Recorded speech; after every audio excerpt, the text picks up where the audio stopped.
A kung fu master and the best in Cuju, Liu Feiyang, tragically dies and is reborn as a football youth with dual heritage from China and France. With the skills of Cuju, kung fu, and mind reading from his past life, he starts scoring goals like crazy in the French Ligue 2, winning trophies and becoming a winner in life. Chapter 1. Borrowing a corpse to return to life. Dog Emperor, I won't spare you even as a ghost. Cough, cough, cough. Why am I in the sea? Just as he was about to finish his shout before dying, Liu Feiyang suddenly found himself in the vast ocean. While he was in a daze, a wave hit him, causing him to choke on seawater. Cough, cough, cough. Liu Feiyang grew up by the sea in Sangzhou and was an expert swimmer, quickly adjusting his posture to cut through the waves. Damn it. How long have I been in the water? My skin is wrinkled like a shaved pig, but wait, didn't they chop off my feet? Why are they still intact? Am I dead or not? While swimming and in confusion, a sudden headache struck as a flood of information, memories of another person, rushed into Liu Feiyang's mind. After sorting through these memories, he began to understand. Could it be that I'm borrowing a corpse to return to life? What the hell is France? Where is Huahua? What about the Song dynasty? Why is there not a single trace of the Song dynasty in this Liu Feiyang's memories? From these memories, he learned that the original owner of the body had two names, Liu Feiyang and Marie Joseph, and he would turn 18 in less than 2 months. Chapter 2. Mind reading. After drifting for over an hour, just as Liu Feiyang was feeling increasingly desperate, he suddenly spotted a boat on the surface of the sea ahead. Though still far away, he recognized it from the original owner's memories as a luxury yacht. Driven by the instinct to survive, Liu Feiyang summoned all his remaining strength and swam towards the yacht. Half an hour later, he finally reached the yacht. He strained to lift his upper body out of the water, waving his arms desperately and shouting, "Help! Help!" But he quickly realized something was off and switched to shouting in French. The original owner usually spoke French, but could also speak Huahua language, which was similar to the language of his past life. Since he was definitely near France, he had to use French. It was around 5 p.m. Although the sun was setting, the sky was clear, and against the backdrop of the azure sea, Liu Feiyang's cries for help were very noticeable. The yacht quickly stopped beside him, and he saw 3 blonde, blue-eyed people standing on the deck. Although the original owner was surrounded by such people, seeing them with his own eyes still felt magical. Chapter 3. Liu Feiyang takes action. When the middle-aged man saw Liu Feiyang coming up, he pointed to the food on the table and said, "Kid, come eat something. You must be starving." Liu Feiyang thanked the middle-aged man and sat down, picking up a knife and fork. Following the original owner's memories, he adhered to dining etiquette and began to eat. "Wow, this is really delicious." Liu Feiyang couldn't help but praise. The middle-aged man lit a cigar and gently asked, "Kid, can you tell us how you ended up floating in the sea?" Ding. Just now, Hunter said to be wary of people with unknown backgrounds. What an overreaction. This kid clearly isn't a bad person.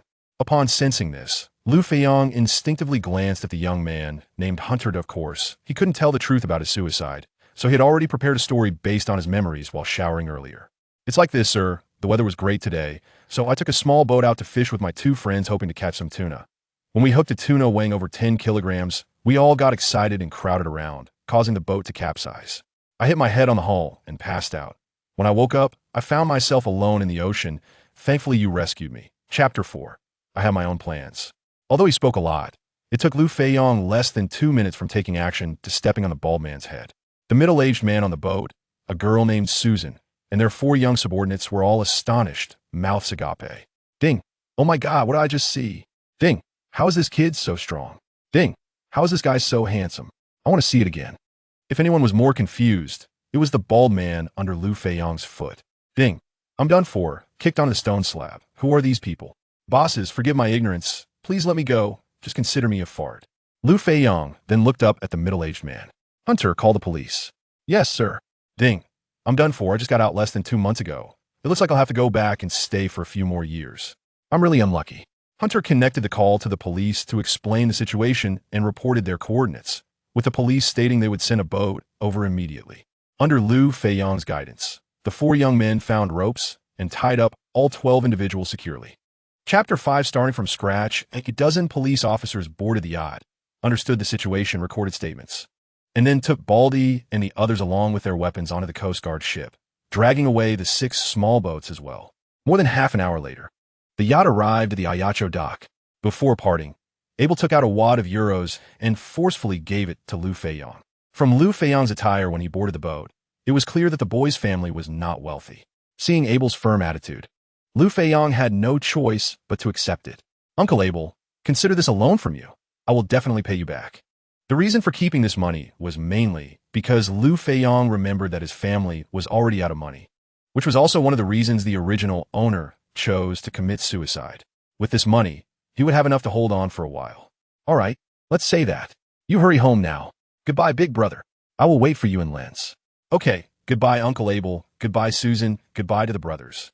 Liu Feiyang waited until the yacht completely disappeared before slowly walking back home, according to the memories of his body's original owner. Fortunately, the original owner's home was not far from the dock, only about a kilometer away. Chapter 6. The first goal, however, in his previous life. He had already reached the 5th level, and he clearly remembered some cultivation methods that would be used in the middle, which would save a lot of time in rebuilding. The next morning at dawn, Liu Feiyang finished his cultivation and carefully felt his progress, still very satisfied, estimating as long as he practiced diligently every night, he could reach the first level in about a month, opening up the Qi Si in his Dantian. After all, this was a rebuild, and the foundation of this body was good enough, so the progress would not be too slow. After washing up, Liu Feiyang put on his running shoes and went out. After running for an hour, he started practicing his punching and kicking skills in the park. Although he lacked internal skills, his external skills were still there. He just needed to regain some muscle memory, which had no shortcuts and could only be restored through diligent practice. After taking a shower and eating something at home, Liu Feiyang put on his soccer outfit, stuffed 200 euros into his socks, and went out with a soccer ball. 2 kilometers away from home, there was a soccer field, and now that it was summer vacation, many teenagers were playing soccer there. Sure enough, when Liu Feiyang arrived, there were already about 20 people on the field. Seeing Liu Feiyang coming over, one of them waved at him, "Mari, come over. We just need one more to have a full match." Chapter 7. A hat-trick. Grandpa Jacques was also stunned by this simple yet spectacular goal. Taking a long time to blow the whistle indicating the goal was valid. Cesar and the others were somewhat unconvinced, immediately gathering everyone together. "Mark, you're fast. Keep an eye on that guy Mari later." "Got it." After the kickoff, Cesar's team passed the ball a few times before breaking through the midfield. Liu Feiyang didn't just wait idly in the front. He left another forward in the front to hold the defense while he returned to his half to participate in defense. Soon, when Cesar got the ball, Liu Feiyang blocked his path. Since Cesar had prestige among these young people, he naturally had some skills, particularly good footwork. Seeing Liu Feiyang blocking his way, Cesar planned to dribble past him to show off.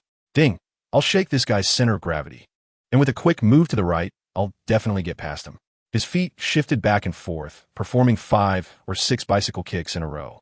Upon sensing his intentions, Liu Feiyang decided to play along and pretended to lose his balance. "Ding, haha, this guy is indeed weak. Getting past him is a done deal."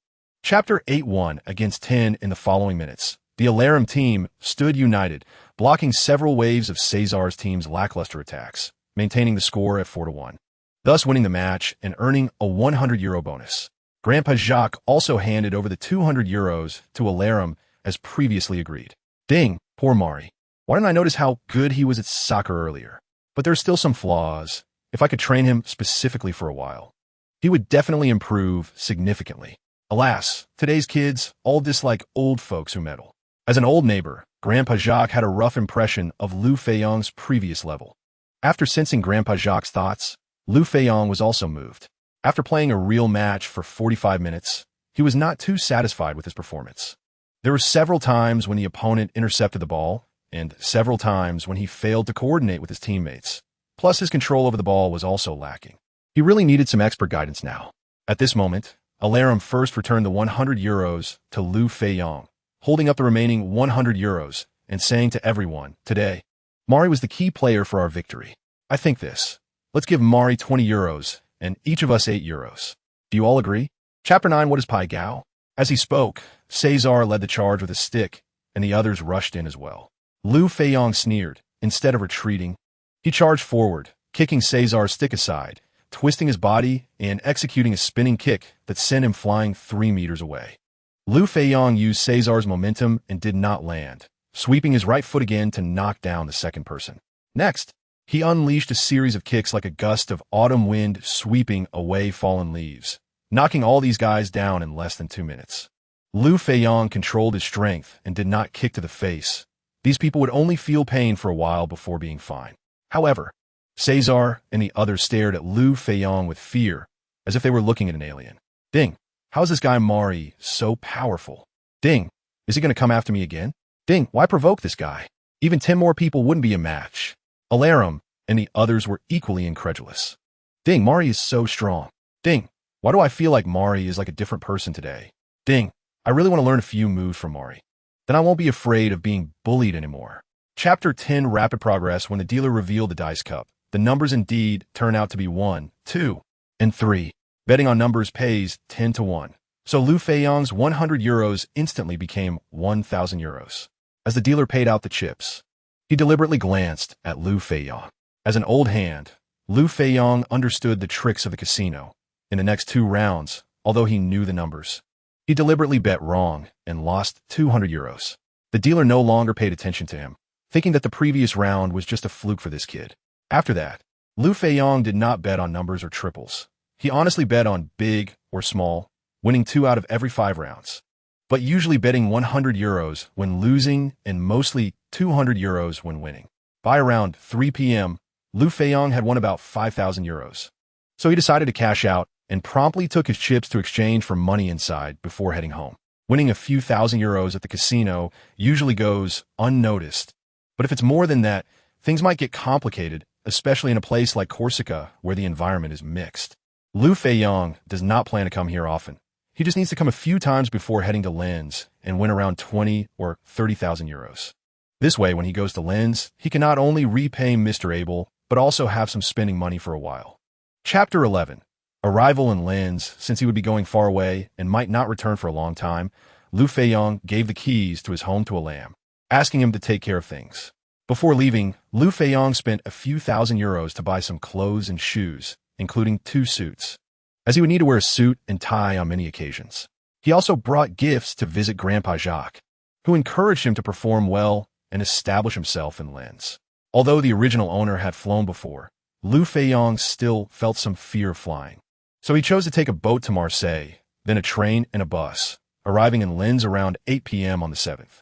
Since it was quite late, he didn't call Mr. Abel and directly found a hotel near the Lens Club to stay. On the morning of the 8th, Liu Feiyang called Mr. Abel. The phone rang 5 or 6 times before being answered.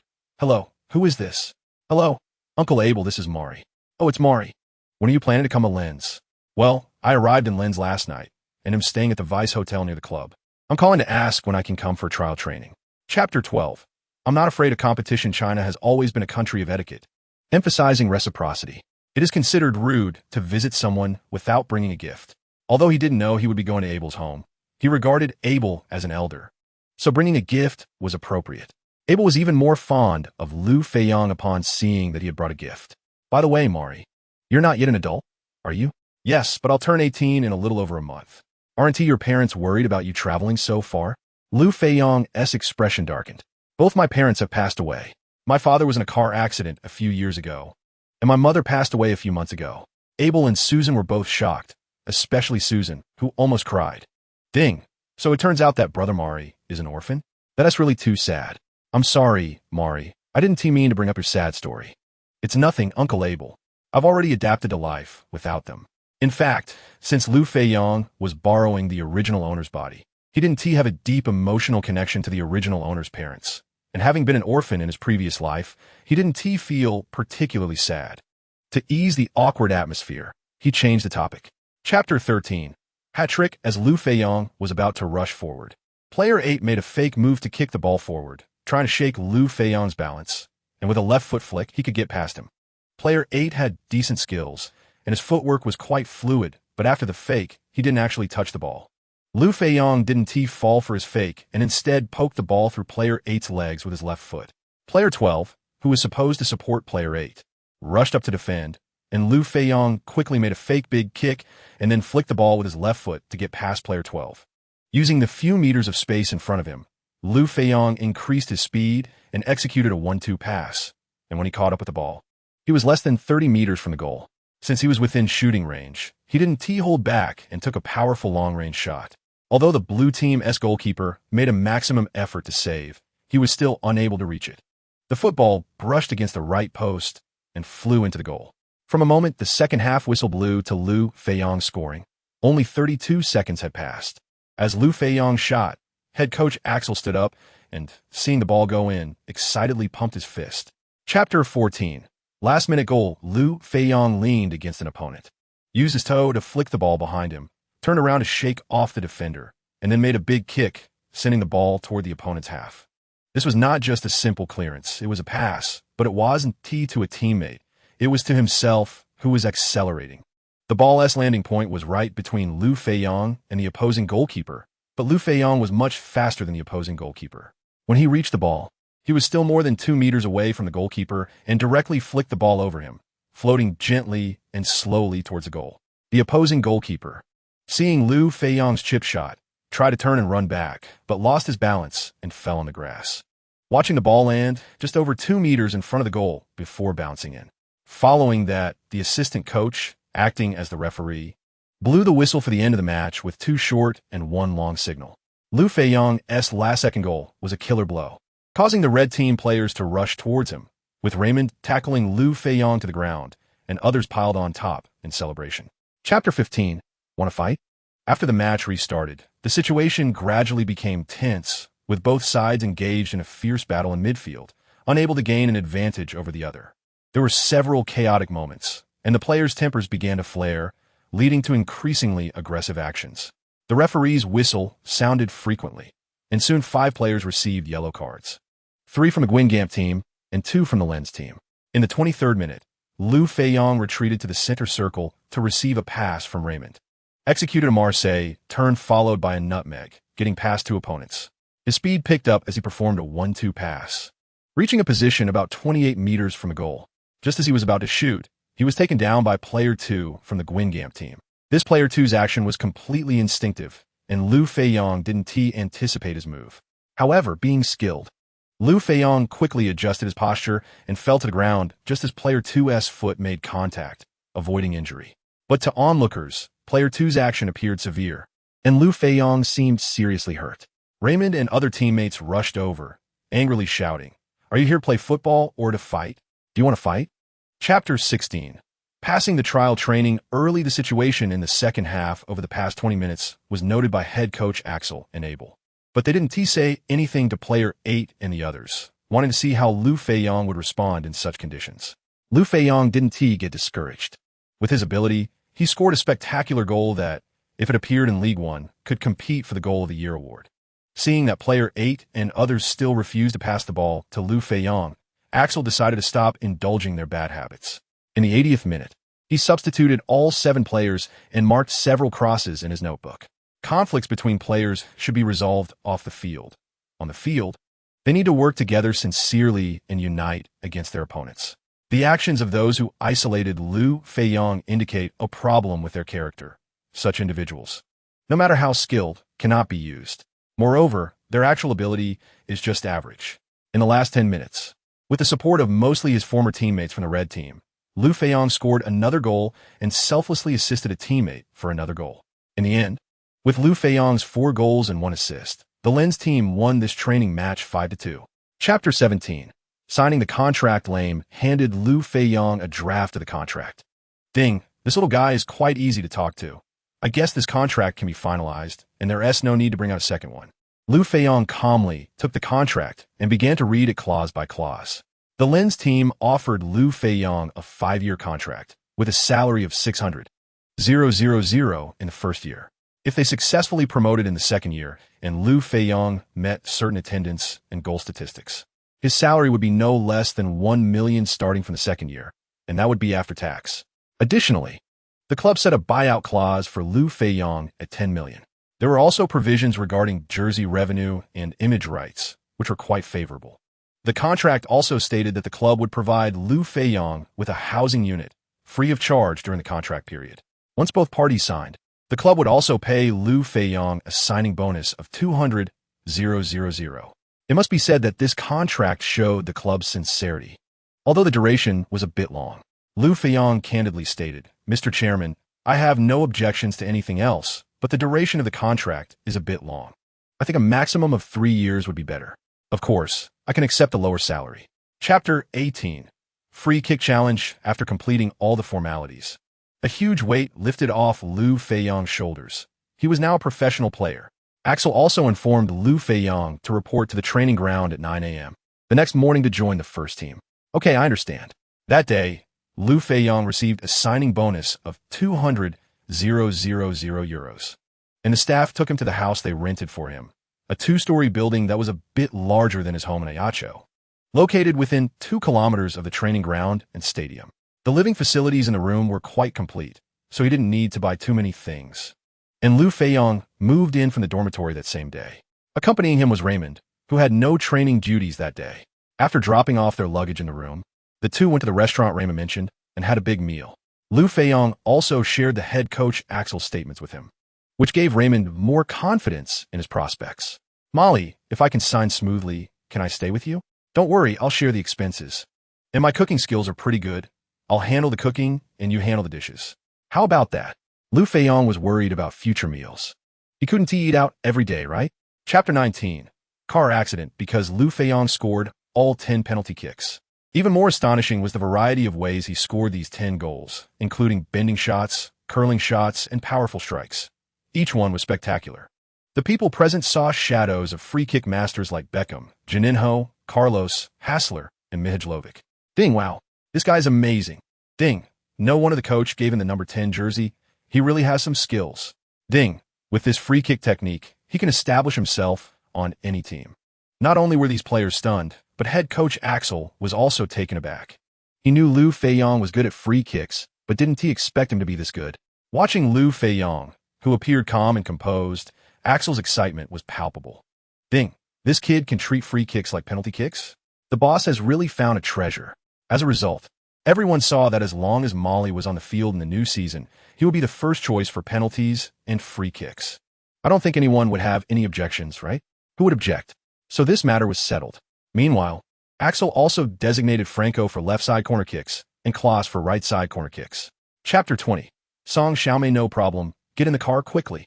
Liu Feiyang directed the girl to Jiaoer Square, the largest square in Linz, where he had eaten cod with Raymond a couple of times, less than 2 kilometers away. After the girl got into the passenger seat, Liu Feiyang started the car, and within 3 minutes, they arrived at their destination. Before the car even stopped, the girl jumped out and ran away. "Miss." Liu Feiyang wanted to mention the bike compensation, but the girl didn't look back and dashed off. Fortunately, she didn't leave Liu Feiyang's sight and ran straight into a nearby fast food restaurant. Liu Feiyang smiled helplessly and parked the car in the adjacent lot before entering the fast food restaurant. In a short while, he saw the girl already dressed in the restaurant's uniform, cleaning tables. It turned out she was working part-time there. The shift changed at 2 o'clock, and being late would result in a wage deduction, but she made it with just a minute to spare. When she saw Liu Feiyang walking in, she greeted him. "Welcome to Golden Arches. Please order at the front desk," and gave him a knowing look. Liu Feiyang understood. It meant she couldn't talk comfortably right now, so he nodded. Chapter 21. The quarrelsome couple. Gold is gold, and yuan is yuan. Jin refers to the Jurchens, while yuan refers to the Mongols. Right? The Mongols invaded the Song dynasty only after defeating the Jin dynasty. Do you know about the Jinkong incident? Yes. The 2 incompetent emperors of the northern Song were captured by the Jurchens. Exactly. I want to know how many years ago the Jinkong incident occurred. Let me think. If I remember correctly, the Jinkong incident happened in 1127, and now it's 2008, so that is 881 years ago. What? Over 800 years? Liu Feiyang was a bit stunned upon hearing this number. Had he really traveled directly to over 800 years later? Song Xiaomei looked at Liu Feiyang's shocked expression, somewhat confused. "What's wrong with over 800 years? Why are you asking this?" Liu Feiyang replied, "Oh, it's nothing. My dad used to tell me about Chinese history, but he only talked about the Jinkong incident, and then he passed away, so I know nothing about the history that followed. I thought it wasn't that long ago." "I see. You kids who grew up abroad should take some time to visit China, recognize your roots and ancestry. Where's your hometown?" "I only know it's in Yimeng. Shandong. I don't know the specifics." Chapter 22. He is so handsome. Oh my goodness. Suddenly, with a flash of white light, 4 coins embedded themselves into the hands of 4 people, and the items originally held in their hands fell to the ground. Liu Feiyang suddenly leaped up, kicking several times in the air and knocking all 4 guys down to the ground. Since he had to go to the bank in the afternoon, Liu Feiyang specially wore a white shirt today, which under the bright moonlight made his figure appear even more graceful and elegant, leaving Song Xiaomei a bit mesmerized. Wow, he is so handsome. Liu Feiyang kicked the weapons of the four guys aside, and then coldly said, "You guys with arms and legs, why don't you learn to behave?" The situation was more powerful than the individuals, and these four guys had truly become a bunch of cowards. "Big brother, let us go, we won't dare again." Song Xiaomei, who was furious because they had just threatened her, rushed over when she saw Liu Feiyang had taken control of the situation and kicked each of the four in the groin. "Ouch! Oh my god!" A chorus of cries erupted. Liu Feiyang, "Call the police. We can't let such scum go. Who knows what bad things they might do in the future." Chapter 23. What is traditional Chinese characters? This was also true for Song Xiaomei. Liu Feiyang left her a good first impression, especially when he immediately protected her during danger and took care of those bad guys. Moreover, in the Longxi school district where he studied, she was the only international student from Huagua, and they could communicate in Huagua language, which felt very friendly. Liu Feiyang was also a bit silly and cute, asking questions that were even a bit childish, which made it particularly interesting, and she quite liked talking to him. Every night, after finishing her phone call with Liu Feiyang, she would go on to do her own things. In this state, time passed quickly. On July 25th, the trial training for the Longxi team ended ahead of schedule, and Raymond successfully signed a contract with the Longxi team, although his treatment was much less than Liu Feiyang's. His annual salary was only 300,000, and the signing fee was only 50,000, but Raymond was quite satisfied. The club also arranged accommodation for him, although it wasn't a small house like Liu Feiyang's. It was still a two-bedroom apartment. This way, there was naturally no need to crash at Liu Feiyang's place, and he could just borrow Liu Feiyang's car to drive around. However, Liu Feiyang's dining issue became apparent. He couldn't always eat out, could he? Chapter 24. Boss and employees. The benefit of the Wubi input method is that as long as you know how to write the character, you can type it out. Even traditional characters are not a problem, because Liu Feiyang couldn't use Huayu Pinyin and could only use Wubi. However, learning the Wubi input method requires memorizing mnemonics and breaking down the character's radicals based on its structure. Although it is simple, it still posed some difficulty for Liu Feiyang, who had no foundation, but Song Xiaomei was very patient and explained it in detail. Sitting side by side, breathing softly, Liu Feiyang became a bit distracted and unconsciously glanced at Song Xiaomei, just in time to catch her flipping her hair, leaving him momentarily stunned. You just need to memorize all the Wubi radicals. While she was speaking, she noticed Liu Feiyang had gone silent and turned to look, finding him staring at her blankly, and her face immediately turned red. "Stop it! Why are you looking at me? Look at the computer." "Oh, okay."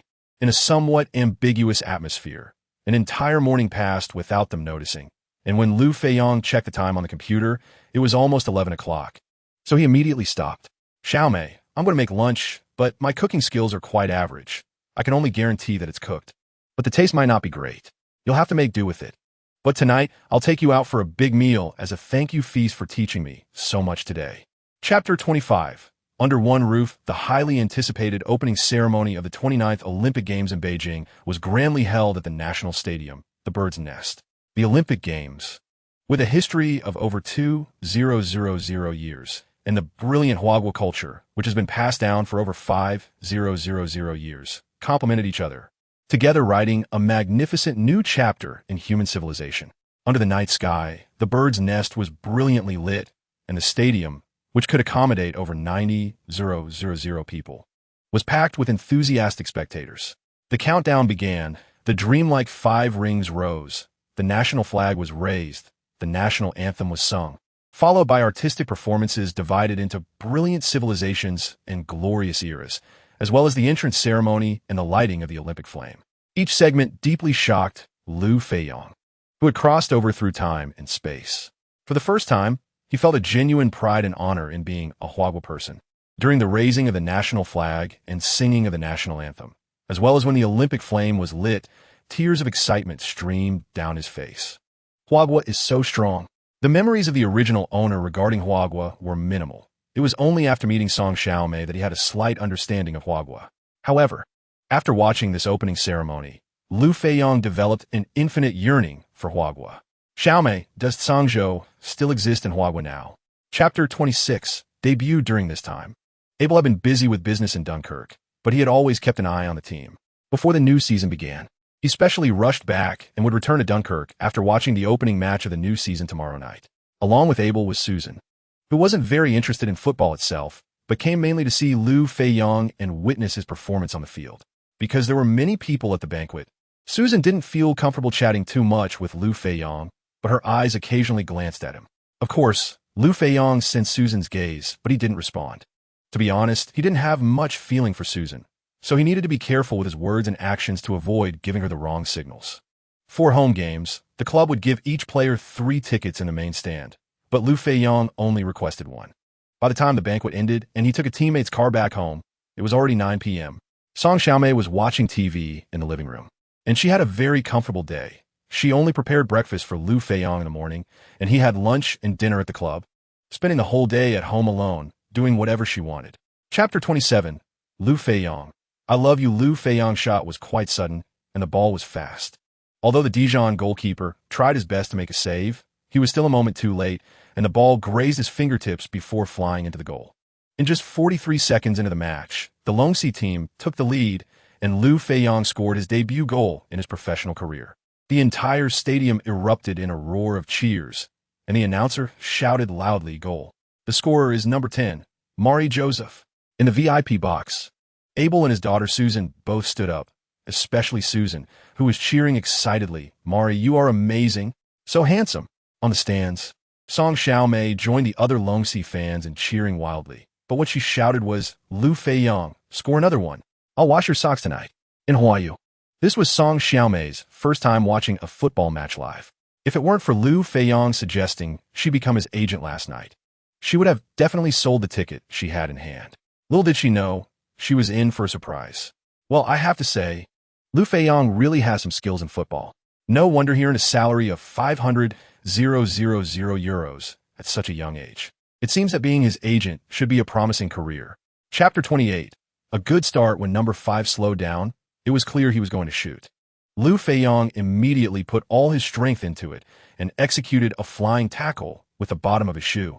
Liu Feiyang kept an eye on the opposing number 5. And the moment the opponent's shoe made contact with his ankle, he fell forward dramatically, screaming in agony, and rolled on the ground, clutching his ankle. To the more than 30,000 fans in the stands, as well as the players and referees on the field, it was evident that number 5 from Dijon had indeed kicked Liu Feiyang's left ankle, especially since Liu Feiyang was directly facing the goalkeeper at the time, which certainly made it worse. Thus, the referee rushed over and immediately showed a red card to number 5. He then blocked the Lens players, including Raymond, who wanted to confront the opposing player. As number 5 from Dijon walked off the field with his head down, the crowd erupted with boos and curses. That son of a bitch aimed for the man, trying to take out our Molly. Such a person is a criminal and should be banned for life. I hope this kid Molly is okay. In the VIP box, Susan and Song Xiaomei were both on edge, their eyes fixed on Liu Feiyang, who was lying on the ground. Chapter 29.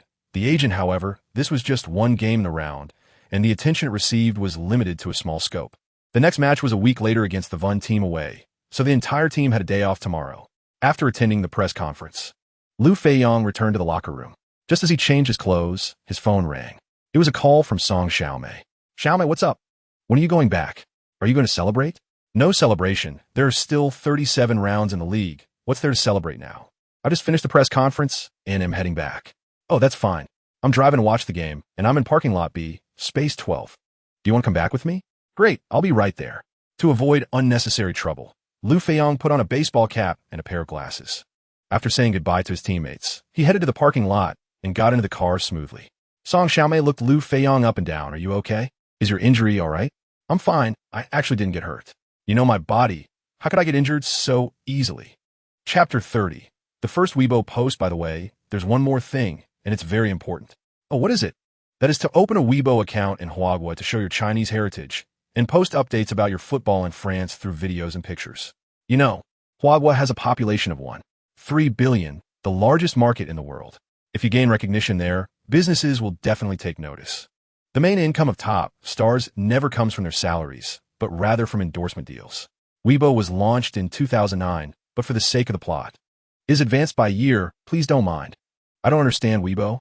Just leave it to me. I'll help you register." It's quite important, so let's get that done first.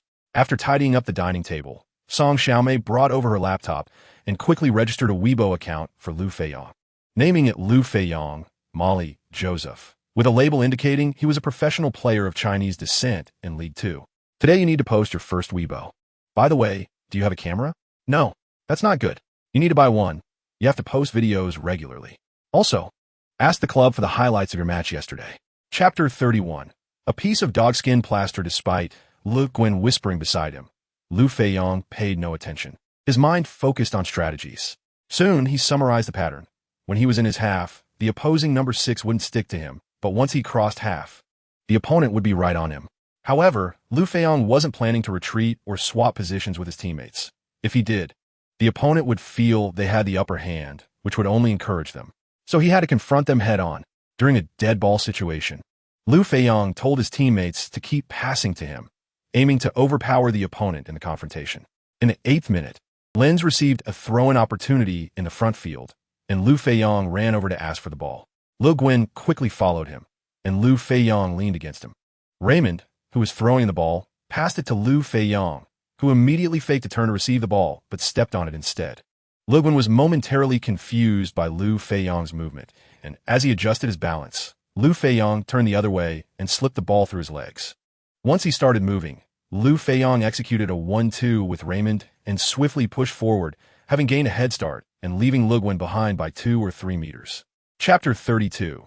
The injury is serious to everyone watching. It was clear that Liu's kick landed solidly on Liu Feiyang's right calf, sending him flying 2 or 3 meters away. The referee saw this clearly, first blowing the whistle to confirm the goal was valid, then rushing over to show Liu a red card. Of course, Liu Feiyang was completely uninjured. He was just acting. However, since there was no free kick to take, he didn't rush to get up. After the referee signaled for the stretcher to come in, he lay on it and was escorted off the field by the team doctor. Head coach Axel immediately rushed over. Liu Feiyang winked at him and whispered, "I'm fine, just looking for a chance to take out their number 6. The subsequent examination by the team doctor confirmed this. Liu Feiyang thought he would return to the field after performing, but unexpectedly, Axel immediately made a substitution, replacing Liu Feiyang with a number 25 substitute forward, Clenfin. This move left Liu Feiyang bewildered. To make matters worse, Axel had 2 substitutes carry Liu Feiyang back to the locker room. It wasn't until halftime that Liu Feiyang finally understood what Axel was up to. Chapter 33. The wonders of fate. Fortunately, the ground was carpeted, so Song Xiaomei didn't feel much pain. However, she glared at Liu Feiyang with wide eyes. Seeing the situation was not good, Liu Feiyang hurried over to help Song. "You dress like this in broad daylight, and yet you blame me for looking? Besides, what you did just now was a cutting-off descendants move. If I get kicked by you, it's over. I didn't think you would go to the hospital and not come back, did I? Wouldn't you dodge if I kicked you? You're just bullying me and lying to me. Your leg is perfectly fine." Ooh, saying this made her cry, and then she got up, crying, and went back to her room, slamming the door shut. Chapter 34. Visitor. Actually, I find it interesting to bicker with you normally, and I don't know what you think. It was that time when you shouted that you loved me from the stands that I confirmed you had feelings for me too. That was a subconscious shout. Is subconscious true feelings? I don't know, maybe. I just think you're pretty good, without the bad habits that foreigners have, especially that time you dealt with those thugs. You seem quite reliable. Xiaomei, I'm determined to have you. I won't marry anyone else. Don't say it so nicely. You saw it just now. I gave you my first time, but like you said, I was indeed willing. If you like someone else in the future, I hope you'll be honest about it. I will never cling to you. Don't worry, that situation will definitely not happen. Also, I want to clarify that my first time in this life was also given to you. That's certainly a fact. In my previous life, Liu Feiyang didn't get married, but he did visit brothels, though it was very rare. Who knows if you're a first-timer? You seem pretty skilled. Liu Feiyang blushed secretly. Skilled? I feel like it was still very raw.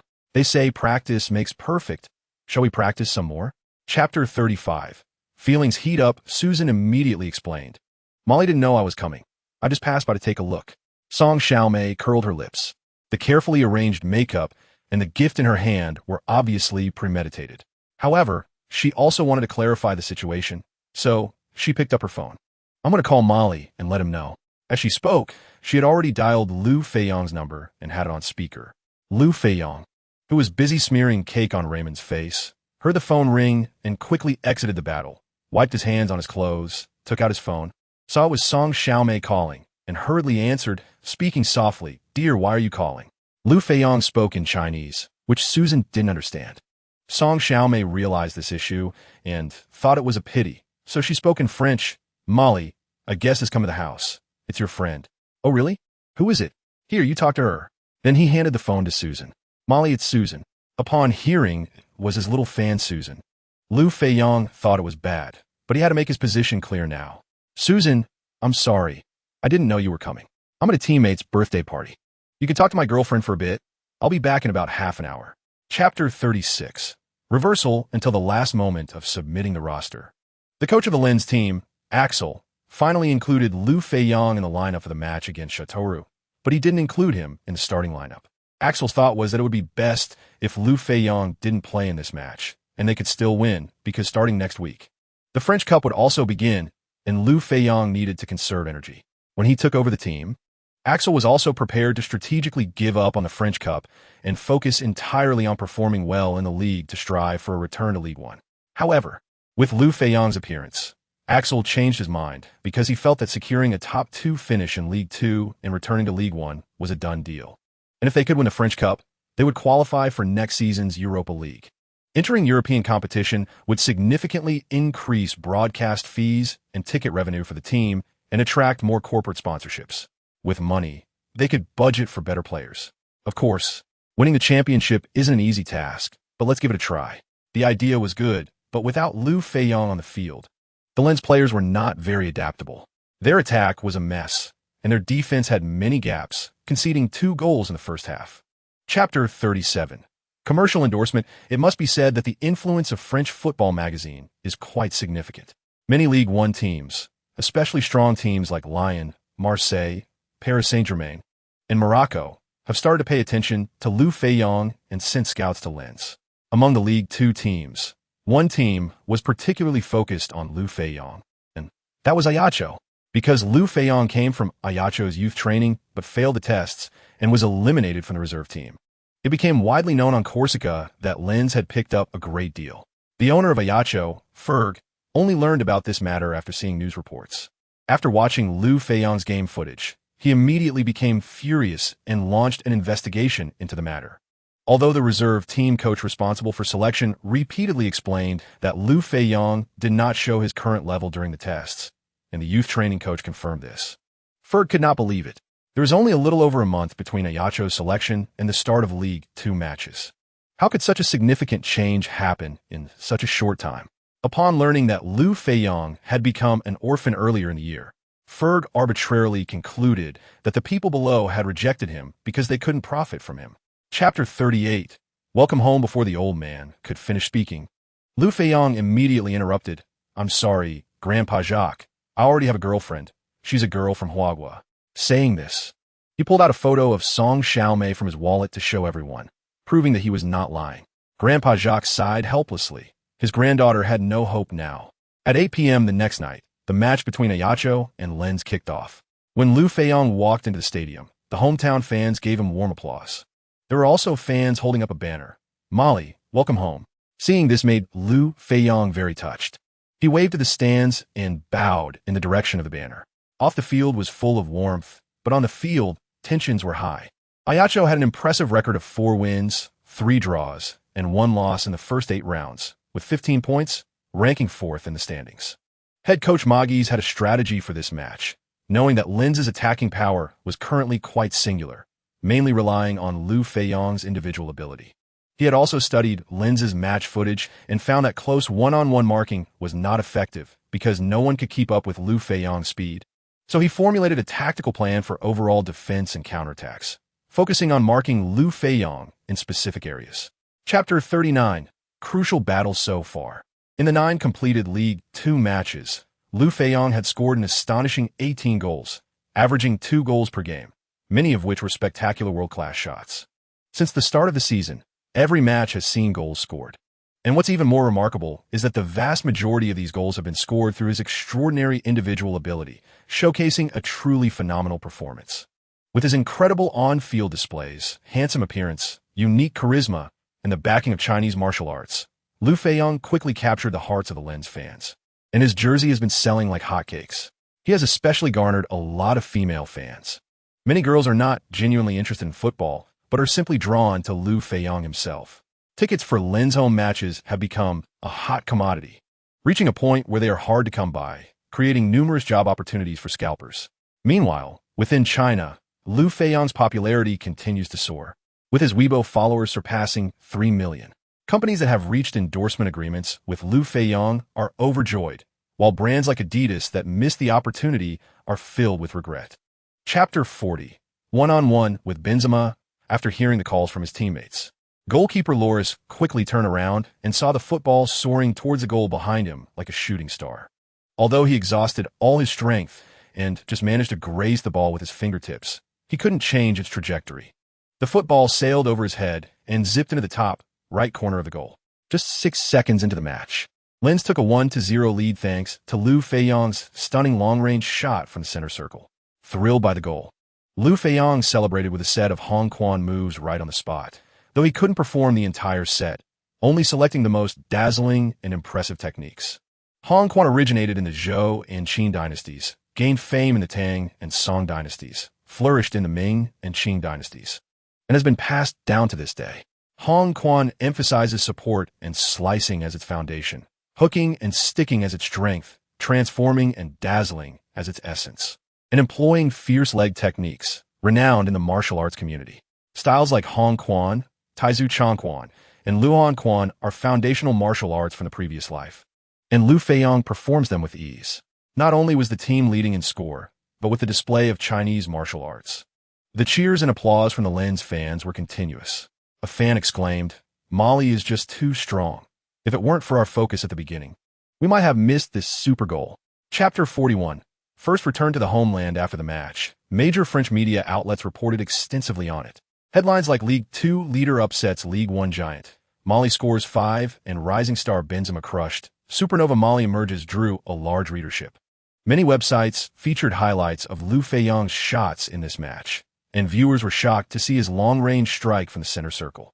Wow, that goal by Mali must be the goal of the year. That shot had so much momentum. Only a talent like Mali could score it. After the match, Song Xiaomei quickly organized a team to edit Liu Feiyang's highlights and posted them on Weibo, creating a huge sensation in China and gaining him even more fans. Liu Feiyang didn't pay much attention to these off-field matters and focused back on training and matches. However, after continuous competitions, Liu Feiyang's body was in a state of fatigue, and the whole team experienced fluctuations in performance. In the subsequent 3 matches, Lens finally halted their winning streak, winning against Bastia, but losing to Montpellier and Sedan in succession. Chapter 42.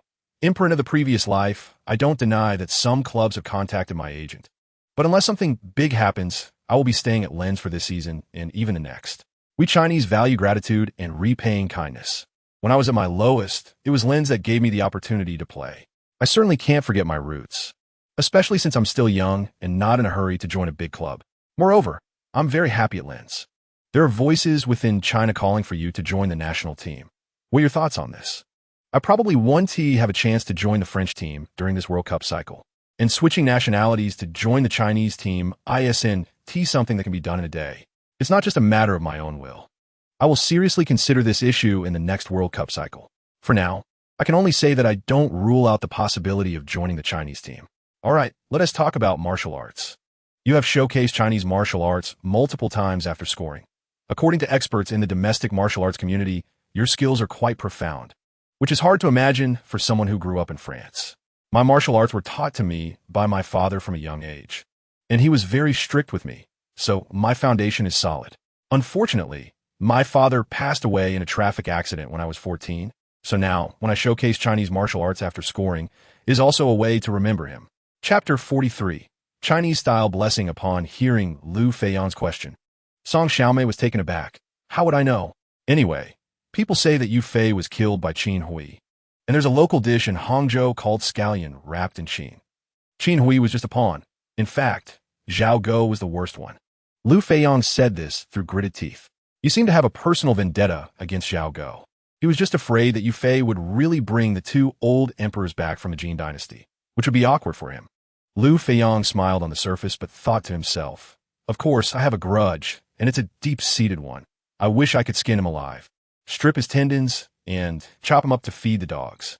Unfortunately, there is no chance for revenge now. On the night of January 3rd, Liu Feiyang and Song Xiaomei arrived in Shanghai. The next day, they would temporarily part ways. Song Xiaomei would return to her hometown in Shenyang for the new year, while Liu Feiyang would return to France with the team that arrived earlier. Song Xiaomei planned to stay in China for over 20 days, with the new year on January 25th, and she would return to France on the 6th day of the new year, January 31st. For this young couple, neither wanted to part ways, but since Song Xiaomei was back in the country, there was no reason not to go home for the new year, especially since she hadn't returned home last summer. Chapter 44. Which boy doesn't love guns? Lens has faced similar opponents before, so they have accumulated some experience and insights on breaking dense defenses. Therefore, there was no rush. They patiently passed and received the ball in the opponent's half, drawing the opponent's defensive fire and waiting for the right moment to strike. The Ballon team strictly adhered to the tactics set by their coach before the match, closely marking Liu Feiyang. There was always a Ballon defender right next to him, and once he received the ball, one or two others would come over to assist in defense. However, these players were noticeably slower, less skilled, and lacked the awareness compared to Liu Feiyang, who was naturally unfazed, continuing to seek opportunities to score. In the 17th minute, number 20, Raymond, executed a wall pass with number 3, Machado, on the right side, then carried the ball down to the baseline. The midfielders of Lens immediately surged forward, causing a stir in the opponent's penalty area. But unexpectedly, Raymond did not take a high ball. Instead, he made a back pass in a triangle to Liu Feiyang, who was receiving the ball in the right front of the penalty area. Liu Feiyang stopped the ball abruptly, then quickly pulled the ball and turned around, shaking off the close defense of the Bologna defender, and then he powerfully shot with the back of his right foot. Chapter 45. M9 Pistol. Raymond said proudly, "Of course I have a gun, I have a hunting license, and I have a Winchester M94 rifle at home. Have you ever gone hunting? I've gone hunting with friends and hunting dogs for wild rabbits, and I even got 2. Hearing this, Liu Feiyang couldn't help but curl his lips. In his previous life, Liu Feiyang had also gone hunting, but mainly relied on a bow and arrow and a harpoon. And the game he hunted were all big guys like tigers, black bears, and elk, so he naturally looked down on small things like pheasants and wild rabbits.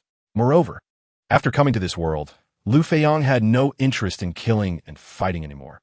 He just wanted to earn more money while he was young, and after retiring, return to Huagua with Song Xiaomei, living a carefree and stable life. However, he still had some interest in studying firearms, so he asked, "What time are we leaving tomorrow?"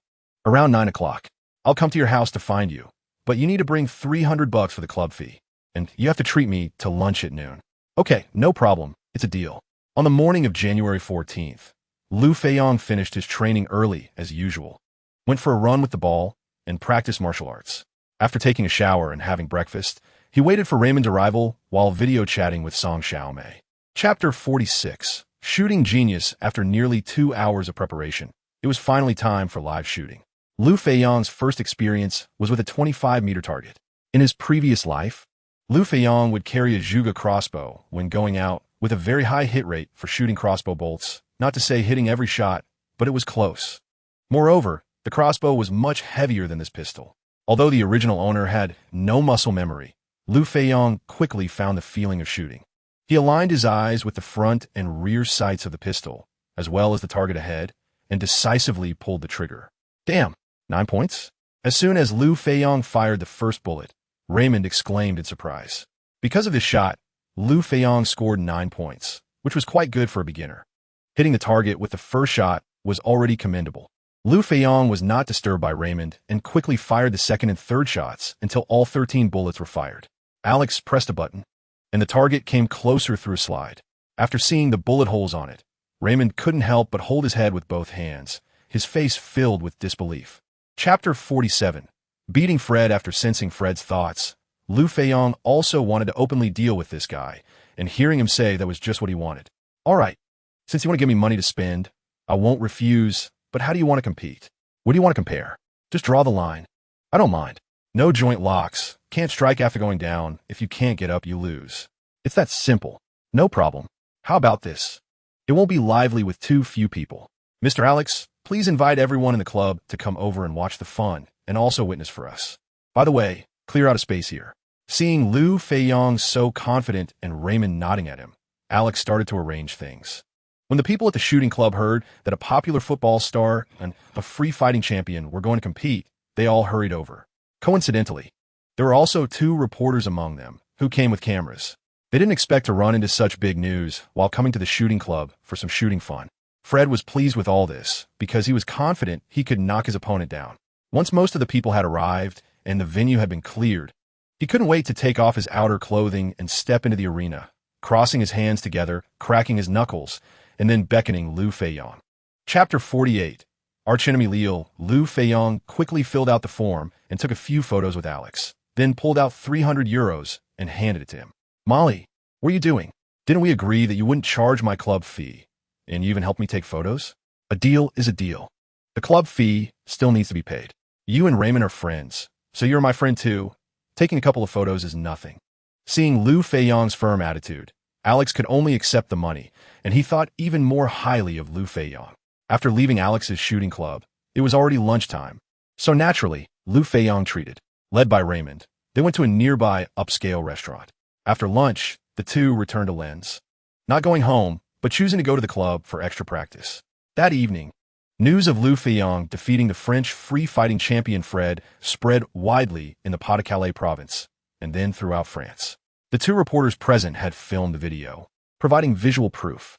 The headline read, "Football genius boy Molly defeats French free-fighting champion Fred, winning 10-0-0-0 in betting," with a complete video and explanation of the events. Chapter 49. Misfortune backfires after Lille restarted the game. They once again used long passes to attack the Lens defense, but Lens had also strengthened their defense in response, neutralizing several of Lille's attacks. After a few rounds, Lille also slowed down, as this style of play was too physically demanding. Another reason for Lille's reduced attacking efficiency was that their core player, number 10 Martin, had been neutralized, and the one marking him was Liu Feiyang. While defending, Liu Feiyang actively matched up against Martin, and although Martin wanted to elegantly get past Liu Feiyang after being successfully intercepted by Liu Feiyang twice in a row, he no longer dared to be reckless. Once Liu Feiyang closed in, Martin could only obediently pass sideways or back. When the match reached the 31st minute, Martin received the ball in the center circle, and Liu Feiyang quickly approached him. Seeing Liu Feiyang's big movements, Martin thought again about getting past him and attempted a fake long pass. Before Liu Feiyang got too close, Martin swung his arm and lifted his right foot, pretending to make a long pass. He thought this would throw Liu Feiyang off balance, and then he could push the ball to the right and get past. However, having sensed Martin's intentions, Liu Feiyang ignored the gesture of a long pass and made a direct steal, leaving Martin unable to protect the ball in time. Chapter 50. Xiaomei is back. In fact, Rosina had done very well. He just didn't understand why Liu Feiyang was fine while Rosina was the one in trouble. After Liu Feiyang easily scored from a direct free kick, Rudy Garcia knew that things had gotten serious. His team was not only 13 points behind, but they would also have to fight with only 10 men in the second half. Unexpectedly, shortly after the second half began, number 10 Martin was passed through by Liu Feiyang, and in a fit of rage and embarrassment, he also fouled Liu Feiyang, receiving a yellow card from the referee. In the first half, he received a yellow card, and now, with 2 yellows, he was shown a red card and sent off. The unfortunate Lille team was left with only 9 players on the field. Lens head coach Axel, seeing Liu Feiyang frequently being maliciously fouled, was also on edge. Noticing that his team was already leading by 2 goals and had an extra player, he decided to substitute Liu Feiyang. Lens did not let the cooked duck fly away, maintaining the 3-1 score until the end of the match, proudly advancing to the round of 16 in the French Cup. After the match, Liu Feiyang and Axel attended a press conference together. Axel condemned Lille's repeated malicious fouls against Liu Feiyang and suggested that the Football Association impose additional penalties on the relevant players. Chapter 51. Blood Duck at Silver Tower Restaurant. While talking, Liu Feiyang began to playfully touch Song Xiaomei with a mischievous smile. Of course, Song Xiaomei did not let him off easily and bit Liu Feiyang's arm. "Ouch! Let go, it hurts! It hurts!" In fact, Song Xiaomei didn't bite hard. She let go after a couple of nibbles. "You deserve it for teasing me. Oof. Just wait until we get home. You'll see how I deal with you. TCH. Who's afraid of whom? You never know who will deal with whom. Damn it. I'm dealing with you right now." Saying this, he held Song Xiaomei tightly and started tickling her. Although Song Xiaomei wanted to resist, she was no match for Liu Feiyang. In the end, she had no choice but to shout surrender. All right, my lord, let me go. You win this time. But I've been on a plane for so long, and I'm starving. You have to let me eat enough before you deal with me. Upon hearing that Song Xiaomei was hungry, Liu Feiyang stopped teasing her. As he was also hungry, he quickly started the car and followed the navigation straight to downtown Paris. Since Song Xiaomei was the person he loved most in this world and his only family, he naturally wanted to treat her to a good meal. So Liu Feiyang took her to the Silver Tower restaurant by the Seine River. Chapter 52. Did you watch the script backwards? Although Liu Feiyang was difficult to defend against, they had to defend against him. Liu Feiyang not only had speed and excellent footwork, but also outstanding long-range shooting ability. After careful consideration, Biguero decided to send midfielder Eric, number 12, to defend Liu Feiyang. Although Eric was only 170 centimeters tall, he was the fastest player on the Rennes team, and he had a tendency for small fouls and trash talking. Many big-name players had received yellow or even red cards for fouls against him. At the pre-match press conference, Lens head coach Axel openly stated that their only goal in this match was to defeat Rennes and advance to the quarterfinals of the French Cup. Of course, Rennes head coach Biguero countered that his team would achieve victory, although Lens had already defeated Lyon and Lille. Rennes also had the strength to beat those teams and aimed to restore the reputation of Ligue 1 teams. On the evening of January 31st, at 8 p.m., the quarterfinal match between Rennes and Lens took place at Lens' home ground, Félix Bollard Stadium. This is the benefit of lower-tier teams. In the French Cup, lower-tier teams enjoy home advantage. Chapter 53. Park Ji-young from Korea. As expected, Raymond's flying header smashed the ball into the net, making it 2-0. This goal effectively drained the spirit of the Rennes players, especially since they were one player down. In the remaining time, both sides mostly passed the ball around, with few exciting moments. Ultimately, the score remained 2-0 until the end, and Lens once again defeated a Ligue 1 team, advancing to the quarterfinals of the French Cup. Unexpectedly, Lens was not the only dark horse in this French Cup. Guingamp, also in Ligue 2, had repeatedly pulled off upset victories, joining Lens in the quarterfinals. If both teams win 2 more matches, they could meet in the finals. If that happens, it would create history for the French Cup, as it would be the first time no Ligue 1 teams competed for the championship. Soon, Lens' next opponent in the French Cup was revealed to be Monaco from the southeast. But the match would take place on February 21st, so there was still time. In the meantime, Lens had 3 league matches to play.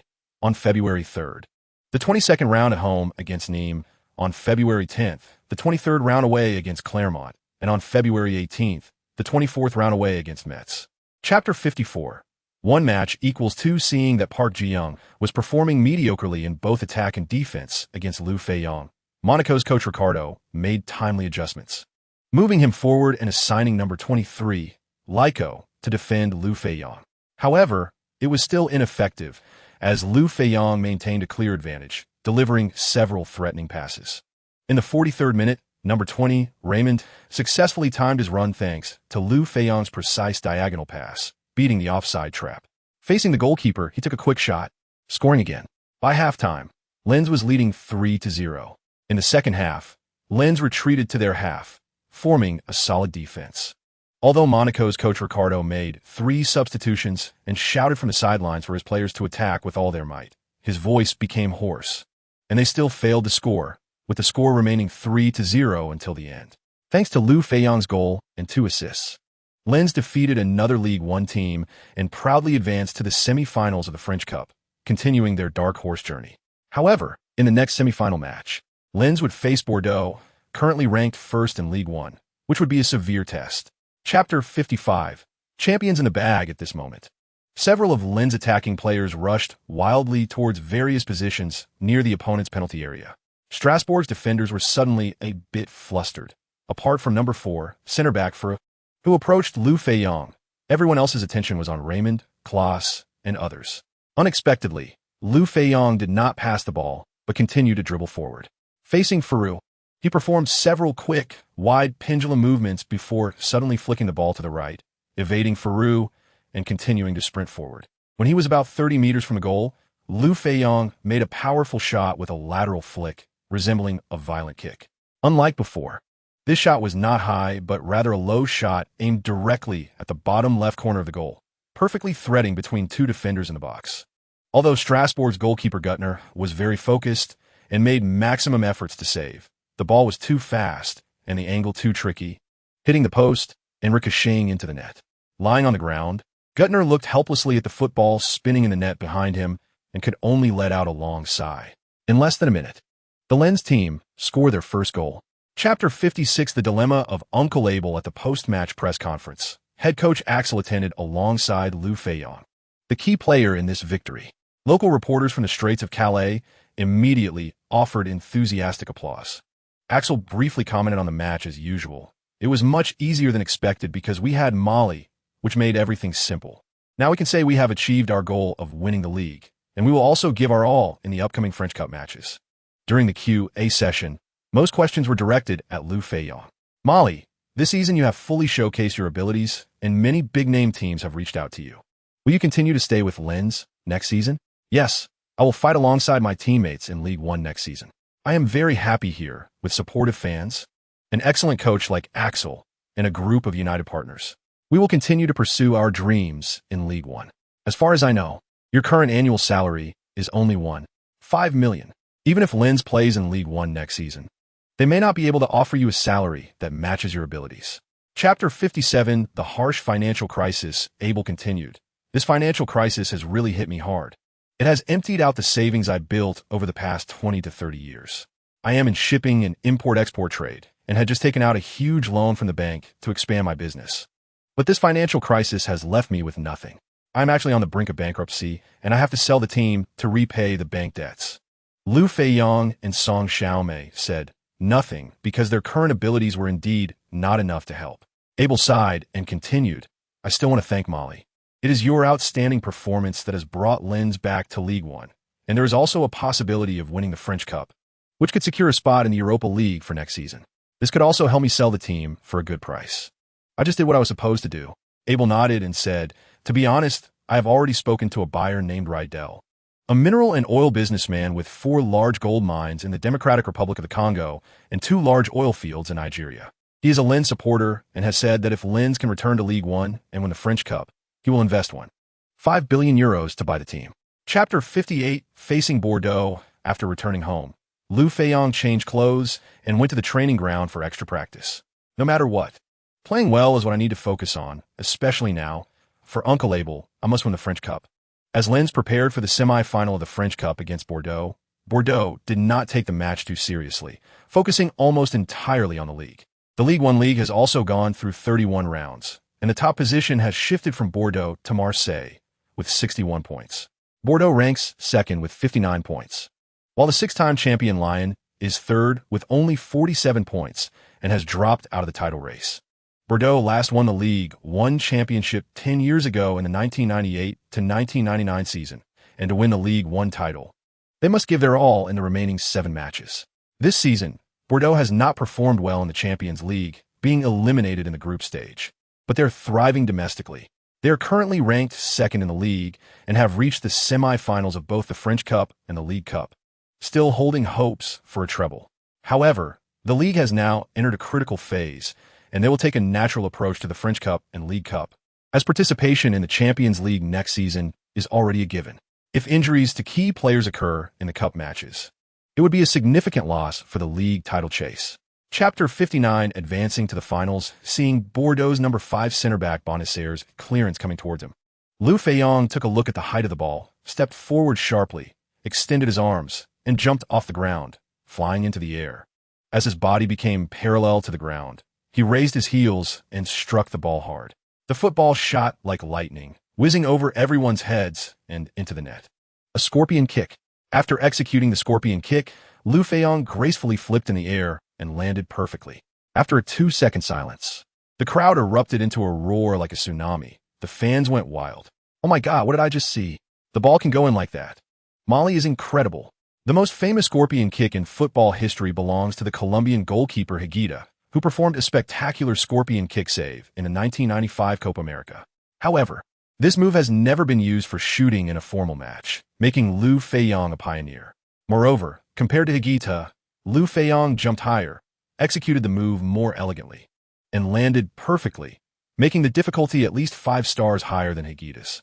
Chapter 65 minutes is enough after the match against Montpellier on the 18th. Liu Feiyang had a 10-day break and discussed with Song Xiaomei how to spend those 10 days. Unfortunately, I still have classes. Otherwise, I could go with you to Ajaccio to pay tribute to your mother and spend a few good days with you. It's okay. I'll just stay there for 2 days. After paying tribute to my mother, I'll meet some friends, treat them to a meal, and then come back. When you have your summer vacation, I'll accompany you to any place you want to go. For summer vacation, let's go back to China. I'll take you to enjoy the beautiful mountains and rivers of our homeland. There's no rush to travel in Europe. After all, you should be playing here for many years, and there will be plenty of opportunities to travel. Okay, I'll listen to you. By the way, this morning, Nike and Adidas both sent their latest offers, hoping to sign you after your contract with Homeland ends. Adidas's offer is 30 million euros over 10 years, which is 3 million euros per year. What about Nike? Nike's offer is $4 million a year, also for 10 years. The two offers are quite similar. Was the renewal offer from Homeland? Chapter 61 Grandpa Jacques was injured upon seeing assistant Fernand. Liu Feiyang got into the car with him. Fernand had already booked a room for Liu Feiyang at the Napoleon Hotel in advance. Ajaccio is the hometown of Napoleon, and the people in this small town take pride in him, with numerous airports, hotels, streets, parks, and museums named after him. Since it was getting late, Liu Feiyang did not contact anyone and went directly to his room to begin training. Early on the 19th, after having breakfast, Liu Feiyang drove alone to the Jason Cemetery, located in the northwest of the city. Following the memories of the original owner, he found the gravestone of Diana, Joseph, and gently placed the flowers he was holding in front of the gravestone. I don't know if you can see your son in heaven, but this body is indeed given to me by you. I also call you Mom. Please rest assured, I will make you proud of me in heaven. In front of the tombstone, Liu Feiyang knelt solemnly on one knee, making the sign of the cross on his chest according to Catholic customs, as Diana Joseph was a devout Catholic during her lifetime. He then knelt down on both knees, following the customs of the great Song dynasty in his past life, and respectfully bowed 3 times before standing up and gazing for a long time. Chapter 62. Locking onto the murderer, Liu Feiyang patted Simon on the shoulder. Brother Simon, don't be impulsive.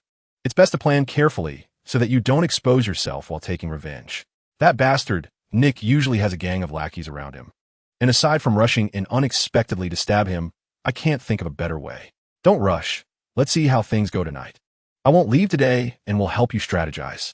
All right, thank you.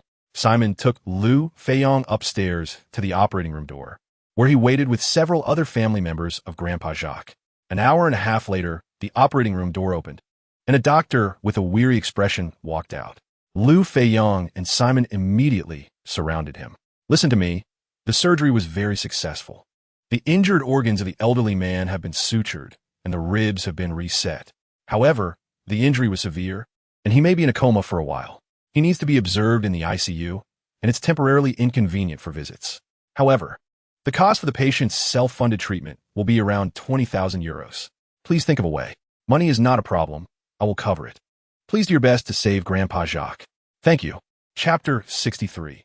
Taking down Nick, Liu Feiyang looked up and saw that a room on the second floor of the villa was lit, and the living room on the first floor was also illuminated.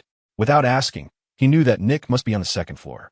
Liu Feiyang slowly moved to the back of the villa, where there was a row of olive trees, each nearly 10 meters high, much taller than the villa. One of the trees was right behind the lit room, and the curtains were not drawn. Liu Feiyang climbed the tree, positioning himself directly in front of the window, focusing on peering inside. This was a bedroom, and there were 2 people on the bed. One was undoubtedly Nick, and the other was a blonde girl. The 2 were engaged in a compromising situation, but the fight ended quickly. Liu Feiyang curled his lips. What a waste of time. After the battle, the girl went to take a shower and turned off the lights upon returning. Liu Feiyang patiently waited for over an hour, estimating that the people inside must be asleep before he began his action. Earlier, he had already noticed that one branch of the olive tree was very close to the air conditioning unit, less than a meter away. Liu Feiyang climbed to the middle of that branch and quietly leaped onto the air conditioning unit. Chapter 64. The final showdown at the top of France Nice is currently ranked 9th in the standings, with no hope for the Champions League and no fear of relegation.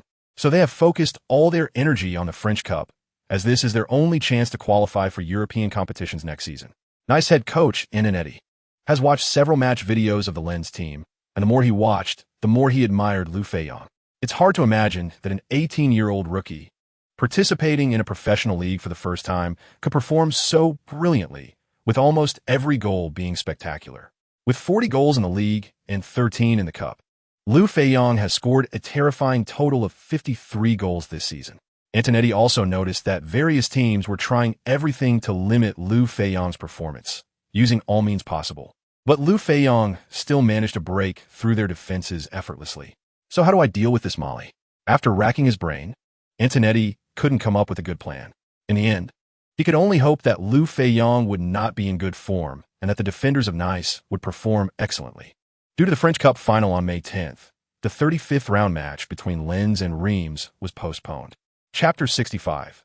The final showdown begins. Southern Xia Long Fist is said to have been created by Southern Xia Zhan Zhao, combining the strengths of Southern Fist and Northern Legs. It features a blend of both styles, with an emphasis on quick and fierce movements, compact rotations, and short-range strikes. Due to time constraints, Liu Feiyang only showcased a few high-difficulty moves for 2 minutes, but whether it was the fans on-site or those watching on TV, they were all captivated. French President Sarkozy, sitting at the VIP table, stood up and applauded loudly. Leaders of European countries are almost all football fans, and Sarkozy is no exception. Born in Paris, he has been a supporter of Paris Saint-Germain since childhood. However, since becoming president in 2007, he has paid less attention to football, especially Ligue 2. Fortunately, the president of the French Football Association, Escale, sitting next to Sarkozy, had done considerable homework on Liu Feiyang and was well informed about him. When he heard that this was Liu Feiyang's 54th goal of the season, Sarkozy couldn't help but gasp. Mr. President, Molly has half Chinese heritage and enjoys immense popularity in China. The Chinese national television also live broadcasted this match, and the latest data shows that nearly 100 million people in China are watching this game. Chapter 66. The first championship of his career indeed. It is fate. Nice head coach Ancient sighed and sat back down, no longer intending to get up. After Liu Feiyang performed a few more moves of Southern Xia Long Fist, the match resumed. Not only was Ancient disheartened, but the players of Nice also looked as wilted as a frostbitten eggplant. Originally wanting to push for a fourth goal, Liu Feiyang obediently held his position in midfield, linking the team's offense and defense. They had already given up resisting. Pushing further would be excessive. Leave a line for others. We may meet again in the future. Beep, beep, beep. As the referee blew the final whistle, the Lens fans erupted in cheers, expressing their joy in their own way. The coaching staff and substitute players rushed onto the field, embracing each other, jumping and shouting, with many shedding tears of excitement, encouraged by Raymond and others. Head coach Axel was caught by a group of players and tossed into the air, caught and tossed again. All right, let me go, you kids. My bones are going to fall apart. You should be throwing Molly up instead. Chapter 67. The triumph of the champions thanks to the Chinese national television. And thanks to the sports channel for building a new platform between me and Chinese fans. I will work even harder next season, scoring goals to repay the vast number of Chinese fans and strive not to disappoint everyone. After answering a few more questions, the two returned to the locker room and, along with the entire team, returned to the hotel where the club had prepared a celebration banquet. Club President Raym first handed out a 1 million bonus for winning the championship, and then the banquet officially began. Raym and Axel delivered enthusiastic speeches, and while Liu Feiyang was eating and drinking, he heard his phone beep with a new message. I thought it was a message from Song Xiaomei, but when I picked up my phone, it was from Abel. Thank you, Molly. Your outstanding performance helped me get through this tough time. I just reached a deal with Riedel, and after the season ends, Riedel will officially take over. After reading this, Liu Feiyang immediately replied with a text. Uncle Abel, you're too polite. I just did what I was supposed to do. I hope you can make a glorious comeback soon. If there is anything you need me to help with, just let me know, and I will not refuse. Chapter 68. 10 rings per shot soon. Dale took out a gun and 2 large boxes of ammunition from the gun cabinet. Although Liu Feiyang hadn't touched a gun in 4 months, his memory was excellent. After taking the handgun, he first disassembled and reassembled it. Alex nodded, seeing no issues. Let's start shooting. This time, Liu Feiyang directly chose the 50-meter target. After loading the bullets, he calmed himself down and found his rhythm before pulling the trigger, unleashing all 13 bullets. The result was 5 shots in the 10 ring, 6 in the 9 ring, and 2 in the 8 ring, with performance consistently stable and outstanding. Alex and Raymond beside him looked at the bullet holes on the target paper and couldn't help but exclaim, "Molly, you're too strong. If you trained specifically in shooting, you could definitely win an Olympic gold medal."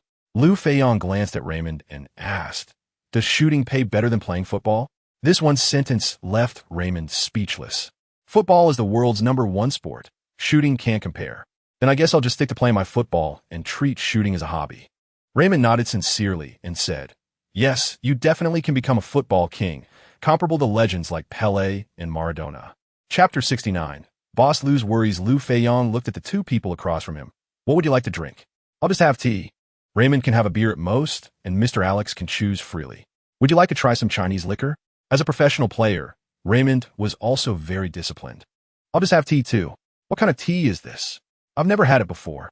It has a grainy aroma." The girl immediately introduced, "This is barley tea, which helps with digestion and weight loss." After hearing this, Raymond took another sip. "Not bad. I need to drink more. I seem to have gained some weight recently." "Can you buy this barley tea in supermarkets?"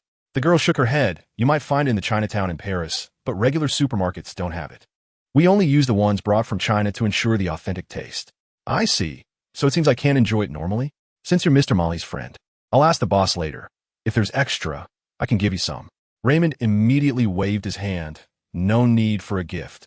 If possible, I'll buy some to take home. I'll ask later." "Sir, would you like something to drink?"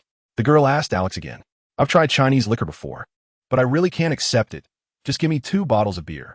Chapter 70. One-on-one with the Charlie gang while they were discussing Liu Wenxing's matter. They suddenly heard a crash outside, the sound of cups and plates breaking on the floor. Immediately, the waitress rushed into the booth in a panic. "Boss, those guys from the Charlie gang are back. They want the biggest private room for dinner, but the boss lady said all the private rooms are occupied, and they started smashing things. This is too much." Liu Feiyang was furious upon hearing this. He walked out from behind Liu Wenxing and into the hall. He saw 4 young punks pushing a Chinese woman around who looked to be in her 40s. She was probably the boss lady, cursing at them. "Damn it, coming here to eat is showing respect for you. If you don't arrange the private room in 3 minutes, don't think you can continue here." "Who?" Before the leading guy could finish his sentence, he suddenly received a heavy slap to the face, spitting out several teeth. Turning around, he saw a black-haired, brown-eyed teenager around 18 or 19 years old. Just as he was about to speak, the teenager grabbed his neck, lifted him off the ground, and then he was thrown out of the restaurant, landing on the street in a daze. Chapter 71. The last home game after gathering a wealth of evidence. The police quickly dispatched a large force to arrest the remaining members of the Charlie gang, dismantling their hideouts and seizing some weapons and a large amount of stolen money. What awaits these guys is the judgment of the law and prison time. Originally, Liu Feiyang wanted to practice with a rifle today, but after leaving the police station, it was already past 4 o'clock, so he gave up. Returning to Sawalu, he bid farewell to Liu Wenxing. "Boss Liu, I'll take my leave now. If there's anything regarding longness, just tell Alex. If you want to develop in lens, let me know." Liu Wenxing was also very grateful and exchanged contact information with Liu Feiyang and Alex. Before leaving, Liu Feiyang also took a group photo with Liu Wenxing and other Chinese people in front of Sawalu, and Raymond insisted on paying for the meal, of course. He also bought some barley tea. After picking up the car from Alex's shooting club, Liu Feiyang and Raymond returned to Lin's, with Raymond driving. On the way, Liu Feiyang's phone suddenly rang. He took it out and saw it was a call from Song Xiaomei, so he immediately answered. "My dear, I'm on my way back to Lin's. What is up, missing me?" Chapter 72. A perfect season finale. The football drew a perfect arc in the air and flew directly into the top left corner of the goal. Although the Ballon goalkeeper tried his best to save it, due to poor positioning earlier combined with the tricky angle of the shot, he could only helplessly watch the ball go in. 1-0, Linz took the lead. Amidst the frenzied cheers of the home fans, Liu Feiyang ran to the center circle and put on a show with several stunning moves from his signature martial arts technique, the 100 steps untraceable palm. This technique emphasizes the coordination of footwork, body movement, and striking, with an elusive figure and powerful strikes, which drew thunderous applause from the audience. After bowing to thank the fans, the game resumed. Although Ballon intensified their attacks, They struggled to break through the midfield, where Liu Feiyang was stationed, often resorting to long balls, but lacking a tall striker as a pivot. Their offensive seemed overwhelming, but there were very few threatening shots. Moreover, while strengthening their attack, their defense had many gaps. In the 42nd minute, after successfully intercepting the ball in the midfield, Liu Feiyang charged forward and, when facing the opposing goalkeeper instead of shooting, he passed to Raymond, who was making a run on the right. Chapter 73. Nike's old problem, the previously second-ranked Strasbourg team lost their footing. They not only failed to maintain second place, but also dropped out of the top three, falling directly to fourth place, completely saying goodbye to Ligue 1. Montpellier defeated Strasbourg 2-1 in the final round, finishing strong to secure second place and successfully promoted to Ligue 1 alongside Lens. Ballon secured their spot in the relegation playoff against Cannes. The team ranked third from the bottom in Ligue 1 by defeating Amiens 40 in the final round, edging out Strasbourg by a single point. They won the playoff and qualified for next season's Ligue 1. Since Liu Feiyang confirmed he would stay with the team next season and was aware of the club's personnel changes after the team officially went on holiday. He visited Grandpa Jacques in Ajaccio and then stayed at home, waiting for Song Xiaomei to finish her summer vacation so they could return to Huagua for a holiday together. Of course, before going back to the country, Liu Feiyang had several commercial endorsements to negotiate, the most crucial being the selection of a sportswear and shoe sponsor among Adidas, Nike, and Homeland. As anticipated, with Liu Feiyang leading Lens to win both the French Cup and Ligue 2 championship. They not only competed in Ligue 1 next season, but also qualified for the Europa League, and his popularity in Huagua skyrocketed, prompting Adidas, Nike, and Homeland to increase their offers accordingly. Chapter 74. Xiaomei's home. In addition to Homeland, contracts with other companies were also being renewed one after another. But according to Liu Feiyang's wishes, the contract terms would not exceed 2 years, because at the latest his contract with Lens would expire in 2 years. And if nothing unexpected occurred, he would choose to leave for a higher platform to showcase himself, at which point his commercial value would also soar. After handling all these matters, Liu Feiyang currently had a total of 12 endorsements, 7 from Huagua companies and 5 from European companies. Although there were no top international brands, his annual advertising income had already surpassed 15 million euros, and combined with the salary paid by the club, his annual income exceeded 20 million, not much less than Messi. This made him one of the top players in Ligue 1, and others could only be envious. After all, Liu Feiyang had a huge market in Huagua behind him. It is evident that Song Xiaomei's efforts to enhance Liu Feiyang's promotion in Huagua through platforms like Weibo were very forward-thinking. Wife, should we buy a house? Now that we have money, improving living conditions is certainly reasonable. However, Song Xiaomei shook her head. I think it's unnecessary for now. You definitely won't stay in Lens for long, so what happens to the house when you leave? Isn't it great to have a free house to live in and a free car to drive? Being a player is about capitalizing on youth. We need to think long-term. Chapter 75. The capable future son-in-law, Song Jianguo, opened a logistics company with business extending across the 3 northeastern provinces and the Beijing-Tianjin region. And he had friends everywhere. Qinyu, on the other hand, operated a high-end beauty center, making her somewhat of a figure in the fashion circle. Song Xiaoshui, who was only 9 years old and 12 years younger than Song Xiaomei, was in the 3rd grade of elementary school.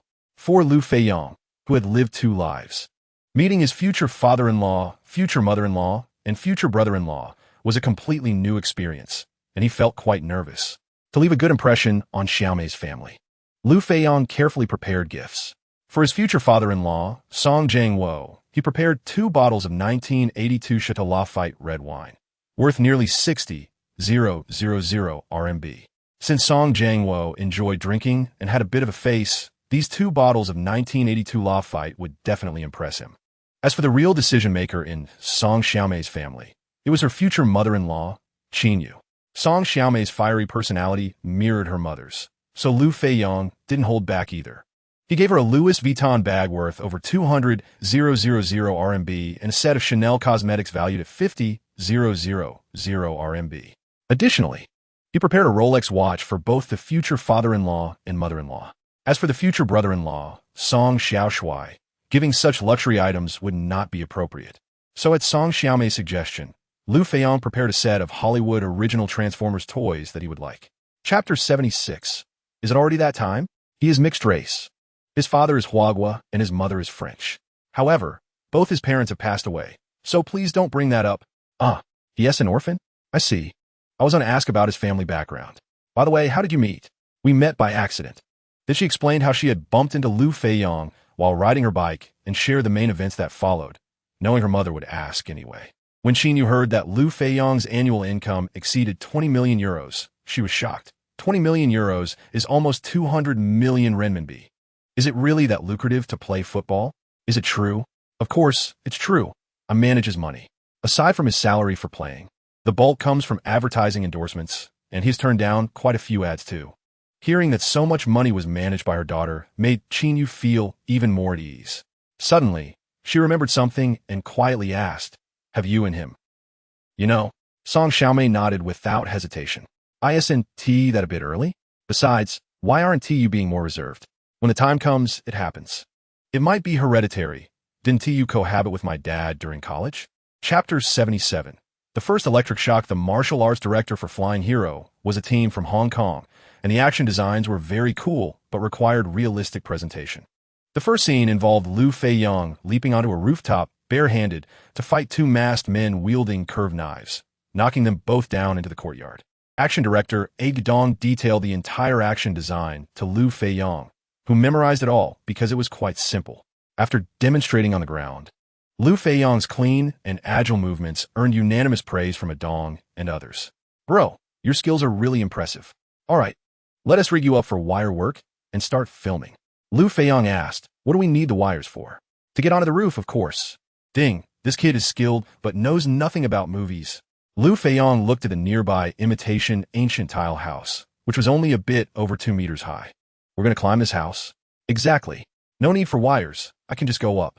After saying that, he concentrated his internal energy in his legs and leapt lightly onto the rooftop, then turned to Dong, spreading his hands to indicate, see? I'm up here now. Dong, Gu Jing, and everyone present were left with their mouths agape, unable to believe what they were seeing was real. Chapter 78. A brand new lens in fact.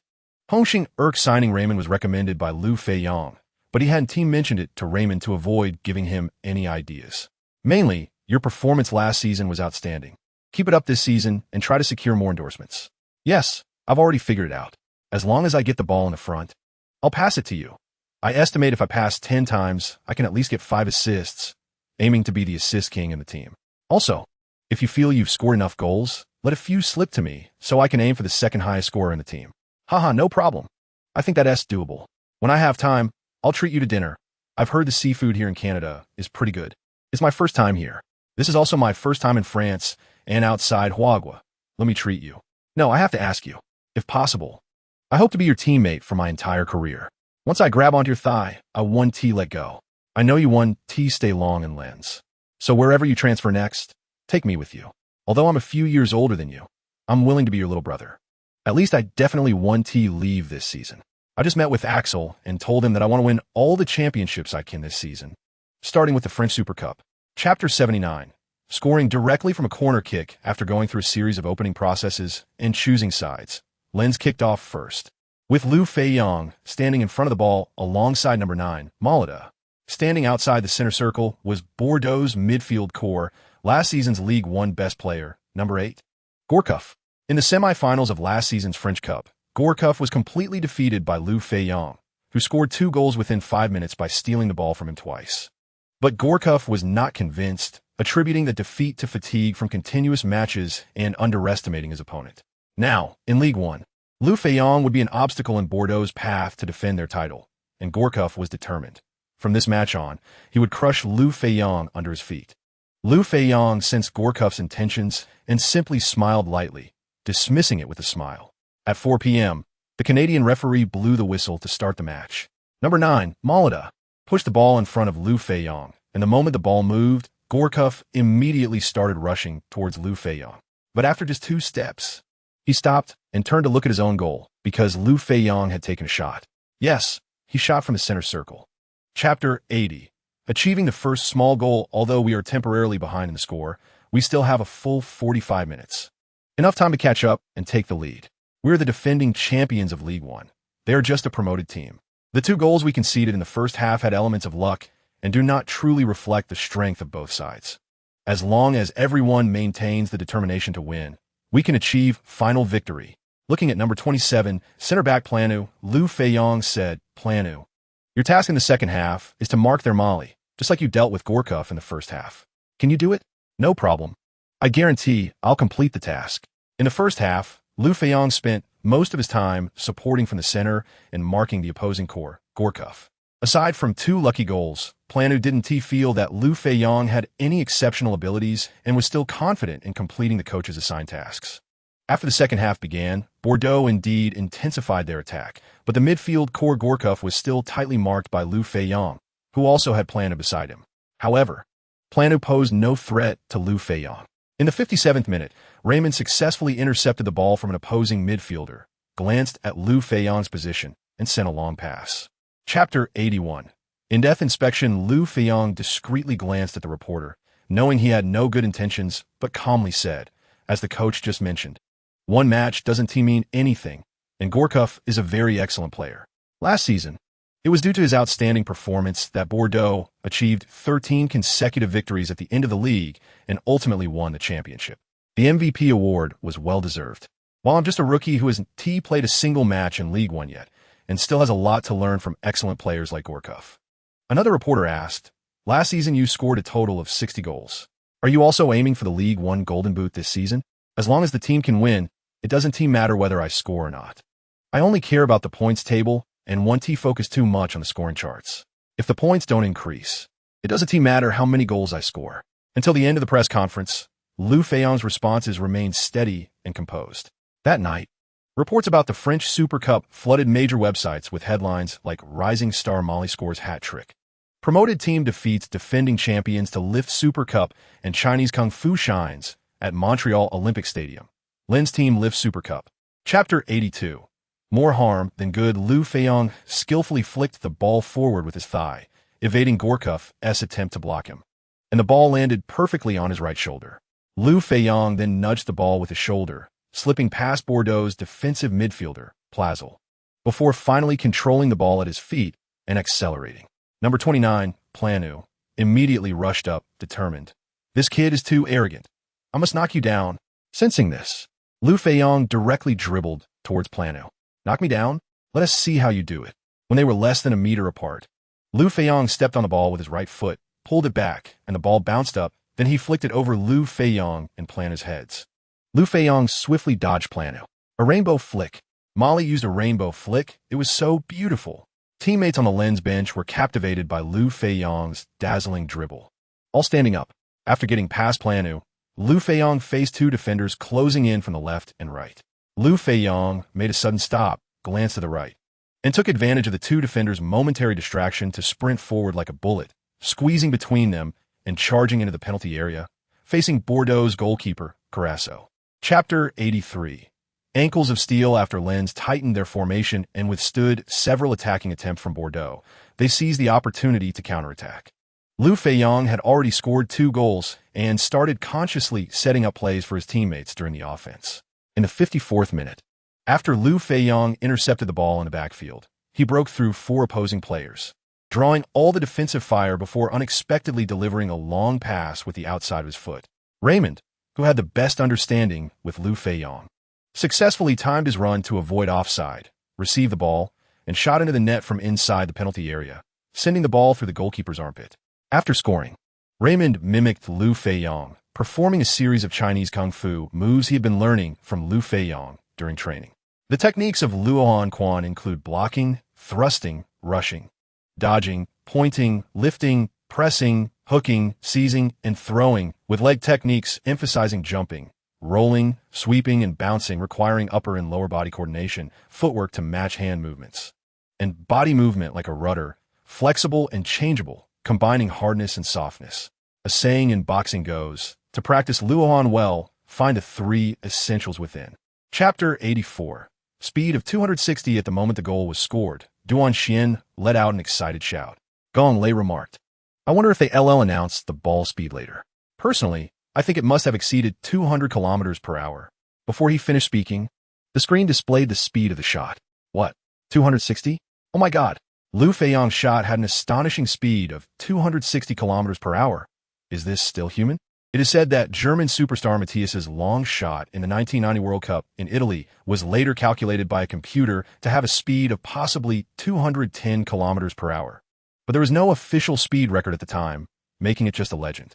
The fastest officially recorded ball speed after that was during a Premier League match on September 16, 1997, where Tottenham Hotspur's Sheringham shot against Chelsea was measured at 182 kilometers per hour. Liu Feiyang's shot reaching a speed of 260 kilometers per hour is now a new world record. After scoring, Liu Feiyang was also very excited. Amidst the cheers of the fans for Huagua Kung Fu, he flipped over 20 times to the center circle, and finally landed steadily at the kickoff spot with a high and graceful landing. Chapter 85. Provocative Boateng Hamburg is a traditional strong team in the Bundesliga, having won the top league title 6 times in its history, as well as once winning the Champions League and once the Winners' Cup. Last season, they ranked 5th in the Bundesliga, earning a chance to participate in the Europa League. In this match, Hamburg's head coach Labadia deployed a 4-3-3 attacking formation and launched wave after wave of attacks from the start, firmly suppressing the Lens team in their own half. In Liu Feiyang's view, Hamburg's strength surpassed that of Bordeaux, so he actively participated in the team's defense while also observing the opposing players. Although they had the Brazilian left midfielder, number 8 Zé Roberto, known as the Golden Left Foot, this 35-year-old veteran was no longer as formidable as in his prime. The true attacking core of Hamburg was 22-year-old Dutch left winger Elia. Therefore, Liu Feiyang shifted his defensive focus to the right and actively matched up against Elia. After a struggle, Elia was quickly restrained by Liu Feiyang, and his mistakes began to increase. In the 21st minute, Elia received a pass from veteran Zé Roberto and, facing Liu Feiyang's defense, nudged the ball to the side, preparing for a dribble, as Elia was known as a speedster in both the Bundesliga and the Dutch national team. Chapter 86. Can participate in high jump competitions. After Liu Feiyang picked up speed, he executed a series of dribbles, going past one defender after another, and in no time had entered the penalty area. Facing the goalkeeper Rost, who rushed out, Liu Feiyang feigned a shot to fake him out, then calmly dribbled past him, with an open goal in front of him. However, instead of shooting directly, Liu Feiyang abruptly stopped, placed the ball under his foot, then elegantly turned around and used his heel to nudge the ball into the net. Amidst the cheers of the fans, the referee also blew the whistle to signal the end of the match. With Liu Feiyang's 6 goals, Lens triumphed over visiting Hamburg. As he passed by Boateng, Liu Feiyang said, "Buddy, you lost." Boateng, convinced, replied, "Yes, you won. Honestly, I regret saying that to you. You are really amazing. No worries. We can compete again next week." "No, I won't compete with you anymore. By the way, can I exchange jerseys with you?" "Of course." The two young men exchanged jerseys and entered the players' tunnel, laughing as they returned to their respective locker rooms. Chapter 87. Choices and Decisions. I am now in Lens, staying at the Polar Hotel. If you have time, I invite you to lunch, and we can chat while we eat. "Okay, Coach Gao, I will come over right away, but I must treat you. Otherwise, it would be too rude." After hanging up the phone, Liu Feiyang told Song Xiaomei about Coach Gao Hongbao wanting to meet him. Song Xiaomei thought for a moment. "The national team coach is looking for you, so he must want to persuade you to join the national team. It must be that way. Let's hear what he has to say." "Dear, change your clothes, and we'll go meet Coach Gao." "Okay." A few minutes later, Liu Feiyang drove Song Xiaomei to the Polar Hotel. As soon as they entered the hotel lobby, they saw a slender figure approaching. "Ha! Liu Feiyang, you came so quickly." Liu Feiyang immediately extended his hand to shake hands with Gao Hongbao, saying, "Hello, Coach Gao, I've heard so much about you. Let me introduce you. This is my girlfriend, Song Xiaomei." Song Xiaomei also shook hands with Gao Hongbao, saying, "Hello, Coach Gao." "Hello, you two really are a perfect match." Although Liu Feiyang did not introduce Song Xiaomei's identity as his other agent, Gao Hongbao had prepared well before coming and was well aware of Song Xiaomei's situation. Chapter 88. 2 matches, 30 goals for Song Xiaomei. She certainly hoped Liu Feiyang would serve the national team, as she is a true Huagua person. And she also hopes that after Liu Feiyang's career ends, he can return to live in Huagua, where all her family and friends are. The matter came to a temporary halt, and Liu Feiyang decided to focus his main energy back on football itself. On Saturday, September 12th, the match between Lens and Montpellier in the 5th round of Ligue 1 kicked off. Montpellier, like Lens, is a newly promoted team, and they had remained unbeaten in the first 4 rounds with 2 wins and 2 draws. However, against the currently soaring Lens and the rising star Liu Feiyang. It was still not enough, because in the following period, Lens's matches were very congested, and head coach Axel required the entire team to resolve this match quickly. Liu Feiyang also led the team to execute Axel's strategy effectively. In the 6th minute, Liu Feiyang broke through in the middle and assisted Raymond in scoring a goal. In the 13th minute, Liu Feiyang took a long-range shot from outside the penalty area that went straight into the corner. In the 24th minute, Liu Feiyang made a clever backheel pass to the left, and number 22, Jima, scored with a shot into the far corner from the penalty spot. Chapter 89. Two perfect acts of revenge, although Lille had also played a Europa League group match 2 days prior, drawing 1-1 at home against the visiting Spanish powerhouse Valencia. They were fortunate to be playing at home and not as fatigued as Lens. Thus, they lined up in a 4-3-3 formation to launch a strong attack from the start, hoping to catch Lens off guard. In the 11th minute, Lille's number 10, attacking midfielder Brainiac, delivered an accurate diagonal pass, and number 17, forward Frau, successfully beat the offside trap. Facing goalkeeper Rune, he calmly slotted the ball into the far corner, making it 1-0, with Lille taking the lead. After scoring, Lille's players celebrated wildly in Lens's small penalty area, with thousands of traveling Lille fans erupting in joy. Several players, during their celebration, deliberately glanced at Liu Feiyang, clearly showing a provocative intent. Liu Feiyang smirked, feeling angry. The consequences will be serious. He then swapped positions with number 22 Jima and stood next to number 9 Malada at the kickoff spot. At the referee's urging, Lille celebrated for over 3 minutes before reluctantly returning to their half. With the referee's whistle, number 9 Malada tapped the ball sideways, and Liu Feiyang followed up with a shot. Chapter 90, Will You Compensate Me? After Hazard was carried off on a stretcher on the 26th, and seeing that he could not continue the match, Lille's head coach Rudy Garcia had no choice but to make personnel adjustments. Rudy Garcia was also quite frustrated. The 2 players he had arranged to specifically target Liu Feiyang were both injured and left the field in an instant. No, number 15 Emerson should be counted as sent off with a red card. In contrast, Liu Feiyang was kicked hard by Emerson but came out unscathed, scoring another goal and also causing number 26 Hazard to be taken off.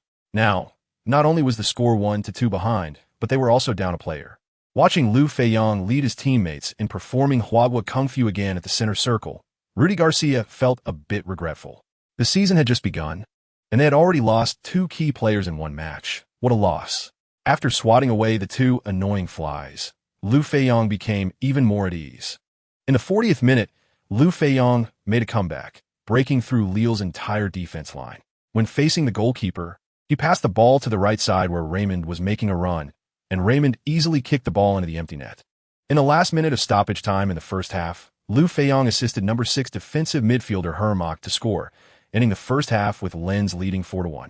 Chapter 91, God-level long shot, my dear. This morning, Director Gujin called me and said that the movie Flying Hero you participated in will be released during the National Day holiday on October 1st, asking you to help with the promotion. So soon? They finished post-production in just 2 months? To seize the National Day slot, they must have worked overtime on post-production.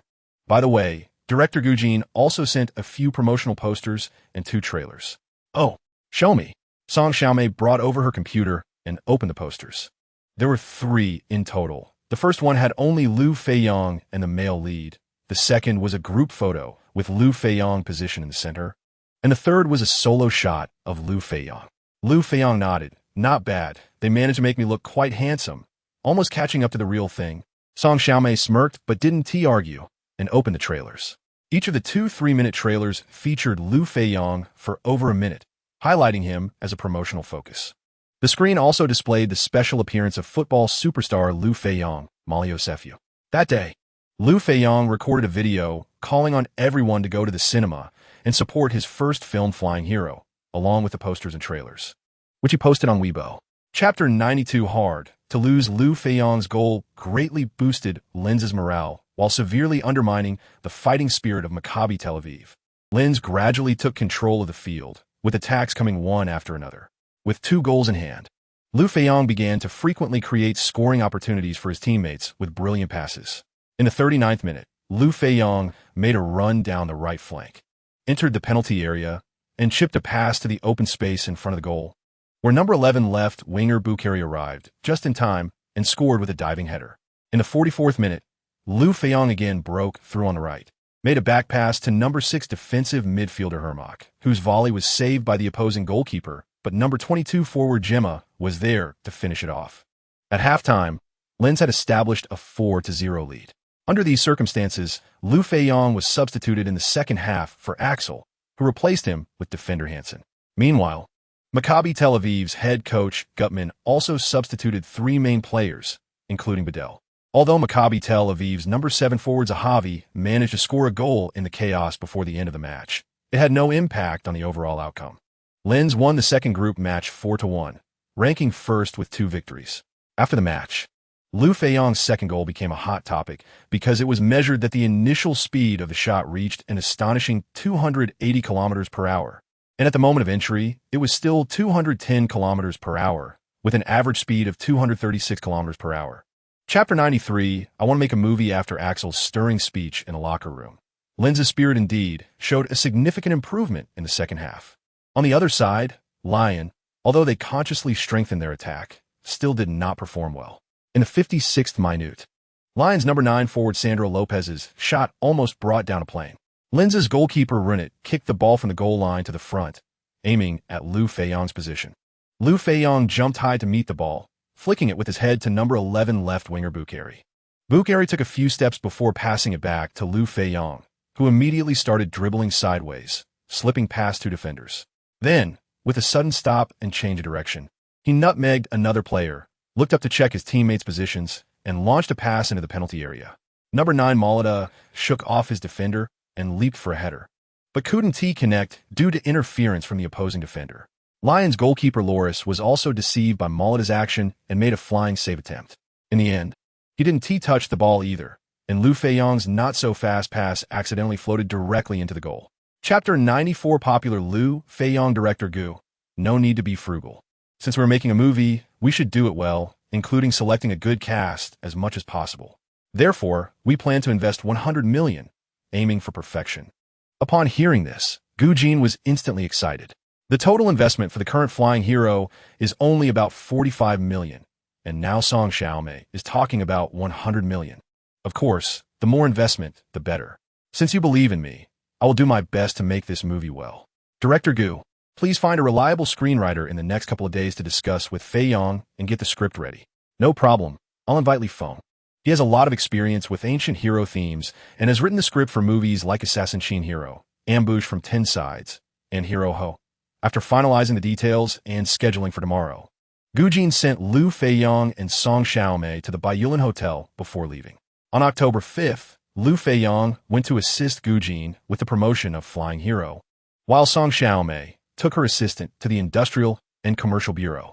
Since they needed to shoot a movie, they had to register a film company, aiming to get it done before Liu Feiyang returned to France.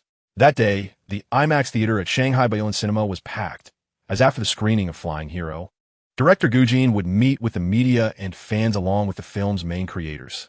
Chapter 95 Parting Ways. Alright, that's a catchy name. Let's call it God of Jew. I will have a draft ready in about 10 days and send it to you for revisions. Okay, thank you, Teacher Lee. No need to be polite. By the way, I have a small request. Oh, please feel free to say, Teacher Lee, I would like to use your story as a basis to write a long novel. That is no problem. Feel free to write. After sending off Li Feng, Liu Feiyang went to the hotel gym to work out. In the evening, Liu Feiyang and Song Xiaomei put on disguises to watch a movie again, as Song Xiaomei hadn't seen it yet. On October 7th, Song Xiaomei stayed in Shanghai to continue with the company's registration, while Liu Feiyang set off for Beijing to record an interview program at the national television station as scheduled. The host of the program was an old acquaintance, Zhang Bing, who had previously interviewed Liu Feiyang during his first visit to China. This time, the topic was more in-depth as Liu Feiyang shared his journey. From being a carefree youth to losing both parents, from failing the Ayacho reserve team tests and contemplating suicide, to being reborn in the Lens team. He recounted his experiences from his first match to the most recent one, from his first goal to the latest, including behind-the-scenes stories on and off the field. Chapter 96. Zheng Daji unexpectedly. Song Xiaomei firmly rejected the goodwill offered, stating that no discussions regarding Liu Feiyang's contract terms would take place before the end of the season. What kind of joke was this? Did they think Liu Feiyang was someone who would be swayed by money? Now, Helv Mathler was somewhat flustered, realizing his previous words might have touched the other party's bottom line, becoming as anxious as an ant on a hot pan. Fortunately, Liu Feiyang did not show any abnormalities during training and matches afterward. On October 12th, Liu Feiyang officially returned to the team, and after a few days of recovery training, the team's condition improved. On the 16th, the whole team headed to Monaco. So far this season, Monaco had a record of 5 wins and 3 losses, ranking 5th in the standings with a good chance of qualifying for the Champions League next season. However, for the match against the league leaders, the Lens team adopted a low profile. Despite playing at home, the new head coach Liu set a goal of merely securing a draw and striving for victory.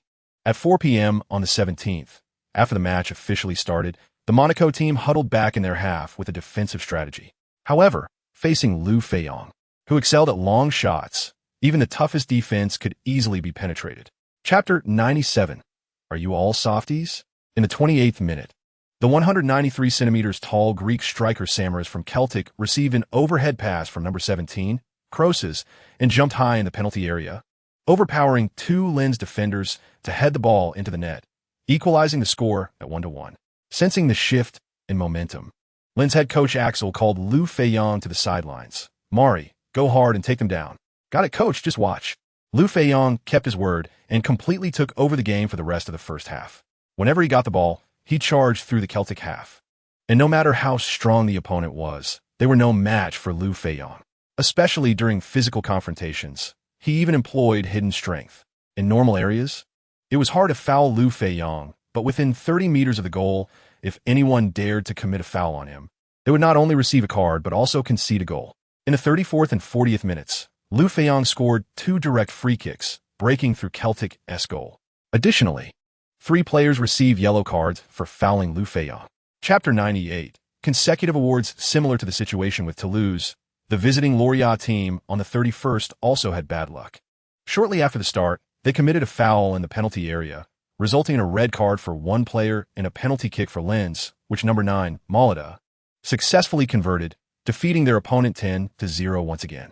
On November 5th, Lens faced Celtic, and to everyone's surprise, Liu Feiyang not only started but also dominated the match, scoring 5 goals and assisting Raymond for another, leading Lens to a 6-0 victory, achieving 4 wins and accumulating 12 points. In another group match, Rapid Vienna lost 0-3 at home to Tel Aviv Shopor. With only 2 matches left in the group stage, Lens and Tel Aviv Shopor advanced early with 12 and 9 points, respectively. 2 days later, on November 7th, Lens traveled to Sokoks, where Liu Feiyang recorded 1 assist and 1 goal, leading to a 2-1 away victory. During this time, Liu Feiyang was commanding on the field and off the field. He also attracted attention since Tuttosport officially announced the 40 candidates for this year's Golden Boy Award in late October. Chapter 99. The most dazzling player Liu Feiyang secretly vowed to win every possible championship this season and next, aiming to be named the World Footballer of the Year in 2011. The year 2010 was a World Cup year, and Liu Feiyang had no opportunity to participate in it, nor did he compete in the Champions League this season, making it difficult to win the Ballon d'Or. That day, news of Liu Feiyang winning the Golden Boy Award spread worldwide, bringing more attention to this 19-year-old prodigy who had already scored 48 goals and provided 18 assists in various competitions this season. Moreover, this young man also received the Puskas Award for the year. Numerous media outlets detailed Liu Feiyang's journey, including the loss of his parents, not being selected for the Ajaccio reserve team, and scoring 60 goals and providing 21 assists in his first professional season, helping Lens win a Ligue 2 championship and return to Ligue 1, along with winning the Coupe de France. They also highlighted his outstanding performances this season and his high popularity in the Chinese community due to his Chinese heritage and martial arts skills. Under such scrutiny, Liu Feiyang continued to prove himself on the field with goals, intentionally creating momentum for his appearance at the FIFA annual award ceremony. Chapter 100. Live performance of the Scorpion Kick after going on stage. Liu Feiyang first warmly embraced George Weah, then exchanged cheek kisses with Elizabeth, before finally receiving the crystal football, symbolizing the Puskas Award from her. Sky Sports' beautiful host, Jackson, looked at Liu Feiyang with stars in her eyes. Congratulations, Mari. Some people may not know that last week, Mari also won this year's Golden Boy Award. Do you have anything to say to everyone? Liu Feiyang walked to the microphone and spoke in fluent English. Thank you, Ms. Elizabeth. Thank you, Mr. George Weah, and thank you to everyone who voted for me. I am honored to be the first recipient of the Puskas Award, and I will continue to work hard to score more wonderful goals. Thank you, everyone. He then spoke in French. Thank you to everyone at Lens Club. Thank you to the coach, teammates, and every Lens fan. Finally, in Chinese. Thank you to all my Chinese fans for your support. Thank you. After finishing his speech, Liu Feiyang bowed again to the audience, intending to step down and return to his seat, but host Jackson called him back. Wait a moment, Mari, the goal you just scored was so spectacular. Can you recreate that move for us live? Chapter 101. The vanity of the future father-in-law after the match on the 22nd. Lens head coach Axel announced that the whole team would have a holiday starting the next day, regrouping on January 4th to prepare for 6 matches in January. With only 11 days of vacation, Liu Feiyang did not delay and set off for Paris with Song Xiaomei on the 23rd, returning to Huagua from Paris. As soon as they arrived in Paris, Liu Feiyang's phone rang. When he took it out, it was the club president, Jervy Maytel, calling. Hello, Mr. President. Hello, Molly. I want to ask if you can come to the club before you return to Huagua. Is there something urgent? It's about your contract renewal. Mr. President, I'm already at Charles de Gaulle International Airport in Paris, and I'm about to board. Let's put it this way, even if the club offers me $1 billion a year, I won't be leaving this season, so please rest assured. Jervy Maytel heard the airport announcement on Liu Feiyang's side and realized Liu Feiyang was not lying. After receiving Liu Feiyang's promise, he felt somewhat relieved. All right then, I wish you a pleasant Christmas holiday. Thank you, Mr. President. The owner of Lens, Riddle, and club president Jervy Maytel were now quite anxious. Chapter 102. The hero saves the beauty Bukhari. The test results showed that Liu Feiyang was in great shape. He scored a hat-trick and provided 1 assist after only playing 45 minutes. The 2 cup matches were treated by Lens as warm-up matches, and finally, on January 16th, they faced Rennes in the 20th round of Ligue 1 away. Facing the league leaders Lens, who had Liu Feiyang, Rennes put all their strength into defense, managing to hold off Lens's repeated attacks until the 80th minute without conceding. However, Liu Feiyang's luck was not on his side today, hitting the post twice and the crossbar once. As Rennes' stamina waned and their defensive intensity weakened, Liu Feiyang remained energetic and, in the 81st minute, unleashed a super long-range shot from nearly 40 meters to break through Rennes' defenses. This also shattered Rennes' morale. After conceding, their formation became somewhat chaotic, with some wanting to attack to equalize but lacking the ability, while others wanted to continue defending, believing it better to lose narrowly.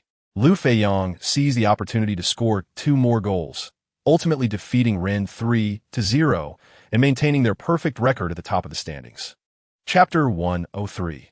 The strange rout, however, in a French Cup match 3 days ago, Lyon was eliminated by Paris Saint-Germain in an away game.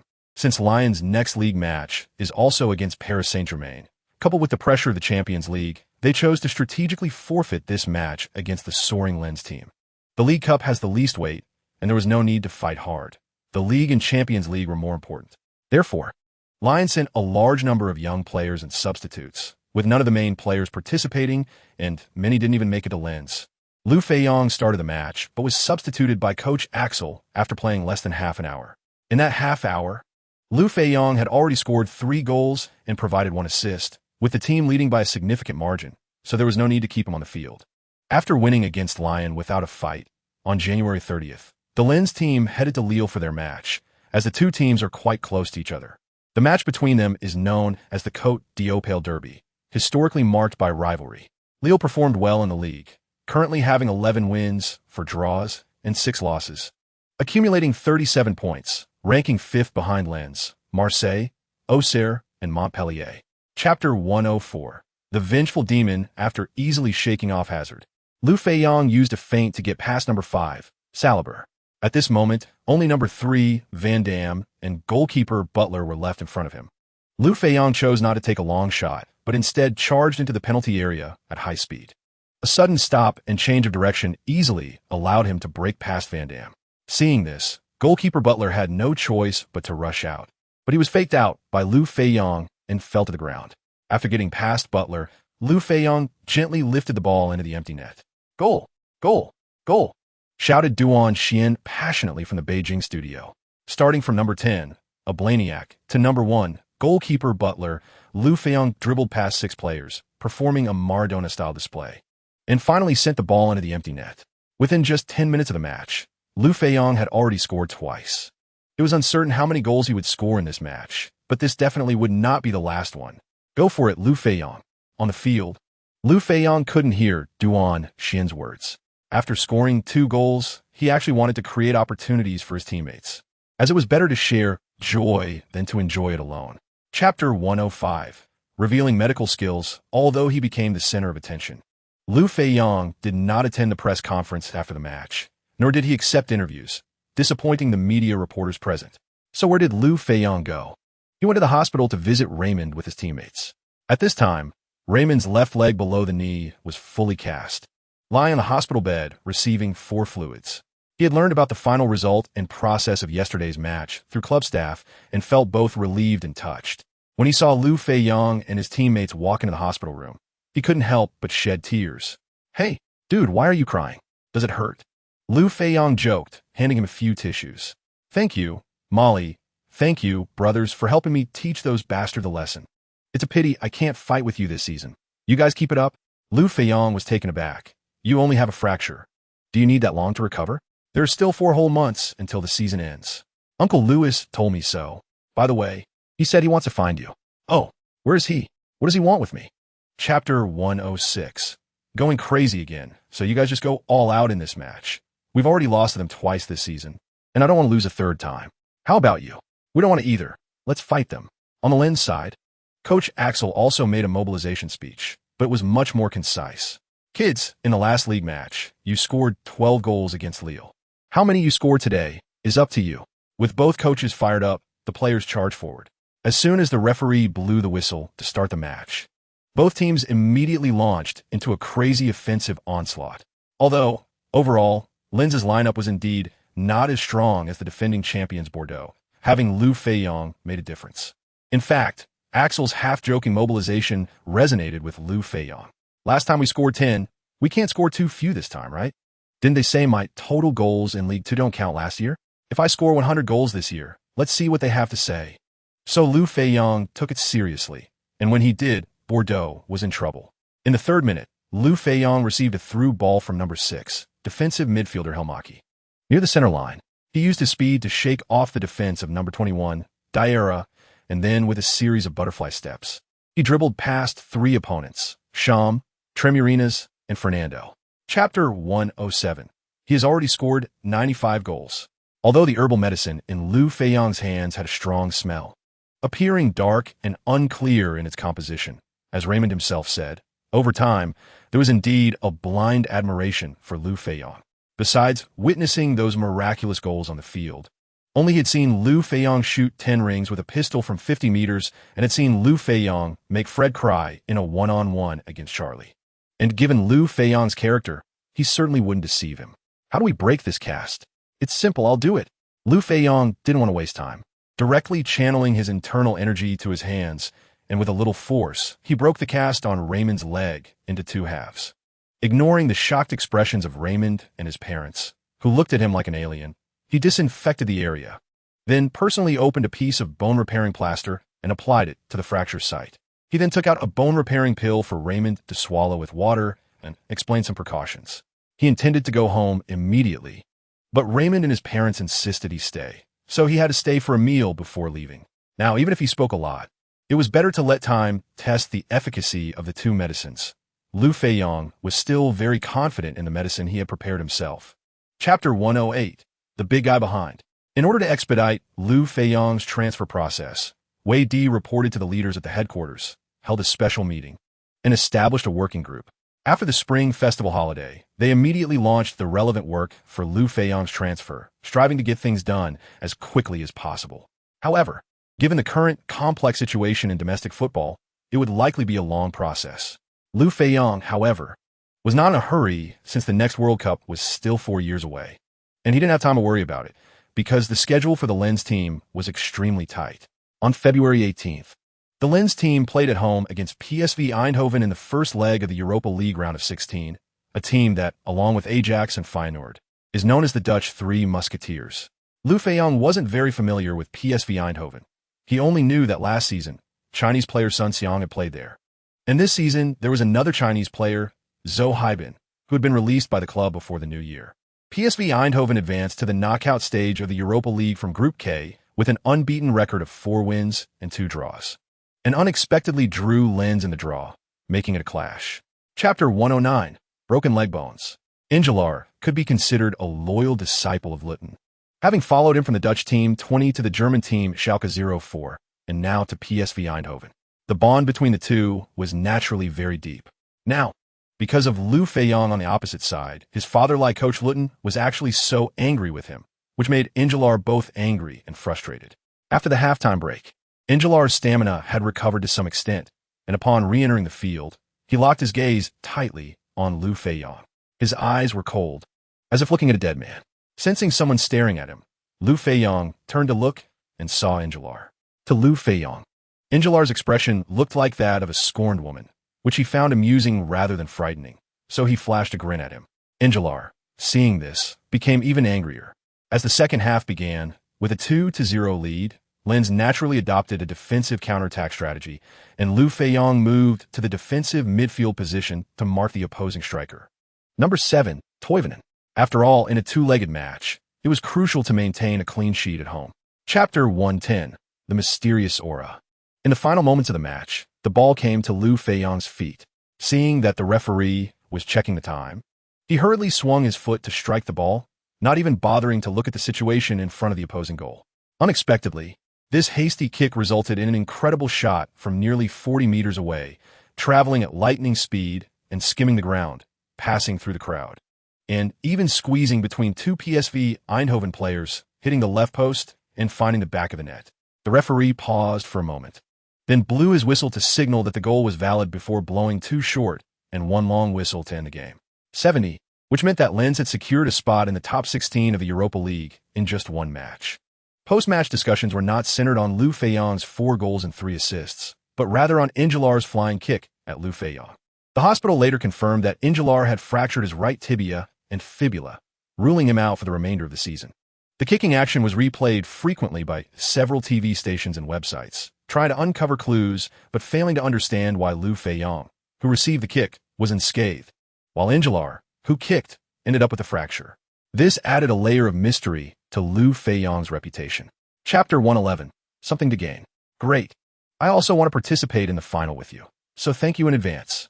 On February 24th, Liu Feiyang and the entire team headed to Eindhoven, Netherlands. Although they won the first leg 70, to be on the safe side, Coach Axel decided to bring Liu Feiyang along, but he would sit on the bench.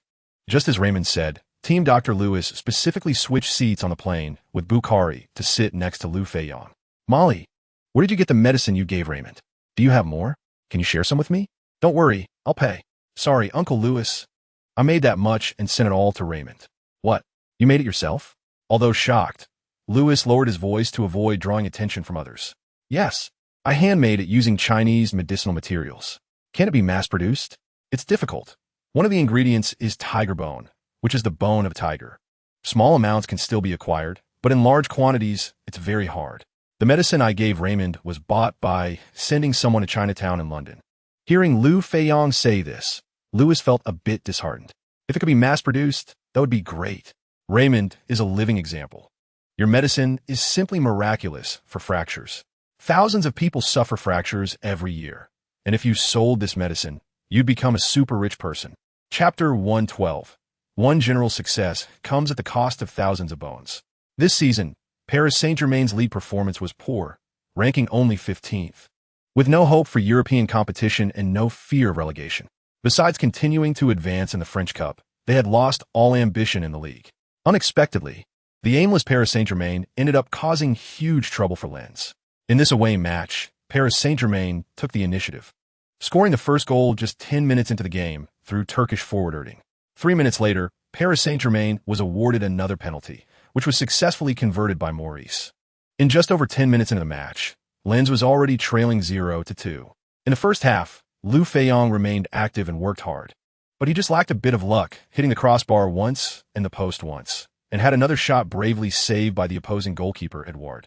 Liu Feiyang's teammates were not in good form due to consecutive matches. They had already achieved 26 consecutive wins. And while losing 1 or 2 matches wouldn't be a big deal, Liu Feiyang was truly unwilling to accept it, constantly looking for opportunities through running, which also helped to exhaust the opponent's stamina. The score remained 0-2 at halftime. During the break, Liu Feiyang closed his eyes and quietly sat in his position, practicing his breathing techniques to recover his energy. Chapter 113. I believe in you. When trailing 0-2, Mali became a lone hero, repeatedly launching attacks towards the Paris Saint-Germain goal. With just 3 seconds left in the match, Mali soared into the sky with the wings granted by God, executing a stunning bicycle kick that continued the team's unbeaten streak. After this round, Lens maintained their perfect record after 27 league matches, proudly sitting at the top with 81 points, while second-place Marseille had only 52 points, a full 29 points behind Lens. With 11 rounds remaining in the league, if Lens wins just 2 more matches, they will secure the league title 9 rounds in advance. The most straightforward scenario is if Lens wins the next match and Marseille does not, Lens will clinch the title 10 rounds early. Considering Liu Feiyang had exerted himself significantly against Paris Saint-Germain, head coach Axel granted him a 3-day break, allowing him to return the day before the match against Anderlecht. Liu Feiyang was indeed a bit tired. On the 7th, he dedicated an entire day to training in seclusion. Originally, Song Xiaomei was a bit worried, but upon seeing her revitalized husband on the morning of the 8th, her concerns were eased. Chapter 114. Marseille is generous, although Lorient fought fiercely. Both coach Axel and star player Liu Feiyang remained calm, methodically looking for opportunities through passing and receiving the ball. This dull scene was only broken in the last minute of the first half, as the first half was nearing its end. The Lorient players were in good spirits and became a bit lax in their defense against Liu Feiyang. At this moment, Lens left back, number 18 Rude, successfully intercepted the ball from Lorient's number 19 forward Vichiru with a sliding tackle. With little time left in the first half, he directly kicked the ball towards Liu Feiyang's area without hesitation. Liu Feiyang suddenly burst into motion, evading the defender beside him, and after receiving the ball, he picked up speed. However, with many defenders near the edge of the penalty area, Liu Feiyang quickly dribbled to the left, then executed a beautiful Marseille turn, pulled the ball, dribbled past the defender, turned around, and shot, all in one smooth motion. Lorient's goalkeeper Oder, obstructed by the crowd, failed to react in time.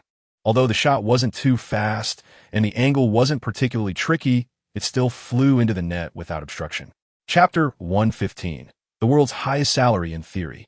With Liu Feiyang's stellar performance this season, the club should have raised his salary long ago. As the president, Hervé Maytel was naturally well aware of the club's financial situation. Lens had the most televised matches this season, with almost every game broadcasted live throughout France and in China, including matches in the French Cup and Ligue Cup that previously went unnoticed.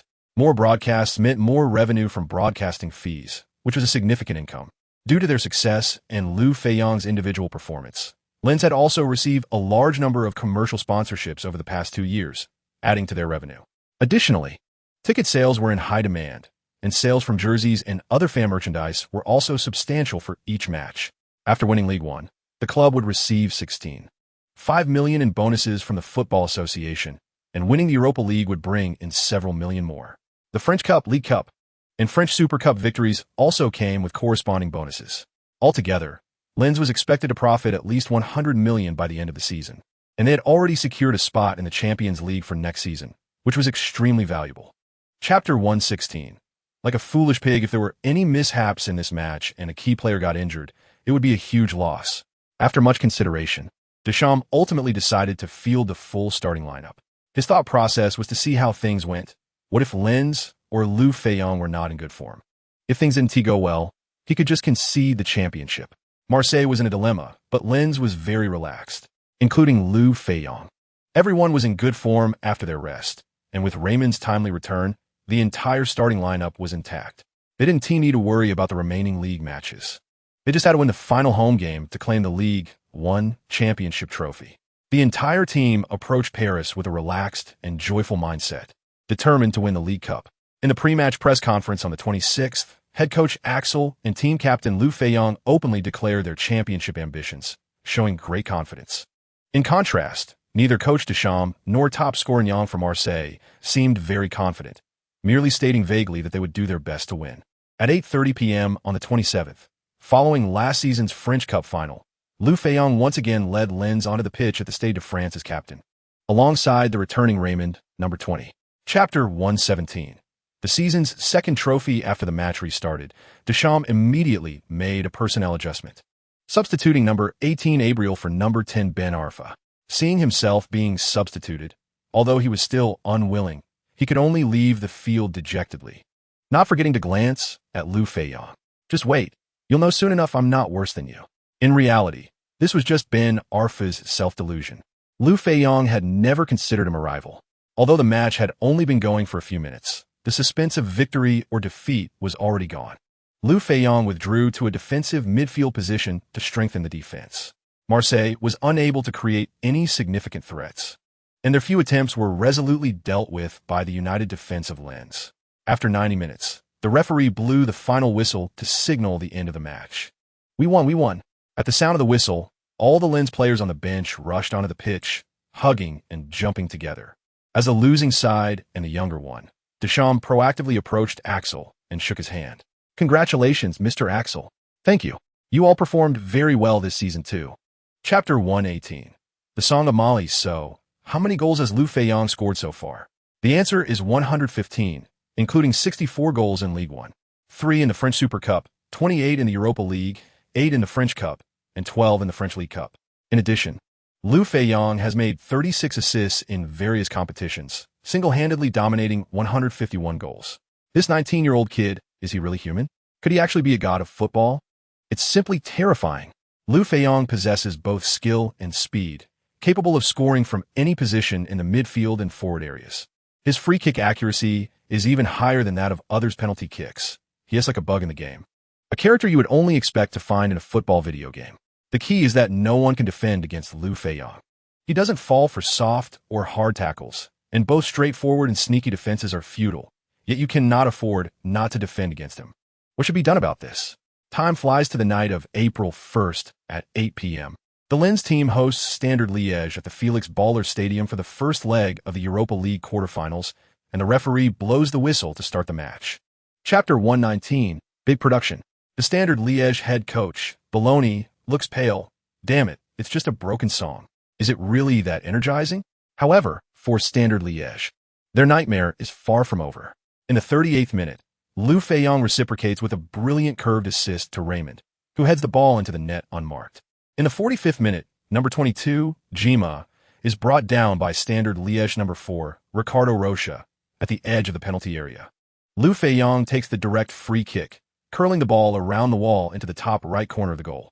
By the end of the first half, Lens has already extended their lead to 6-0. Amidst the passionate singing of the Song of Mali from the fans, Liu Feiyang and his teammates return to the locker room. The head coach, Axel, is certainly pleased with Liu Feiyang's explosive performance. Mali, you played very well in the first half. Whether you play in the second half is up to you. After all, this score is already enough. I'll play for another 10 or 20 minutes in the second half. At this time, Raymond interjects. Mali was stimulated by the fan singing today and wants to repay them with more goals. I feel sorry for the Belgians. By the way, you don't want to score double digits against them, do you? I think that's enough. They showed weakness as soon as they came on. And despite the big score deficit, they haven't resorted to any extreme fouls. Do you really want to wipe them out? Chapter 120. Rain Battle.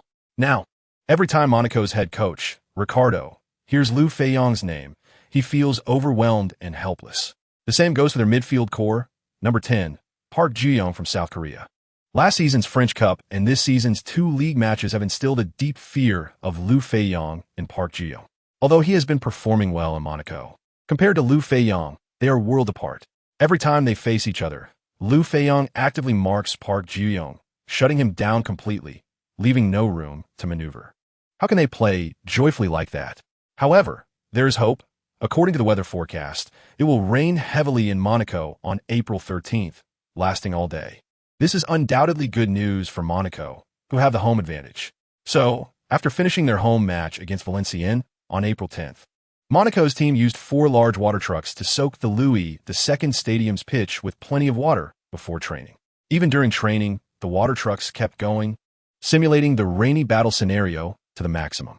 The players wore long stud soccer shoes, making it nearly impossible to coordinate on the extremely slippery grass. So Coach Ricardo focused on practicing long passes and aerial balls. Chapter 121. Dark Horses Emerge. In stark contrast to the joyous laughter of the Lens team, both Monaco's head coach Ricardo and the players, including Park Ji-young on the field, wore complex expressions, a mix of disbelief and helplessness. Especially Coach Ricardo, who looked like he just swallowed a fly, his expression as ugly as it could be. Why is that guy, Molly, unaffected by the severe waterlogging and muddy slippery conditions? And he's even juggling the ball. What a waste of the water trucks these past few days. There's nothing to be done. In the face of absolute strength, all schemes and tricks are futile. As the match resumes, Monaco's number 27, Nemani, and number 9, Sabo, stand at the kickoff point. Meanwhile, Liu Feiyang positions himself on the left side of the center circle, eyes fixed on the ball, ready to pounce.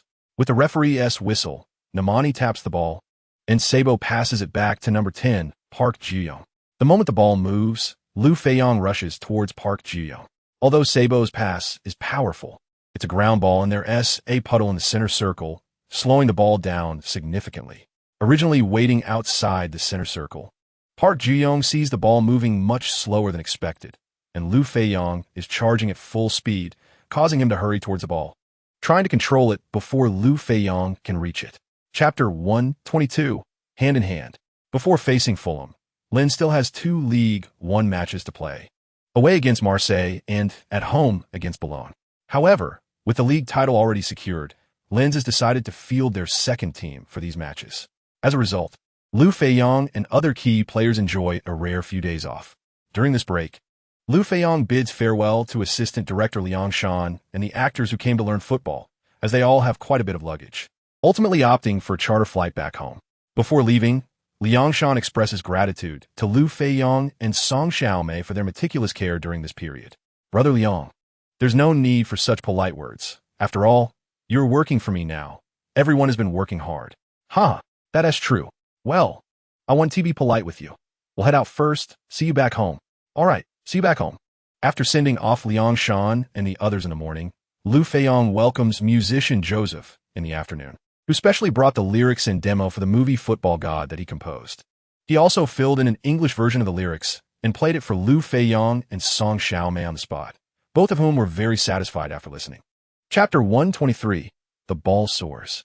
Seeing Liu Feiyang preparing for a powerful kick, the center back number 18, Hughes, hurriedly dodges, but Liu Feiyang merely fakes and smoothly dribbles past Hughes, leaving him face-to-face with Fulham's goalkeeper, Schwarzer. With no choice but to rush out, Schwarzer tries to close down Liu Feiyang, who deftly nudges the ball to the right, allowing the arriving number 20, Raymond, to easily slot the ball into the empty net. Thanks to Liu Feiyang's selfless assist, Raymond scores, putting Lens in the lead. Amidst the thunderous cheers of the fans, Raymond runs over to give Liu Feiyang a big bear hug. On the sidelines, Coach Axel, after a passionate celebration, embraces club president Jervy Mate. With the first goal scored, they essentially secured 80 of the match. On the other side, Fulham's old coach Hodgson, who didn't see the goal from Raymond, kept a close eye on Liu Feiyang. In preparation for this match, Hodgson stayed up late watching many match videos of the Lens team.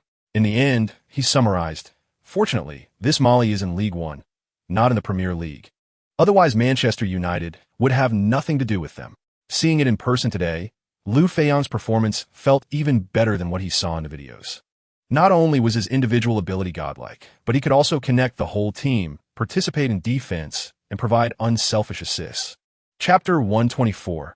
A lifeline after finishing the match with Fulham, apart from League 1. Lens' next matches are the second leg of the Europa League semi-final against Fulham on April 29th and the French Cup final against Paris Saint-Germain on May 1st. Given that the first leg ended with a score of 6-1, which was too lopsided to be concerning, head coach Axel gave the main players another 3 days off and then focused mainly on the match against Paris Saint-Germain. Since entering April, Liu Feiyang has had a very relaxed time, basically having several days of rest after each match. This is the benefit of having already secured the Ligue 1 championship in advance. However, Liu Feiyang didn't waste his time. He spent those 3 days shooting advertisements for the companies he endorses and attending events. Since filming for the movie The God of Kicking would begin after this season, and time was very tight, Any work that could be done in advance had to be done ahead of schedule. Having invested so much money and energy, it would be a shame if there wasn't enough time to achieve the desired results. Fortunately, Liu Feiyang is now very adept at shooting commercials, switching between various styles with ease and maintaining his acting skills, which greatly shortened the shooting time. Chapter 125. Surprisingly not called up, although they were in Paris. The Lens fans of the scene were not fewer than the Paris Saint-Germain fans. Looking around, the gold and red jerseys of Lens almost occupied two-thirds of the crowd. Interestingly, there were many female fans among them, mostly young girls with fair skin, beautiful looks, and long legs, all wearing Liu Feiyang's number 10 jersey. They held various props, with the most common being posters of Liu Feiyang, while some held banners with strange messages. "Molly, I'm waiting for you in bed," followed by an address. "Molly, I must marry you," followed by a phone number. "Molly, add me as a friend, and I'll send you pictures," followed by Twitter and Facebook accounts. Some girls held photoshopped pictures of themselves with Liu Feiyang, quite flirtatious, with captions like, "Hubby, go for it." These girls completely disregarded the outcome of the match. They were there just for Liu Feiyang. Ever since Liu Feiyang showcased Chinese martial arts on the field last season, he quickly rose to fame in France and even Europe. With his handsome appearance, extraordinary temperament, athletic skills, and one stunning goal after another, he captured the hearts of countless girls. Chapter 126. Unable to do it, Paris Saint-Germain's seemingly powerful attack only lasted for 3 minutes before abruptly stopping. Why? Because Liu Feiyang made his move. Although Paris Saint-Germain tried to avoid Liu Feiyang with their passing routes, they overestimated their level and underestimated Liu Feiyang's ability. In just over 2 minutes, number 10 Sessegnon received the ball in the center circle and, seeing Liu Feiyang 3 meters directly in front of him, didn't rush to kick, but instead looked up to observe. Ding! Number 11 Eldon is in a good position. As Liu Feiyang's skill in the ethereal mind technique improved, his perception also significantly enhanced. He could clearly sense Sessegnon's thoughts. His peripheral vision quickly locked onto Eldon, who was 2 meters to his right rear. So the moment Sessegnon passed the ball, Liu Feiyang started his run, instantly arriving next to Eldon. At that moment, the ball from Sessegnon hadn't even reached yet. Positioning himself against Eldon, Liu Feiyang made a quick move to intercept the ball easily. It sounded verbose, but it actually happened in the blink of an eye. Liu Feiyang's sudden action startled both Sessegnon and Eldon. Chapter 127. Invisible wings. The match restarted, and Paris Saint-Germain's 2 forwards kicked off for the 3rd time in the center circle. As the old Chinese saying goes, one vigorous effort leads to success, while repeated attempts lead to decline. Liu Feiyang's 2 goals within the first 10 minutes greatly diminished the opponent's confidence and morale. In contrast, the Lens team was filled with fighting spirit, charging forward as soon as the referee blew the whistle to start the match. Paris Saint-Germain had no choice but to adopt a tight defensive strategy.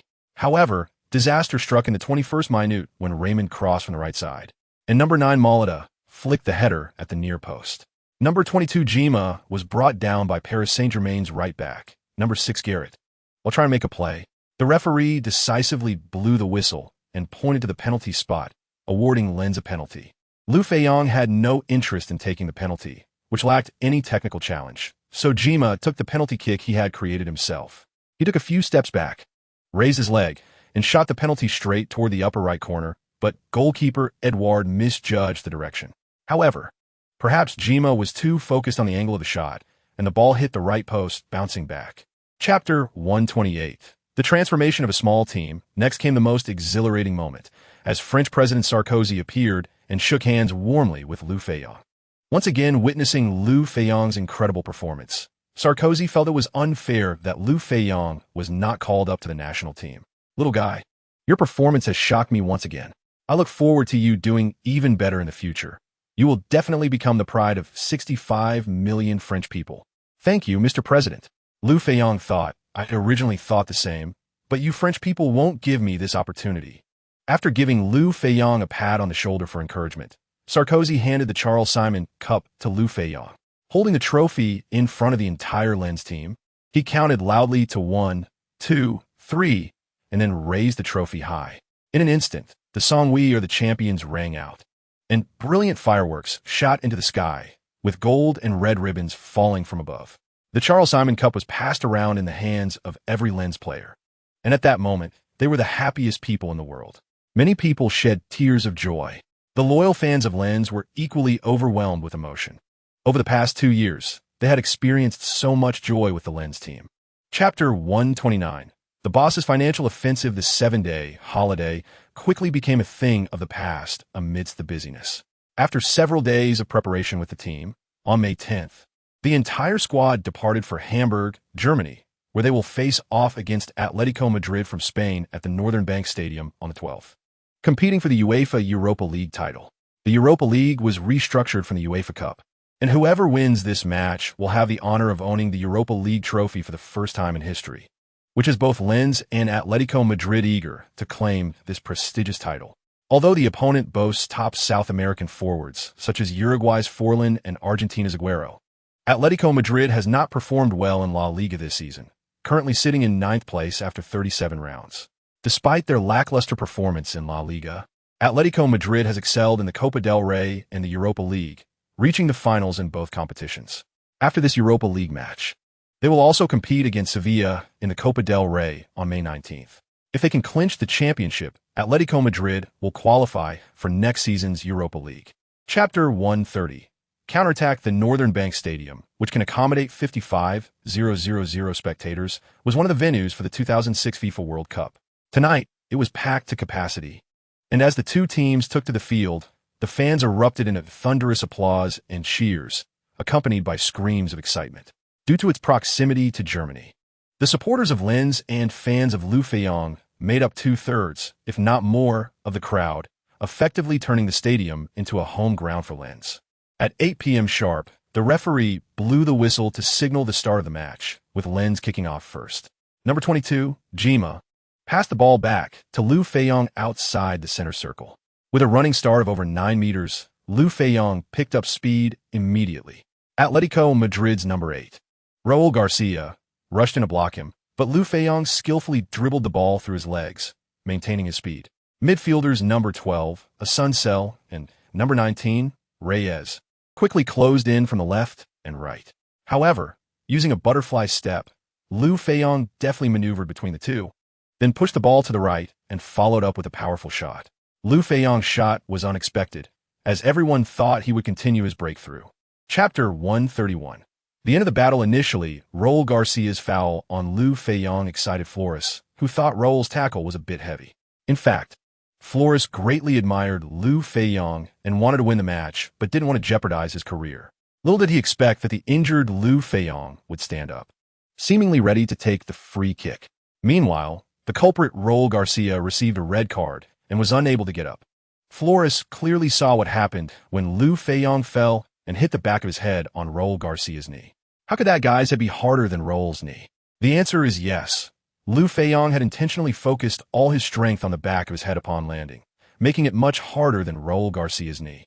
After Raul Garcia was carried off, the team doctor checked him and arranged for him to be sent directly to the hospital. After some chaos, the referee designated the spot for the free kick, and Liu Feiyang placed the ball, focusing on Atletico Madrid's goalkeeper De Gea. De Gea directed the wall to cover the right side, and then shifted slightly to the left. Chapter 132. Dreams come true as promised. Liu Feiyang raised 200,000 for the Yushu disaster area. Is that all? As he counted the money with his fingers, Liu Feiyang was unexpectedly grabbed by his teammates and tossed into the air. Caught, thrown again. Caught, thrown again. This time, he didn't catch it and performed a graceful turn in mid-air, breaking free from his teammates' grasp. He then waved his hands and rushed towards head coach Axel. Soon, head coach Axel, owner Riedel, and club president Jervy Maytel all experienced the sensation of flying. It wasn't until the staff signaled them to leave the field for the award setup that the Lens personnel returned to the locker room. Thus, the ambitious goal of 5 championships set at the beginning of the year was fully achieved, and the dream became reality. In the locker room, everyone sang and danced. Even Axel was as happy as a child, with many shedding tears. As a newly promoted team, they not only performed the Kaiserslautern miracle by securing the Ligue 1 championship 10 rounds early, but also won the French Super Cup, the French League Cup, the French Cup, and today, the Europa League. Who would have thought of this before the season began? Chapter 133. Group stage. When it was Liu Feiyang's turn to speak, the applause, cheers, and girl screams reached the highest decibel level. These 5 championship trophies were earned by Liu Feiyang with 138 goals, making him the greatest contributor and a source of pride for the people of Lens. I want to say just one thing to everyone. This season's 5 championships are not the end. Next season, we will strive for 6 championships, so please stay tuned. I also swear to bring back the Champions League trophy for Lens next season. Next season, Lens will compete for 6 championships: the Champions League, the European Super Cup, the French Super Cup, Ligue 1, the French Cup, and the French League Cup. If they can win them all, they will surpass this season's achievements and become the 6-time champions. All Lens fans believe that Liu Feiyang will keep his promise because, in their hearts, Liu Feiyang is like a god. Happy times are always fleeting, and before they knew it, the 2009 to 2010 season had come to a close, with Liu Feiyang delivering a perfect performance. In Ligue 1, he played 26 matches, scoring 67 goals and providing 23 assists. In the Europa League, he played 12 matches, scoring 39 goals and providing 21 assists.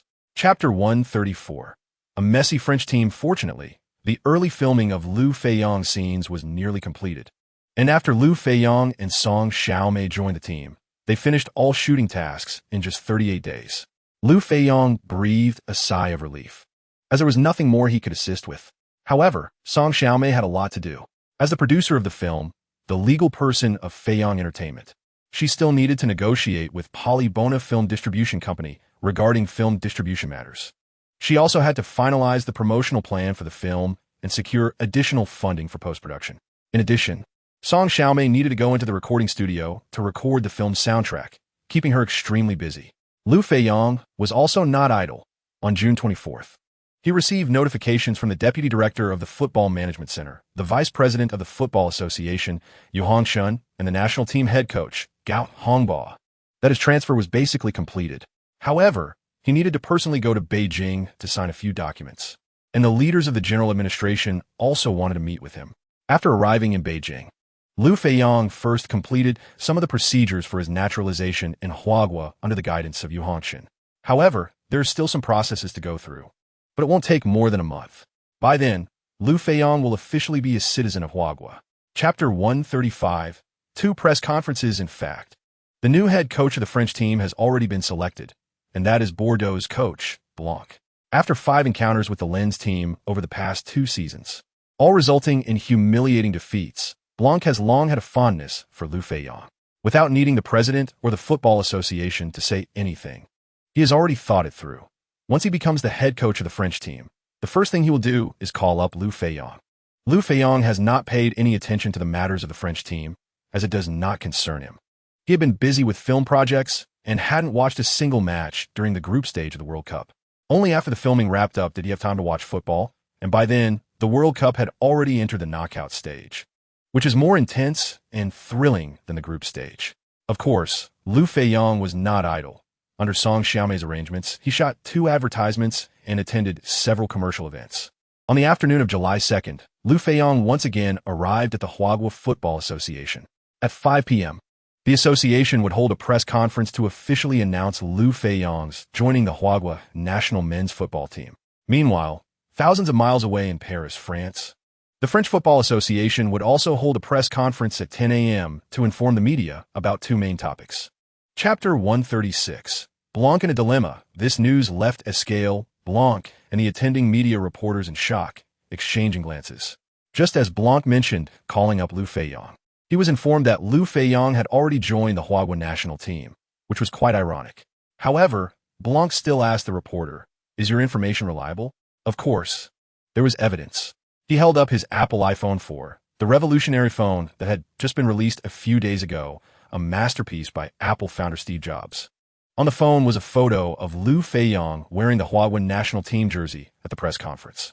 The staff on site, at Escale's gesture, took the phone to him. After looking at it, he handed it to Blanc, and both of their faces turned as sour as if they had just eaten a fly. They silently cursed the former head coach of the French team, Domenech, in their hearts. If you don't like Liu Feiyang, and you think he's incompatible with your zodiac sign, just call him up to play in an international A-level match. Even if you substitute him out after 1 minute, it would be fine. Chapter 137. Buying a big villa. On July 5th, Song Xiaomei had finished most of her tasks and could finally visit the World Expo in Shanghai. Accompanying her were her parents and younger brother. On the night of Song Xiaoshuai's last exam, they flew to Shanghai. The happiest about Liu Feiyang's naturalization in Huagua might be Song Jiangwo and Qinyu.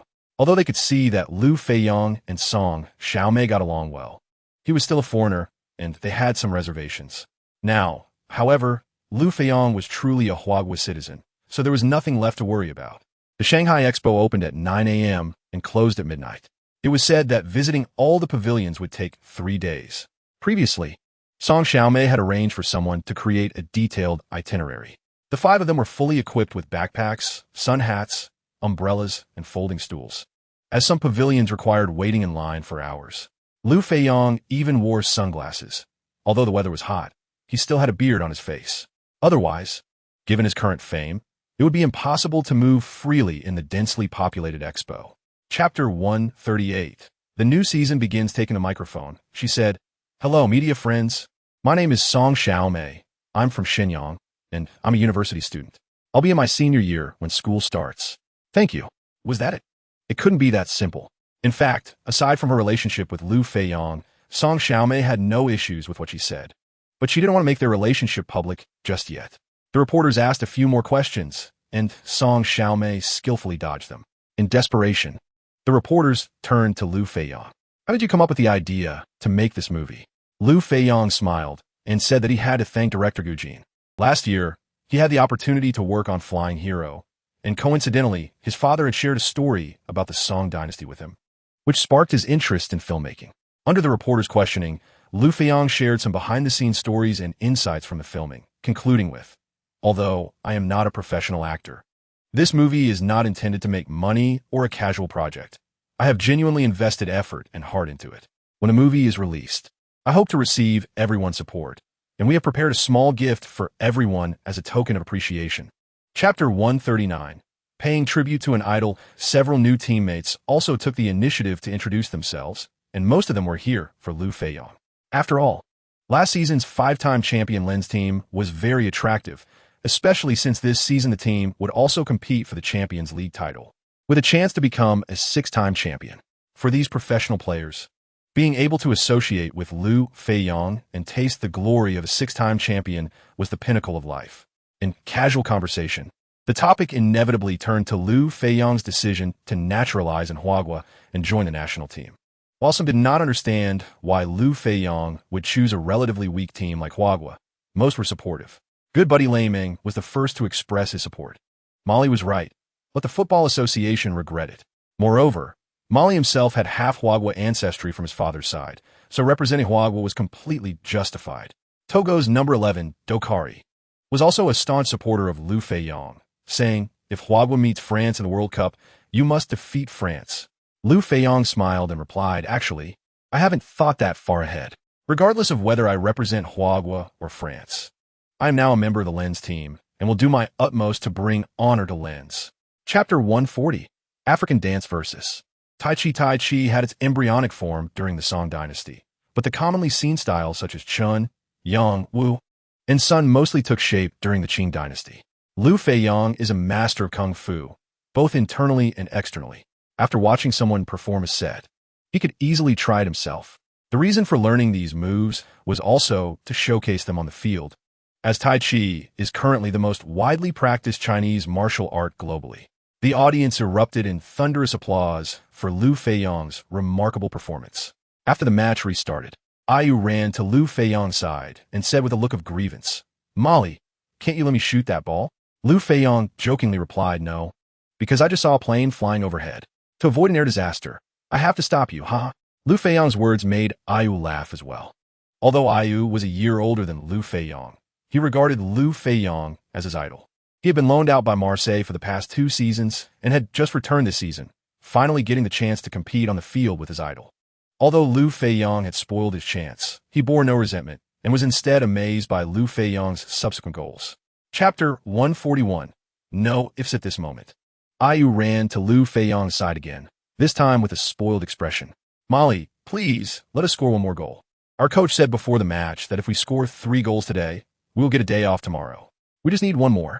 Ding. "Idol, please agree quickly. We don't have much time left to score." Liu Feiyang smiled and replied, "Okay, I won't participate in defense from now on. Whether you can score depends on you. But you can only score one, okay? All right, thank you. Liu Feiyang kept his word and indeed started to slack off for the remaining time. Marseille's morale soared, and they began to attack Lens's goal again. Hard work paid off, and finally, in the 87th minute, number 6 Cisse scored during a scramble in front of the goal, successfully netting Marseille's third goal. With only a little time left, Marseille stopped attacking, and both sides worked together to run down the clock. The score was fixed at 3-0. Lens won the championship, and Marseille got their holiday. Everyone was happy. After the match, Ayu rushed in front of Liu Feiyang again and took off his jersey. Chapter 142. A new journey in Ligue 1. Gemma was also a person of integrity, and he indeed made clear arrangements. To ensure safety, he specifically hired a local security company to accompany the entire coaching staff and players of Lens, visiting 2 local attractions and shopping at the bazaar. But apart from personal purchases, all other expenses were ultimately covered by the club. Gemma was meticulous, and the club president, Gerver Mathel, couldn't be careless either. On July 30th, the team returned to Lens, and the next focus was to prepare for the Ligue 1 season starting on August 7th. Although Lens aimed to compete for 6 championships this season, the total number of matches was actually fewer than last season. Firstly, in the Champions League. As the newly crowned Ligue 1 champions, Lens would not need to play qualifying rounds like last season's Europa League, but would start directly from the group stage. Additionally, in the French League Cup, as last season's 5-time champions, Lens would also start from the round of 16. Although they had to play one more match in the UEFA Super Cup, it was still 2 matches fewer than last season. On August 4th, Liu Feiyang and head coach Axel took a day off, dressed up carefully, and drove alone to Benefontaine Airport, not forgetting to buy a bouquet of flowers along the way. Chapter 143. The super substitute. The reason Liu Feiyang started on the bench in the first match was not due to any issues with him, but rather a consensus reached between Axel and Liu Feiyang. With Liu Feiyang likely leaving the team next season, it was necessary for the other players of Lens to practice how to play without him in advance. The first match's opponent was a newly promoted team, making them suitable as practice partners for Lens. This season, Raymond also welcomed the highlight of his career. How so? With Liu Feiyang not starting, Raymond, as the newly appointed vice-captain, wore the captain's armband in this match and led the team onto the field. Once the match began, both teams fought hard in midfield, constantly passing and coordinating in an attempt to break through the opponent's defense. The back and forth continued, with constant transitions between offense and defense. But neither side could pose a substantial threat to the other's goal.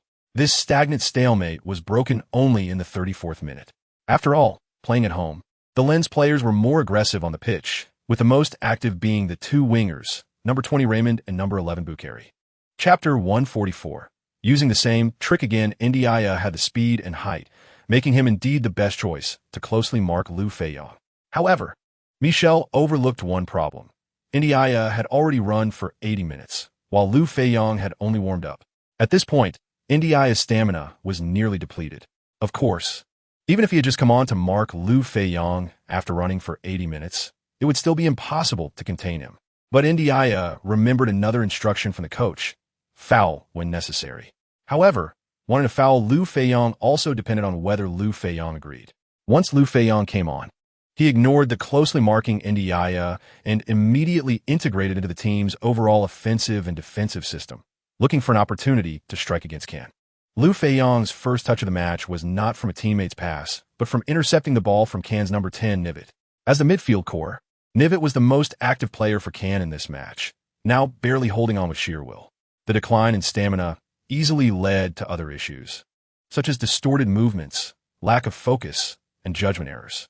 Chapter 145. The beginning the score on the field had turned to 3-1, with less than 5 minutes remaining, and the suspense of the match was completely gone. Cannes head coach Michel looked extremely grim, never expecting that his first match coaching in Ligue 1 would end in a failed attempt to steal the chicken, losing both the hen and the rice. 2 months ago, when he lifted the Ligue 2 championship trophy, he felt his team was invincible. Reflecting on his ambitious outlook before the match, and then looking at the glaring score on the big screen, Michel, no matter how unwilling, could only endure the slap of reality. Glancing at Liu Feiyang across the field, seeing him in person was more impressive than hearing about him. This Mali truly was a prodigy. Michel sighed, returned to his seat, and silently counted his losses. Although he had the heart of a mistress, he was unfortunately only fated to be a maid.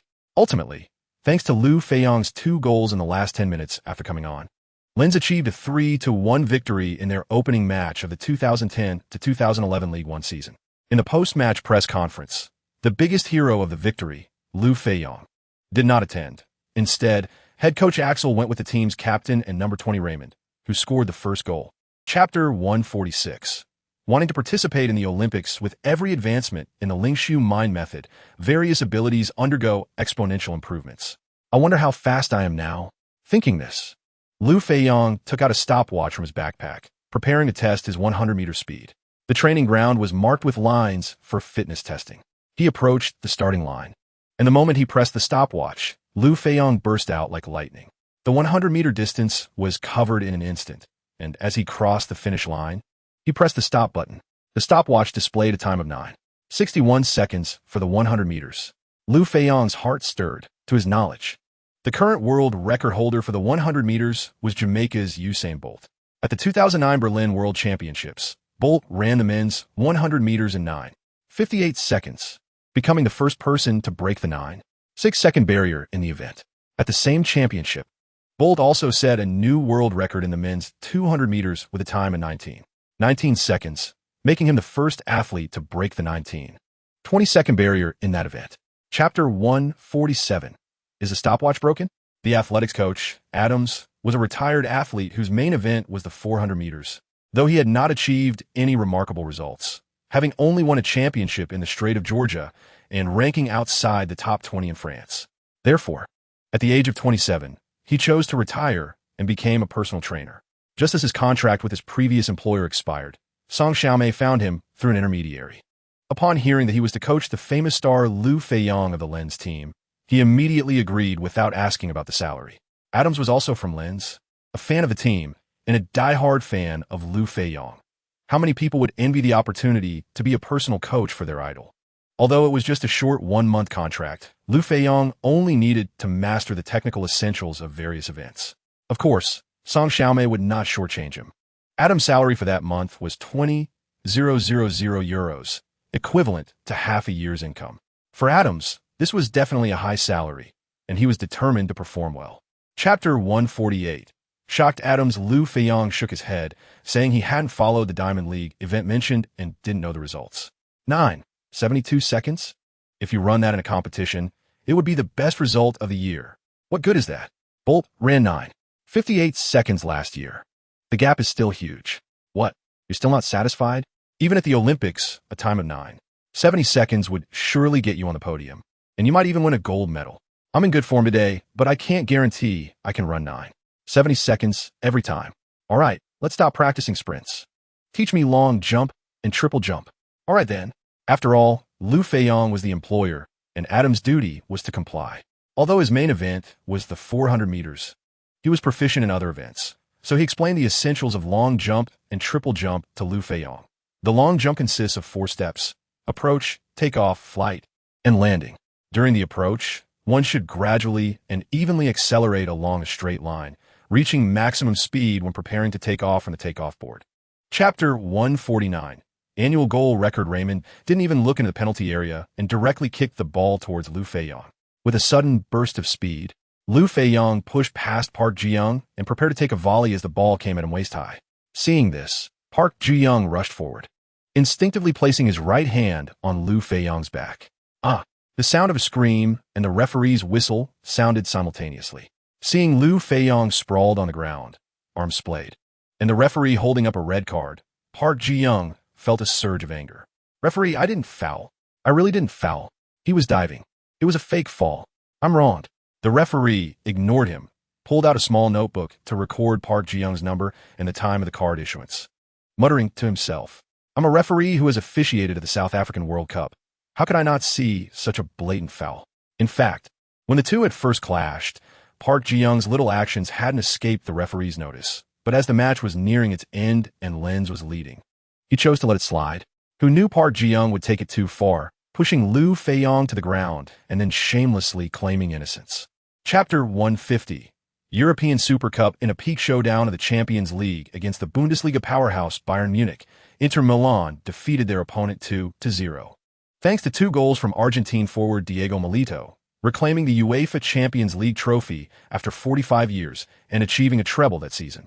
Serie A matches will begin this weekend, but Inter Milan also played an official match, defeating last season's league runners-up Roma 3-1 in the Italian Super Cup. Like Lens, they also held 1 title, were in high spirits, and aimed to win the European Super Cup. As the defending Champions League champions, Inter Milan's lineup was quite luxurious, with stars in every position. The goalkeeper was Brazilian national keeper Caesar, with Lucio and Samuel as formidable defenders, Sneijder and Zanetti in midfield, and the striking duo of Eto'o and Milito. Since Liu Feiyang's debut, Inter Milan had been the strongest opponent he had encountered. To prepare for this match, Lens did not take a break after their game against Monaco and arrived in Monaco on August 25th to acclimatize to the humid Mediterranean climate and the venue. Chapter 151. The rampaging Sneijder Liu Feiyang shot was a full-force strike that concentrated all his inner strength into his right foot, enhanced by the technique of the mighty golden leg. The football shot towards a goal defended by Caesar like a flash. Although goalkeeper Caesar was highly focused and had saved many desperate situations in the past, he had never encountered a ball traveling at such speed. Even though he made a save based on his judgment, the moment Liu Feiyang struck, it was merely a reaction, just as his feet left the ground. The ball struck the inside of the post and ricocheted into the net. As Caesar landed, he noticed the entire goal was vibrating violently. It felt like a resonance, and he realized his heart was trembling along with the goal. Oh my God, what kind of power is needed to kick a ball like that?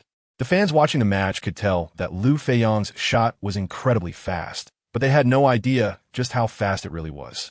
But the fans watching the live broadcast in front of the TV knew, because the subtitles on the screen had already displayed it. The ball speed is 305 kilometers per hour. Oh my God, is this the speed of a ball kicked by a human?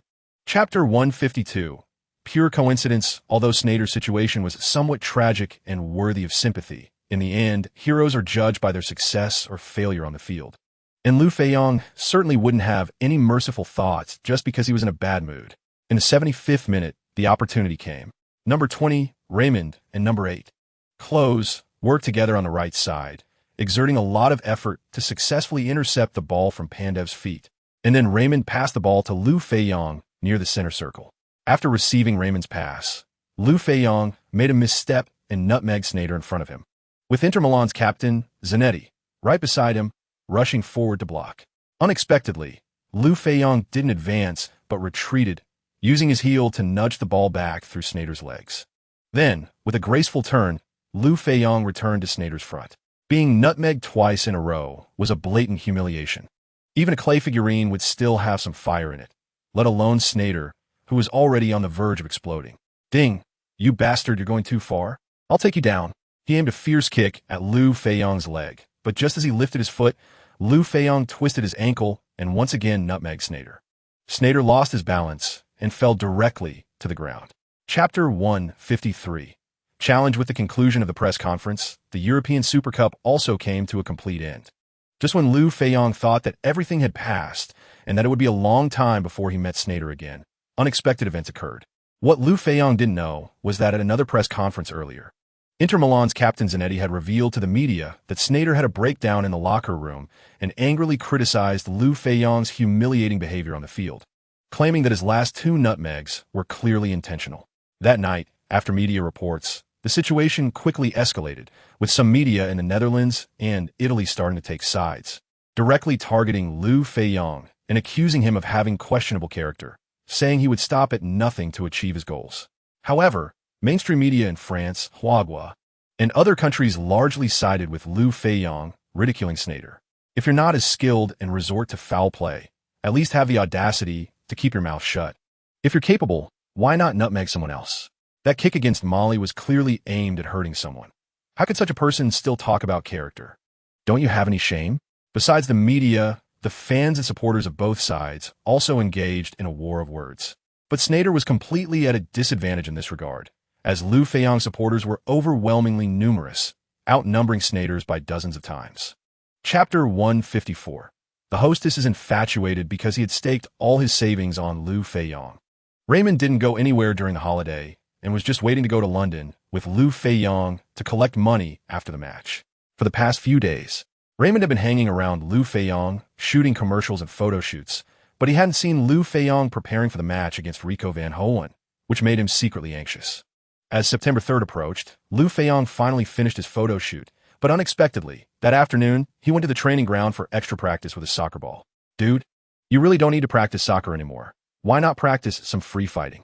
The day after tomorrow is the match. I'm not anxious. Why are you so worked up? Nonsense. My life savings are all at stake in this match. If you lose, I might as well jump off a building.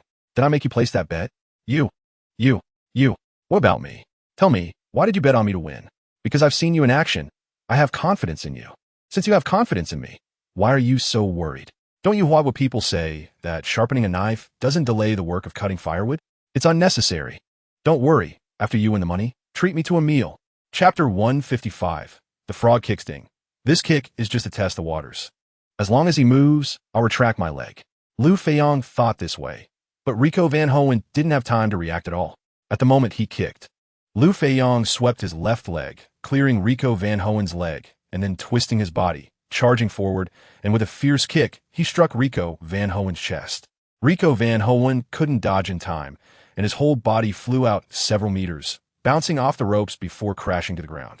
The scene erupted into a roar, with some applauding, some cheering, some screaming, but most were astonished. Oh my God, Molly's movements are too fast. Yes, it was just a blur. And Rico van Hoen was already on the ground. Molly is really strong. This Rico van Hoen thought he was so great. He's completely no match for Molly. On the other side, after a while of confusion, Rico van Hoen's supporters began to shout, Rico, get up. You are the best in the world. You need to rally. I have all my savings riding on you. Get up and counterattack. Knock him out. Fortunately, Liu Feiyang had already decided to play a cat-and-mouse game, and the kick just now hadn't been powerful. Otherwise, it could have ended the fight. Chapter 156, A Donation of 100 million after all, as a professional host. Georgia Thompson suppressed her inner excitement, regained her composure, and with a passionate voice announced, the winner of the match is Molly Joseph, Liu Feiyang. The fans of Liu Feiyang once again erupted in enduring applause. Rico van Hoen, who had already been convinced, came over to embrace Liu Feiyang, saying, Molly, I apologize for my provocations before the match. You're the strongest, no one else. Thank you for the compliment. And thank you for your compassion towards the earthquake disaster area in Huagua. Afterward, the president of the European Free Fighting Federation, Morande, stepped onto the stage to present Liu Feiyang with a specially made gold belt. The beautiful host, Georgia Thompson, seized a rare opportunity and eagerly helped Liu Feiyang drape the gold belt across his chest. During this process, both hands subtly brushed against Liu Feiyang's muscular chest. Bing, wow. The sensation is really nice. Under everyone's gaze, Liu Feiyang instinctively looked towards Song Xiaomei at the sidelines. Fortunately, Georgia Thompson's actions were relatively discreet, and Song Xiaomei did not notice anything unusual. Seeing Liu Feiyang looking at her, she even returned a sweet flying kiss. Chapter 157, Champions League debut. In response to Liu Feiyang's call, his teammates rallied together. Bakari, yes, we must retaliate in kind and hit them hard again. Jima, Raymond, tomorrow I'll switch positions with you. You play forward and definitely tear apart their net. Linu, go for it, Raymond. Tomorrow it's all up to you. Over here. The Lens team was sharpening their knives, just waiting for the Lille team, the lamb, to be slaughtered. Little did they know that Axel's words the next day would leave everyone feeling bored. Kids, relax. The main players from Lille didn't even come to this match. I checked the starting lineup. It's all substitutes and youth players, so let's adjust our lineup as well. Mari will continue to be a substitute. Damn, these cowards. How can they lack the courage to confront head-on? They must have been psychologically affected by Mari. Liu Feiyang also looked helpless, like gathering all his internal strength into a fist, ready to strike, but finding that the opponent in front had disappeared, extremely frustrated. In the end, the substitutes faced off, and Lens still laughed last, winning 3-1 at home. The current goal is the Champions League group match in the middle of the week. Chapter 158, Giant poster. Liu Feiyang's eyes followed his poster around the stadium, feeling a surge of excitement. We must win the Champions League trophy to repay these lovely fans. He immediately focused on the opponent's goal. After the match resumed, Liu Feiyang was even more active than before. In the 23rd minute, Liu Feiyang intercepted the ball near the center circle from number 10, Alex, and immediately performed a 1-2 with Raymond. After regaining possession, he changed direction to evade the approaching number 8, Majidi. Without passing or continuing to break through, Liu Feiyang suddenly shot from over 40 meters away from the goal. Although it was quite far, when the football flew into the top left corner of the goal, Spartak's goalkeeper Candy surprisingly made no reaction. Although Liu Feiyang's view was obstructed at the moment of shooting, the main reason was that the shot was just too fast. Besides saying it was as fast as lightning, there were hardly any adjectives to describe this speed. After this goal, Liu Feiyang lined up with his teammates at the center circle and performed Hua Kung Fu. The teammates were doing Tai Chi, while Liu Feiyang performed the 9-turn Mandarin duck chain kick at the kickoff point. Chapter 159.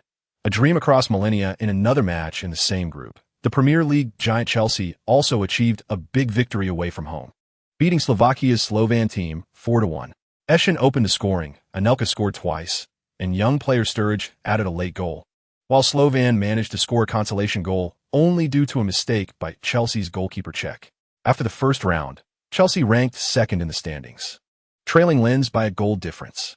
The second round will take place 2 weeks later on September 28th, when Lens will travel to face the Blue Army Chelsea in a strong confrontation. The winner of this match will undoubtedly hold a significant advantage for advancing from a group, since there is also a 6th-round league match this weekend. Even after a thrilling victory in the Champions League, the team did not take a break. Fortunately, the 6th-round opponent, Valenciennes, is not strong, having won only one match in the first 6 rounds. In this match, Liu Feiyang again sat on the substitute bench, watching his teammates fight on the field. In the end, thanks to number 6 Jerome's long shot and number 22 Gima's header, Lens defeated Valenciennes 2-1, continuing their winning streak. Chapter 160. Unexpected call. After faking out goalkeeper Coupet, Liu Feiyang flicked the ball into the net. In the 88th minute, Liu Feiyang delivered the final blow against Paris Saint-Germain, which was also the decisive strike. Although the referee awarded Paris 3 minutes of stoppage time, under Lens's united and strong defense, they failed to make a single shot and had to leave with regret. Lens also triumphed over Paris Saint-Germain thanks to Liu Feiyang's hat trick within 35 minutes, continuing to dominate the standings with a perfect record. In the first 7 rounds of the league, although Liu Feiyang only played in 4 of them, he still led the scoring chart with 11 goals. The day after dealing with Paris Saint-Germain, on September 26th, Lens headed to London, preparing for the second round of the Champions League group match against Chelsea. Chelsea is the reigning champion of the Premier League, having narrowly beaten Manchester United by 1 point last season to claim their 4th title in England's top football league. This season, Chelsea remains in great form, starting the Premier League with 5 consecutive victories, including 2 6-0 thrashings. However, in yesterday's 6th-round match on September 25th, Chelsea was defeated 1-0 by Manchester City, ending their winning streak, but they still maintain the lead in the standings. Chapter 161. Abramovich's invitation. Abramovich said on the phone, "Mari, go out of your room. Walk to the right, and come down the fire escape. My people will be there to pick you up." Liu Feiyang was taken aback. Wow, Abramovich knows my situation so well, even which room I'm in. I wonder if there are listening devices or pinhole cameras installed in the room. But Abramovich's arrangement is simply to avoid being seen, which suits him just fine, so he agreed. Nevertheless, Liu Feiyang put on a hat and glasses.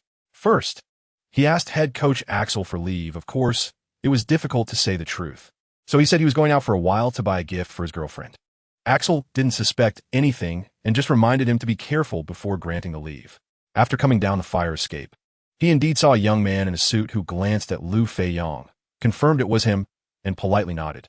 "Mr. Mari, I am Jack, Abramovich's assistant. He sent me to pick you up." "Thank you, let's go." "Sure, this way please." He then led Liu Feiyang out through a side door. It was very quiet outside, with no one around, just a Rolls-Royce parked. Chapter 162. Complete victory. Anelka's technical characteristics include incredible speed, good shooting sense, height, and excellent footwork. But he is somewhat selfish and has a bit of an arrogant attitude, which may be a downside of rising to fame at a young age. Facing Liu Feiyang, his plan was to flick the ball to the left, evade the opponent, and then shoot directly. The ideal was grand, but reality was harsh. When he tried to flick the ball past Liu Feiyang, he missed because the ball was already at Liu Feiyang's feet. Liu Feiyang also pretended to make a big kick, but with a flick of his ankle, he sent the ball through Anelka's legs. Anelka was furious. Ding, at such a young age, not adhering to martial ethics. Then don't blame me for not showing hometown friendship. After thinking this, he swung his leg to kick Liu Feiyang's left ankle. But Liu Feiyang seemed to have eyes in the back of his head, dodging just in time, causing Anelka to kick air. The main issue was that this position was too far from the goal, making it difficult to score from a free kick. Otherwise, he could have directly taken Anelka down. However, Liu Feiyang had no intention of letting him off, dodging the block from number 5 Eshin while giving Anelka a contemptuous look. Then he took a butterfly step, weaving between number 12 Mikel and number 33 Alex, charging straight into the opponent's penalty area. Chapter 163. Want to join the track team? Congratulations, Mari. The reporter from Le Parisien was visibly excited, but Liu Feiyang had a puzzled look on his face. Congratulations to me? Congratulations for what? Winning this match? No. While winning against Chelsea away is indeed worth congratulating, that's not what I'm talking about. It's because you've set a new record. What record? The 4th goal you scored today is your 100th goal of the year, 2010, making you the first player to achieve this milestone. Shouldn't you be congratulated? Oh, is that what you meant? Actually, it's no big deal. Since breaking Gerd Muller's record, scoring over 100 goals was just a matter of time. After all, the season has just started. But I still want to thank you. Although Liu Feiyang didn't take this matter seriously, the media reported extensively on it, including FIFA's official website, which quickly released a congratulatory message. In 2010, played 31 matches, scored 100 goals, an epic 100-goal record. Unprecedented and unrepeatable 100 goals is not the end. Feiyang is still moving forward. Many TV stations and websites also reviewed Liu Feiyang's 100 goals, with each goal being exceptionally spectacular, featuring countless world-class strikes. Chapter 164. Shocking, everyone having just finished a meeting and talking nonstop. Yuan Minwei hadn't drunk much water and felt a bit dry, so while answering Liu Feiyang's call, he picked up the tea that his secretary had just brewed, ready to take a sip to moisten his throat. But when he heard Liu Feiyang say he had the strength to win Olympic gold in several track and field events, he was taken aback. The teacup slipped from his hand, spilling hot water onto his thigh and shattering on the floor, causing him to scream in pain. However, Yuan Minwei couldn't care less about the pain now, as his mind was filled with Liu Feiyang's words. Oh, I'm fine, Feiyang. You mean you have the potential to win Olympic gold in several track and field events? Yes, Director Yuan, in addition to track and field, I also have that capability in several swimming events. Which specific events are those? All running events in track and field, as well as high jump, long jump, triple jump, and all swimming events. Wow, are you serious? Director, do you think I would fool you about this? All right, come to Guangzhou immediately. Call me when you arrive, and I'll arrange the rest. Chapter 165. Unplanned appearance the next day. Liu Feiyang, accompanied by Yuan Minwei and the director of the Swimming Sports Center, Li Hua, arrived at the swimming pool to participate in tests for all 4 swimming strokes from 50 to 200 meters. Without exception, he achieved the world's top results. Yuan Minwei then organized an emergency meeting for the track and field and swimming training personnel, requiring everyone to keep what they saw over the past 2 days strictly confidential. Before Liu Feiyang officially competes, the situation must not be leaked. The ace must be played at the most crucial moment, or how could it secure a victory? That night, Liu Feiyang politely declined Yuan Minwei's invitation for another banquet and flew overnight to Shenyang, staying with his future in-laws for a day and 2 nights before departing for Lens on October 12th. As for how Yuan Minwei, Du Baokai, and Li Hua arranged things, Liu Feiyang didn't care. He had already shown his strength, and participating in track and field and swimming events depended on whether he had the time. His plan was to finish after the season, as the winter break was too tight, and he had to participate in the Asian Cup and promote his movie The God of Football. He also had no time to focus on these matters, as Lens's upcoming schedule was very packed. Chapter 166. Quality idle, but halfway through the run, Raymond and others stopped. The 2 players from the Guingamp team just wanted to exchange jerseys with Liu Feiyang. For these players battling in Ligue 2, it was hard to have the opportunity to compete on the same field as a superstar like Liu Feiyang, so they couldn't miss this rare chance to exchange jerseys. However, Liu Feiyang only had 1 jersey, so it was first come, first served. The number 5 midfielder, Diallo, who scored the first goal of the match, quickly took off his jersey and completed the exchange with Liu Feiyang. Seeing the disappointed number 18, Soli, who looked like he was about to cry, Liu Feiyang took the initiative to give him a hug. How about this? I'll get another jersey from the locker room and sign my name on it for you. Can you wait in the player tunnel? Really? That's great. Thank you, Mari. You're indeed my idol, so thoughtful. Liu Feiyang kept his word, quickly returned to the locker room, took out a spare jersey, and signed his name. When he arrived at the player tunnel, he was startled. Almost the entire Guingamp team was there, some with notebooks, some with pens, and a staff member holding a camera. Chapter 167. All substitutes on the field. It wasn't that head coach Axel was following public opinion. It was mainly because his players on the field weren't performing well. He had already learned the live score of another match between Chelsea and Spartak Moscow, where the first half ended in a stalemate, but in the second half, Chelsea suddenly surged, scoring 3 goals in under 70 minutes. In such a situation, as long as they could secure a win against Listener, Lens could advance to the next round of the group stage 2 rounds early. Therefore, in the face of a 0-1 deficit, sending Liu Feiyang onto the field was a necessary move. Liu Feiyang did not disappoint Axel or the Listener fans within 20 minutes. He scored 3 goals, completing a hat-trick and showcased a set of kung fu moves to the local fans. Meanwhile, the score of 3-1 allowed Lens to accumulate 12 points and advance from the group stage 2 rounds early. In another match, Chelsea ultimately won 4-1 at home, with 3 wins and 1 loss, accumulating 9 points and ranking second, having also secured early advancement. This was because Spartak Moscow, ranked third, had 1 win and 3 losses, only accumulating 3 points.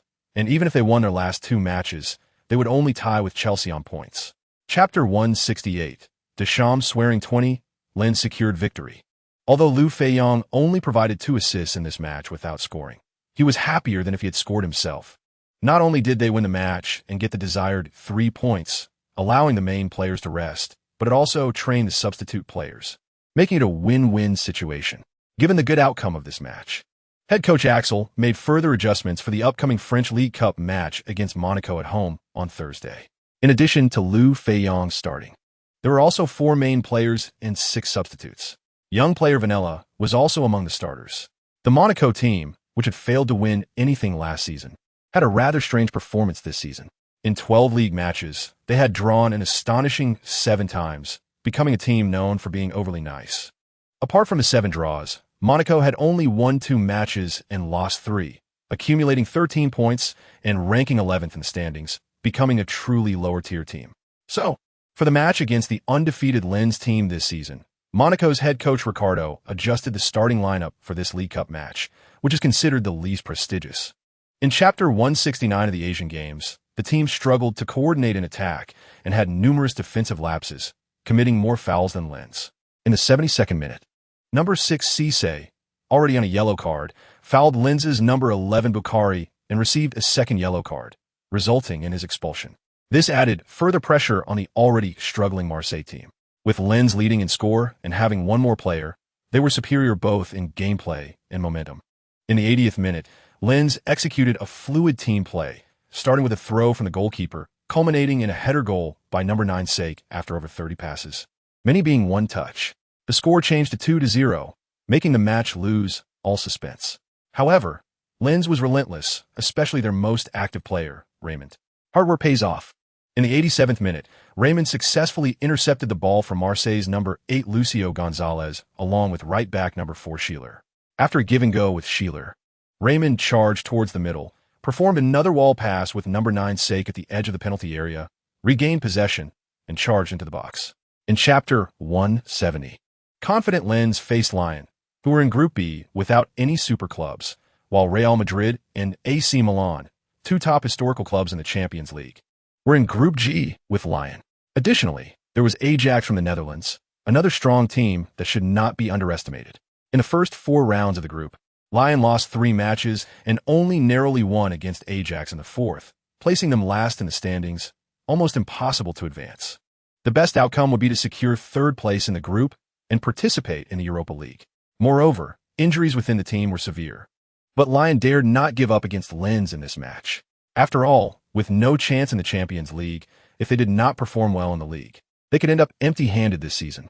In this match, Liu Feiyang continued to be placed on the bench by head coach Axel, hoping the team could replicate their brilliance from the previous match against Marseille. Besides, this match was at Lens's home ground. The players of Lens, buoyed by their recent victory over Marseille, charged forward with high spirits as the match began. Meanwhile, Lion, adopting a desperate stance, countered vigorously. In Chapter 171, during an unexpected 3-day break, Liu Feiyang enjoyed a comfortable time, focusing on the Asian Games progress, refreshing the medal tally daily to see how many gold medals the Chinese team had earned. Each increase in the numbers excited him, making him feel thrilled for a while. He murmured to himself, standing on the highest podium, raising the national flag, playing the national anthem. That feeling must be wonderful, right? When will I get to experience that? If I stand, I want to stand on the Olympic highest podium. In 2 years in London, I can shine and bring glory to my country. Don't worry, my dear. I've already planned it. I'll propose to you with an Olympic gold medal as a gift, because I've calculated that when the Olympics start, I will be 22 years old, which is also the legal marriage age in China. You think far ahead. Aren't you afraid I might dump you and run away with your money? I don't care about the money, but do you think you can escape from my clutches? Saying this, he stretched out his claws, due to the main lineup's continuous play, to give everyone time to rest. On November 29th, during the 15th round of the Ligue against Brest, head coach Axel once again fielded an all-reserve lineup. In Chapter 172, although there were no reporters on site, the swimming pool was equipped with surveillance cameras for safety, capturing Liu Feiyang's entire rescue process clearly, earning him a wave of praise. Well done, Mari, my idol. Those 2 kids are so lucky to be saved by Mari. A Mari like this is worth my love. When I grow up, I will definitely marry him. How old are you upstairs? In another 10 years, it'll be marriage age. Observant people also noted Liu Feiyang's incredible swimming speed. Mari is indeed Mari, always the strongest both on land and in water. A netizen's comment on the video quickly garnered over 10,000 likes. When Liu Fei arrived at the training ground on December 2nd for practice, Raymond immediately approached him, full of curiosity, asking, "Mari, how are you so fast in the water? It seems like water offers you no resistance at all. Actually, it's not as mysterious as you think. It's due to video editing, speeding it up. Do you think I'm a 3-year-old? Why is it only you that has sped up while everyone else is moving slowly?" In Chapter 173, Raymond understood and, after successfully avoiding an offside trap, used all his strength to kick the ball towards Auxerre's goal. However, at the moment he kicked, he felt he had missed, and in frustration, he sat down. Suddenly, there was a loud bang, followed by the roaring cheers of Lens fans, and when he opened his eyes, he saw the football spinning in the net. Besides the football, there was Liu Feiyang lying on the ground. Confused, Raymond quickly stood up to check on Liu Feiyang. But Liu Feiyang flipped over and quickly sprang up gracefully, smiling at the bewildered Raymond. It wasn't until the match ended and they returned to the locker room to watch the replay that Raymond realized what had happened. No wonder the fans reacted so strongly. And the coach and teammates were so excited. It turned out to be like this. Mari, the announcement of the Puskas award candidate goal, was too early. Otherwise, this goal would definitely win an award. So how did this goal come about? Let us rewind to the last 20 seconds before the match ended. Raymond's shot was indeed a bit off target. Even Auxerre's goalkeeper Soren stood there unmoving. In Chapter 174, on December 11th, during the away match against Lorient, Liu Feiyang did not get any playing time, and Lens won 1-0 thanks to a goal from number 11 Bukhari in the second half. In the home game against Nancy on December 18th, Liu Feiyang played for 10 minutes under number 11, scoring a long-range goal and assisting Raymond with a header. However, on December 20th, just 2 days before the last match of the first half against Bordeaux, Liu Feiyang made headlines again. On that day, Italy's Tuttosport announced the final results of the 2010 European Golden Boy Award.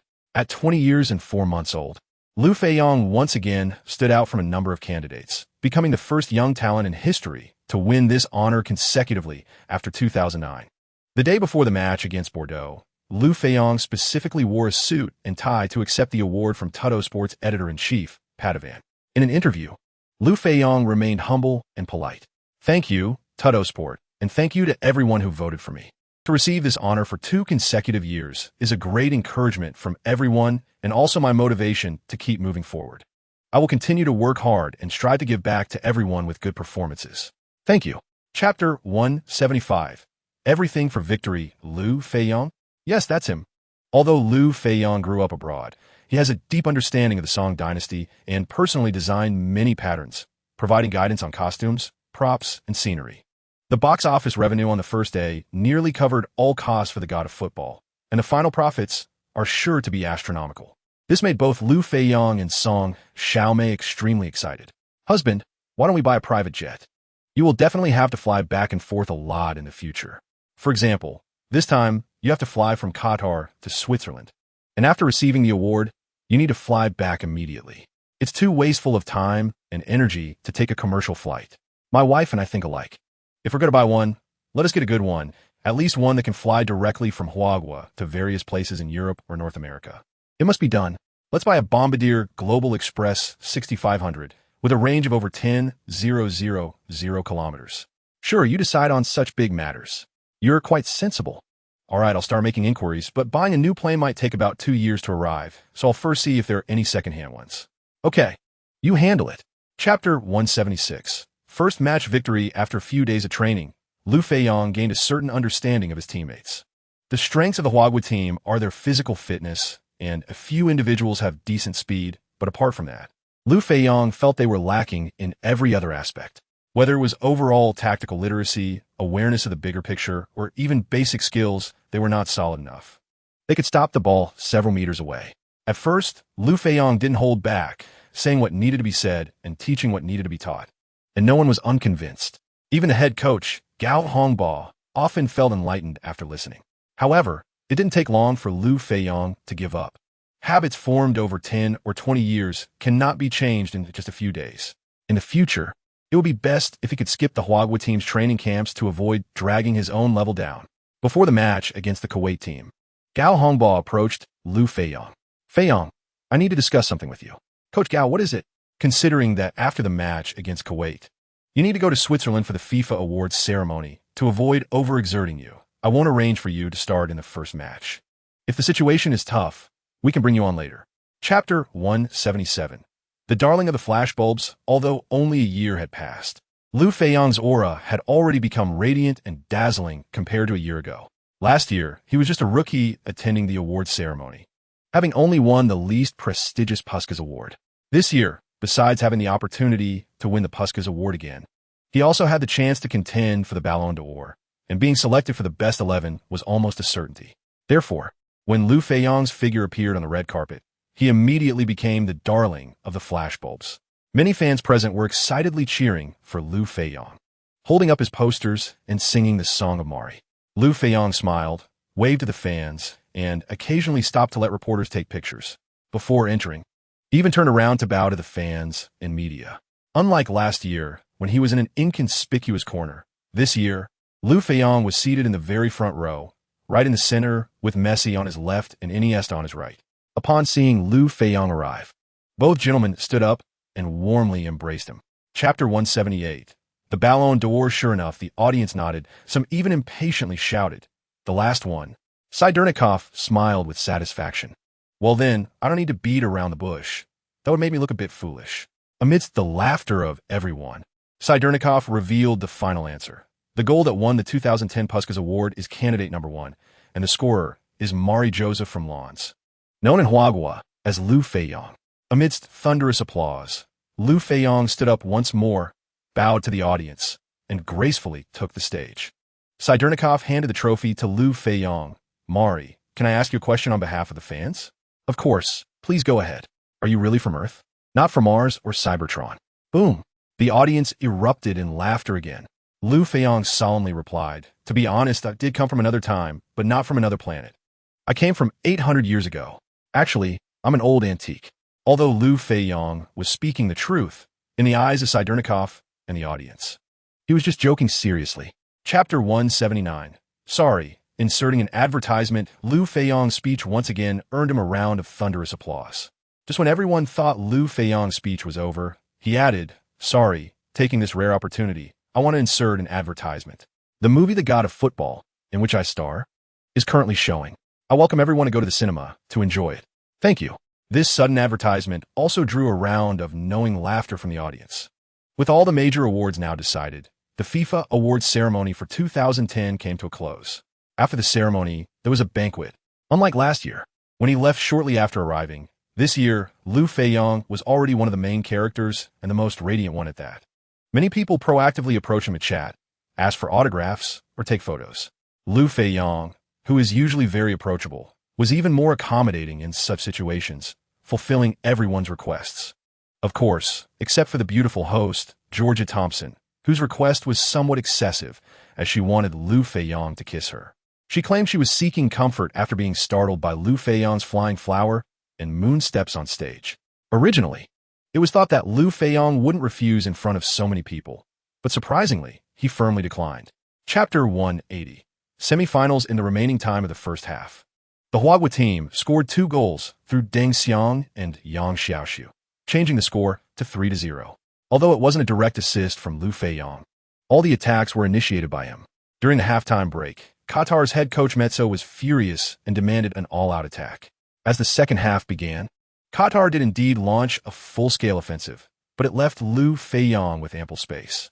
In the 48th minute, Liu Feiyang used his speed to dribble past 2 defenders and broke through Qatar's defense, facing goalkeeper Ballon and easily shooting into the far corner.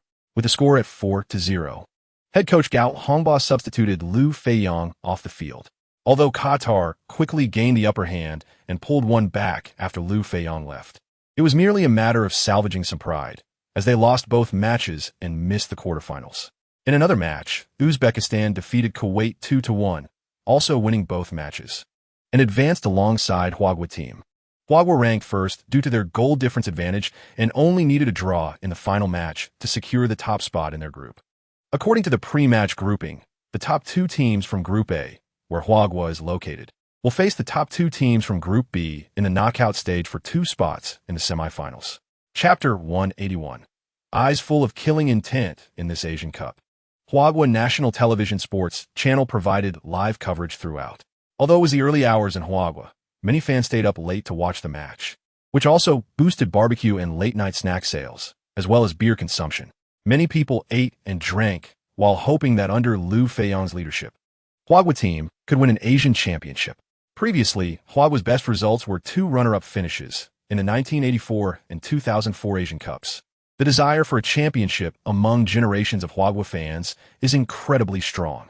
Today's live hosts on the sports channel were Liu Jiankong and Zhang Su.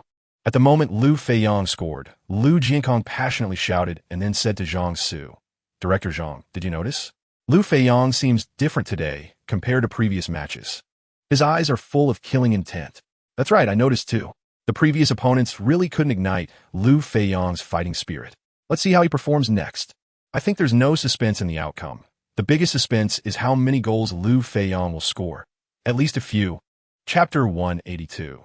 The final. Although the Asian Cup final was about to begin, Liu Feiyang felt no tension because it was unnecessary. He was more concerned about Lens. As the second half of the league had already started, and Lens had played 1 league match and 1 French Cup match. Through a phone call to head coach Axel, he learned that Lens had won both matches.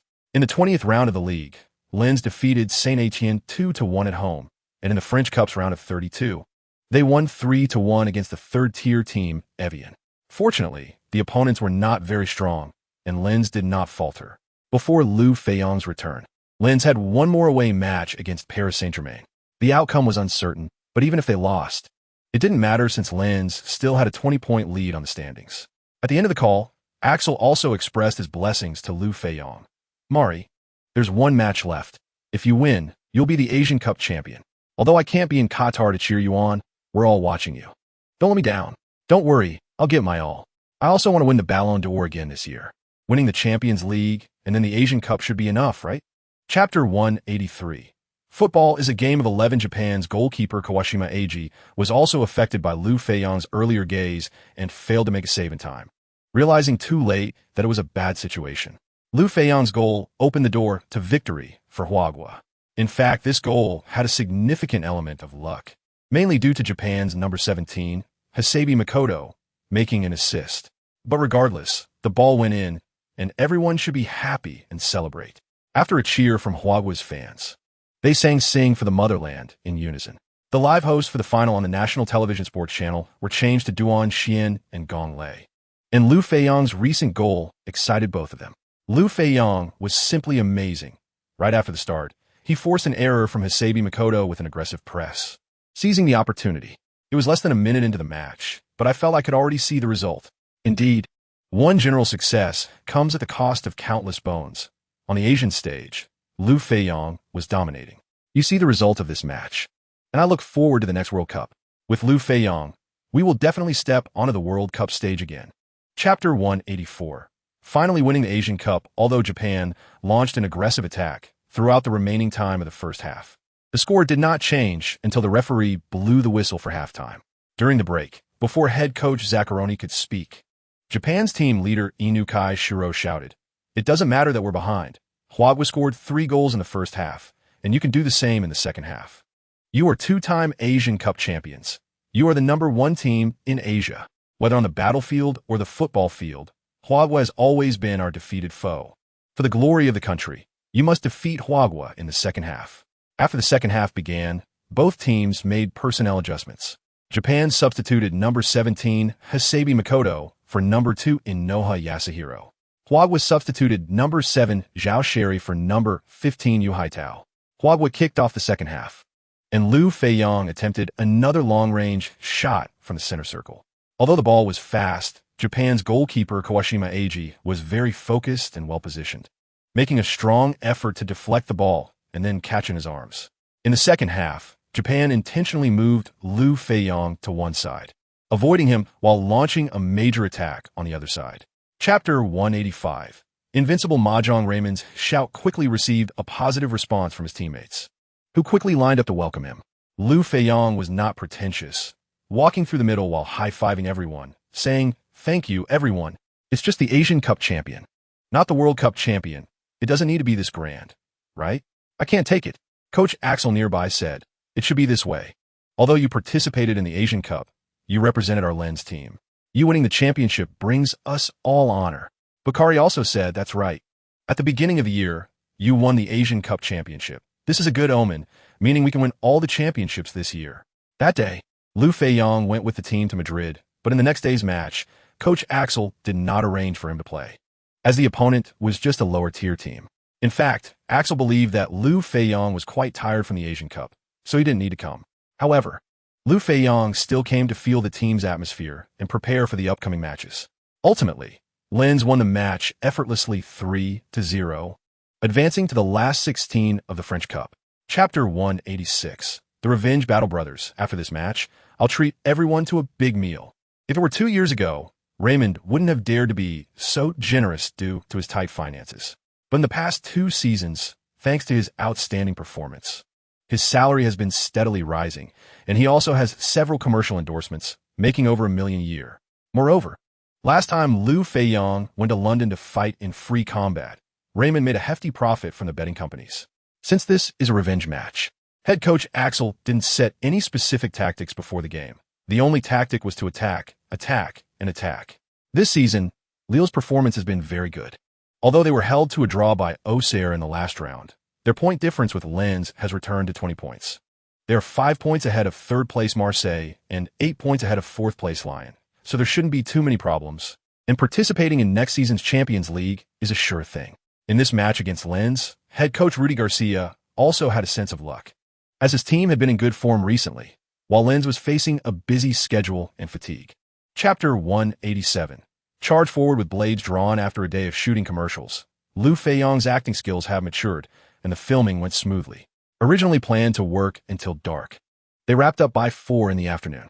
On Wednesday, February 16th, the semi-final of the French League Cup between Lens and Auxerre kicked off. Auxerre is currently ranked 9th in the league, having been eliminated from both the Europa League and the French Cup. So besides the French League Cup, they have no other goals. Therefore, for this semi-final against Lens, head coach Fernandez sent out all his main players. The 2 teams had faced each other on December 4th of last year in the 16th round of the league, where they had a 3-0 lead in the first half without Liu Feiyang on the field. However, in the second half, when Liu Feiyang came on, he scored 5 goals, including the spectacular flying header that earned him the Puskás Award after soaring 765 meters. To be honest, the entire Auxerre team held a pessimistic attitude towards this match against Lens because it was clear from the previous game against Lille that Liu Feiyang was in excellent form. You can do your best, but fate must be faced. Chapter 188. A series of twists and turns. Fernandez noticed that Lens had transformed. They looked completely different, especially from Liu Feiyang. He sensed a familiar air of intensity. He immediately instructed his players not to attack recklessly anymore, but to stabilize their defense and avoid conceding any more goals. But it was too late. The now momentum-driven Lens team was relentless, not only completely turning around their previously passive situation, but also gradually gaining a clear upper hand. Their offensive waves kept crashing down. Auxerre's goal was like a solitary boat swaying in a storm, at risk of capsizing at any moment. Although Auxerre's players were unwilling to accept defeat and ignited their fighting spirit in adversity, they managed to thwart several of Lens's attacks. Goalkeeper Soren was also exceptionally brave, making several crucial saves against sure goals. However, even the most meticulous plans can have flaws, and in the 71st minute, his goal was breached again. The scorer was Liu Feiyang, who took a long shot from 28 meters away, almost using up all his inner strength. Previously, he had taken at least 3 similar shots from a similar position, all of which had failed. Chapter 189. Pure white and blood red, Liu Feiyang smiled and said, "I think it's actually pretty good. I've never had the chance to experience it. It would be even better if it snowed heavily later, so I could also experience snow football." Raymond shot him a glare. "Mari, shut your crow's mouth. God bless. Please don't let it snow." But not long after stepping onto the field, snowflakes began to fall from the sky, leaving Raymond stunned. Damn, is Mari a prophet, or did he cast a spell? Why did it start snowing just as we stepped on the field? Not to mention Raymond. Even Liu Feiyang was a bit confused. I was just casually saying it. It doesn't have to come true. Looking at the snowflakes falling on him, which were like goose feathers, it seemed this snow wouldn't be light. Since coming to this world, Liu Feiyang had never experienced playing football in the snow, but in his previous life, he often played in snowy conditions. Lens's head coach Axel frowned when he saw it snowing. If it snowed heavily and accumulated on the field, it would make passing and coordination difficult, clearly favoring the tall Danish players. So, before the match started, Axel called his players to the sidelines. "Kids, while the snow isn't heavy yet, let's try to score first." Chapter 190. A man of substance beneath his renown, seeing Liu Feiyang getting closer to his goal, Claude Mill was anxious. "Ding. I had promised the coach that if this guy scores again, it would make me look incompetent. No way. Regular tactics won't work on him. I need to use something unconventional. Ding. Rush up and kick him hard on the leg. Just say the snow is too slippery and I lost control." Yes, that's the plan. Liu Feiyang sensed Claude Mill's malicious intent from 2 meters ahead and sneered inwardly. "Since you want to die, I'll help you." Feeling that he was now well within his effective shooting range, he sidestepped Zanka's sliding tackle and stopped his speed. The ball was just dropping. So he shifted his body and swung his right foot for a volley. Seeing Liu Feiyang stop and prepare to shoot, Claude Mill, without thinking twice, lunged in with his shoe sole aimed at Liu Feiyang's supporting left leg. Liu Feiyang let out a cry as he flew into the air, landing on Claude Mill's leg when he fell. Chapter 191. Filming is really profitable indeed, as head coach Axel said, in a 2-legged matchup if the first leg goes well. When they return to Lens's home ground, he can confidently let the substitutes get some practice. However, Lens wasn't in a hurry, taking advantage of the favorable conditions. They utilized passing and coordination to wear down the opponent's physical stamina and undermine their will. After all, they had one more player on the field. Although the Copenhagen team was more adapted to such harsh weather and their players had better physical attributes, they were still one player short and had to allocate resources to mark Liu Feiyang. As they struggled to cope, the Copenhagen team gradually began to crumble, while Lens showed their teeth. In the 65th minute, after a series of breakthroughs, Liu Feiyang assisted Raymond with an easy goal. In the 70th minute, Jima's shot was parried by the goalkeeper, and Liu Feiyang leaped into the air, executing another spectacular volley to score. In the 71st minute, Liu Feiyang was substituted off. The Copenhagen fans, who had just witnessed their home team concede consecutive goals amidst loud boos, stood up to give Liu Feiyang a warm round of applause. It wasn't that the home team was underperforming.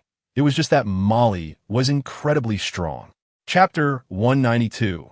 Celebration Party Copenhagen did not bring their main players, and Lens naturally responded with substitutes. However, even though it was substitutes against substitutes, both sides still delivered an exciting match for the fans, scoring a total of 6 goals.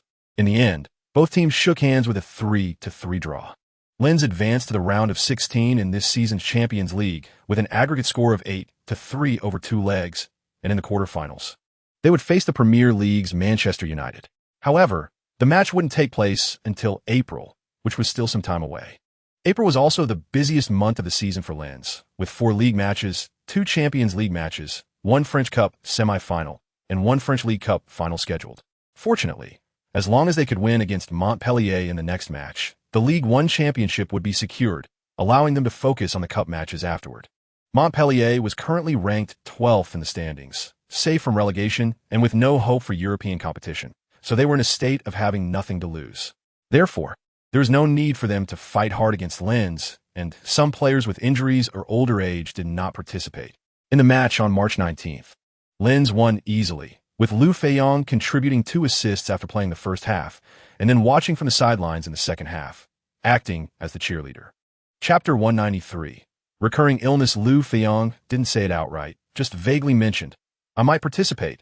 Gu Jin shook his head. "So the earliest filming could be in 2013? If nothing unexpected happens, it should be.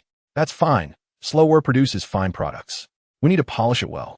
With the god of football as a precedent, the subsequent works will be hard to compete with. So we need to create a piece that is on par with the god of football." Director Gu is right. That's what we think too. As of tonight, the god of football has become a thing of the past, and we have turned the page. That evening, Liu Feiyang and Song Xiaomei checked into their villa for the first time at Longhu Shuo and the original work. Starting from March 22nd, Liu Feiyang shot 5 commercials in a row and attended 2 press conferences. After Song Xiaomei arranged all of this, she went to Guangdong to check on private jets. On the 27th, Liu Feiyang took some time to visit the General Administration of Sports because Yuan Minwei invited him. "Director Yuan, you were looking for me? Feiyang is here. Take a seat. The thing is to ensure you can participate smoothly in next year's London Olympics. We have coordinated to hold an athletics championship and a swimming championship in June. It's not specifically for you. It was originally part of the annual plan, just adjusted in timing." Chapter 194. Battle with the Red Devils. No matter how much Ferguson was troubled, what had to be faced. Manchester United was undoubtedly the biggest team to visit Lens in decades, and they brought all their main players. Although Chelsea had come before, they sent a group of substitutes. And in terms of historical achievements and heritage, Manchester United far outshone Chelsea. Tickets for this match had long been sold out, and many people outside the Felix Bollaert Stadium were waving cash in hopes of buying a ticket, even if it was for the worst seat. The scalpers, who were usually seen everywhere, felt helpless in this situation. After all, even a landlord had no surplus grain. Liu Feiyang held great respect for both Manchester United and Ferguson, as Manchester United represented the highest level of the Premier League in nearly 30 years, since he wanted to venture into the Premier League next season. This match was a perfect opportunity to test his capabilities. On the evening of April 6th, Felix Bollaert Stadium was bustling with excitement and noise. Lens fans waved their team flags, singing team songs and the Song of Mali, eagerly awaiting the match to begin. Liu Feiyang, wearing the captain's armband, led the team, and the Manchester United side did the same. Chapter 195. A stunning goal revisited. Having sensed Giggs' psychological state, Liu Feiyang's run was actually a feint. He only took 2 steps before turning towards number 13, Park Ji-sung. At the moment Park received the ball, Liu Feiyang executed a clean tackle, knocking the ball away. And after getting up, he pushed Park aside with a reasonable collision. Facing the pressing number 25, Valencia, Liu Feiyang performed a series of step-overs, but Valencia merely backed off, not losing his position. Just then, he heard someone approaching from behind with a flying tackle. In a moment of urgency, Liu Feiyang had no time to think. At a critical moment, he squeezed the ball tightly between his feet, performed a backflip on the spot, and dodged Park Ji-sung's flying tackle. Wow!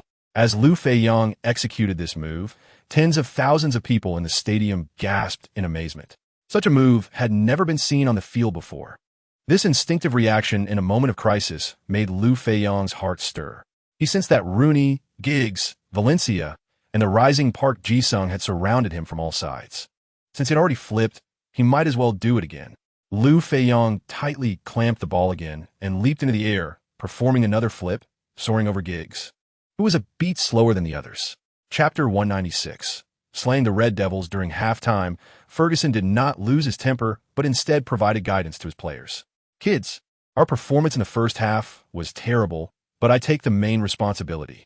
I underestimated the difficulties and also underestimated Mali's capabilities.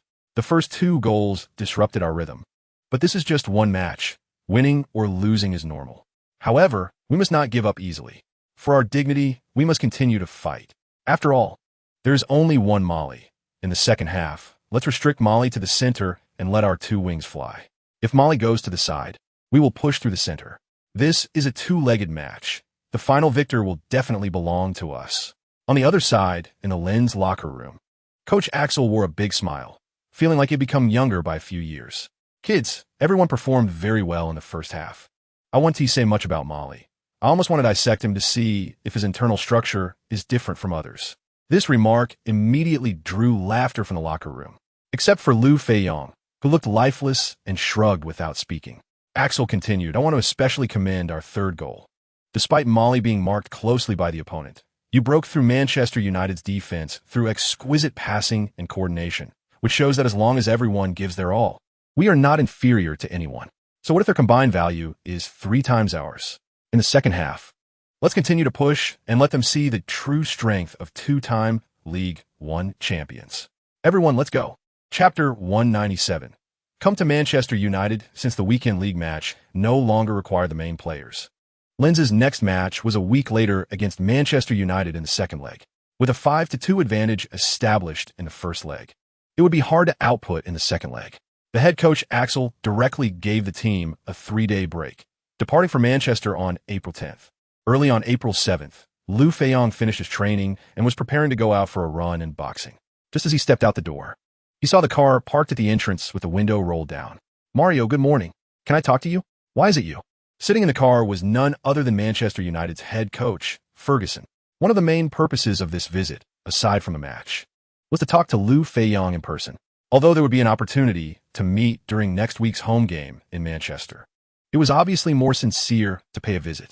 The whole team was returning to the UK this morning, so Ferguson got up early, obtained Liu Feiyang's address from the scout Jim sent by Manchester United Lens, and drove Jim's car to wait in front of Liu Feiyang's house.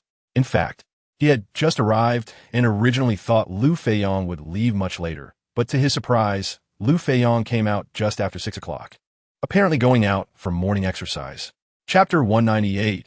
A wake-up call that evening after the Lens team arrived.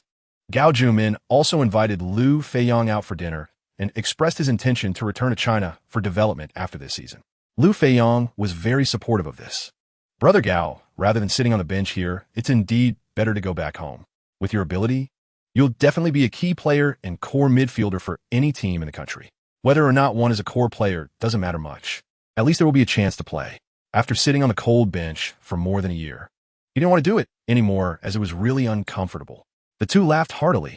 In the Asian Cup, Gao Jumin performed well, being one of the few players in the Chinese team who could effectively cooperate with Liu Feiyang. Liu Feiyang also hoped he would have a good career development. Feiyang, I'm sure I won't have the chance to compete with you in this match. While I'm cheering for the team from the bench, I'll also be cheering for you personally. Thank you, Brother Gao. Schalke 04 finished as runners-up in the league last season, thereby qualifying for this season's Champions League, where they performed excellently, advancing to the knockout stage as group leaders and subsequently defeating La Liga's Valencia and Serie A's Inter Milan to reach the semifinals. Chapter 199. Stars shine in adversity on the other side. In Schalke 04's locker room, the atmosphere was different. Coach Rangnick fully acknowledged the team's performance in the first half, while also starting to arrange tactics for the second half. The Lens team would definitely launch a crazy counterattack in the second half, especially number 10 Mario, who had posed a huge threat in the first half. Fortunately, luck was on their side, and everyone should not let their guard down. A 2-goal lead was not a safe score. They aimed to score another goal in the second half. Many people were watching this semi-final against Lens, and countless fans in faraway China stayed up late to watch the match. In the studio of the National Sports Channel in Beijing, Duan Xian and Gong Lei had just finished summarizing the first half. Coach Gong, many people didn't expect Lens to be down 0-2 at halftime. Yes, Liu Feiyang's performance can't be said to be poor, but compared to the match against Manchester United, there is still some gap. Moreover, other players wasted a few chances. But I still firmly believe that Liu Feiyang can lead the team past Schalke 04. That's right, stars shine in adversity. Let's see how Liu Feiyang performs in the second half. Chapter 200. The rematch against Schalke, Germany's main goalkeeper from last year's World Cup in South Africa, Neuer, who will transfer to Bundesliga giant Bayern Munich at the end of the season, undoubtedly has exceptional skills. In a critical moment, He put his hands behind his back and leaped forward, using his head, or rather his face, to deflect Uchida Atsudo's back pass from the goal line. If this ball had been cleared, Neuer absolutely could have been awarded for the best save of the year. Unfortunately, although he deflected the ball, it went straight to the oncoming Liu Feiyang. Liu Feiyang easily volleyed the ball into the net, making it 3-3, and Linz equalized the score, returning both teams to the starting line. In the remaining time, Schalke 04 united and did not give Liu Feiyang another chance, managing to run down the clock. Beep, beep, beep. The referee blew the final whistle. Just before the whistle blew, Liu Feiyang, who was still running hard to seize the opportunity, had to stop in frustration. If only he had a little more time, whether it was last season's Europa League or this season's Champions League. This was the first time Linz had failed to win in the first leg of a two-legged knockout match. Chapter 2:01. A great defensive and offensive battle after receiving the ball. Jima dashed forward and quickly entered the penalty area, facing the last defender. He chose not to break through, but passed the ball to the arriving number 20, Raymond. The goalkeeper Neuer, seeing this, immediately rushed towards Raymond. But Raymond didn't get greedy and passed the ball back to Jima. This was equivalent to a 2-on-1 play. Facing the open goal, Jima pushed the ball in with the instep of his foot, opening the door to victory for Linz. Jima, who had wasted several chances in the last match, opened the scoring for the team this time and was extremely excited. After scoring, Jima gave a big hug to Raymond, who assisted him, and Liu Feiyang, saying, "Thanks. Luckily, I got the ball in this time or I'd have to chop off my foot." Raymond joked, "Your stinky foot can't be eaten even if chopped off. It would just pollute the environment. It's better to keep it." The three laughed heartily. Now, Schalke 04 found themselves trailing in the aggregate score, and to reach the final, they could only attack. When a person is at their wit's end, it often unleashes their potential, and that's exactly what Schalke 04 did. In adversity, Linz looked to Liu Feiyang, while Schalke 04 looked to Raoul and Huntelaar. Chapter 2:02. The third battle of the French Cup, the extra time, became a stage for Liu Feiyang's personal performance. In Linz's first attack, he took advantage of his speed to make a long run and scored, changing the score to 4-3. After scoring, he fully joined the defense, letting Vanera mark Raoul while he took on the still energetic Huntelaar. Although Schalke 04 remained tenacious, they failed to achieve results in several waves of attacks. Instead, just before the end of the first half of extra time, Liu Feiyang seized the opportunity to break through again and score. It was impossible to defend against him just by watching his eyes. Once this goal went in, Schalke 04's morale instantly deflated. Beep, beep, beep. As the referee blew the final whistle, Felix Bollert Stadium erupted into madness. Fans jumped and shouted, singing the team song, Mario's song, taking turns singing. Club president Gervais Martel, head coach Axel, and players on the bench all rushed onto the field. "We won. We made it to the final." Liu Feiyang actively approached Raoul to exchange jerseys as a sign of respect. The 34-year-old veteran had given his all. Chapter 2:03. Affectionate and lovely fans. While Sarkozy at the VIP stand was still sighing over Liu Feiyang, all pre-match processes had been completed on the pitch, and the referee blew the whistle to start the match. For Lille, the opponent of Linz in this game, the season had been relatively successful, as they were ranked second in the league, right behind Linz. They had a good chance to directly qualify for the next season's Champions League. But there were still 3 rounds left in the league, facing Socox, Paris Saint-Germain, and Rennes, all of which were top 7 teams on the points table. In such circumstances, Lille's coach, Rudy Garcia, dared not go all out for a French Cup match that was already deemed a long shot. Since Liu Feiyang's debut, every encounter between the two sides had ended in Lille's defeat, including last season's horrific 0-12 loss, where Liu Feiyang scored an astonishing 10 goals by himself. Not only the players, but even he himself harbored fear of Liu Feiyang. Therefore, apart from the defense line, he basically fielded substitute players for this match. Whenever Linz faced Lille, they were always highly motivated and didn't need any extra encouragement. They immediately charged towards Lille's goal after the match started. Chapter 2:04. The thrilling Wembley. To show sincerity, all the top brass from the major clubs were present, individuals who could make decisions on the spot, especially Chelsea.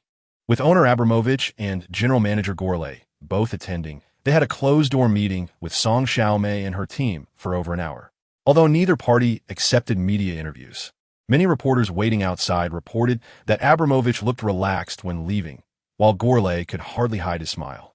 The two left in the morning, and in the afternoon, Real Madrid president Florentino and his entourage entered the negotiation room. However, they left after only half an hour and appeared to have a grim expression. But expressions don't necessarily mean much, as representatives from several other clubs left with calm faces, showing no signs of distress. Only the parties involved know the details. Liu Feiyang entrusted all these matters to his wife, Song Xiaomei, while he focused all his energy on the upcoming Champions League final. Regarding the final opponent, Barcelona, Liu Feiyang admired them, especially since most of their main players, including Messi, came from their youth training system, La Masia. Chapter 2:05. Strong teams are truly strong before the match began. Liu Feiyang smiled as he walked toward Messi. The two had participated in 2 FIFA awards ceremonies together, leaving each with a good impression of the other. Messi also stepped forward to hug Liu Feiyang, saying, "Buddy, we agreed that regardless of the match's outcome, we would exchange jerseys afterward, right?" "Huh, looks like we're on the same page. I was just thinking about that." After agreeing to the jersey exchange, they returned to their respective teams, waiting for the referee's whistle. The match began. Barcelona kicked off first with David Villa, wearing number 7, and Messi, wearing number 10, standing over the ball. Villa tapped the ball, and Messi passed it back to Xavi, who was just outside the center circle. The moment Messi touched the ball, Liu Feiyang charged toward Xavi. Xavi was well prepared. He had already started moving when Villa made the pass, and he controlled the ball before Liu Feiyang could reach him. Originally planning to pass to Iniesta, who was nearby, Xavi saw Liu Feiyang's aggressive approach and decided to take on the challenge instead. Ding! All I need is a change of direction to get past him, right? Just as Liu Feiyang was about to reach him, Xavi made a quick move with his left foot. According to conventional thinking, Liu Feiyang, running at full speed, wouldn't have time to change his path. Chapter 2:06. Guiding Runmat having devised a strategy, and after glancing at the goal, Messi sprinted forward once the referee blew the whistle, raised his leg, and struck the ball in one smooth motion. Boom! A gasp filled the entire Wembley Stadium. After kicking, Messi immediately looked up, only to find that Runmat, the Lens goalkeeper, had already positioned himself next to the left goalpost, effortlessly catching the ball that Messi had shot. The fans gasped in unison due to Runmat's exaggerated early prediction. Only 3 people at the scene knew what was happening: Runmat, Liu Feiyang, and Busquets, number 16 for Barcelona. Before Messi took the free kick, Liu Feiyang ran up to Runmat and said, "Buddy, don't look at anything else, just watch my hand signals. Wherever I point, you go there, got it?" Like Raymond, all Lens players regarded Liu Feiyang as a godlike figure. Since Liu Feiyang said so, it must make sense. Runmat nodded in agreement. If he got the ball, he should kick it long to the open space in front. Chapter 2:07. Penalty shootout. Messi's dribbling skills are characterized by high frequency of steps, low center of gravity, frequent changes of direction, quick reactions, and strong adaptability, allowing him to strike faster than his opponents. However, even though Liu Feiyang was half a head taller than Messi, his center of gravity was not high, and his reactions were even quicker. According to Messi's plan, he would first feint left and then cut back to the right. The left feint was successful, and it seemed Liu Feiyang's center of gravity had shifted, but when Messi attempted to cut right, Liu Feiyang struck like lightning, pulling, stepping, and cutting past Messi, then driving the ball forward. Facing the advancing Barcelona captain Puyol, Liu Feiyang pulled the ball back while running, flicked it with his heel, executing a rainbow flick and gliding past Puyol while maintaining his speed. Since Barcelona had just launched a major attack, their defense line was pushed high up, leaving only Abidal and Mascherano in front of Liu Feiyang. Behind them was a vast open space. Liu Feiyang sent the ball behind the 2 defenders, pushing his speed to the max. He caught up with Abidal, Mascherano, and the ball. Facing the advancing Valdez, he executed a delicate lift shot, and the football soared over Valdez before joyfully landing in the net. Chapter 2:08. All good things come to an end. Facing Liu Feiyang, Valdez felt a pounding in his chest. Usually treating free kicks like penalties, Liu Feiyang had never missed a penalty. This time was no exception. He scored in the top left corner, but his shot was nearly twice as fast as Messi's, as he poured all his energy into it. Beep, beep, beep. The referee blew the final whistle, ending the match. 32. In a penalty shootout, Lens emerged victorious, defeating the mighty Barcelona and becoming the champions of the 2010 to 2011 UEFA Champions League. The Barcelona players, who had come so close yet fell short, mostly collapsed on the ground, their faces filled with disappointment and unwillingness. Liu Feiyang actively walked towards Messi, who was sitting on the ground, and extended his hand. Leo, I'm here to swap jerseys with you. It's a limited edition goalkeeper jersey. Messi, putting on a brave face, stood up, exchanged jerseys with Liu Feiyang. And then they hugged briefly. Mari, congratulations on winning the Champions League. You deserve all the honors. Your performance was great too, just a bit unlucky. I really hope to be teammates with you, not rivals. Chapter 209. Cheers for Lina in addition to the salary. Since Liu Feiyang transferred as a free agent, Chelsea saved a significant amount on transfer fees, thus paying Liu Feiyang a signing bonus of $65 million after tax in one lump sum, along with a villa worth $15 million. This was directly transferred to Liu Feiyang's name, which was fundamentally different from the housing provided by the Lens team. After Liu Feiyang officially signed the contract, owner Abramovich was the first to step forward and warmly hug Liu Feiyang. Mari, welcome to Chelsea. From today, this is your home, and you will be the master of Stamford Bridge. Thank you, Mr. Abramovich. I am honored to be part of Chelsea, and I will do my best to contribute to the team. Great. Looking forward to your performance next season. Now enjoy your holiday. After signing the contract, there was no press conference. Instead, Chelsea's official website simply released the news with a single sentence. Chelsea Football Club has officially signed superstar Mario Joseph, who will become a member of the Blues next season.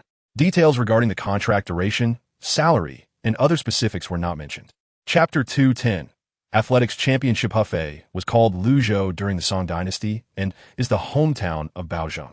Baozheng was known for his integrity and fairness, standing firm against the powerful and being impartial, earning him the titles of Bao, Qing Tian, and Lord Bao, with a reputation that extended to the underworld as Yama Bao. In his previous life, Liu Feiyang greatly admired Lord Bao and had heard many stories about him as a child. In later generations, he was revered as a deity, believed to be the reincarnation of the Star of Authority, and depicted in dramas and films with a black face and a crescent moon on his forehead, which was completely absurd. Entering Bao Gong's tomb, Liu Feiyang felt a sense of regret. The esteemed Bao Zheng, who left a lasting legacy, was even robbed after his death. Truly unjust. After strolling around Bao Gong Park for half a day, he sampled local Anhui dishes such as stinky mandarin fish, stinky tofu, dried duck, and old goose soup. Upon returning to the hotel, Liu Feiyang began his closed-door training. On the morning of the 15th, Liu Feiyang, led by 2 staff members assigned by the Athletics Management Center, entered the Hefei Olympic Sports Center. As soon as Liu Feiyang appeared, it caused a sensation. With his fame, Huanhuagua doesn't recognize Liu Feiyang now. The current Ballon d'Or winner, who had just lifted the Champions League trophy, had also led Huagua to its first Asian Cup victory earlier this year. Chapter 211. Has Liu Feiyang changed careers? Since this was his first time standing on the athletics podium, he found it quite interesting. After taking a photo with the top 3 finishers, Du Baokai said to Liu Feiyang, "Feiyang, the national championships weren't taken seriously before, with only a few reporters covering it. But when they heard you were competing, suddenly many media reporters showed up this afternoon, all wanting to interview you. I think I should stay low-key, right? It's not good to cause such a stir. All right, I understand. I'll help block some of them, but you'll have to go through the media corridor when you leave. You'll have to handle that yourself." Okay. Sure enough, as Liu Feiyang walked into the media corridor with his running shoes and bag, it erupted with questions. Liu Feiyang, why are you participating in the athletics competition? Liu Feiyang, are you satisfied with today's results? Liu Feiyang, are you going to participate in the London Olympics next year? Liu Feiyang, what is your annual salary from Chelsea? Liu Feiyang, when will you film God of Kick 2? Seeing the throng of reporters, Liu Feiyang felt it was inappropriate to just walk away. He stopped, raised his hands to calm the crowd, and said, "Thank you all for your attention. Actually, there's not much to it. I just wanted to find something to do during my holiday and see how I perform in athletics. To put it bluntly, I'm just here to make an appearance. I hope everyone can focus more on the excellent domestic athletes. They train very hard, have great results, and are very inspirational. All right, I just ran 10 kilometers, and I have to compete again tomorrow, so I won't chat for long. I need to go back and rest. Everyone, please get some rest too. Goodbye."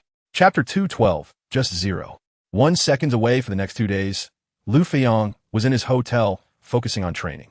Swimming competitions require more physical strength than athletics, and with 5 consecutive days of competitions, he needed to adjust his physical state to its best. Liu Feiyang entered the Rizhao swimming pool in disguise. Wow, this swimming pool is beautiful. The Rizhao swimming pool was completed last August. Designed with elements unique to this coastal city, such as sunshine, waves, beaches, and shells, depicting the scene of waves kissing the beach under the sun. Since he was well prepared, no one recognized him upon entering, and he quickly put on his goggles before the competition. However, when the host introduced the athletes, he was outed. Liu Feiyang's name was too eye-catching. Even with goggles on, people recognized him. The swimming competition was held indoors, unlike athletics, which suffers under high temperatures. So the attendance at the Rizhao swimming pool was quite high, nearly 80. Liu Feiyang is participating in the swimming competition too? Didn't he just compete in athletics a couple of days ago? A girl shouted, "Liu Feiyang, can you take off your goggles?" Chapter 213. I didn't mean to break the record. The world record and Asian record for the 100-meter breaststroke is 58.91 seconds, set by Japanese swimmer Kosuke Kitajima at the Beijing Olympics. The Olympic A standard time is 59.93 seconds, just 1 second apart. Originally, Liu Feiyang planned to swim at 60 effort, but feeling too slow, he increased his speed slightly. Unexpectedly, this slight increase resulted in a time of 58.88 seconds. Wow! He beat Kitajima's world record by 0.3 seconds, setting a new world record. When Liu Feiyang saw this time on the big screen, he couldn't help but slap himself. Damn, I just wanted to swim at a standard. What happened to being low-key? Once the results were announced, the entire Rizhao swimming pool erupted in excitement. World record. Liu Feiyang has broken the world record. Oh my god, Liu Feiyang is such a strong swimmer. This guy is simply not human. He's a god. Did you see Liu Feiyang's frustrated face? He just slapped himself. Looks like he's not satisfied with this result. Great God, be content. You've already broken the world record. What else do you want? Amidst the congratulations of the crowd, Liu Feiyang came ashore, bowed to the surroundings, then shook his head and went to the back. Chapter 214. The wolf is here. He had just been lost in thought and didn't pay attention to his speed. Apart from the speedboat driven by staff responsible for protecting the athletes, he didn't see any other competitors. Looking back, the people behind him were far away, at least 300 to 400 meters. He checked the waterproof watch on his wrist and a nearby buoy ahead. He had already swum 67 kilometers, taking 1 hour and 3 minutes. The 10-kilometer open water event, also known as the Water Marathon, does not have a world record due to varying water conditions for each competition. The best time so far is 1 hour, 51 minutes, and 58 seconds, held by Dutch swimmer Ferry Weiderman. If he continued at his current speed, he would definitely break Weiderman's best time. In fact, there is no Olympic qualifying time for the 10-kilometer open water event. Liu Feiyang participated just to experience the event. However, he only wanted to experience it and didn't want to stand out too much, as he had already attracted enough attention in Rizhao. Therefore, Liu Feiyang began to slow down, almost going with the flow, and the competitors behind him gradually caught up. In the end, Liu Feiyang mingled with the main group and finished the race, concluding his journey in this swimming championship. Chapter 215. Reporting two people's trip to London was different this time, as they did not take a commercial flight, but flew on their private jet, a Bombardier Global Express 6500, less than 3 years old. Although it was a second-hand plane, it had not been flown much before, looking as good as new. After 6 months, all the paperwork for the plane was completed, and they signed on 2 retired Chinese pilots to fly it. The aircraft had a bedroom, a living room, a kitchen, and a dining area, all designed and decorated to the highest standards, resembling a home that could fly in the sky. Traveling would be much more convenient and comfortable for Liu Feiyang from now on, although it cost nearly 70 million euros, and regular flying, maintenance, and parking fees were astronomical. However, given Liu Feiyang's current earning ability, it was not a big deal. Liu Feiyang and Song Xiaomei's new home in London was located in the Carlisle Villa area by the Thames River, just a 10-minute walk from Stamford Bridge Stadium. The surrounding living facilities were complete, transportation was convenient, and the environment was excellent.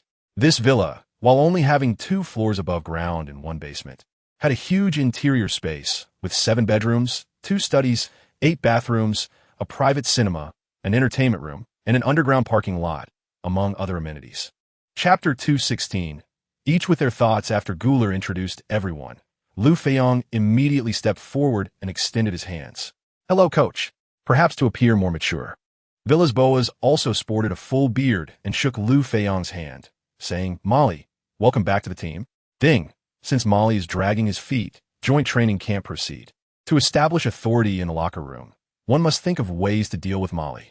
In fact, Villas-Boas had been with the Chelsea team for some time now. And during the past week since the team's gathering, he had organized a few training sessions, but the results were not very good. How to put it? He could sense that some of the older players did not take him too seriously. After all, he was too young, being only a few years older than some players.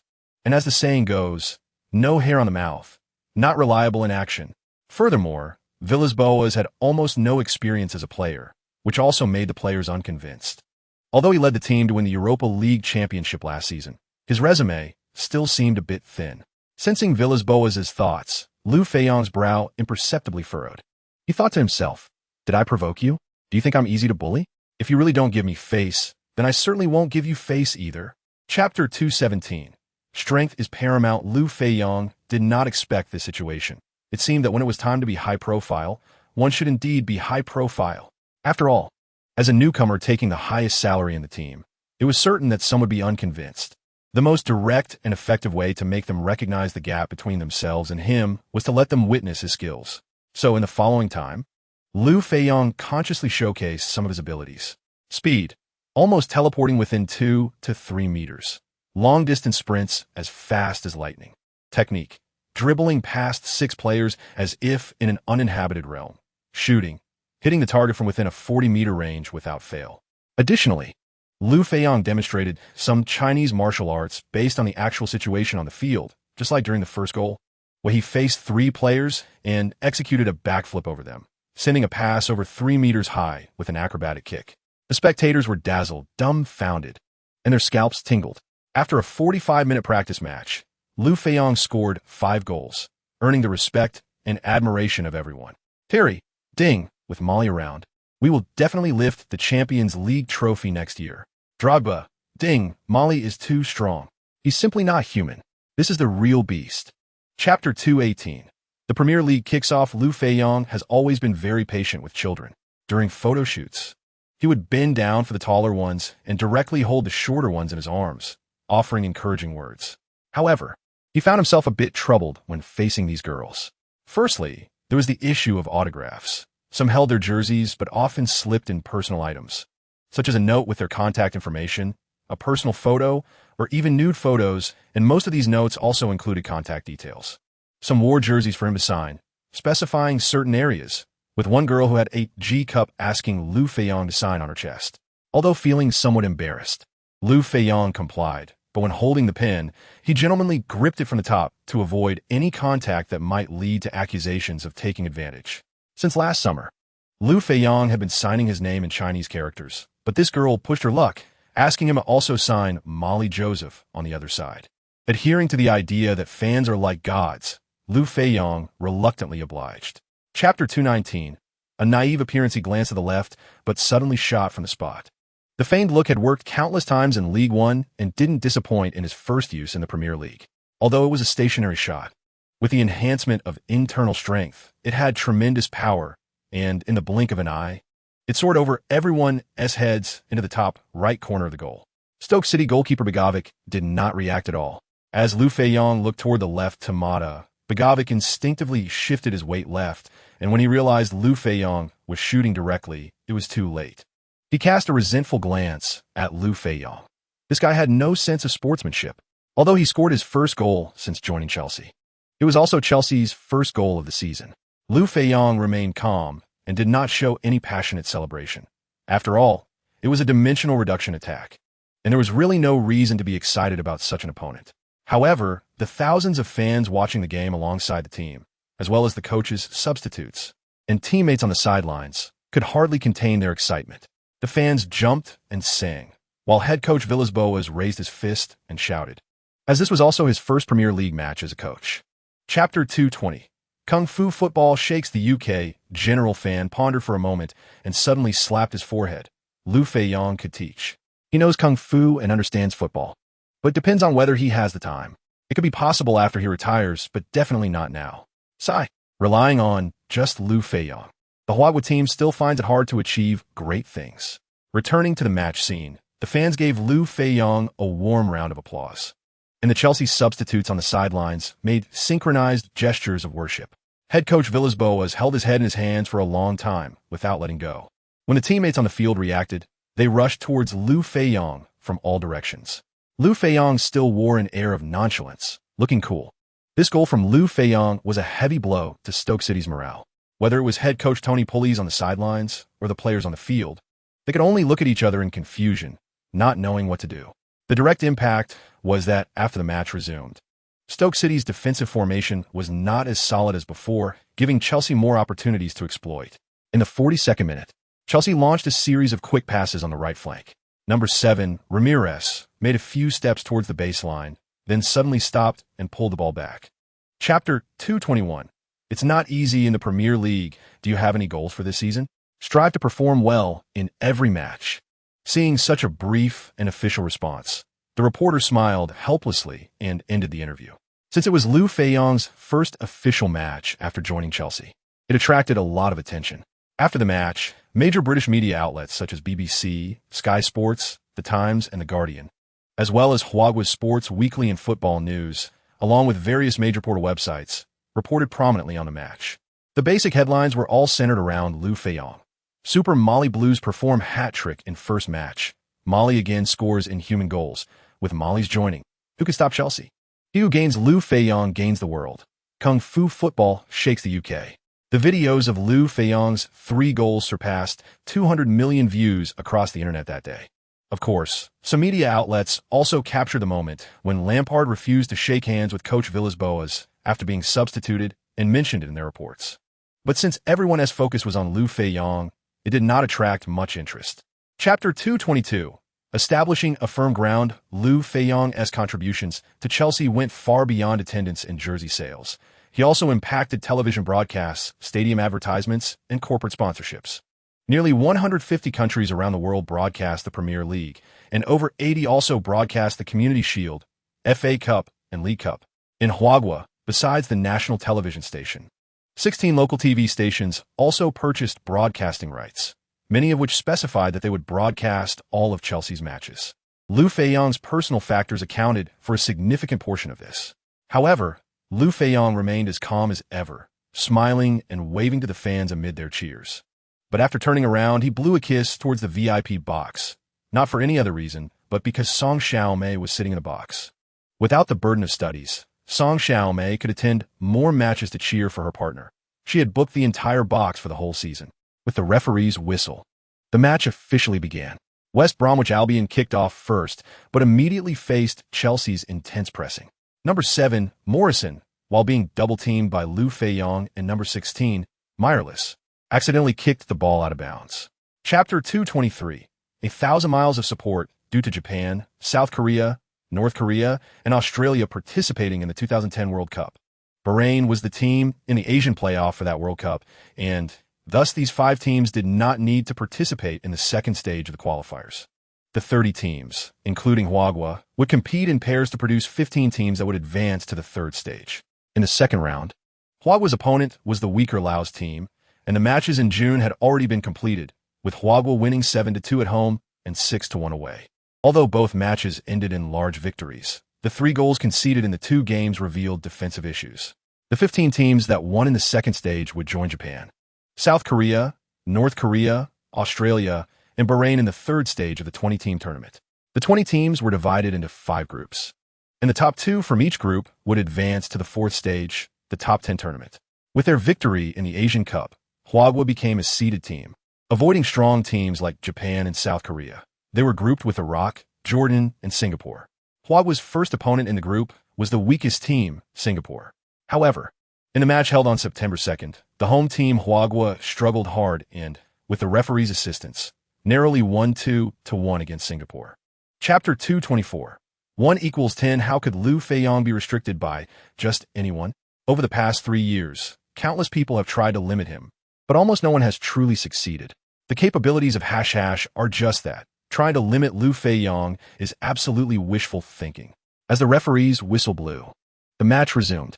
Following Liu Feiyang's instructions, Yang Xiaoxiu directly flicked the ball to Liu Feiyang with the tip of his foot.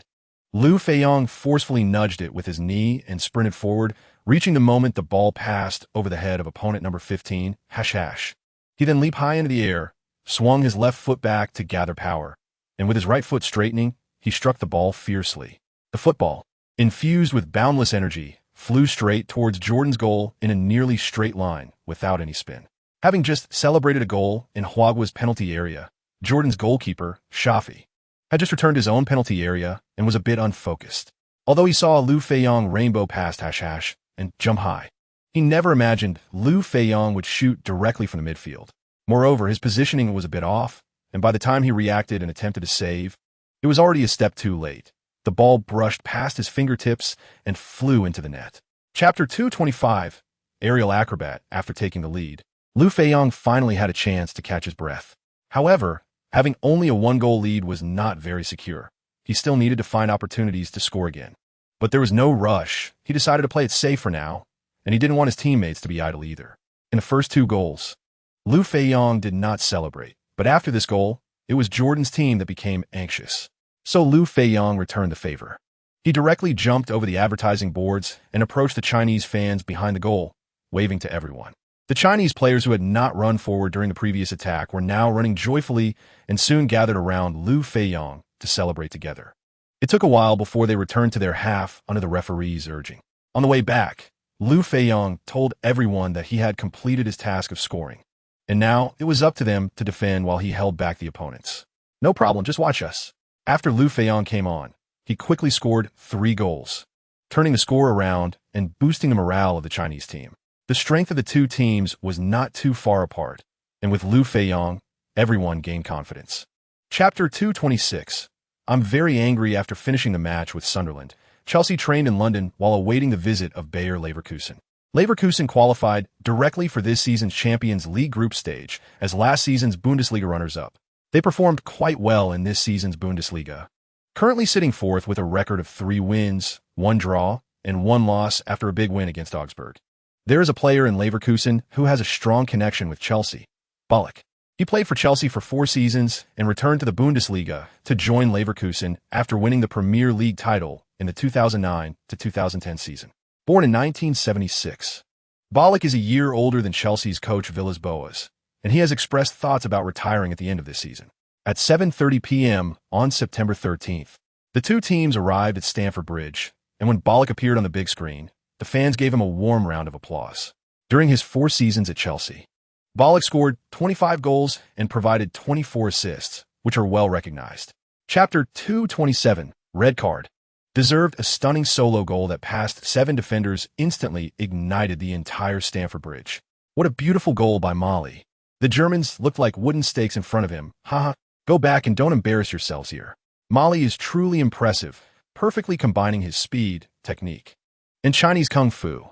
This is not just football, it's art. Only Mali can present such art. Indeed, only Mali could have taken 3 steps in the air against the opponent, and only he could execute such a shooting action perfectly. Chelsea's coach Villas-Boas finally showed his youthful side, raising both hands and running back and forth a few times. Substitute players like Lampard and Terry sprang up from their seats like they had springs, all with shocked expressions. Meanwhile, Leverkusen's side fell silent, with some appearing dazed and others looking dejected, especially those responsible for marking Liu Feiyang. Number 8 Bender and number 6 Rolfs felt both helpless and unwilling. Liu Feiyang remained calm, merely waving to the stands and blowing a kiss in the direction of Song Xiaomei. Chapter 228.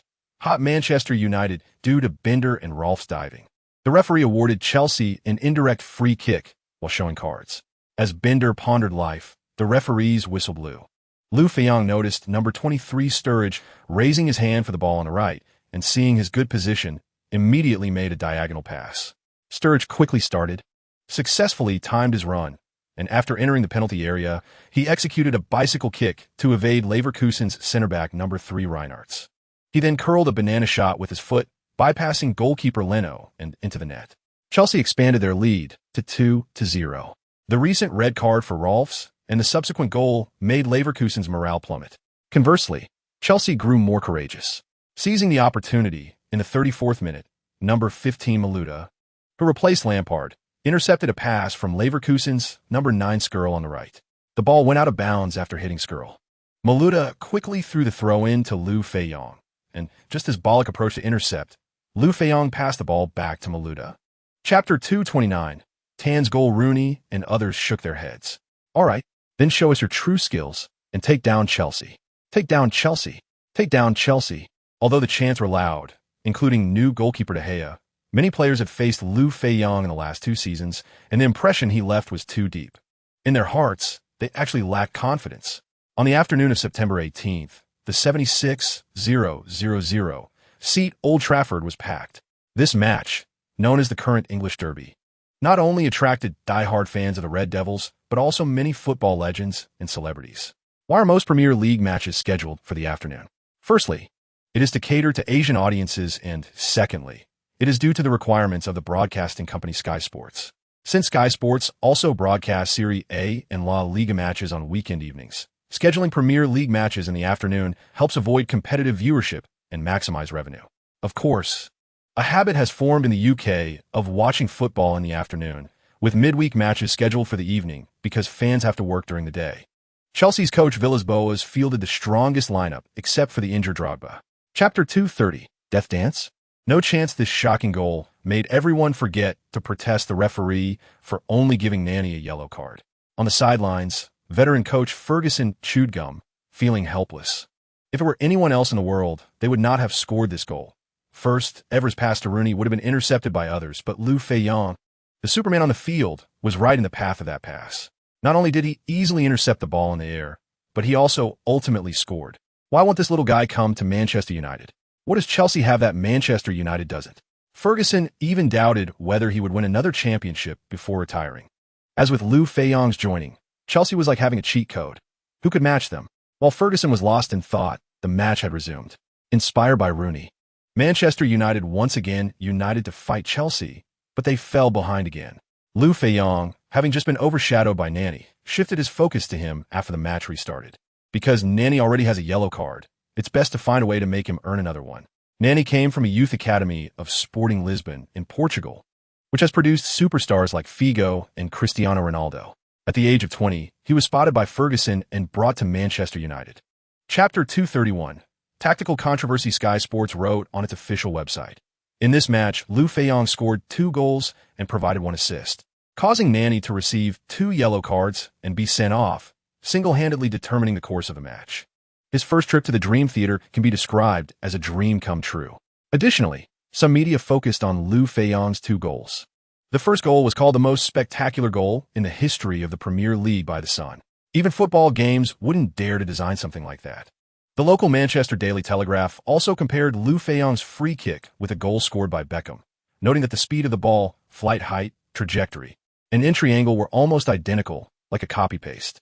The report also commented that Mali's goal was a tribute to Manchester United's legendary star Beckham. Times have changed. Besides the same goal, the heartthrob of that year has also changed hands, and Mali's influence is much greater than that of the former Beckham. Chelsea's next match is on the 21st, next Wednesday, at home against Fulham in the League Cup. Chapter 232. Boas gets slapped in the face at 8:45 p.m. on September 28th. The match officially began. And Valencia set up a clear defensive counterattack with a 4-5-1 formation right from the start. Only number 9, Soldado, roamed near the midfield, while the rest of the players positioned themselves in front of the penalty area. Upon seeing this, Lampard immediately signaled his teammates to press forward, constantly complaining about head coach Boas. Counterattack my ass. Both teams are defending. What's the point of the match? Including Liu Feiyang. The Chelsea players felt there was no need to maintain a solid defense anymore and began to collectively launch wave after wave of attacks toward Valencia's goal. Boas, standing on the sidelines, initially thought Valencia would take advantage of their home ground to launch a big attack. But he misjudged the situation and got slapped in the face by reality. Although his players did not play according to his pre-match tactics, he said nothing and returned to his seat after standing on the sidelines for 2 minutes. If they won this match, great. If there were any mistakes, it would be the responsibility of these guys.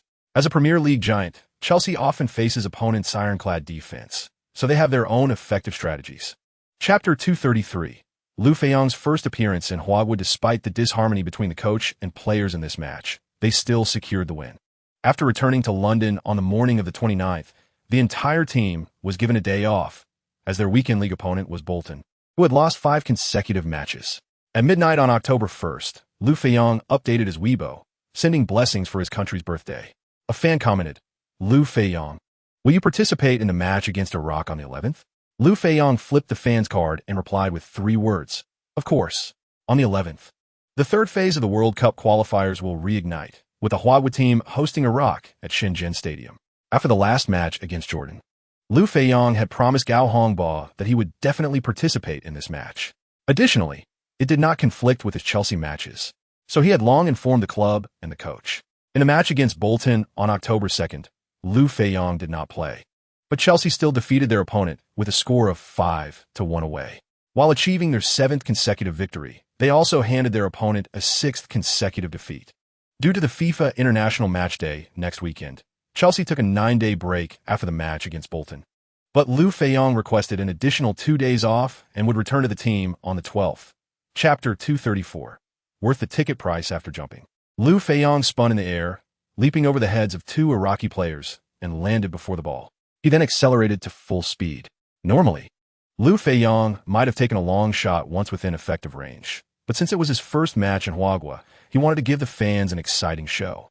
Although the Iraqi players set up layers of defense in Liu Feiyang's path, they could only serve as his backdrop. Liu Feiyang, with his skills on display, executed a series of dazzling dribbling moves that left the audience in awe. Finally, after faking out the goalkeeper number 12, Mohamed Kaysid, he flicked the ball into the empty net. The 500 fans in attendance erupted in madness. A giant national flag slowly unfurled in the main stand and began to be passed around in a clockwise direction. The fans were primarily composed of the Shenzhen Fan Association, Shenzhen Fan Alliance, Guangzhou Fan Alliance, Guangdong Fan Federation, and other mainstream fan organizations from the province, forming a massive red formation in the main stand. Chapter 235. Criticism. Liu Feiyang, who attracted a lot of defensive attention and had an additional person on the field, boosted Huawei's morale, and they began to swarm around the Iraqi penalty area, launching a barrage of attacks. There were also moments of brilliant teamwork, and even the team's chronic problem of finishing seemed to be cured. In the 29th minute, without Liu Feiyang's involvement, number 18 Gao Lin scored with a header from a cross by Zhang Daji. In the 40th minute, Zhang Daji passed the ball to Liu Feiyang, who dribbled past 3 players but did not shoot himself. Instead, he passed the ball back to Zhang Daji. Zhang Daji took a shot from the top of the penalty arc, setting the halftime score for Huagua at 4-0. After the halftime whistle, Liu Feiyang walked to the center circle, bowed to the stands in all directions, and before leaving the field, he gave his jersey and shoes to 2 young fans in the stands. After taking a shower and changing clothes, Liu Feiyang said goodbye to everyone. "Coach Gao, brothers, I'll be heading out first. There's no way we can lose this match. I'll join you for the away game against Iraq next time." Everyone knew Liu Feiyang was pressed for time and wished him a safe journey and good luck against Iraq. Chapter 236. A tense London derby, putting the matters of the Huagua team behind him. The away match against Iraq is on November 11th, which is still a whole month away. For now, it's best to focus on the club's matches. In the 8th round of the Premier League, Chelsea will host Everton. In the first 7 rounds, Everton only managed 2 wins, 1 draw, and 4 losses, placing them outside the top 10 in the standings, posing no threat to Chelsea.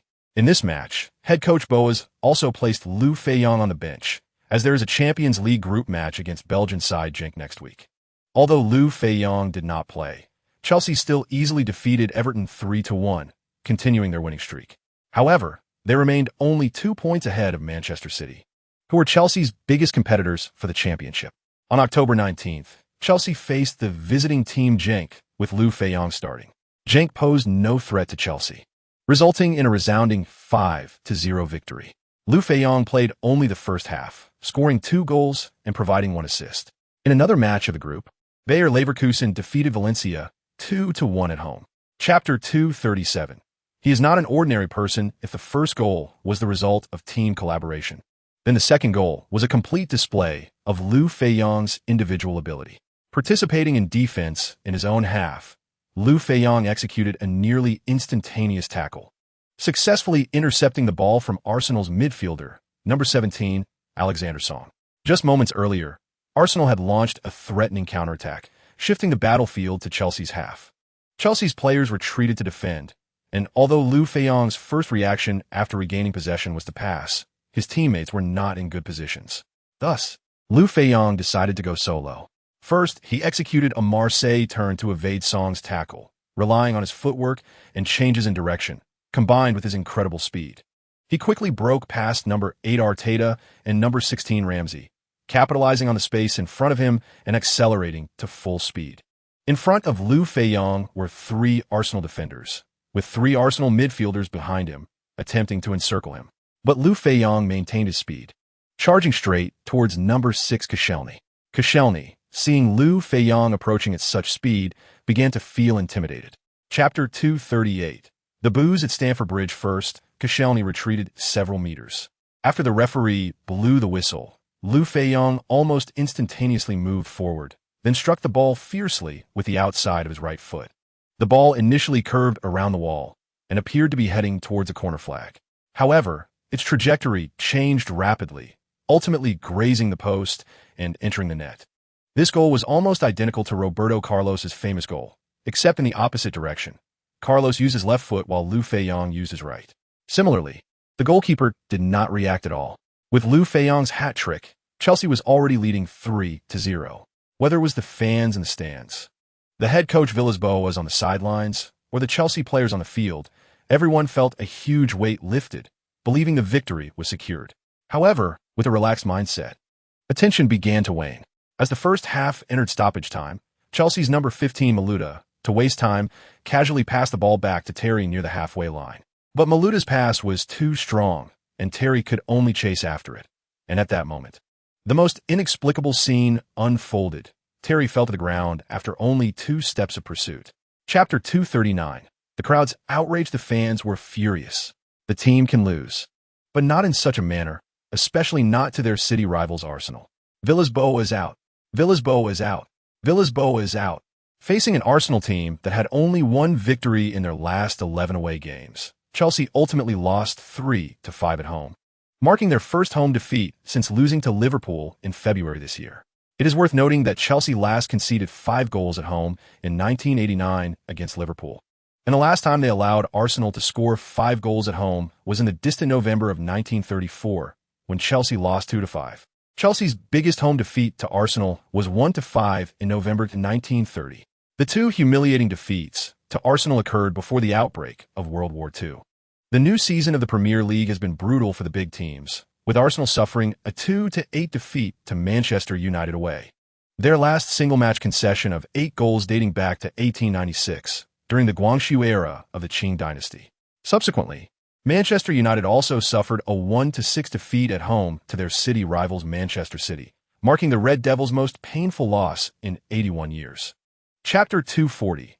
Model and race car driver. In the 69th and 81st minutes of the second half, Genk seized 2 counterattack opportunities, with their top scorer Watson scoring twice.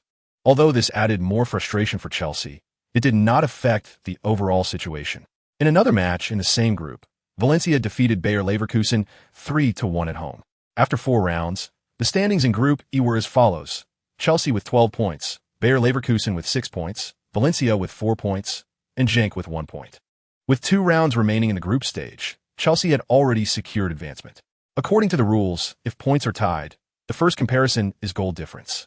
Chelsea currently has a goal difference of 16, while Bayer Leverkusen has -3. The gap between the two is a staggering 19 goals, which Bayer Leverkusen cannot make up in the remaining 2 rounds.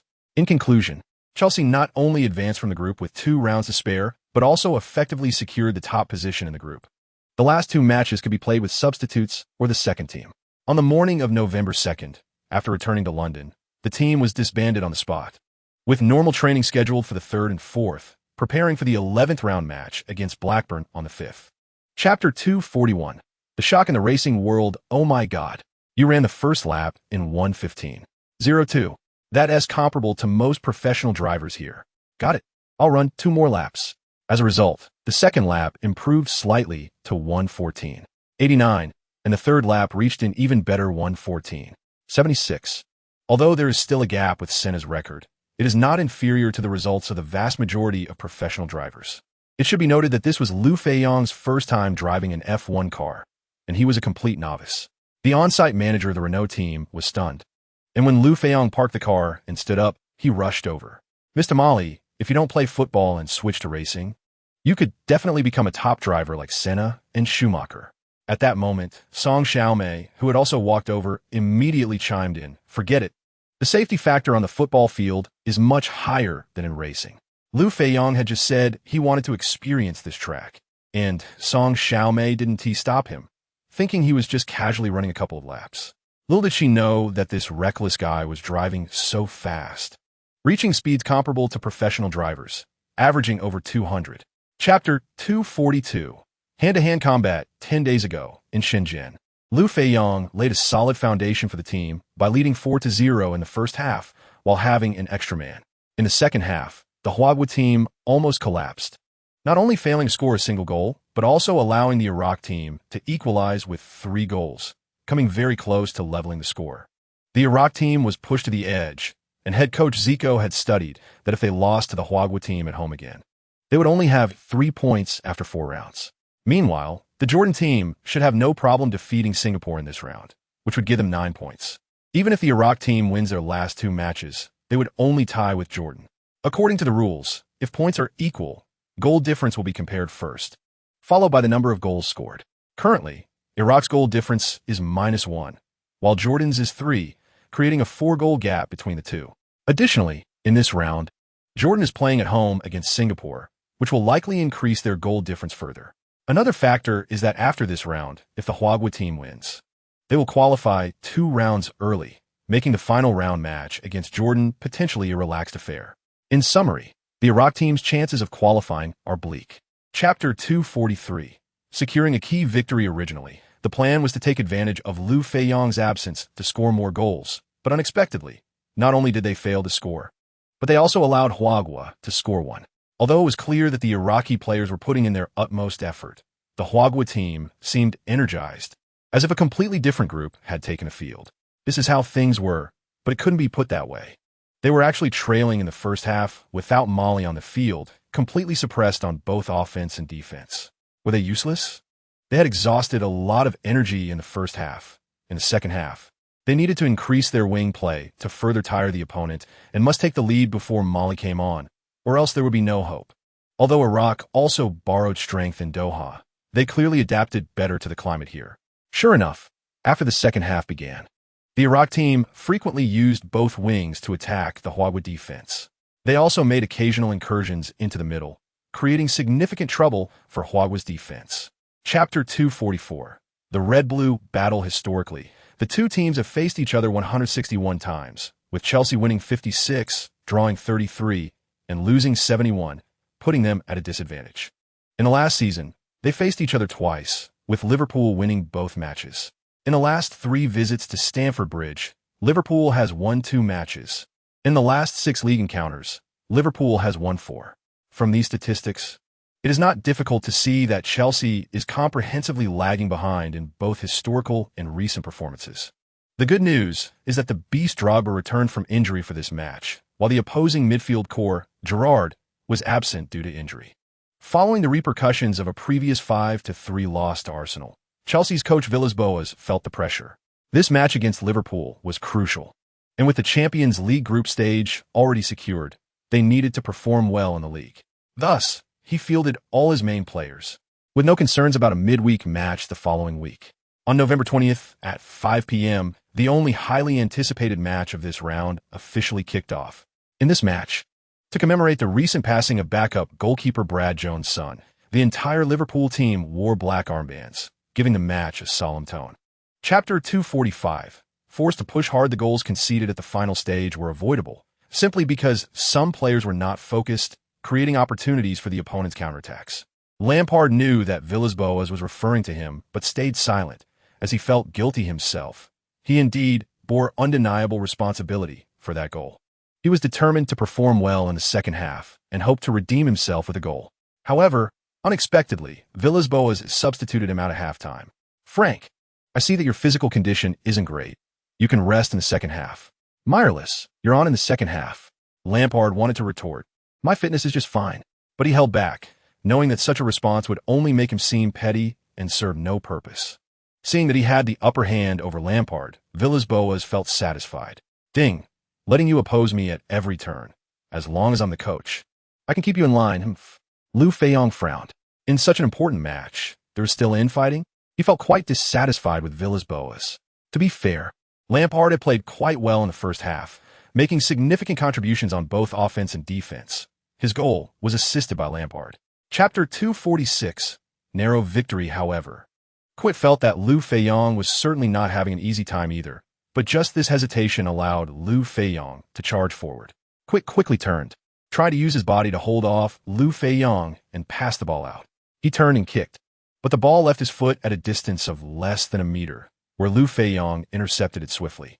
It was indeed Quit's slow turning that caused him to kick awkwardly without much force. Liu Feiyang skillfully evaded him and successfully intercepted the ball. He took a step to the right, dodged number 2 Glenn Johnson, and then shot directly at the goal. At this point, he was less than 40 meters from the goal, well within his effective shooting range. Moreover, before shooting, Liu Feiyang observed goalkeeper Reina's position, and his shooting angle was perfectly blocked by number 37 Skirtle. As expected, when the ball had traveled halfway, Reina only then noticed it, and it was too late to make a save. In the 78th minute, Liu Feiyang re-established Chelsea's lead. These 2 goals came too quickly. Within 5 minutes of Liverpool taking the lead, the scales of victory tilted back in favor of the Blues. Chapter 247. Morning Speed in Heaven. FIFA responded on its official website. We respect Mali's opinion, but this year's candidate list has already been announced, and the selection process has been underway for some time, so there will be no changes this year. Starting next year, we will no longer include Mali's goals in the Puskas Award nominations, but we still look forward to Mali's spectacular goals. This also means that this year will be Liu Feiyang's last chance to win the Puskas Award. Liu Feiyang also expressed his gratitude to FIFA through his personal platform, thanking them for their understanding and support, stating that he would strive to repay everyone with spectacular goals and looked forward to seeing his peers' wonderful goals. After this topic concluded, on November 23rd, another topic related to Liu Feiyang emerged from Kuala Lumpur, Malaysia. That evening, at the AFC headquarters in Kuala Lumpur, the AFC Awards ceremony for 2011 took place, where Liu Feiyang was elected as the Asian Footballer of the Year by unanimous vote. At the same time, the Huagua team, as the newly crowned Asian Cup champion, won the award for Best Men's National Team of the Year, and head coach Gao Hongba also received the award for Best Men's Coach.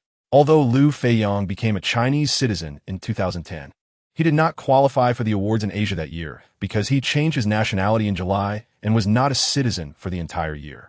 However, there would be no issue in 2011. Chapter 248. Re-entering the candidate list. Seeing that the situation could not be opened up, Liu Feiyang also began to exert his strength. In the 38th minute, number 3 Ashley Cole threw in a throw-in from the left side of the front field. Liu Feiyang leaned against the opposing defender number 2 Colaccini, using his heel to flick the ball through Colaccini's legs. Liu Feiyang then quickly turned around, without dribbling or passing, but directly took a powerful shot with the outside of his foot. The ball flew towards the right side of the goal, and goalkeeper Krull hurriedly moved to the right. Unexpectedly, the ball suddenly curved midway and flew towards the left side of the goal. Krull could not adjust his center of gravity in time and could only watch as the ball brushed the underside of the crossbar and into the net. Chelsea led 1-0 in the away game. Behind the Newcastle goal were 3,000 Chelsea fans who had traveled to support the team. They clearly saw the bizarre trajectory of Liu Feiyang's shot and erupted in cheers as the ball went in. Oh my God, did Mali cast a shooting spell? How did it curve midway? For Mali, this S-shaped shooting trajectory was just routine, nothing to get excited about. Mali's shot left Newcastle's goalkeeper dizzy. Haha. Chapter 249. The quirky affairs of Balotelli substituted in the middle of the match against the Gunners. It was uncertain whether he would play against Manchester City. One cannot bet everything on that, right? However, there was one person in the Manchester City team who was quite happy about the upcoming clash with Chelsea, and that was Balotelli. Known as God by fans, Balotelli was the same age as Liu Feiyang, just 20 days younger. He was a quirky guy. On the night before the 9th round of the Ligue, during the Manchester Derby, Balotelli set off fireworks in the bathroom, resulting in the burning of his own house.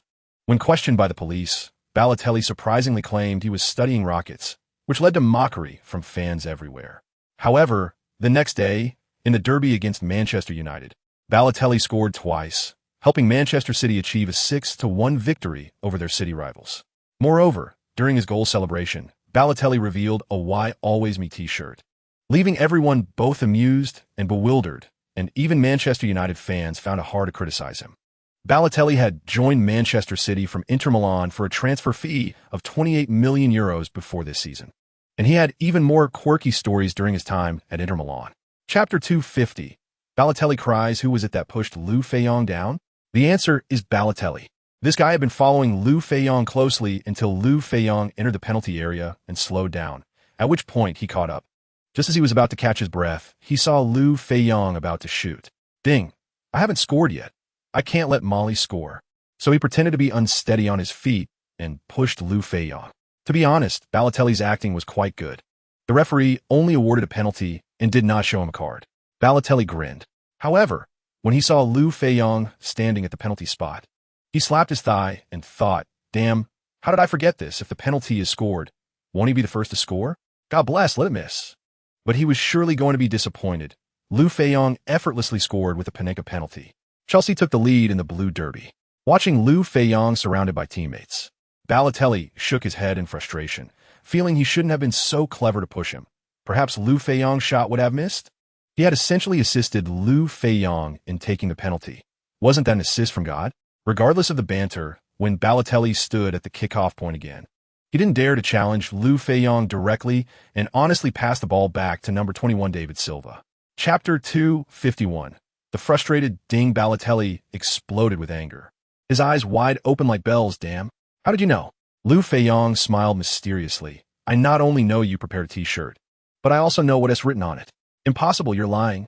Seeing several cameras approaching, Liu Feiyang pulled Balotelli's head closer and whispered in his ear, I'm just a bit worse than you. Then he laughed and walked into the player tunnel, leaving Balotelli standing there dumbfounded, with a ghostly expression on his face, mumbling, impossible. Molly can't know. Nearby reporters, not understanding the situation, but sensing a scoop, passed the microphone to Balotelli. Oblivious, Balotelli kept murmuring, impossible, Molly can't know. This line was caught on the microphone. The reporter, a bit confused, asked Balotelli, what does Molly know? Balotelli seemed to snap back to reality, his eyes wide. What does Molly know? How would I know? Then he squeezed through the crowd and entered the player tunnel, returning to his team's locker room. Chapter 252. The cost of underestimating Ding Xiaohui glared, pointing at the table. It's not that simple. If I let you in another red ball, you'll exceed the score. Huh? Is that so? I'm not very good at calculating scores. I didn't expect your accuracy to be so high. Billiards is mainly about hand-eye coordination, which is Liu Feiyang's strong suit. Ding Xiaohui then began to teach Liu Feiyang some basic cue techniques and control the cue ball's movement. The techniques mainly include middle shot, fixed shot, stop shot, push shot, pull shot, break shot, left side spin, right side spin, jump shot, etc. Ding Xiaohui explained and demonstrated each technique to Liu Feiyang. With guidance from a world-ranked player like Ding Xiaohui, Liu Feiyang learned quickly, and his level improved significantly as soon as he got the hang of it. In their rematch, Ding Xiaohui had to bring out his real skills. Ultimately, he won with a high-quality snooker shot. Bro, why don't you change careers? If you put your energy into snooker, you could definitely win the world championship. I can't go play snooker. That would take food off your brother Huey's table. Besides, playing football earns more than playing billiards. Chapter 253. An unfavorable start in this round of the Premier League. There was another strong matchup. Manchester City, which lost to Chelsea in the last round, faced Arsenal, the only team that had defeated Chelsea this season. Although the Blue Moon was not in great form, they managed to score in the second half through a close-range shot from David Silva, winning 1-0 against the Gunners. After this round, Chelsea's lead over Manchester City was reduced from 4 points to just 2 points. After the match, major British media outlets not only extensively reported on the spotlight clash between Manchester City and Arsenal, but also paid considerable attention to the match between Chelsea and Wigan Athletic. Without exception, they criticized Chelsea's performance. The Sun stated, this was a match that could have earned 3 points, but Chelsea's manager Villas-Boas was blindly confident, and his personnel adjustments and on-field command were a mess. With less than half of the season gone, such squandering of points is unacceptable. Even with the signing of Mari, whether they can win the title is still uncertain. The Times provided an even sharper critique, saying that Villas-Boas was stubborn and not only failed to prove himself on the pitch, but the dressing room was also chaotic. The Portuguese manager shamelessly blamed the players after the match, bluntly stating that he was the biggest obstacle to Chelsea's title hopes. Chapter 254. Let Bale experience real speed. Since Tottenham was on the attack, most of their players had pushed into Chelsea's half, leaving only goalkeeper Friedel and center-back Gallas in their own half. Isn't Bale known for his speed? Today, I will show you what true speed is. Liu Feiyang directly kicked the ball from Czech's long pass back into Tottenham's half and pushed his speed to the limit, charging forward. Similar scenes had played out several times when he was with Lens, but this was his first in the Premier League. He swiftly dodged 3 Tottenham players and controlled the ball at his feet, just as Gallas was within less than a meter. Another acceleration left Gallas behind as he sprinted towards Tottenham's goal. Goalkeeper Friedel had already rushed out, but Liu Feiyang skillfully dribbled past him at the edge of the penalty area and followed up with a precise shot into the empty net. 11. Liu Feiyang equalized for Chelsea. The thousands of Chelsea fans behind the goal, who had been holding back for most of the match, finally erupted in celebration. Chapter 255. Open conflicts. In such a situation, Liu Feiyang could only enter the penalty area, originally intending to head toward the near post for a potential aerial interception. However, there were already 4 teammates, including Terry and Torres, at the near post. Just as he was about to swap positions with a teammate, Modric had already taken the corner, so he had to stay close to Tottenham's goalkeeper Friedel. The ball was directed to the near post. Players from both teams immediately jostled for position, and Torres, standing at 186 centimeters, managed to reach the ball. However, due to the flight path being on the left side, Torres was unable to clear it out of the penalty area and could only direct it over the goal line. Under pressure from opposing players, Torres' intended header clearance turned into a high-quality shot on goal that flew directly into the top right corner of the net. The referee initially signaled the goal was valid, then blew the final whistle to end the match. In the last second of the game, Chelsea gifted Tottenham an equalizer through an own goal. Naturally, the Tottenham players were overjoyed to avoid defeat, while most Chelsea players collapsed on the ground. Although Liu Feiyang was also frustrated, he was the first to approach Torres and give him a hug. Chapter 256. Stealing a moment to receive an award on the day after Christmas. Chelsea hosted another local rival, Fulham, at Stamford Bridge. Fulham's performance this season had been lackluster, with only 4 wins in 17 matches, placing them at the bottom of the standings. However, having drawn their last 2 matches, Chelsea's team did not underestimate their opponent and sent out what Villas-Boas considered their strongest lineup. Fortunately, Fulham didn't pose much of a threat, and Liu Feiyang scored 2 goals within the first 5 minutes, effectively draining their energy. Before halftime, Liu Feiyang scored a free kick, wrapping up the first half. In the second half, Fulham managed to score 1 goal, but it was inconsequential, and Chelsea secured the coveted 3 points. 2 hours after Chelsea's match concluded, good news came from another venue. Manchester City, despite dominating their match against West Bromwich, had suffered an unfortunate 0-0 draw. This allowed Chelsea to regain the top spot in the standings by 2 points. The following day, club chairman Gourlay informed Liu Feiyang that Anelka had found a buyer, which was China's Shanghai Shenhua. Chapter 257. Reunion of mentor and apprentice. Haha. Yes, it's been half a year since we last met, and I can be here thanks to your influence. Don't say that. I believe you will definitely win the Best Coach Award, and it's well-deserved. Then I'll take your good wishes. Make sure to visit Lens sometime. Everyone misses you. Indeed, the person was Axel, the coach of Lens. After Liu Feiyang left, Lens had fallen back into mediocrity, currently sitting in 12th place in Ligue 1 and failing to advance past the group stage in the Champions League, but fortunately, they could still participate in the Europa League by finishing 3rd. After chatting with his mentor for a while, Liu Feiyang returned to his seat and greeted Messi and Ronaldo. He had a warm hug with Messi, an old friend, and exchanged a few pleasantries. Although he had met Ronaldo for 3 consecutive years, they had hardly interacted, and this time it was just a formal handshake. When the time came, the awards ceremony officially began. The hosts for the evening were another beautiful presenter from Sky Sports, Kay Murray, and Dutch legend Ruud Gullit. Although Gullit had cut his braids, he still looked very dapper. Speaking of Gullit, he had a deep connection with Chelsea, as it was not only the last stop of his playing career, but also the starting point of his coaching career. Chapter 258. Liu Feiyang the magician. Once everyone had calmed down, Sanchez announced loudly, "Having watched the candidate goals, I will now directly reveal the answer. The goal that won the 2011 Puskas Award is the 9th candidate goal, and the winner is Mario Joseph, known in China as Liu Feiyang." Liu Feiyang stood up, bowed to the audience, and then returned to the stage to receive his 3rd Puskas Award trophy from Sanchez. Since he had already announced that he would no longer accept this award in the future, this would be his last trophy. Thank you to everyone who voted for me. Although I will no longer be accepting this award, I will continue to repay everyone's love with spectacular goals. Thank you. At this point, Goulet said, Mario, in the past 2 years, you've performed spectacular live shows after winning the Puskas Award. Since this is your last time winning, are you planning to perform something for us? In the first year, Liu Feiyang performed a live version of the Scorpion Kick, and in the second year, he showcased a dazzling skill. Both performances had caused a sensation. Knowing he couldn't escape this year, Liu Feiyang had prepared something special. All right, but this year I want to perform something unique, unrelated to football, to entertain everyone.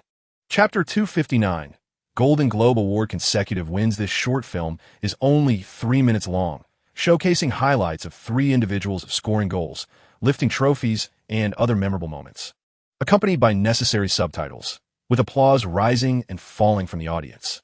After the short film ended, I announced the answer. When I played football, I was called an alien, but I think this award winner is the real alien.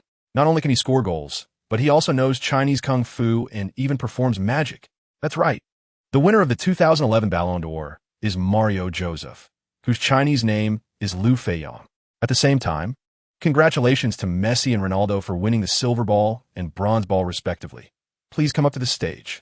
After the 3 took the stage, Ronaldo presented them with their trophies. Messi and Ronaldo both gave speeches. Messi was quite humble, thanking his coach and teammates, and expressed admiration for Liu Feiyang. Ronaldo simply said, I will continue to work hard, and that was it. When it was Liu Feiyang's turn, his speech was also nothing new, aside from praising Messi and Ronaldo. He went on a long thank you spree. As he finished his acceptance speech and was about to leave the stage, K. Murray said, Mario, last year you promoted your movie with an ad, and I went to the cinema to see it. It was shocking. Do you have anything to promote this year? Honestly, we are all waiting to see your next movie. Chapter 260, Success and Failure of Balotelli after the restart. Chelsea, driven by Liu Feiyang and Lampard, attempted to launch a fierce attack, but Lampard's timing on the pass to Mata was a beat too slow, resulting in an offside call from the assistant referee. Manchester City's number 2, Richards, quickly took a free kick, sending a long ball forward. Number 11, Adam Johnson, gained the upper hand in a tussle with Chelsea's number 12, Mikel, and passed the ball to Balotelli. Balotelli did not stop the ball, but directly made a through pass, with number 16, Aguero, quickly arriving to score with a low shot, breaking through Czech's defenses. Within less than 5 minutes of the match, the Blue Moon was already leading 2-0 against the Blues, something no one had anticipated before the match. Chelsea's head coach, Villas-Boas, was furious, realizing that both goals were related to Lampard. He wanted to substitute this underperforming player immediately. Fortunately, given the immense pressure he was under, he held back but yelled at the players on the field, urging them to focus and reduce unnecessary mistakes. In fact, the players on the field were already fully alert. After the match resumed, Chelsea gradually gained the upper hand, with Liu Feiyang, Drogba, and Ramirez all having opportunities to shoot. Chapter 261, The Battle for the Throne. Although Liu Feiyang didn't know what story Song Xiaomei was going to tell from her expression, he felt she had ulterior motives. But he still forced himself to say, okay, go ahead. A man deliberately steals glances at beautiful women in front of his girlfriend to see her reaction. Surprisingly, he saw no response on the first day, nor the second day. What reaction could he expect from a quick glance? On the third day, after his eyes had healed, he realized his girlfriend truly had no reaction. Liu Feiyang pretended not to understand and asked, why were his eyes swollen? Song Xiaomei shook her small fist in front of Liu Feiyang. What do you think? You still care about the leading lady while shooting an ad. Don't you want to see my reaction? Oh, you're getting bold, even threatening your husband. You have guts. If this were in the Song dynasty, you'd get beaten up 8 times a day. You're pinching me again. Can you try a different move? By the way, husband, since you brought up the Song dynasty, how is the movie script you're thinking of? At least have a rough idea, then let teacher Li Feng add his touch, and we can polish the script well enough to shoot next summer. Chapter 262, Dealing with a Few Small Thieves. All right, Brown. Later you pretend to be drunk and head to the 3rd floor office area to check things out, especially to see if there's anything we can use. Got it, boss. DeLong, have you scouted the surrounding area? We need a foolproof escape route after we strike. Don't worry, boss, my van is waiting diagonally across the street, and the route is fine. Okay, this restaurant closes at 11 p.m. We'll head out at 10. Monkey, at that time, you hide in the ceiling of this room. And at 1 a.m., lower the rope from this window. All right, boss. I checked earlier, and it's sturdy enough to hold me. Everyone remember, this place is crowded. Besides me and Brown, who have silenced pistols, no one else is allowed to shoot unless absolutely necessary. Use knives. For safety's sake, leave no survivors. Yes, boss. When I came in, I saw the boss lady was very beautiful. You haven't tasted the flavor of a Chinese woman yet. How about, let's see how it goes, but not here. If possible, just knock her out and take her away. Chapter 263. Be a good person in the next life, however. Liu Feiyang did not touch the rope. Instead, he used the nearby rainwater pipe to gain leverage and quickly reach the second floor. Outside the window of the room, where he lowered the rope, Liu Feiyang listened carefully and sensed that this guy called Monkey was still inside. Moreover, based on his breathing, he wasn't in the ceiling anymore. He should be sitting on a chair. Without delay, he peeked inside and saw a thin figure with both legs on the table. Leaning back in the chair, eyes closed. Time was of the essence, so he quickly leaped through the open window. The guy called Monkey felt a chill breeze pass by and was about to turn his head when he felt a sharp pain at the back of his head and lost consciousness. Liu Feiyang quickly tucked Monkey under his arm, pulled out a few napkins from the dining table, and stepped back to wipe away his footprints. After jumping onto the windowsill, he bent down to wipe off the last of his footprints, then tested the rope, which was tied to the heating pipe and very sturdy. With one hand holding the rope and the other using Monkey to wipe the windowsill, he slid down to the ground. As for the rope, Liu Feiyang left it untouched, effectively sending a warning to the Amazed Sect restaurant. Chapter 264. An unexpected draw in the first encounter between the two teams in the 5th round of the league. Chelsea easily won 3-1 at home. Moreover, due to the peculiar scheduling of English football, after finishing with Norwich on Friday the 21st, they would face Manchester City in the second leg of the League Cup semi-final at home on the 25th, and then play Queen's Park Rangers in the FA Cup round of 32 on the 28th, followed by the 23rd round of the league against Swansea on February 1st. Clearly, the most crucial match among these was the League Cup semi-final against Manchester City at home. Although Chelsea won the first leg, they only led by 1 goal, and they would go all out at home. Therefore, Villas-Boas made significant adjustments to the starting lineup for the match against Norwich. Most of the main players, including Liu Feiyang, were seated on the bench, but he still fielded Lampard, Terry, and Ashley Cole, whom he looked down upon, as starters. After the opening, both sides played at a relatively slow pace, with Chelsea still dominating the game, but their tactics lacked novelty. Midfielders Lampard and Maluda seemed out of sync when distributing the ball, which was a clear problem for Chelsea on the field. Chapter 265. Generous brother-in-law this time. Several people formulated detailed rules targeting Liu Feiyang. Simply put, he was a card rack. If he won, the other 3 not only didn't have to pay him, but they also had to collect money from him. Unlike last time, when he didn't win, but let Song Xiaomei win, that tactic wouldn't work anymore. He had to play whatever he drew. The only privilege was that no matter who won, Liu Feiyang wouldn't have to pay. I said, "Do you really need to do this?" Father-in-law Song Jiangwo chuckled. "Yes, we do. We haven't spent your money yet. Everything we take out is hard-earned. Last year we lost thousands, and your aunt's teeth swelled up from anger. Although I don't know how you did it. Winning every time or letting Xiaomei win every time has its tricks, but playing like this year means winning or losing is purely luck. Hurry up and draw cards. It's your turn." But this year, the couple's luck was really terrible, especially for Song Jiangwo, who was sitting at Song Xiaomei's home. What he couldn't use? Song Xiaomei either ate or drew.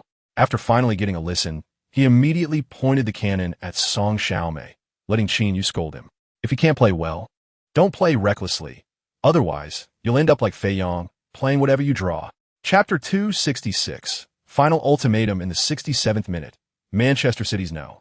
13 Kolarov broke through on the left and crossed the ball, accurately finding Zeko at the back post. The Bosnian striker scored with a close-range shot, putting Manchester City ahead 2-1 again, leveling the aggregate score at 4-4. This goal came unexpectedly, catching Liu Feiyang and others off guard. Stamford Bridge began to echo with the fans' boos.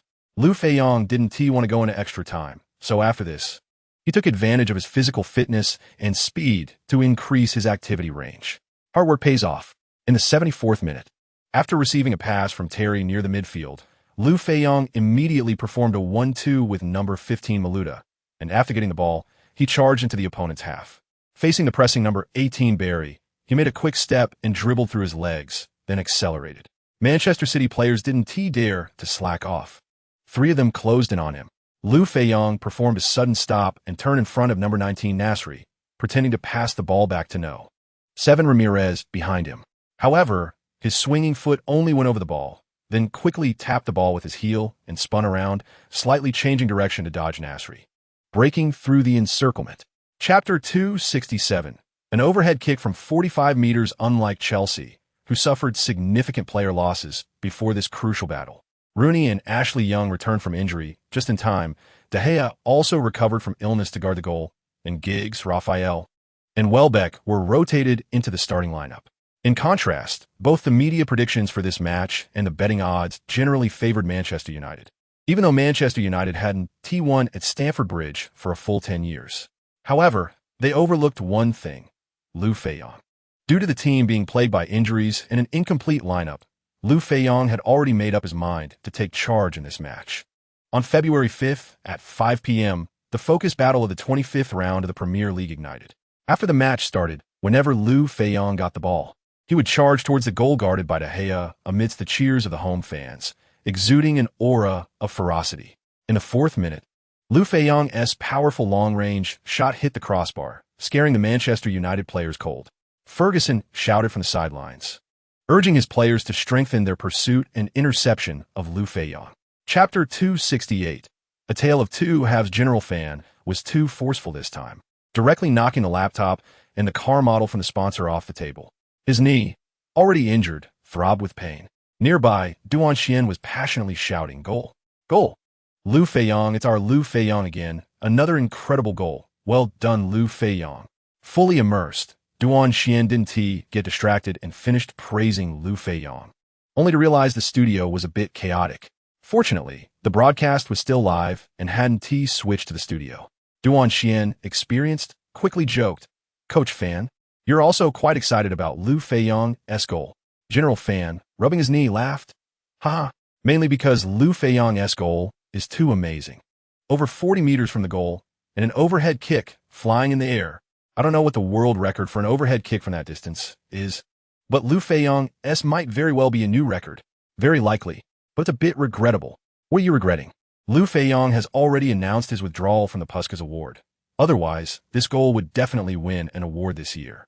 On the field, he's dominating, but off the field, he's humble and low-key. He should definitely be the frontrunner. Chapter 269. The transition of command. Fortunately, under the high saves of Chelsea's tank-keeper Cech, several of Manchester United's attacks failed to score. As time passed, it reached the 85th minute. After regaining possession in their own half, Manchester United immediately launched a quick counterattack. Number 5 Ferdinand, who had pushed up to assist, suddenly made a through ball. Rooney, receiving the ball in the penalty area, created space and took a shot. Cech used all his strength to deflect the ball to the left side of the penalty area. Number 18 Ashley Young rushed in, stealing the ball and crossing again. This cross was very comfortable. Chelsea's number 2 Ivanovic just missed it, but Little P. Hernandez, who was beside him, headed the ball comfortably. Goalkeeper Cech flew up again. Although he touched the ball, he couldn't stop it from going into the net. Manchester United equalized in the final moments. What is determination? What is courage? What is never giving up until the last moment? Today, the Red Devils Manchester United perfectly interpreted all of this. The Manchester United fans who traveled from afar were extremely excited, while Chelsea fans were dejected, continuously expressing their dissatisfaction with boos. The shouts of "AVB out" rang out one after another, and many fans began to leave the stands early. Chapter 270. Mother-in-law urges marriage. In the more than half a season since joining Chelsea, Liu Feiyang had a lot of contact with Di Matteo, and he often had disputes with Villas-Boas. Moreover, he often considered issues from the player's perspective, so he had a good impression of him. Liu Feiyang also clearly expressed his attitude. "Coach, this is my first season in the Premier League, but I still want to win all the championships I can. I believe our thoughts should align on this." Di Matteo nodded. "That's right. Indeed, we haven't been eliminated on any of the 4 fronts, and we're all in the title race. For the remaining matches, I am fully prepared to play the entire game. You don't need to worry about my stamina or injuries. After all, there are quite a few injured teammates, and for the sake of victory, I'm willing to take on more responsibility." "Good. Mari, with your words, I feel relieved. If during the matches and training, you feel that I'm not performing well in any aspect, I hope you can tell me directly. Rest assured, I will definitely do that." Liu Feiyang's statement gave Di Matteo peace of mind. Sometimes Villas-Boas was too cautious in using Liu Feiyang. Now that Liu Feiyang himself said he could play the full duration of all remaining matches, there were no more concerns about his usage. Chapter 271. The petrified Di Matteo. Qin, you widen her eyes. You're almost 2 years older than Feiyang, and you're not anxious. At this moment, Song Jiangwo chuckled. That's right. When your mom was your age, she already had you. Get lost. Mom, now you're urging me to get married, and after that, you'll urge me to have kids. Qin, you nodded. Of course. Why else do you look so pretty and study so well? It's because I gave birth to you at the best reproductive age. Hearing this, Song Jiangwo immediately pouted. If it weren't for me making the decision to get married right away, Xiaomei would have already been aborted by you. Really can talk nonsense. Liu Feiyang sensed this and used all his strength to hold back his laughter. Song Xiaomei continued to retort, you all see how busy Feiyang and I are now. We wouldn't have time to take care of a child, even if we had one.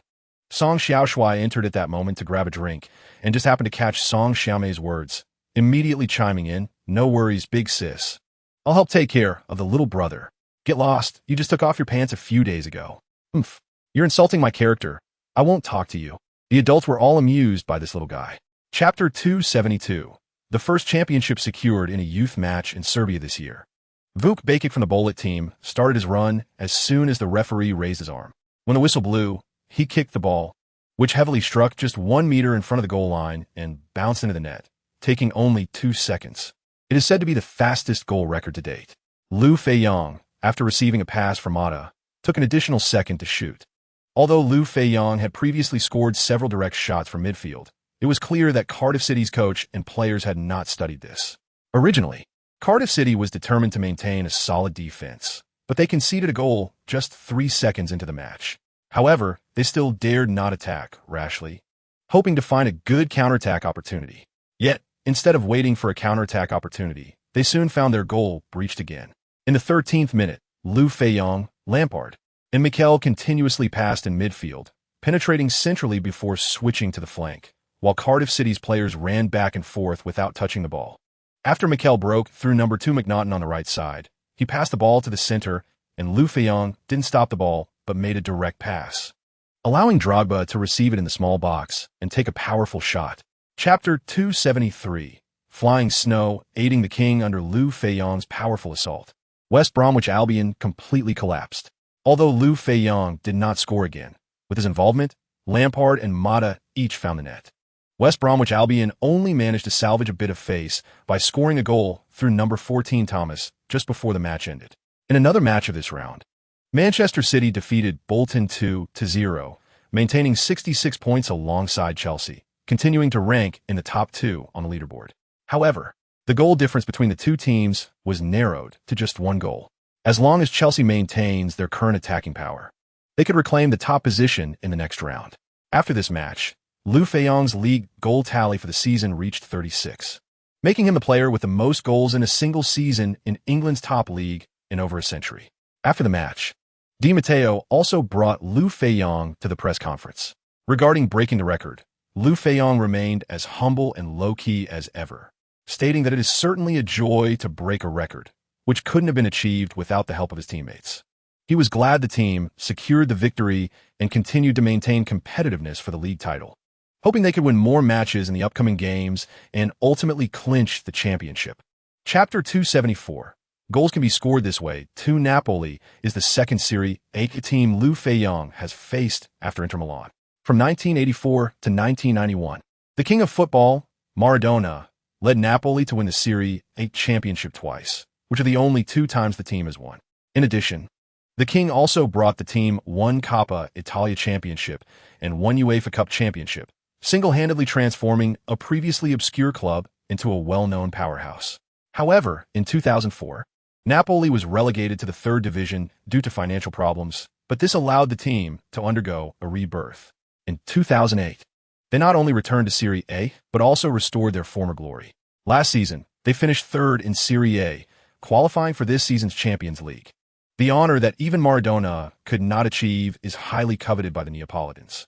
They fought their way out of A group of death with Bayern Munich, Manchester City, and Villarreal, finishing 2nd in the group advancing alongside Bundesliga giants Bayern Munich. In the first round of a knockout stage, they faced Chelsea with Liu Feiyang and won decisively 3-1 in the first leg, taking the initiative to advance.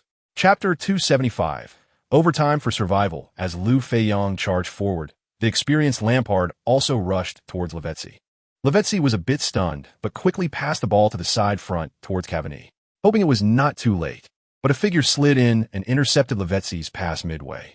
Damn, how come RB so fast? Complaining aside, Lavezzi immediately rushed towards Liu Feiyang, wanted to make up for his mistake and regain possession. Liu Feiyang immediately executed a 1-2 pass with Lampard beside him, shaking off Lavezzi. Facing Gargano, Liu Feiyang nudged the ball to the side front, then used a reasonable collision to push him aside. Then he lifted the ball and dodged number 11 Maggio's slide tackle. Since the ball was off the ground, Liu Feiyang used his knee to flick it, then sprinted at full speed, slipping between two Napoli players. After this series of maneuvers, Liu Feiyang had almost attracted all of Napoli's firepower. However, Liu Feiyang did not pass the ball, once the opposing defenders formed a tight circle around him. He flicked the ball with his head and then leaped into the air, soaring over the head of Colombian midfielder Zuniga, number 18. Chapter 276. Super great reversal. Liu Feiyang easily sidestepped number 6 Aronica, continuing to maneuver on his feet, but his eyes were always on the goalkeeper, clearly preparing to shoot. Gargano also exerted all his strength to rush behind Liu Feiyang, and as Liu Feiyang dribbled past number 14 Campania, he swung his right foot, but Gargano stretched out his leg and tripped Liu Feiyang to the ground. Although the action was small, it was obvious, and the referee immediately blew the whistle. Although no card was shown, a direct free kick was awarded. The set piece was definitely a weapon to break through the dense defense. This position was nearly 30 meters from the goal, allowing for both a shot and a pass. Chelsea's tall defenders, number 26 Terry, number 2 Ivanovic, number 4 David Luiz, all ran into the penalty area. Drogba, Mata, and others were also ready to compete for headers. Liu Feiyang stood in front of the ball, observing the wall and the goalkeeper's positioning, as well as his teammates' locations, before stepping back a few paces. As soon as the referee's whistle blew, Liu Feiyang took a powerful run-up and struck the ball hard with his right foot. The football flew over the wall and then suddenly dropped, grazing the crossbar and into the net. Chapter 277. The comical Balotelli. On March 21st, Chelsea returned to Manchester to face their biggest title rival, Manchester City, in the 29th round of the league. Since entering 2012, Manchester City's form had noticeably declined. They not only failed to progress from the group stage of the Champions League, but were also eliminated from the Europa League by Athletic Bilbao due to away goals. In the league, they were overtaken by Chelsea by 3 points, and they were out of both the FA Cup and the League Cup. Fortunately, they no longer had to fight on multiple fronts and could focus solely on the league. The two teams had already faced each other 3 times this season, with Manchester City managing only 1 draw and 2 losses. In the 15th round of the league, Chelsea won 2-1 at home, with Liu Feiyang scoring a goal. In the 2-legged semi-final of the League Cup, Chelsea won 3-2 away and 2-2 at home, advancing with an aggregate score of 5-4, with Liu Feiyang scoring 4 goals. All 3 matches were intense, with the outcome decided by a single goal, and Liu Feiyang had become Manchester City's biggest nemesis.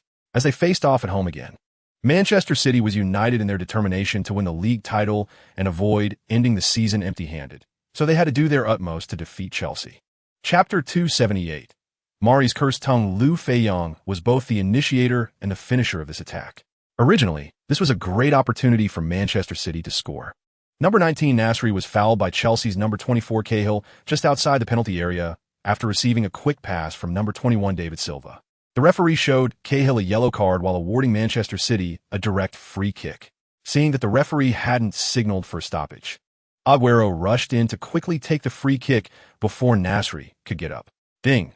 Cech was still foolishly directing the wall. There was a chance at the bottom right. Coincidentally, during this Manchester City attack, Liu Feiyang had also retreated to the edge of the penalty area alongside Balotelli.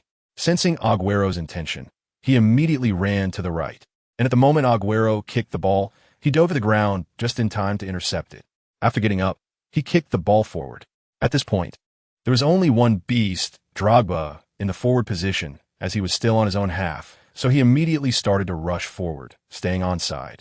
However, Manchester City's number 2 Richards, who was lagging behind, quickly turned and rushed towards the ball's landing point. Chapter 279. Finally getting some meat, Liu Feiyang initially wanted to explain to the beast, but the referee blew the whistle to start the second half. Get back to your position, and I'll talk to you later. After the tall and strong Zeko came on, Manchester City's offensive momentum clearly improved, but they couldn't convert it into goals. In the 66th minute, Manchester City's coach Mancini waved his hand, and number 32 Tevez came on for number 34 De Jong. Tevez, who had been away from the field for over 4 months, was as excited as a wild horse, and his appearance had an immediate effect. In the 74th minute, Tevez's shot from the left side of the penalty area was blocked by Terry, and after regaining possession, Tevez made a back pass to number 19 Nasri, who surged forward, forming a one-on-one situation, and scored with a chip shot over check to pull one back for Manchester City. However, after Liu Feiyang shifted his defensive focus onto Tevez, Tevez was effectively neutralized. In the remaining time, both sides engaged in an intense battle, but the score remained 2-1 without further changes. In the end, Chelsea secured their third victory in the double blue battle this season, widening the points gap with Manchester City to 6, gaining a significant advantage in the title race. Chapter 280. Fierce battle at the Bright Stadium. Although Benfica is the most successful team in Portugal, Chelsea had never faced them in history. Benfica has won the Portuguese top league championship 32 times, and consecutively won the Champions Cup in the 1960 to 1961 and 1961 to 1962 seasons. However, when mentioning the Champions League, one cannot ignore the Eusebio curse. Eusebio was a great football coach in the mid-20th century who coached several European and South American teams during his nearly 40-year career and pioneered the 4-2-4 formation. The pinnacle of his coaching career was at Benfica. In 1962, he led the team to defeat Real Madrid, featuring stars like Di Stefano and Puskas in the Champions League final, and after winning the Champions League again, he naturally requested a salary increase from the club, which was refused. Consequently, Eusebio issued a curse before leaving Benfica. From now on, Benfica will not become European champions for 100 years. His words were like a prophecy, as Benfica reached the Champions League final 6 times since 1962 and the UEFA Cup final twice, all ending in failure. Chapter 281. I just kicked there after returning to London on the afternoon of the 28th. The team was given a day and a half off, regrouping on the 30th, as they had an away match against Aston Villa in the 31st round of the league on the 31st. In the first round of this season's matchup, Chelsea won 2-1 against Aston Villa away. Currently, Aston Villa is not in the relegation zone, but their performance and ranking are the worst in recent seasons. In the last 7 league matches, they have only won once, with 3 draws and 3 losses, dropping to 15th place on the standings. If they continue to perform poorly, they risk relegation. However, compared to Chelsea, who have recently been on a roll, the gap in strength is still significant. In the match on the 31st, Liu Feiyang scored a hat-trick in the first half and was substituted for number 9 Torres in the second half. In the second half, Aston Villa gained momentum, with number 6 Collins and number 30 Rick High each scoring a goal, bringing the score to 2-3. However, Torres, who replaced Liu Feiyang, then scored a decisive goal, helping Chelsea win 4-2 away from home and secure all 3 points. After this match, Chelsea was given another 2 days off to allow the players to be in better shape for the second leg of the Champions League quarterfinals against Benfica next week. Chapter 282. Embarrassment to the grandmother's house. Trailing by 1 goal could still be managed calmly, but trailing by 2 goals, who wouldn't be anxious? Benfica's head coach Jesus was frantically signaling his players to push forward from the sidelines. However, Chelsea, with the support of their home fans, held their ground in both offense and defense, gradually pushing Benfica back. Moreover, Drogba's headers and Lampard's long-range shots were highly threatening.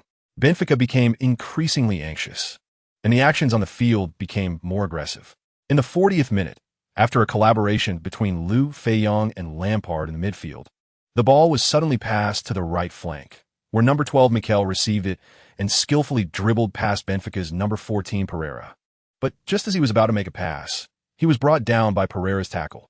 The referee immediately showed him a yellow card, since he had already received a yellow card for protesting a penalty decision earlier. 2 yellows turned into a red, and Pereira was sent off. Pereira himself didn't mind much, as the action indeed warranted a card, but Benfica's head coach Jesus was furious, repeatedly protesting to the 4th official. This action can also get a card. You tackle the ball first, okay? Not only a penalty, but also a red card. This is too blatant.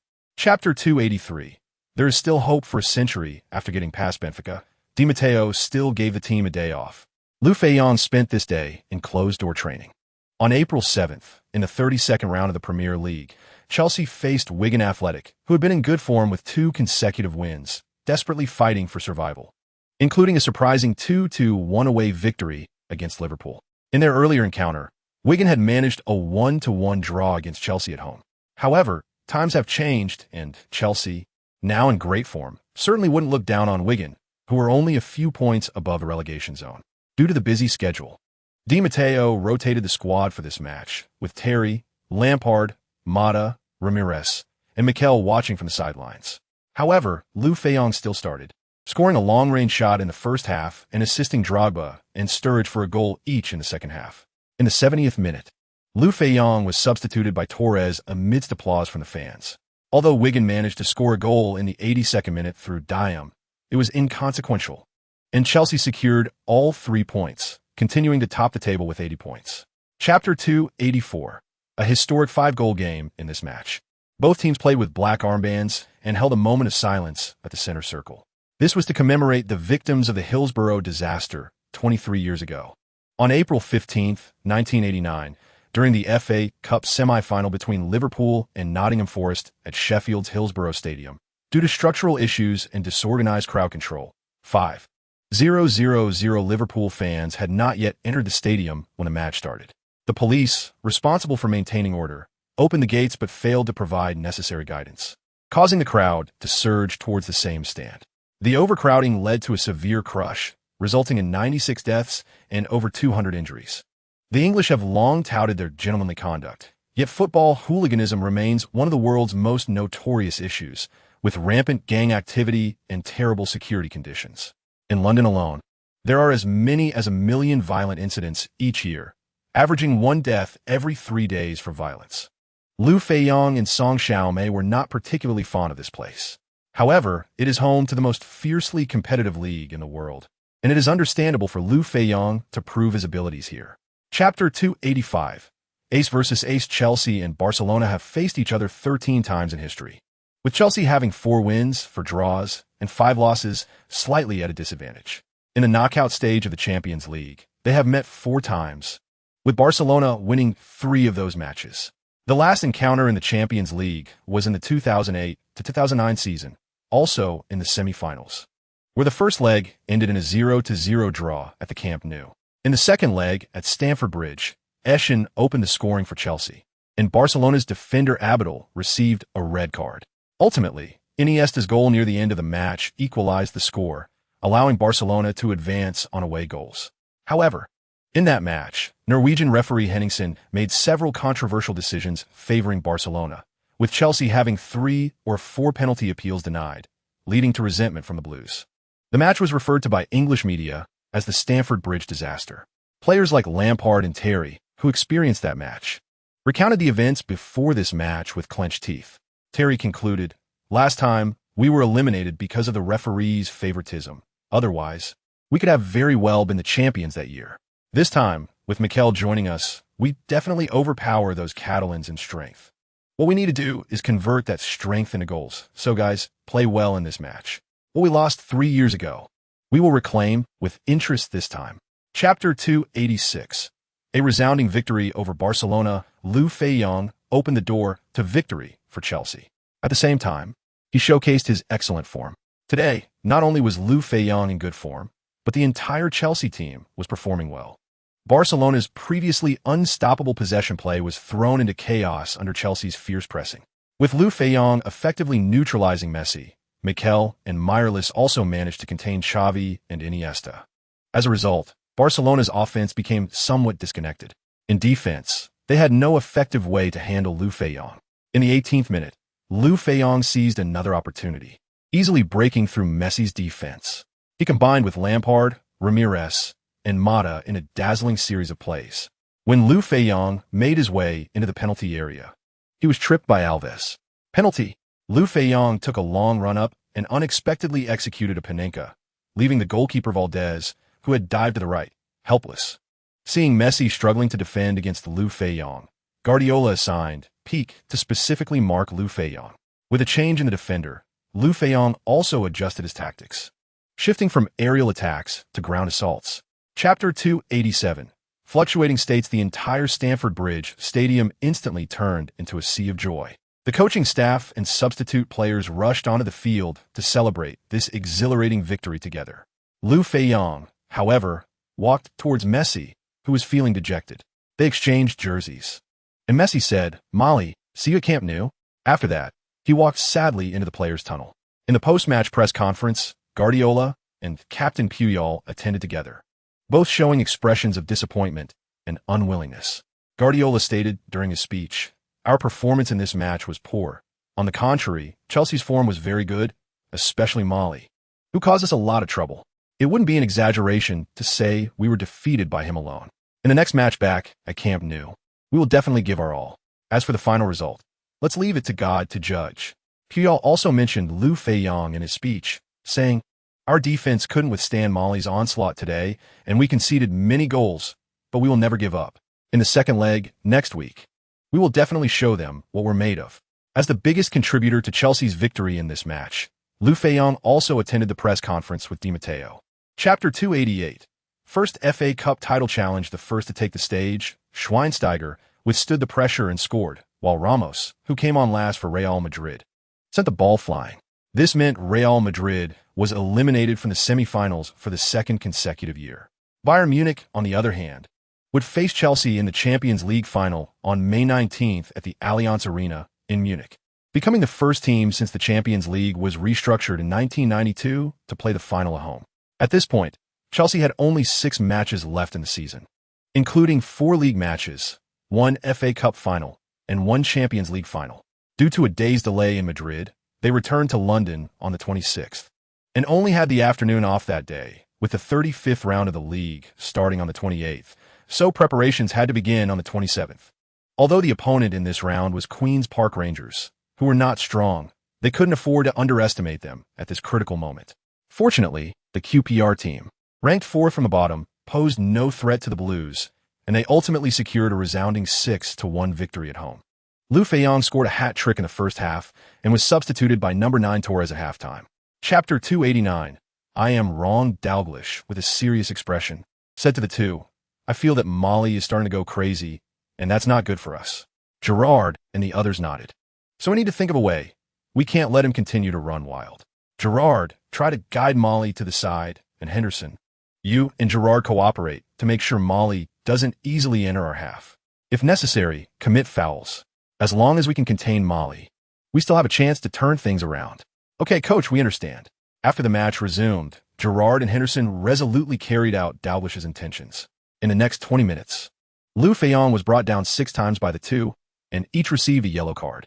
Of course, Liu Feiyang cooperated with the two, hoping to take 1 or 2 players down with him, which would make the match easier. However, the referee's officiating was relatively lenient, and under normal circumstances, they might have both been sent off by now. Fortunately, with both having yellow cards, their actions should have been somewhat restrained. However, perhaps encouraged by the referee, these two guys not only did not restrain themselves, but rather escalated their actions. Chapter 290. The end of the Premier League. The referee shook his head, thinking, "If this were in the midfield, I might have turned a blind eye, but when they're about to go one-on-one, not showing a yellow card would make my refereeing skills look too low, right? Besides, that last foul was too obvious. I've already given you enough leniency. You just had to push your luck." Really? At this moment, Liu Feiyang had already been pulled up by the beast Drogba, who then scored directly from a free kick, extending the score to 2-0. Although he had taken down 2 of the opponent's midfielders, Liu Feiyang didn't feel he had done anything wrong. Every action has its consequences, and he could only say they brought it upon themselves. On the sidelines, Liverpool's coach Dalglish was also stunned. The 2 players he arranged didn't last the half before being sent off. With 2 less players, how could they play? At halftime, the Blues led 2-0 against the Reds. Given their lead and the fact that they were 2 players up, as well as Liu Feiyang being targeted repeatedly in the first half, Di Matteo directly substituted Liu Feiyang with number 9 Torres at halftime. In the second half, Chelsea's Drogba and Torres scored 2 more goals, finalizing the score at 4-0. Chapter 291. Before the big battle, of course, the media in Huaguo were overwhelmingly optimistic about Chelsea winning the championship. In addition to these professional media, the vast majority of fans were also in favor of Chelsea. However, these external distractions did not affect Liu Feiyang at all. He was full of confidence for this championship. On May 17th, the entire Chelsea team set off for Munich. On the plane, club president Goulet shared stories about Munich with the team. Munich is a place shrouded in an inexplicable mystery. Why do I say that? In this tournament, Munich has hosted the Champions League final 4 times. And in the first 3 instances, a new champion was crowned each time. In 1979, Nottingham Forest won. In 1993, Marseille lifted the trophy. And in 1997, Borussia Dortmund became champions. Chelsea, who have never won the Champions League in their history, undoubtedly saw this as a good omen. This season, Bayern Munich finished as runners-up in both the Bundesliga and the DFB Pokal. If they can't win the Champions League, they would become the 3-time loser. 10 years ago, in 2002, Ballon's Bayer Leverkusen suffered the misfortune of finishing second in the League, Cup, and Champions League, and Bayern certainly didn't want to follow in Leverkusen's footsteps. Chapter 292.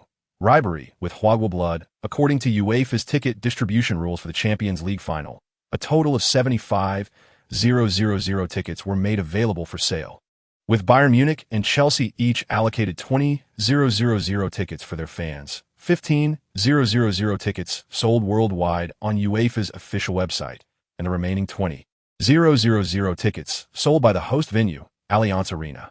At this point, the appeal of the team or star began to show. Although Bayern Munich is an established European powerhouse and Chelsea is a rising star, since Goulet introduced attractive football at Chelsea, the number of Chelsea fans worldwide has been increasing day by day, especially after Liu Feiyang joined the Blues. The number of fans surged exponentially due to his immense personal fan base.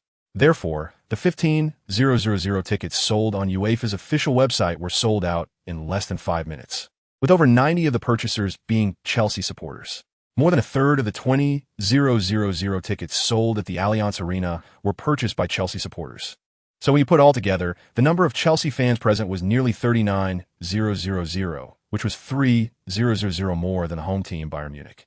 Chapter 293. Goal line rescue. Robben's signature skill is to use foot feints to cut in from right to left and then shoot with his left foot after creating an angle. However, this infallible move was no different from hitting a stone against an egg when facing Liu Feiyang. Before the first feint was even completed, Liu Feiyang quickly stepped in, poked the ball away, and even passed it through Robben's legs before darting away. 39th number Kroos, who was responsible for marking Liu Feiyang, immediately rushed over. Liu Feiyang also sprinted towards Kroos without losing speed. Kroos originally thought he shouldn't blindly go for the tackle, but seeing Liu Feiyang's incredible speed, he knew that even a slight mistake could lead to being bypassed. However, Kroos was experienced and had excellent adaptability. Just as Liu Feiyang was about to reach him, he feigned to the left, and when Liu Feiyang indeed went left, he was pleased and quickly dove to the ground, attempting a left slide tackle. Unexpectedly, Liu Feiyang stepped, pulled back, and then flicked the ball, gracefully leaping over Kroos with both ball and body. Maintaining his speed, he bypassed number 31 Schweinsteiger and charged into Bayern Munich's half. Due to the sudden change in attack and defense, and with Liu Feiyang's lightning speed, this was also his first burst of energy since the start. The Bayern Munich players were caught off guard and rushed from all directions as they saw him storming into their half. Chapter 294. Another divine goal. Just as the beast was extremely frustrated, suddenly the crowd erupted, followed by thunderous applause. What happened? Drogba instinctively looked up and saw the football spinning in the net. Damn, the ball went in? Who scored? Just a moment ago. His shot had clearly been blocked by the opposing defender. How did it end up in the goal? The bewildered beast turned his head again, only to see Liu Feiyang standing at the top of the penalty area, raising both hands to signal the fans, while teammates rushed towards him from all directions. I knew it. It turned out that it was Matic who scored. Instantly, all the frustration on his face disappeared, and he got up to rush towards Liu Feiyang. However, he was still a bit confused. The ball Matic passed to me just now was from the backfield. How did it end up near the penalty area? In fact, after Liu Feiyang made a crucial goal line save in his own half and passed the ball to Drogba, he sprinted forward at full speed. It wasn't just Liu Feiyang. Other Chelsea players were also pushing forward, but Liu Feiyang's speed was unmatched. When Drogba broke through with the ball and created an angle to shoot. Liu Feiyang was already within 30 meters of the goal.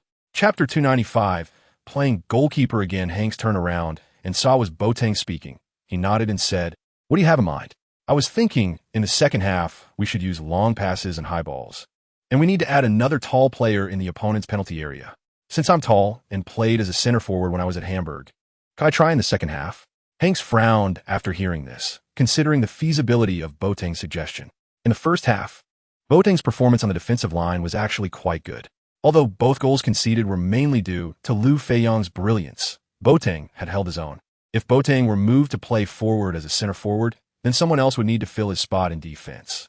Should they rearrange among the starting players or substitute in a bench player? He actually considered substituting Robin, as Robin had been largely ineffective under Liu Feiyang's defense. And the first goal conceded was also triggered by Liu Feiyang stealing the ball from him. However, after some thought, he decided against it, because at least Robin had managed to limit Liu Feiyang to the right side, providing indirect support for the left and center. Chapter 296. A 10-year dream comes true. As the match progressed, Robin was undoubtedly the most frustrated player on the field. He had come into the match thinking he would show Liu Feiyang a lesson, but he was completely suppressed by Liu Feiyang throughout the game. He had no impact on either offense or defense. This penalty opportunity was like waking from a dream with a pillow handed to him. Everything he wished for came true. And after Czech received a red card, it was Liu Feiyang who donned the goalkeeper gear and stood in front of the goal, making it even more perfect. As Bayern Munich's primary penalty taker, Robin naturally stood at the penalty spot without hesitation. "Ding! How should I take this penalty?" "Right up, Panenka." Looking at Liu Feiyang on the goal line, who appeared calm, a mischievous expression unconsciously appeared on Robin's face. Little did he know, Liu Feiyang had already sensed his mental activity clearly. With the continuous improvement of his skills, Liu Feiyang's mind-reading ability was also expanding. During last year's penalty shootout against Barcelona, he couldn't perceive the psychological activities of opposing players from 12 yards away. He mainly relied on his own reactions to save penalties. A Panenka? You probably don't know that in Xinjiang, China, a spoon means fool, right? Chapter 297. Matic 31. Bayern Munich competitive sports have always been about winners and losers. People only remember the joy of the victors, while no one cares about the pain of the defeated. Of course, except for the losers themselves. At this moment, most of Bayern Munich's players were sprawled on the ground, some covering their faces and crying. Liu Feiyang remembered his promise with his fellow countryman Ribery before the match and fell to the ground. He first directed his teammates to throw Di Matteo into the air. Then he broke away from the crowd and walked straight towards Ribery. At that moment, the Scarface was sitting on the ground looking despondent, his expression blank and his gaze hollow. Feeling someone patting his shoulder, he looked up in confusion. Seeing Liu Feiyang holding a jersey, he remembered the plan to exchange jerseys. "Congratulations, Matic, you are truly amazing. I just got lucky. You guys performed well too. You pushed me to the goalkeeper position. You were specifically playing as a goalkeeper, and you were the best at it." After all, it wasn't the time for lengthy speeches. After exchanging jerseys and hugging, they returned to their respective teams. At this moment, the one being thrown into the air was owner Abramovich. Liu Feiyang did not join in, but ran towards the sidelines, as the staff had prepared plenty of beer. After all, being in Germany, how could they do without beer to celebrate? Chapter 298. The busy holiday begins that night. Chelsea organized a grand banquet at the hotel where they were staying, and club president Gourlay handed out bonuses for winning the Champions League. Liu Feiyang received 500,000, while the others received 200,000. This bonus was in addition to the salary stipulated in the contract and had already been paid by the club for tax purposes. This season, despite Chelsea's significant investment, the team not only avoided losses but also achieved substantial profits, with bonuses from winning 4 competitions amounting to nearly 200 million. Additionally, there are revenues from broadcasting fees, ticket sales, advertising income, jersey sales, and sales of specialty merchandise, among others. The arrival of Liu Feiyang this season has also boosted various income streams, breaking historical records. Moreover, winning the Champions League this time is a small matter for owner Abramovich, as he can easily afford a separate bonus. Although Liu Feiyang earned a lot, no one has any objections. Those who work more should earn more. Many people feel that their ability to earn 200,000 is largely due to Liu Feiyang's influence. Therefore, almost everyone wants to toast Liu Feiyang. In such an atmosphere, Liu Feiyang is not pretentious, enjoying drinks with everyone, and he can't even count how much he has consumed. Chapter 299.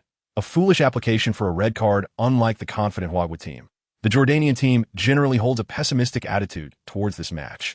In the third round of the 20-team qualifiers on September 6 last year, Huagua sent Liu Feiyang onto the field while trailing 0-2 away, and he scored 4 goals, leading the team to a 4-2 comeback victory. In the final round of competition at the end of February this year, with both teams having qualified in advance, a relaxed Huagua team, without Liu Feiyang, easily defeated their opponent 3-1, achieving a double victory over Jordan. This also established a psychological advantage over the Jordanian team. For Jordan, since they reached the top 10, they wanted to give it a shot, but being placed in Group B was truly unfortunate. They really can't compete with Huagua, which has Liu Feiyang, and both Japan and Australia are also strong. The only feasible opponent left is their neighbor Oman. When facing Huagua again, Jordan's head coach Adnan felt ripples of hope upon seeing Liu Feiyang was not in the starting lineup. He instructed his players to attack vigorously from the start, aiming to score as many goals as possible before Liu Feiyang comes on, after which they would tighten their defense. Chapter 300. Galloping on horseback. Liu Feiyang's popularity is currently soaring, with countless fans worldwide, especially after he recently helped Chelsea win the Champions League, making him the center of attention. However, the photo book will not be released immediately, according to Liu Feiyang and Song Xiaomei's request. The photo book will be released after the London Olympics, as by then Liu Feiyang will have shown on the Olympic stage, and his popularity will peak, ensuring higher sales. The theme of the photo shoot is desert and Arabian style, with the most unique design featuring Liu Feiyang galloping on horseback in the desert. Knowing that Liu Feiyang has only briefly ridden a horse while filming movies and has never ridden otherwise, Song Xiaomei initially resisted this design due to safety concerns. However, Liu Feiyang has a deep affection for horseback riding, as it was nearly his only means of transportation in his previous life. Though he has learned to drive and has even raced Formula One cars, and has taken high-speed trains and planes in this life, he still misses the feeling of galloping on horseback. Chapter 301. Hiding a horse's belly. Liu Feiyang smiled and nodded, saying, "Indeed, I usually don't have time to ride horses. Perhaps I rode more in my last life."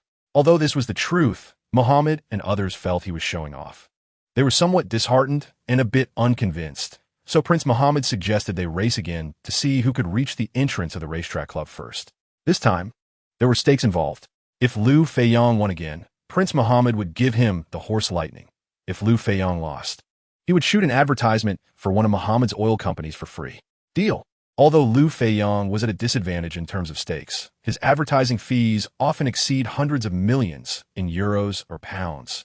Purebred Arabian horses, while valuable, top out at around $1 million. Ultimately, they had absolute confidence in their riding skills. Sure enough, the two sides lined up for a rematch, and Liu Feiyang reached the racetrack club entrance first, with an even greater lead than before.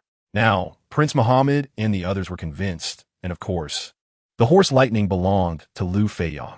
Chapter 302.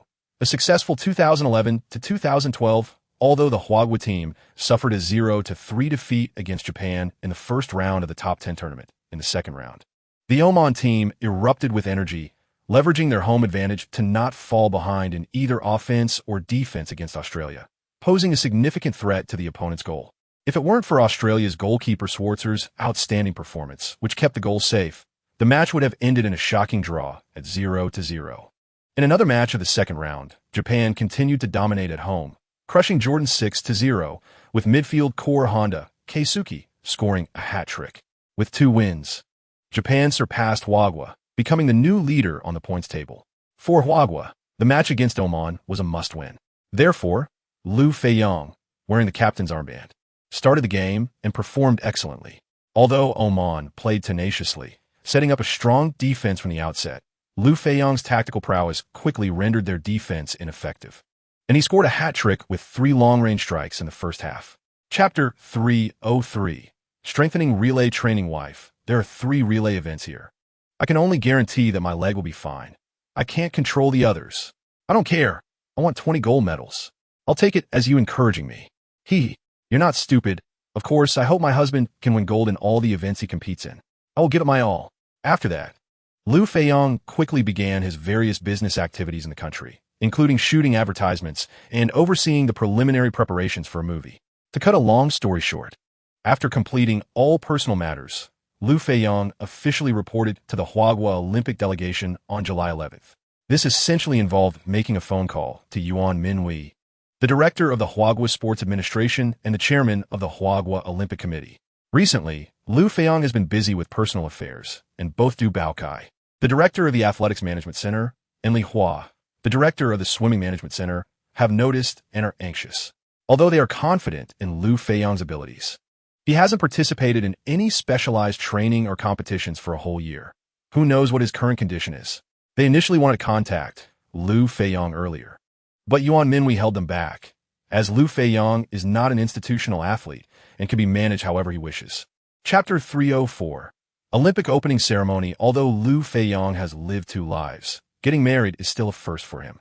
Holding the heavy marriage certificate in his hand, he feels a surge of emotions. My dear, meeting you in this life is my fortune. Now, we are officially husband and wife, legally protected. And if we do what couples do, we can say we are living the married life. Hee hee. You know, the first half of that made me quite touched, but the second half was a bit inappropriate. If you want to live the married life, let's wait until after the Olympics. Huh? Do I have to wait that long to be a muck? It's really not necessary. No, it's very necessary. Today is a good day.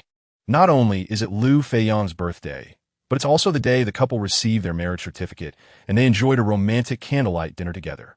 On July 23rd, the Chinese Olympic delegation held a grand oath-taking ceremony in Beijing, and as the most famous athlete, Liu Feiyang had to speak on stage. Of course, given the circumstances, Liu Feiyang could only say some grandiose words. At the end of his speech, he said, "Serving the country is the honor of every athlete. I will do my best to bring glory to my country. Words are of no use. Please watch my actions." Chapter 305. The competition begins. Since swimming competitions were scheduled for the first day of the Olympics, many athletes from the Chinese swimming team did not attend the opening ceremony. Hoping to be in peak condition for the upcoming competitions, Liu Feiyang had to attend as the flag bearer, but it didn't affect him much. The competition on the 28th would start at 10 a.m., giving him plenty of time to prepare and adjust. According to the schedule, on the first day, Liu Feiyang would compete in 4 events: the preliminary and final rounds of the 400-meter individual medley and the preliminary and semi-final rounds of the 100-meter breaststroke. At 8:50 a.m., Liu Feiyang arrived at the Water Sports Center with his team. This venue was newly built for the Olympics and designed by the famous architect Zaha Hadid, featuring a spectacular wave-like roof that can accommodate about 17,500 spectators. Liu Feiyang's first competition of the day was the 400-meter individual medley preliminary, starting at 10 a.m. A total of 37 athletes registered for this event, which was divided into 5 groups for the preliminary round. The top 8 athletes would compete in the final at 7:30 p.m. In recent years, the men's 400-meter individual medley champion in world competitions has been alternating between American stars Michael Phelps and Ryan Lochte. Chapter 306. First time in swimming finals. Initially, Phelps thought he just needed to swim at his own pace to be fine, but Liu Feiyang next to him changed his mind. This guy seems to have some skills. Fine, I'll test him in the last freestyle. So, as they entered the final swimming style, freestyle, Phelps gradually began to accelerate. However, unexpectedly, Liu Feiyang was still half a body length ahead of him, while the other competitors were lagging behind by 1 or 2 body lengths. This is interesting. Phelps also felt his competitive spirit igniting because of Liu Feiyang. As they entered the last 50 meters, Phelps began to sprint with all his might, regardless of the outcome. He just needed to surpass this Chinese competitor to reach the finals. The last 50 meters were the most tense and exciting, with almost every competitor sprinting. Dong Xinxin also noticed Phelps' change. He started to kick 6 times. In the last 50 meters, he launched an attack on the leading Liu Feiyang. However, Liu Feiyang, still kicking 4 times, maintained a fast pace. With fewer kicks, he also had fewer breathing moments, generally taking a breath every 3 strokes, consistently leading Phelps by half a body length. This advantage, established from the first 50 meters, remained unchanged until the last 50 meters, demonstrating Liu Feiyang's strong control over the race. Chapter 307. Offensive tactics. Since the mystery surrounding him would end after this final, Liu Feiyang nodded generously. Yes, I am Mari, known as Liu Feiyang in China. Although the voices were not loud, there were only a few people around, and everyone heard clearly. Except for Phelps and Japanese swimmer Kosuke Hayano, others gathered around. "Oh my God, you are Mari!" exclaimed Pereira from Brazil, the football kingdom, in surprise. Liu Feiyang simply took off his swim cap and goggles and chatted with these few people until the referee announced it was time to compete. Since that was the case, Liu Feiyang no longer hid, walking into the arena with his swim cap and goggles in hand. "Why do I feel like the third one is Mari?" "What do you mean feel like?" "That is Mari. Looks like you're not his fan." "Huh? You don't even know Mari's Chinese name." "Mari, go for it." At first, only a small group recognized Liu Feiyang, but under their enthusiastic cheers, nearly everyone recognized him. The camera also timely captured Liu Feiyang's handsome face and projected it onto the big screen at the venue, instantly triggering a wave of screams. Chapter 308. Continuing with the competition, congratulations to Liu Feiyang for winning the gold medal in the men's 400-meter individual medley at the London Olympics in a record-breaking manner. Liu Feiyang is so handsome. It's worth noting that this is the result he achieved without fully sprinting in the last 50 meters. This is also the first Olympic gold medal in swimming won by a male athlete from China in history. Congratulations to the Chinese delegation for winning their third gold medal at this Olympics, following Yi Jinling in women's 10-meter air rifle and Wang Mingwan in women's 48-kilogram weightlifting. Also present to witness the event were Yuan Minwei, Li Hua, and others who, at the moment Liu Feiyang touched the wall, raised their fists in excitement. Deeply shocked by Liu Feiyang's stunning achievement, some spectators at the scene gasped, while others held their heads in disbelief at what they had just seen. Mari is truly amazing. After reaching the edge, Liu Feiyang also removed his swim cap and goggles and waited for the other competitors. Although he eased up a bit in the last 50 meters, he still led the second-place Ligue by 3.5 body lengths. Unexpectedly for Liu Feiyang and the spectators, Phelps in lane 5, despite being a flying fish, struggled in the last stretch, not only failing to catch up with Ligue, but also being overtaken by Brazilian swimmer Pereira and Japanese swimmer Hayano, finishing in 5th place. Chapter 309. Unfortunately, not the 100-meter finals after receiving the gold medal. It was time for the exciting flag-raising and national anthem ceremony. Liu Feiyang placed the flowers in front of him and stood facing the flag. As the passionate march of the volunteers played, the bright 5-star red flag slowly rose. Liu Feiyang also sang the national anthem, and at that moment his heart surged with emotion. It was a kind of honor he had never experienced before.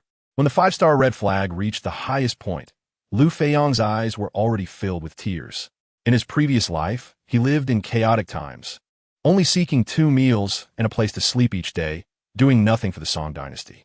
In this life, China is in a prosperous era, and being able to bring glory to the motherland through an Olympic gold medal is indeed an honor. After the awards ceremony, Liu Feiyang was interviewed again by Zhao Weiwei.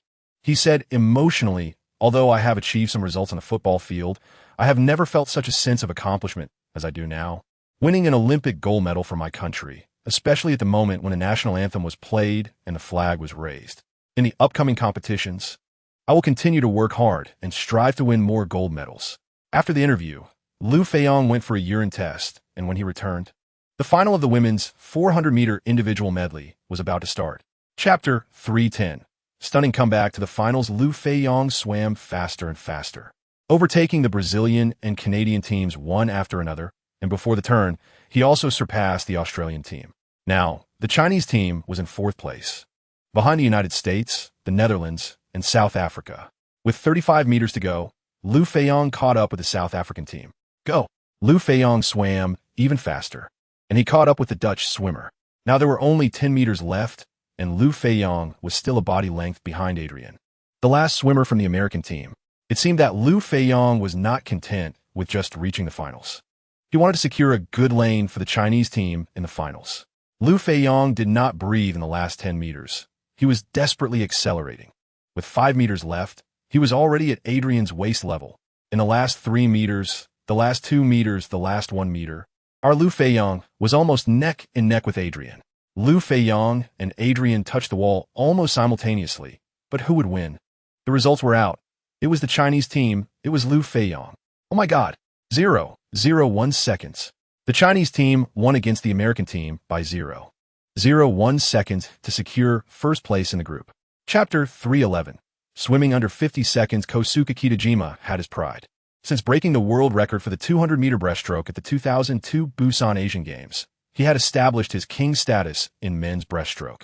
In 2003, he broke the world record for the 100-meter breaststroke at the Barcelona World Championships and at the 2004 Athens Olympics and the 2008 Beijing Olympics. Kitajima won both the 100-meter and 200-meter breaststroke championships. For 10 years, he was the unrivaled king of breaststroke.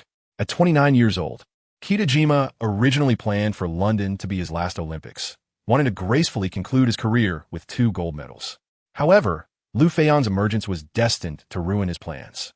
Since coming into this world, Liu Feiyang has never had a good impression of Japan. Since Kitajima had taken the initiative to provoke him, he decided to make him lose even more embarrassingly. Breaststroke was Liu Feiyang's strongest swimming style because it emphasized the coordination of hands and legs rather than just strength, which made his skills incomparable to those of other swimmers. Moreover, he didn't need to breathe every time he surfaced, saving some time. Chapter 312. A new chapter for Chinese swimming. The results were out. The South African swimmer Vanderburg in lane 3 recorded a time of 58.46 seconds, and the Australian swimmer Springer in lane 5 recorded a time of 58.93 seconds. Notably, Vanderburg's time also broke Liu Feiyang's previous world record of 58.88 seconds, but it was still 8 seconds slower than Liu Feiyang's new world record. Looking at Liu Feiyang's impressive result on the big screen, both Vanderburg and Springer were left speechless. After their shock, they warmly embraced Liu Feiyang to congratulate him. At this moment, the defending champion Kosuke Kitajima in lane 2 looked at his ranking and time of 59.79 seconds on the big screen, feeling disappointed, ashamed, and somewhat regretful, even feeling a bit humiliated. How could this happen? He was also affected by the false start of the Swedish swimmer Danielsson, as his reaction time for the second start was the slowest among the 7 swimmers, reaching 0.76 seconds. After hurriedly entering the water, he inadvertently strained his previously injured right leg, causing some soreness and making it difficult for him to kick effectively. Liu Feiyang's significant lead also completely disrupted his rhythm. While he thought about making a comeback, his actions became somewhat distorted. Chapter 313. The disgusting Americans Cheng Fei, Li Xia, and Zhou Jiawei all jumped 3 feet high at the moment the results were announced. Cheng Fei clenched his fists and let out a roar, while Li Xia and Zhou Jiawei were in tears of joy. An Olympic gold medal. This is an Olympic gold medal, and it's an Olympic gold medal that broke the world record. Athletes thrive on their youth and in their limited athletic careers. Olympic gold medals are the ultimate goal they pursue, especially in a country like China, where Olympic gold medals are paramount. With their strength, they would have to fight tooth and nail against Middle Eastern and Japanese competitors, even at the Asian Games, and they might not even be able to surpass them, let alone win an Olympic gold medal. But now they were proud Olympic gold medalists. Just a moment later, the 3 of them turned their attention to Liu Feiyang, who had not yet come ashore. At this time, Liu Feiyang was receiving congratulations from other competitors in the pool.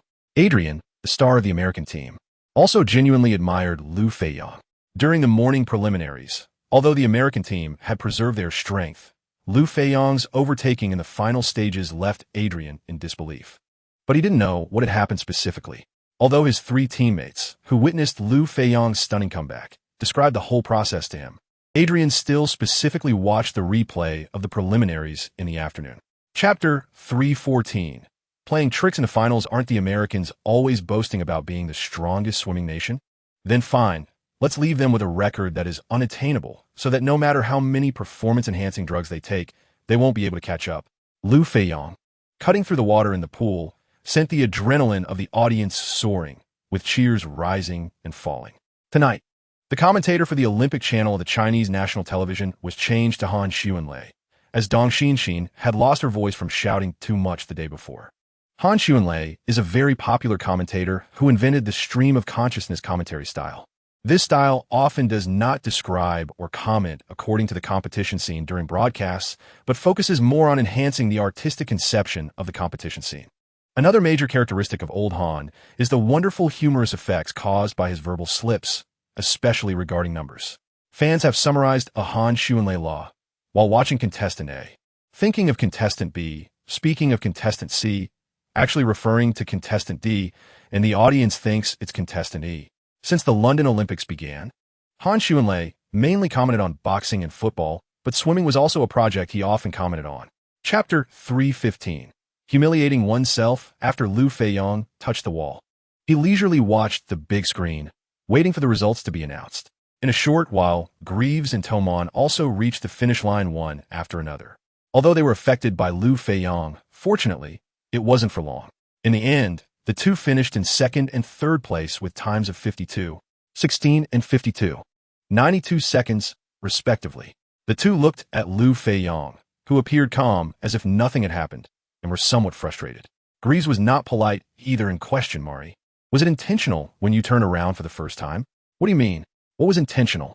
Tomon took over the conversation at this point. At the start of the 35 meters, you intentionally kicked your legs and splashed a lot of water, spraying all over my face.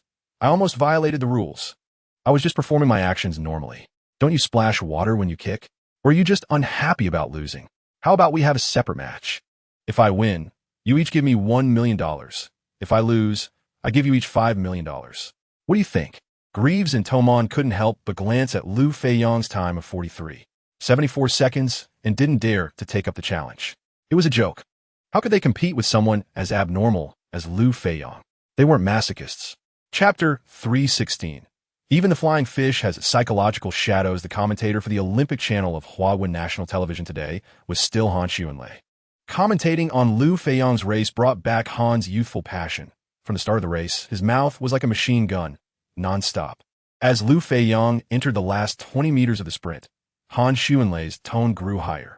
Liu Feiyang's speed was still increasing, and his lead was widening. Even in the water, he could fly. The yellow line for the world record had already been left behind by Liu Feiyang by 15.6. Oh no. More than 20 meters. In the last 5 meters, go, go, go. Awesome. Liu Feiyang touched the wall first and set a new world record.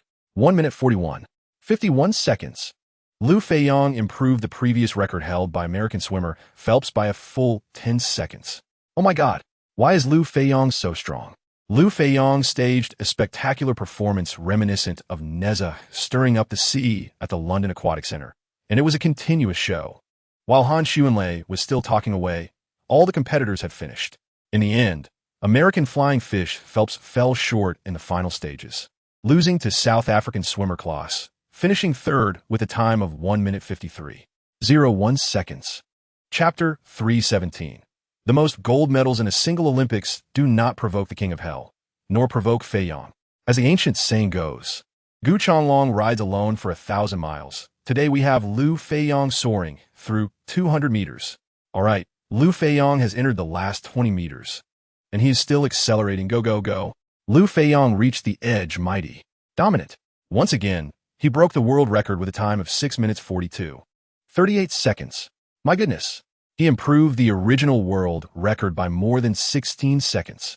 Congratulations to the Huawei team for a bountiful harvest tonight, winning 4 gold medals in women's 200-meter butterfly, women's 200-meter individual medley, men's 200-meter butterfly, and men's 4x 200-meter freestyle relay.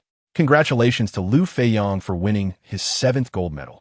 With one more, he will tie with American swimmer Phelps for the record of 8 gold medals in a single Olympics.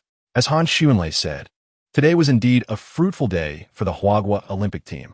In addition to the 4 gold medals in swimming, Lin Xingfeng in men's 69 kilograms weightlifting, Lei Sheng in men's individual foil, Li Xiaoxia in women's singles table tennis, and Qin Kaixian and Luo Yutong in men's 3-meter diving also each won gold medals, making the Huawei team the biggest winner of the day.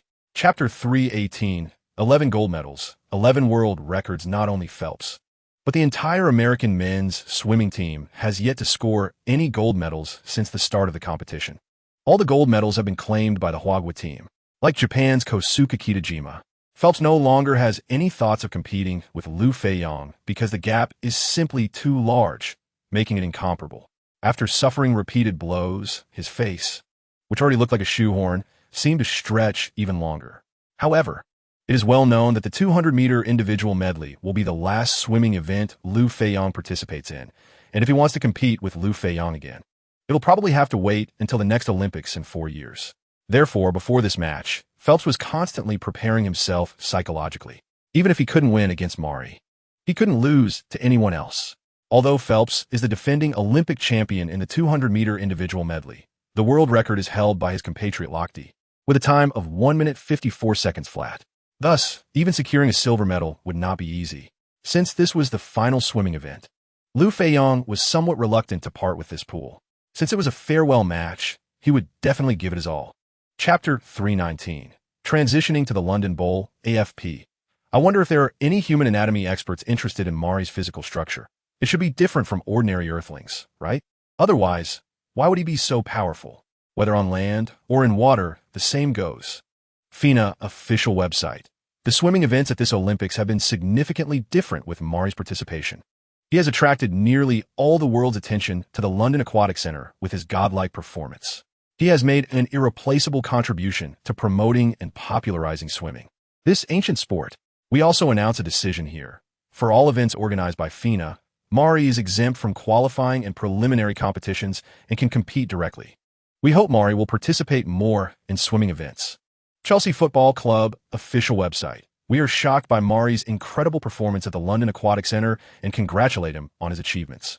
But we still want to weekly say, we hope Mari doesn't get too tired and save some energy for the new season with the Blues. As there are 7 championship trophies, Club World Cup, Champions League, UEFA Super Cup, Premier League, Community Shield, FA Cup, League Cup, waiting for you in the new season. Chapter 320. Sprint giants during the London Olympics. More than 25,000 media reporters from over 180 countries and regions gathered in the city. The BBC is the main broadcaster for this Olympics and has proposed the slogan of creating the most comprehensive Olympics coverage in history.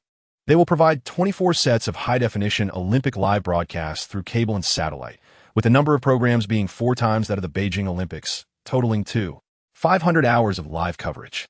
The Huagua National Television is the only broadcaster within Huagua and has revamped its original sports channel into an Olympic channel, combining it with a general channel, finance channel, and news channel to provide round-the-clock coverage of the Olympics. Whether it's the BBC or Huagua National Television, they have both chosen Liu Feiyang as the focus of their promotion. Not long ago, Liu Feiyang had just led Chelsea to their first UEFA Champions League title, and the BBC has also portrayed Liu Feiyang as a city hero in London. Huagua National Television doesn't need to say more. Liu Feiyang is undoubtedly the national hero. Although due to time differences, many important competitions are held in the early hours of the morning in Huagua. The viewership ratings have hardly been affected. Chapter 321. £2 million plus running naked 100 meters. Although Liu Feiyang is usually very easygoing, he has always been very assertive against those looking for trouble. Tyson Gay was shocked when Liu Feiyang said, "Is 9.6 seconds difficult?" The sarcasm on his face grew stronger. He really dared to say that. Aside from Bolt's 9.58 seconds in 2009, no one has run it a second time. Not even Bolt himself. Ding, this guy really has no shame. Being fast in water doesn't mean you'll be fast on the track. Liu Feiyang maintained a harmless smile and asked Tyson Gay, "May I know your name?" Tyson Gay's expression stiffened and then turned a bit angry, feeling greatly insulted. As one of the top 3 100-meter runners today, even Bolt wouldn't dare to underestimate him. Yet, Liu Feiyang asked him for his name. He initially wanted to leave this clueless guy, but that would make him seem undignified, so he replied calmly, "I am Tyson Gay." Liu Feiyang shook his head, saying, "Tyson I've heard of, but Tyson Gay I haven't." This statement was quite cutting and nearly made Tyson Gay spit blood out of anger. Chapter 322. We will pixelate it after confirming with Bolt and others. This explosive news spread quickly. Of course, many people began to take sides. The athletics community and many Americans chose to support Tyson Gay as a time under 9.5 seconds seemed unimaginable to them. Maurice Green, the Sydney Olympic 100-meter champion known as the Kansas Cannon, was the first to stand up and support his little brother Tyson Gay. At this stage, I don't think anyone can run under 9.5 seconds unless they are Superman. Phil Knight, the Nike owner who was once a long-distance runner, also rarely voiced support for Tyson Gay, partly because Tyson Gay is an athlete under Nike, and partly because it was a great opportunity to promote Nike. The fundamental point is that Phil Knight also did not believe Liu Feiyang could run under 9.5 seconds. Phil Knight said, "I firmly believe Tyson Gay will win this bet because Mari is not wearing Nike running shoes. To ensure that Tyson Gay, who is under Nike, has no worries, if he loses, I will personally bear the $2 million bet." Although many supported Tyson Gay, The number was small compared to those supporting Liu Feiyang. Chapter 323. Encircling everyone after teasing Tyson Gay, Yang Jian refocused on the race. Alright, now that 5 laps are completed, Liu Feiyang's speed is still fast. But I've noticed a problem. Liu Feiyang's lap times have been exactly the same, precisely 1 minute per lap. Is he planning to maintain this lap speed for the entire distance? In the beginning, neither Britain's Farah, Ethiopia's Bekele, nor other famous athletes took Liu Feiyang's lead seriously. After all, 10,000 meters is 25 laps. It's a long journey. Long-distance running relies on tactics. Some people accelerate right from the start to disrupt their opponent's rhythm, while others hide in the crowd and follow, only to unleash their strength in the last 1 or 2 laps. There are also those who use a wolf pack strategy, where 2 or more athletes from the same country take turns leading, blocking competitors as much as possible without violating race rules. After 5 laps, experienced runners like Farah and Bekele began to realize something was off. Chapter 324. The terrifying last 100 meters soon. Liu Feiyang completed 24 laps. And the judges at the side rang the bell to signal it was the last lap. At this point, many athletes had already been lapped by Liu Feiyang twice. Hearing the entire London stadium cheering for him, Liu Feiyang slightly increased his speed, aiming to finish under 25 minutes. Even with the increased speed, Liu Feiyang still had the leisure to wave to the audience in the stands. Yang Jian remarked, Liu Feiyang treats this last lap as a thank you to the crowd. Although it's the Olympics, to him, it's just a small scene, a small hurdle, and he is enjoying the race. When Liu Feiyang was just over 100 meters from the finish line, 3 figures appeared ahead of him: Bekele, American runner-up, and Britain's Farah.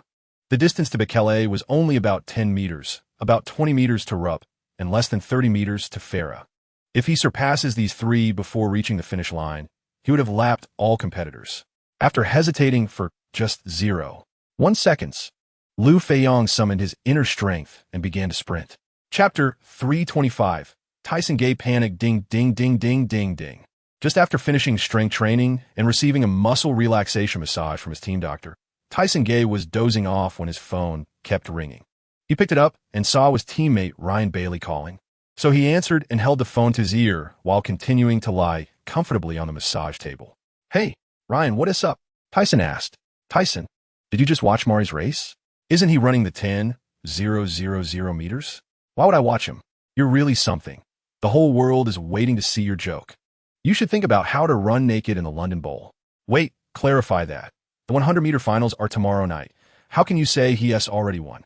Just now, when Mari was running the 10,000 meters, he ran the last 100 meters in 9.50 seconds. What? Bang. Crash. Oh no. Suddenly, a series of sounds startled Ryan Bailey on the other end of the line. What happened, Tyson? Are you okay? I'm fine. Can you explain what happened again? Chapter 326. Apology statement. Although he intended to sprint to lap Farah and the others, he couldn't say that out loud. Liu Feiyang had enough emotional intelligence for that. Are you ready to run under 9.50 seconds for the semifinals and finals tomorrow night? No need to prepare. Liu Feiyang's answer was always unexpected, leaving even the experienced Na's sister momentarily speechless, unsure of what to say. Thinking that Na's sister had no further questions, Liu Feiyang smiled, nodded at her, and said, "Thank you," before turning to leave. Although hundreds of media reporters from around the world were calling Liu Feiyang's name, hoping he would accept interviews, Liu Feiyang only cooperated with a few photo shoots before heading to the changing room.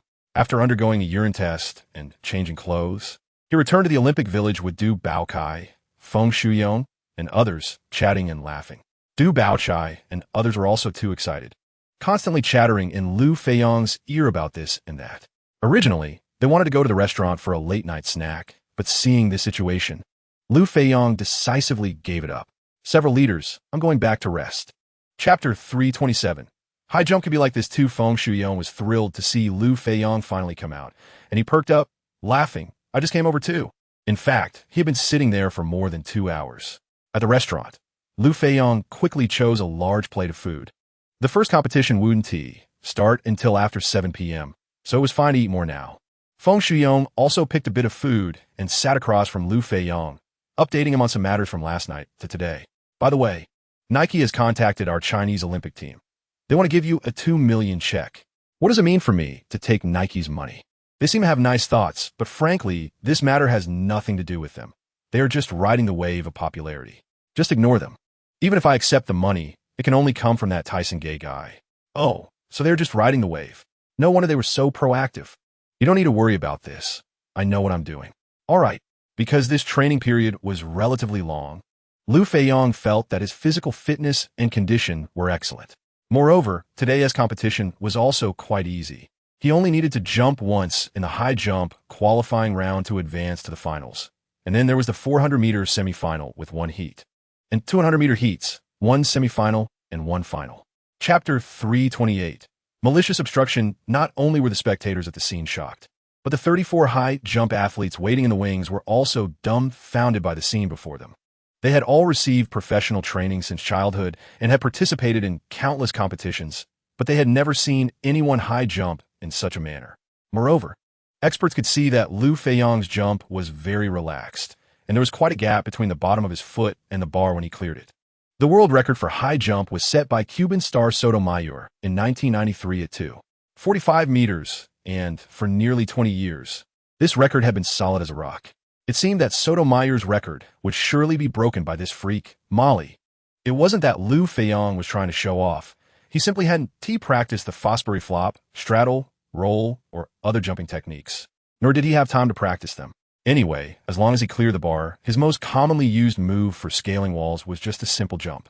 He hadn't expected that such a casual jump would have such a huge reaction.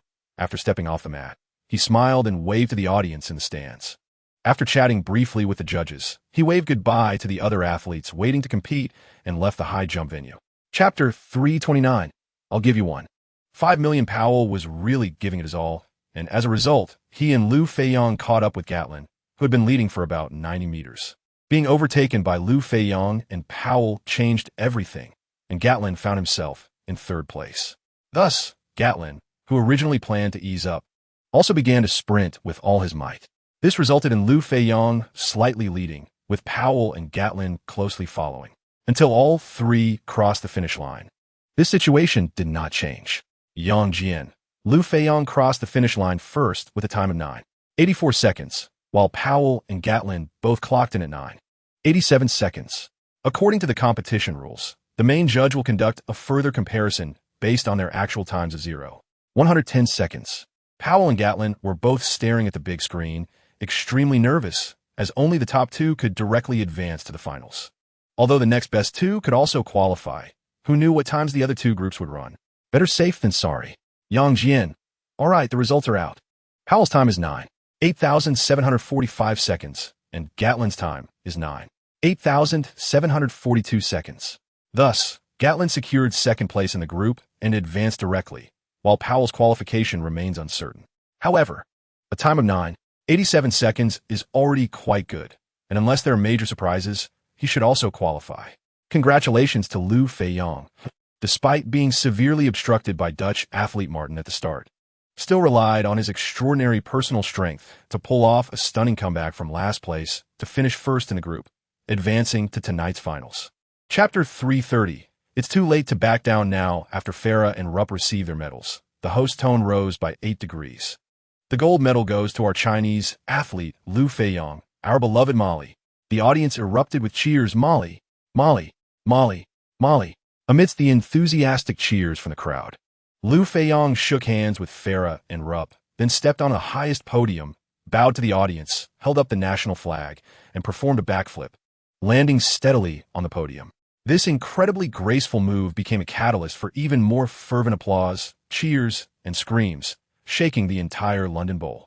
He received flowers from the IAAF Vice President, Tlang, and was awarded a sparkling gold medal by the President of the French Olympic Committee, Denis Maseglia. Raised the flag, played a national anthem. In a stadium filled with 80,000 people, the national anthem was more stirring, the flag more vibrant, and Liu Feiyang felt even more passionate. Because tonight, Liu Feiyang would compete in the 100-meter final, and many Chinese people had come to the London Bowl to sing the national anthem with him, feeling immensely proud. Chapter 331. 8.46 seconds. Feng Shuyong nodded. British reporters were naturally the most gossiping, with many sources, and it was The Guardian that first broke the news. Now, basically, as soon as you open a news portal, it was this news. That's good. We don't have to step out again. Let the media track it. Our stance is clear. We will severely punish those responsible. Exactly. The director also said the same thing. He wanted me to tell you that in the finals. Just let them run. Let those damn American guys see the true strength of our Chinese people. Got it. Although in recent years, the men's 100 meters and 200 meters have been dominated by Jamaica's Bolt and others. Throughout history, Americans still held an absolute dominant position. Let us run sometimes that will make them feel desperate. After resting for a while, the staff notified the 8 finalists of the 100-meter race to report for registration. Whether intentional or not, everyone kept a certain distance from Tyson Gay, even his compatriots, Gatlin and Ryan Bailey. Some are now thinking not about the race itself, but about Tyson Gay's naked sprint after the match. Chapter 332. A place in history and a stench for eternity, those who had regained their senses shouted excitedly for Molly or Liu Feiyang. The 80,000 spectators at the London Bowl that night were the luckiest, as they witnessed the birth of a miracle that would be forever recorded in history. Liu Feiyang was all smiles, his handsome face beaming with joy. After receiving a bright red 5-star flag from the sidelines and taking a photo with the timer, Liu Feiyang began to circle the field, waving to the audience. Jamaican Lightning Bolt ran a time of 9:63 seconds and crossed the finish line second, but no one cared about him. Another Jamaican star, Blake, ran 9:75 seconds and finished third, but again no one cared. American Gatlin ran 9:79 seconds and crossed the line fourth, but still no one cared. Tyson Gay, an American, finished 8th, but everyone cared about him. It wasn't he because of his poor time of 10.8 seconds, but because of his well-known bet with Liu Feiyang. When he saw Liu Feiyang's time of 8:46 seconds, he was first shocked, then terrified. Oh God, Mari actually ran under 8:50 seconds. What should I do? Chapter 333. The penalty results are out. Liu Feiyang often answered questions in unexpected ways, leaving Sister Na a bit confused. Since all the events of the day had concluded, Liu Feiyang took the rare opportunity to speak more. Without waiting for Sister Na to ask again, he continued, I would like to sincerely thank the audience present and those watching on television for cheering for me. You have given me the motivation to move forward. In the following competitions, I will continue to strive for gold medals and break records. Thank you all. After finishing Sister Na's interview, Liu Feiyang chatted with media from countries like England and France for a while before being taken by staff for a urine test. After the test, Liu Feiyang returned to the locker room and saw Tyson Gay, who was already dressed and standing in the corner where Liu Feiyang usually sat. Upon seeing Liu Feiyang, Tyson Gay stepped forward and said, Mari, I apologize for the previous provocation. According to our bet, besides running naked, I also owe you 2 million. Please allow me a few days to raise the money. I assure you I will keep my promise. Without waiting for Liu Feiyang to respond, Tyson Gay lowered his head and walked out. Liu Feiyang shrugged and shared a smile with Feng Shuyong, who was waiting beside him. Chapter 334. Crushing for gold. The current world record for the 400 meters was set by American Michael Johnson at the 1999 Seville World Championships, with a time of 43:18 seconds. Unlike the 100 meters and 200 meters, which have seen their world records rewritten multiple times, the 400-meter world record has remained unbroken for 13 years. However, tonight, Michael Johnson's record was destined to become a thing of the past. After setting an unprecedented and terrifying time in the 100 meters final last night, Liu Feiyang's appearance in the final immediately ignited the entire London Bowl. For Liu Feiyang, the standard for the competition had also risen. Not breaking the record significantly would feel like a disservice to the audience that was cheering for him, since Liu Feiyang had not exerted himself in the semifinals, merely finishing second behind Dominican athlete Santos with a time of 47:37 seconds. He was assigned lane 2 for the final. The young Grenadian athlete James, who had the top semifinal time, was in lane 4. James was the champion of this event at last year's Daegu World Championships, becoming the youngest champion in the history of the World Championships at the age of 18 years and 363 days. Chapter 335. The Carp leaps over the Dragon Gate on August 7th. The day's schedule was relatively easy for Liu Feiyang. In the morning, he participated in the qualifying round for the triple jump and the preliminary round for the 200 meters, and in the evening, he competed in 2 events, the high jump final and the 800 meters semifinal, which amounted to just 2 jumps and a 1,000-meter run. With nearly an hour between the triple jump and the 800 meters, Liu Feiyang did not make any special arrangements and competed in order. The qualifying standard for the triple jump at this Olympics was 17.10 meters, and Liu Feiyang jumped once, achieving a distance of 17.20 meters, easily passing the qualification. After resting for half an hour, he participated in the 200 meters preliminary round, finishing second in his group with a time of 20:53 seconds, qualifying for the semifinals. After training for an afternoon, Liu Feiyang appeared at the high jump final at 7 p.m. However, light rain began to fall, the temperature dropped to around 10 degrees, and the wind picked up, which would affect other athletes. It had no effect on Liu Feiyang, but he still muttered, "Damn this weather." For the high jump final, Liu Feiyang only planned to jump once to complete the task, so after reporting his starting height, he went to the rest area and sat in the corner to watch the excitement. Chapter 336. Walking Style Landing. Sister Na, may I ask how tall you are? Sister Na proudly replied, I am 168 centimeters tall. I should be able to jump over two of you at that height. On August 8th, this was the easiest day for Liu Feiyang throughout his Olympic journey, the only day without a final. In the morning, he ran a preliminary round for the 5,000 meters. And in the evening, he ran the semifinal for the 200 meters, and without any surprises, he easily advanced in both events. In stark contrast to August 8th, Liu Feiyang became busy again on August 9th. Although he only participated in 4 events, 3 of them were finals: the triple jump, the 800 meters, and the 200 meters. The morning event, although only a preliminary round, was also very important since it involved 3 teammates in the 4x100 meters relay, so it had to be taken seriously. Advancing was a sure thing, provided there were no mistakes, so the preliminary and semifinal could be treated as practice races, focusing on baton exchanges. Fortunately, the first 3 runners, Zhang Meng, Su Ritian, and Liang Hongjia, performed steadily. When Liang Hongjia completed the baton exchange with Liu Feiyang, the Chinese team was in 4th place, only about 3 meters behind Trinidad and Tobago, who were in 2nd place. Chapter 337. 800 meters equals 8 times 100 meters compared to track events. Spectators obviously prefer field events like high jump and triple jump. After all, track events, regardless of distance, are all about running and winning through speed. After Liu Feiyang set a terrifying limit in the 100 meters, other running events didn't seem as appealing. There was only mutual discussion and predictions on how much Liu Feiyang would raise the world record. Nevertheless, when Liu Feiyang appeared at the starting line for the 800 meters final, the audience erupted into thunderous applause. In fact, the 800 meters is also quite an interesting event. The start is on a curve like the 200 meters, with the first 100 meters run in separate lanes.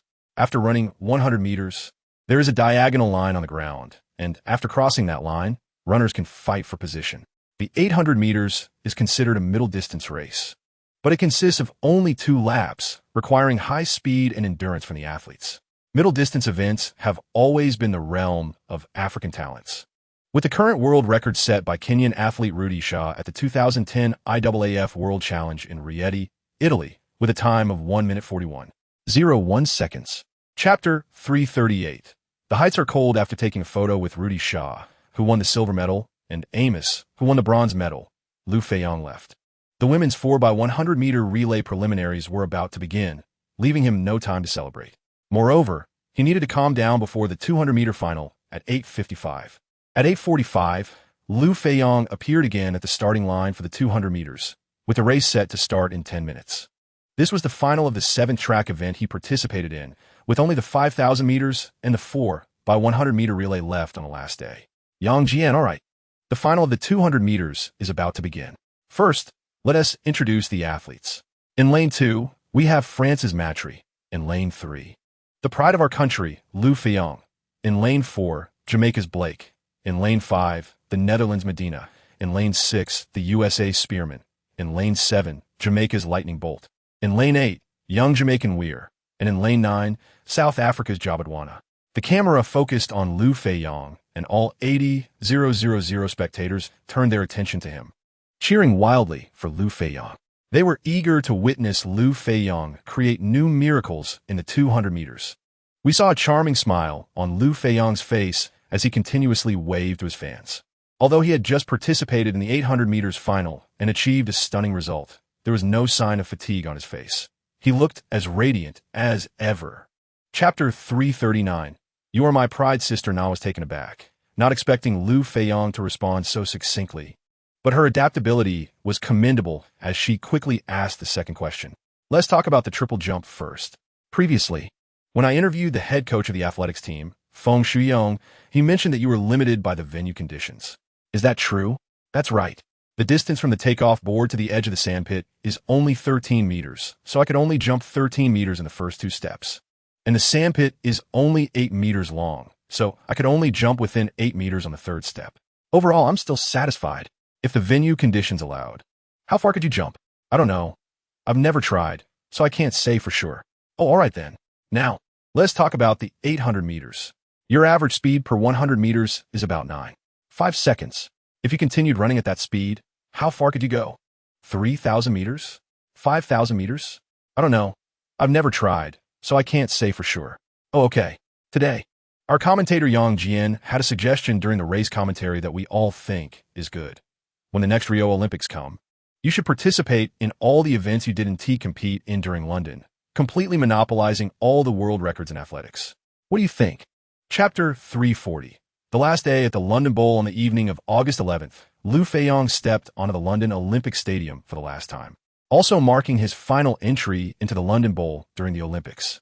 Why emphasize it was during the Olympics? Because after the Olympics, the London Bowl will become the home ground for a certain London football club. Currently, Tottenham Hotspur and West Ham United are both vying for the London Bowl. So it is likely that Liu Feiyang will be visiting the London Bowl in the Premier League in the future. However, it is still uncertain who the opponent will be and the exact timing. Compared to previous days, the London Bowl today appeared more lively. As we all know, apart from tomorrow's men's 50-kilometer race walk, today is the last day of track and field events within the venue for this Olympics. Moreover, it is also the last day of the Olympic journey for the absolute star of this Olympics, Liu Feiyang. Looking around, there are many people wearing Liu Feiyang's number 10 jersey, young and old alike, to generate momentum for the new season and to show the club's support for Liu Feiyang. Chelsea owner Abramovich had early on spent a fortune to buy 3,000 tickets for the West Stand tonight, giving them away for free to the Chelsea Fan Association. Chapter 341. The bet is settled. Yang Jian. Only Liu Feiyang can be this relaxed. He is enjoying the competition. Although he occasionally interacted with the audience, it did not affect his speed at all, and he was even running faster than the planned 48 seconds per lap, gradually increasing the distance from those behind him, including Farah. When he reached the 8th lap, Liu Feiyang caught up with the Canadian athlete, Levins, who was in last place, marking the beginning of lapping. By the last 100 meters of the 9th lap, Liu Feiyang was already neck and neck with Farah, who was in second place. In the previous 10,000 meters final, Farah had left a good impression on Liu Feiyang and even shouted, "Hey, buddy, keep it up." As he passed him, Farah merely nodded and gave a thumbs up. He dared not speak. For long-distance runners, maintaining rhythm is crucial, which includes both foot and breathing rhythms, and there's a delicate balance between the two. Having already run over 3,000 meters, it was also the time when lactic acid accumulation in the muscles was most intense. Speaking would disrupt his breathing rhythm. Although he couldn't speak, it didn't hinder his mental activity. Seeing himself lapped by Liu Feiyang again, he felt a mix of emotions. Chapter 342. A heart-pounding final battle. The acting head coach of the U.S. team, John, told them not to forget that the 4x100-meter relay is ultimately a team event, and the Chinese team only has Marlin as a strong contender. So winning against them is absolutely not a problem. John had also calculated that the Chinese team had run 38.71 seconds at the Asian Athletics Grand Prix held in Shizuoka, Japan, in May, but Liu Feiyang did not compete at that time. The results of the Chinese team members, including Su Ritian, range from 29 to 30 seconds at best, and even if Liu Feiyang ran the last leg in 8 seconds, the time would still be over 37.50 seconds.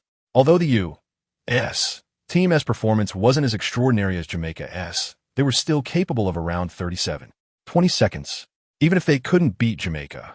Winning against the Chinese team should be no problem. Motivated by the desire to beat Liu Feiyang, Tyson Gay also resolutely participated in the relay. Both the Americans and Liu Feiyang were calculating. What outsiders didn't know was that Su Ritian and the others had slightly improved their times. Liu Feiyang had trained with the three of them many times, and their results were generally stable around 38.10 seconds. but that time was not competitive enough to win an Olympic medal, let alone make it to the podium. Chapter 343, Victory by 0.001 seconds at this moment. Bolt was also giving it his all, having been thoroughly beaten by Liu Feiyang in both the 100 meters and 200 meters. Bolt, who was once considered the greatest sprinter of all time just days ago, was filled with rage. He is a person who values his reputation, right? Like that group of Americans, the Jamaican sprinting team, led by Bolt, believed the 4x100-meter relay was the last bastion they could defend. Although the U.S. team was strong, their consecutive victories in several major competitions led the Jamaicans to not view them as equals. However, the Chinese team, now with Liu Feiyang, was an uncertain factor. From a conventional perspective, it is impossible for Liu Feiyang to shake the Jamaican sprint team with just his own strength. However, the problem is that you cannot view Liu Feiyang from a conventional angle. The blatant lesson from Tyson Gay is right there. No one knows where Liu Feiyang's limit lies. What if 46 seconds is not his limit? Fortunately, although there was a minor issue during the baton exchange between the second and third runners, Carter and Flat, the Jamaican team was still significantly ahead in the first three legs, while the Chinese team's first three runners did well. The battle-hardened Bolt could easily assess that the gap was around 0.8 seconds. Chapter 344. The finale. Su Ri-Tien, Zhang Meng, and Liang Hongjia all ran over. Some shouted to relieve their stress, some cried tears of joy, and some danced like children. One by one, they all rushed into Liu Feiyang's arms, four of them hugging tightly together. The gold medal was secured, the world record was broken, and the feeling of victory was indescribably beautiful. From the moment Liu Feiyang crossed the finish line, the entire London Bowl began to echo Molly. Molly. The huge poster of Liu Feiyang, which had previously been taken down, started to be passed around again from the West Stand. Although Liu Feiyang did not start this race as dominantly as in previous competitions, that made it even more exciting for the audience. Oh my God, that was thrilling. Luckily, I have a small mouth, otherwise my heart would have jumped out. Molly was still the same Molly. This scene reminded me of passing the ball to my future self on the soccer field, then making a sprint of several dozen meters and easily scoring. Watching this match nearly took my life, but thankfully I brought some heart-saving pills. My man Molly felt like he was charging through my body. What a rush. Chapter 345. The new season begins for the Blues. The Olympics eventually come to an end. On the way back to the Olympic Village from the London Bowl, Liu Feiyang found Yuan Minwei and said, "Director Yuan, I have completed my tasks and come to say goodbye. Once I arrive at the Olympic Village, I will pack my things and go home." Yuan Minwei was caught off guard. "Are you leaving tonight?" "I was thinking about organizing a celebration banquet." "You should hold the celebration banquet, but I won't be attending. Tomorrow I have to report to Chelsea Football Club in their SA Community Shield match against Manchester United tomorrow night. Because of participating in the Olympics, I missed the team's previous training and warm-up matches, and there have also been changes to the team's lineup this season. I need to integrate into the team as soon as possible." Despite the hopes of Yuan Minwei and other officials and athletes from the Chinese Olympic team for Liu Feiyang to participate in tomorrow night's closing ceremony and return home with them for a series of celebrations. Liu Feiyang's situation was too special. He had already sacrificed too much for the Olympics and made concessions in football for the Olympics. There was no need to force anything else. All right, on behalf of the General Administration of Sport and the Chinese Olympic team, I want to thank you. Chapter 346. First match in the Community Shield after everyone was a bit disorganized, and after Liu Feiyang and his new teammates got to know each other. Head coach Di Matteo clapped his hands. "All right, now that Molly has returned to the team, we are all set. Let us kick off the new season with a victory in tonight's Community Shield." Everyone responded with warm applause. Di Matteo continued. "Last season we won 4 championships. We have won all the titles we could win. This season we can compete for 7 titles. In addition to the Champions League, Premier League, FA Cup, and League Cup we won last season, there's also tonight as Community Shield, as well as the UEFA Super Cup and the Club World Cup." He glanced at Liu Feiyang. Not long ago when I spoke with Molly on the phone, he also said he wants all 7 titles. Since his debut, he has never let a championship slip away. Even in the Olympics, as everyone saw, Molly alone won 20 gold medals. What about you? Do you all want the championships this season? Of course, we want them all. We must have them, especially with the great Molly on our side. I've never won the Club World Cup before. I definitely want to taste that experience this time. Chapter 347. Lindegaard's tremor due to the injury of the main goalkeeper De Gea in a previous warm-up match. Manchester United's second-choice goalkeeper, Danish player Lindegaard, was given the starting opportunity in this important match against the strong Chelsea team. Lindegaard was excited but also a bit nervous. Before the match, De Gea had told him, "Whenever Molly has the ball, no matter where he is, you must concentrate because he is a freak who can shoot from anywhere." So, at the beginning of the match, Lindegaard was extremely tense, as the opposing side was basically Liu Feiyang alone with the ball. Although he was focused, he was still unprepared for Liu Feiyang's shot, as he subconsciously thought Liu Feiyang would continue to break through. When he realized Liu Feiyang was going to shoot directly, Lindegaard was somewhat stunned. As he prepared to make a save, he heard a loud bang. The ball hit the left post hard and then rebounded into the net. The entire goal trembled from the impact, and at that moment, Lindegaard resonated with the goal, also trembling. Chapter 348. The difference in goal line rescue fortunately. Number 12 Mikel rushed over, and after receiving the ball, he didn't choose to cross, but instead made a backward pass to Lampard.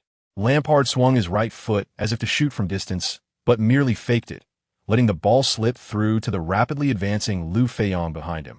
Seeing that the timing was perfect, Liu Feiyang didn't hesitate and took another long shot, but this time he opted for a faster low drive. The ball flew between number 6 Evans and number 21 Raphael, heading straight for the bottom left corner. Goalkeeper Lindegaard, influenced by Lampard's feint and obstructed in his view, was unable to make a save in time.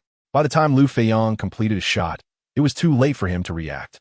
"It's over, I'm doomed. My life is so hard." Unexpectedly, just as the ball was about to cross the goal line, number 5 center-back Ferdinand swooped in like a divine warrior, executing a sliding tackle to clear the ball. Lindegaard let out a shout of excitement, but then immediately growled in frustration. Ferdinand did manage to clear the ball, but ended up kicking it against his teammate Evans' leg, causing the ball to deflect and fly towards the goal again.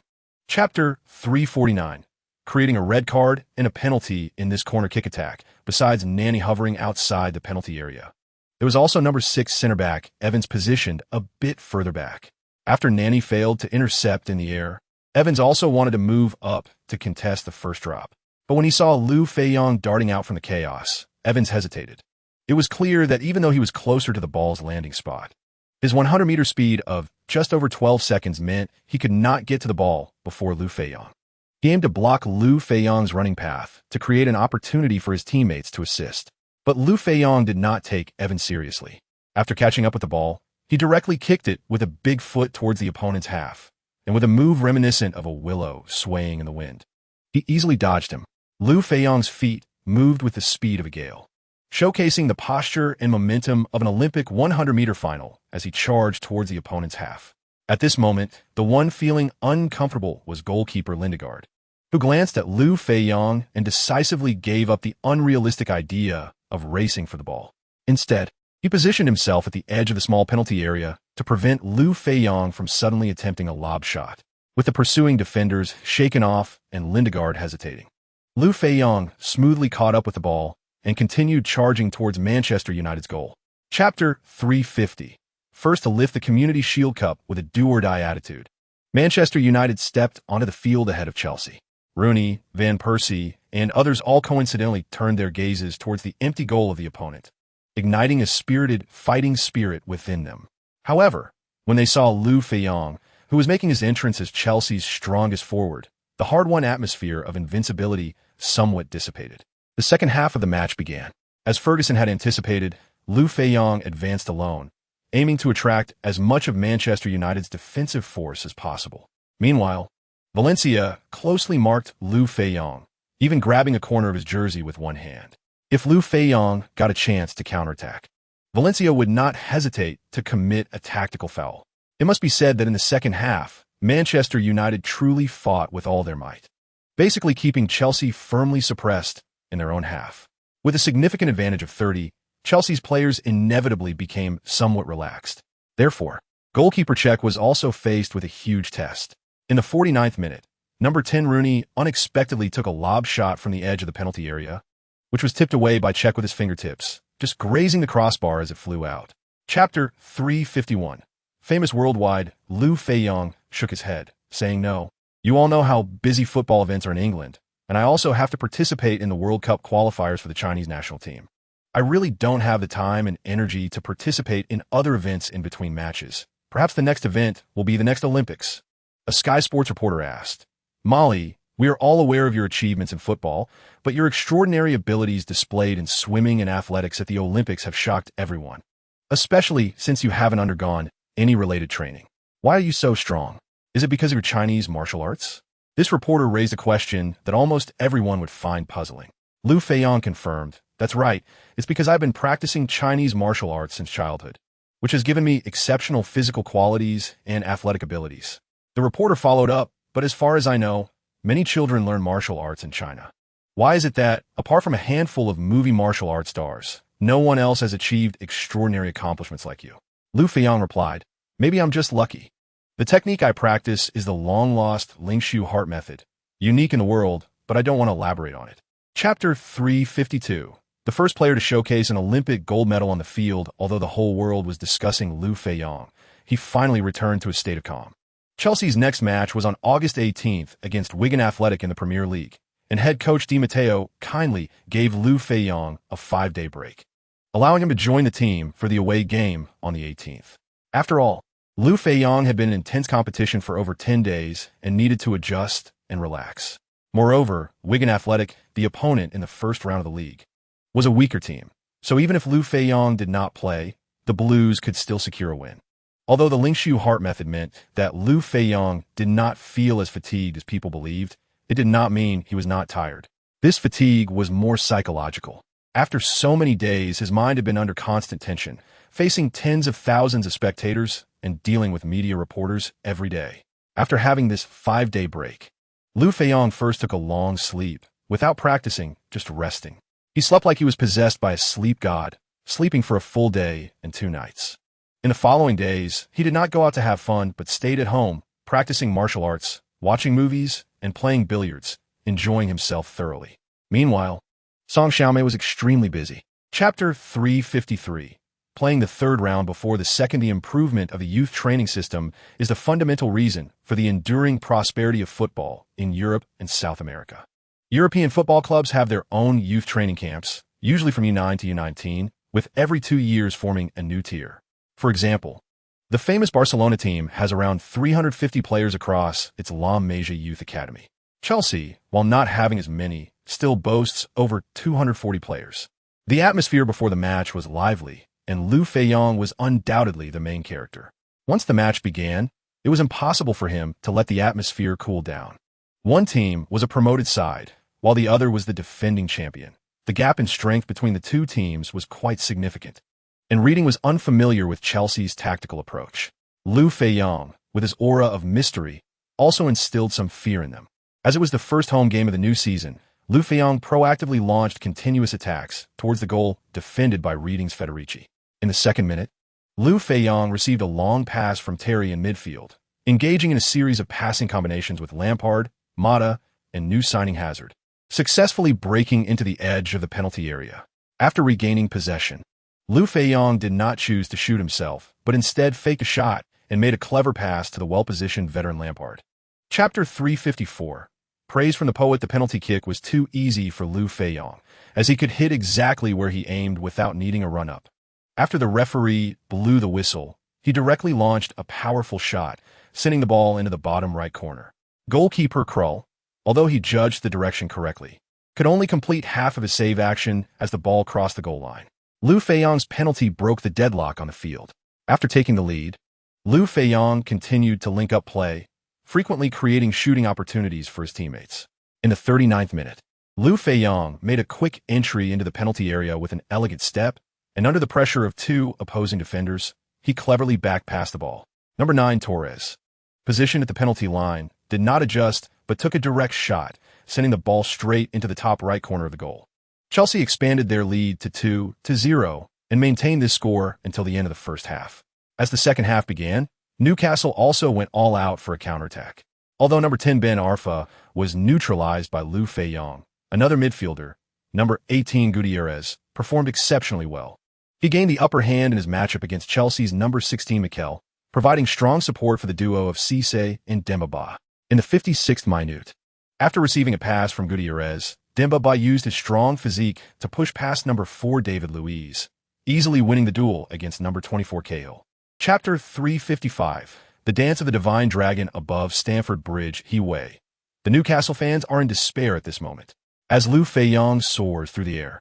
The totem magpie of Newcastle has turned to nothingness, and above Stamford Bridge, there is only the dance of the Divine Dragon. General Fan beside him has 1,000 words to say, but after he weighs elaborate wording, he has been holding back for a long time and finally manages to squeeze out, "It's all because old Fan lacks culture, a simple word cao jiao tianxia," an expression of surprise or frustration. At this moment, the Chelsea coaching staff and substitutes, including head coach Di Matteo, are all bowing in reverence to Liu Feiyang. If there is one person in the entire venue who remains calm, it is Song Xiaomei, sitting in the VIP box, watching the more than 40,000 fans in shock. Looking as if they have never seen the world, she pouts and thinks, "Isn't this just my husband's regular operation?" But the pride of having a significant other is also written on her face. At this time, the Newcastle United players have also woken up from their shock. Number 19, Demba looks at Liu Feiyang, surrounded by his teammates, and bites his lip. He is too strong. I must come to Chelsea to be by Molly's side. Newcastle's head coach Pardew, with a helpless wry smile, has also arranged for substitutions. Chapter 356. The prelude to the UEFA Super Cup on August 30th. Liu Feiyang returned to Monaco as a player after a year. Over the past few seasons playing for Lens, he has visited this small city a total of 5 times, leaving each time with a victory. One of those times was to participate in the UEFA Super Cup in 2010, when he, as the Europa League champion with Lens, fiercely competed against the reigning champions League champion Inter Milan at the Ligue, the second stadium in Monaco. Ultimately, thanks to Liu Feiyang's hat trick, Lens defeated Inter Milan 3-1 to claim the UEFA Super Cup. In that match, Dutchman Sneijder, who had been repeatedly nutmegged by Liu Feiyang, committed a malicious foul in a fit of anger and was sent off with a red card.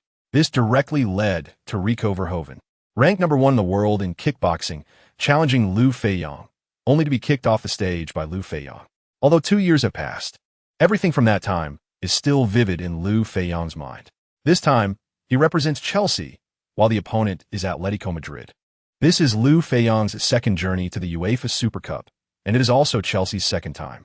Chapter 357.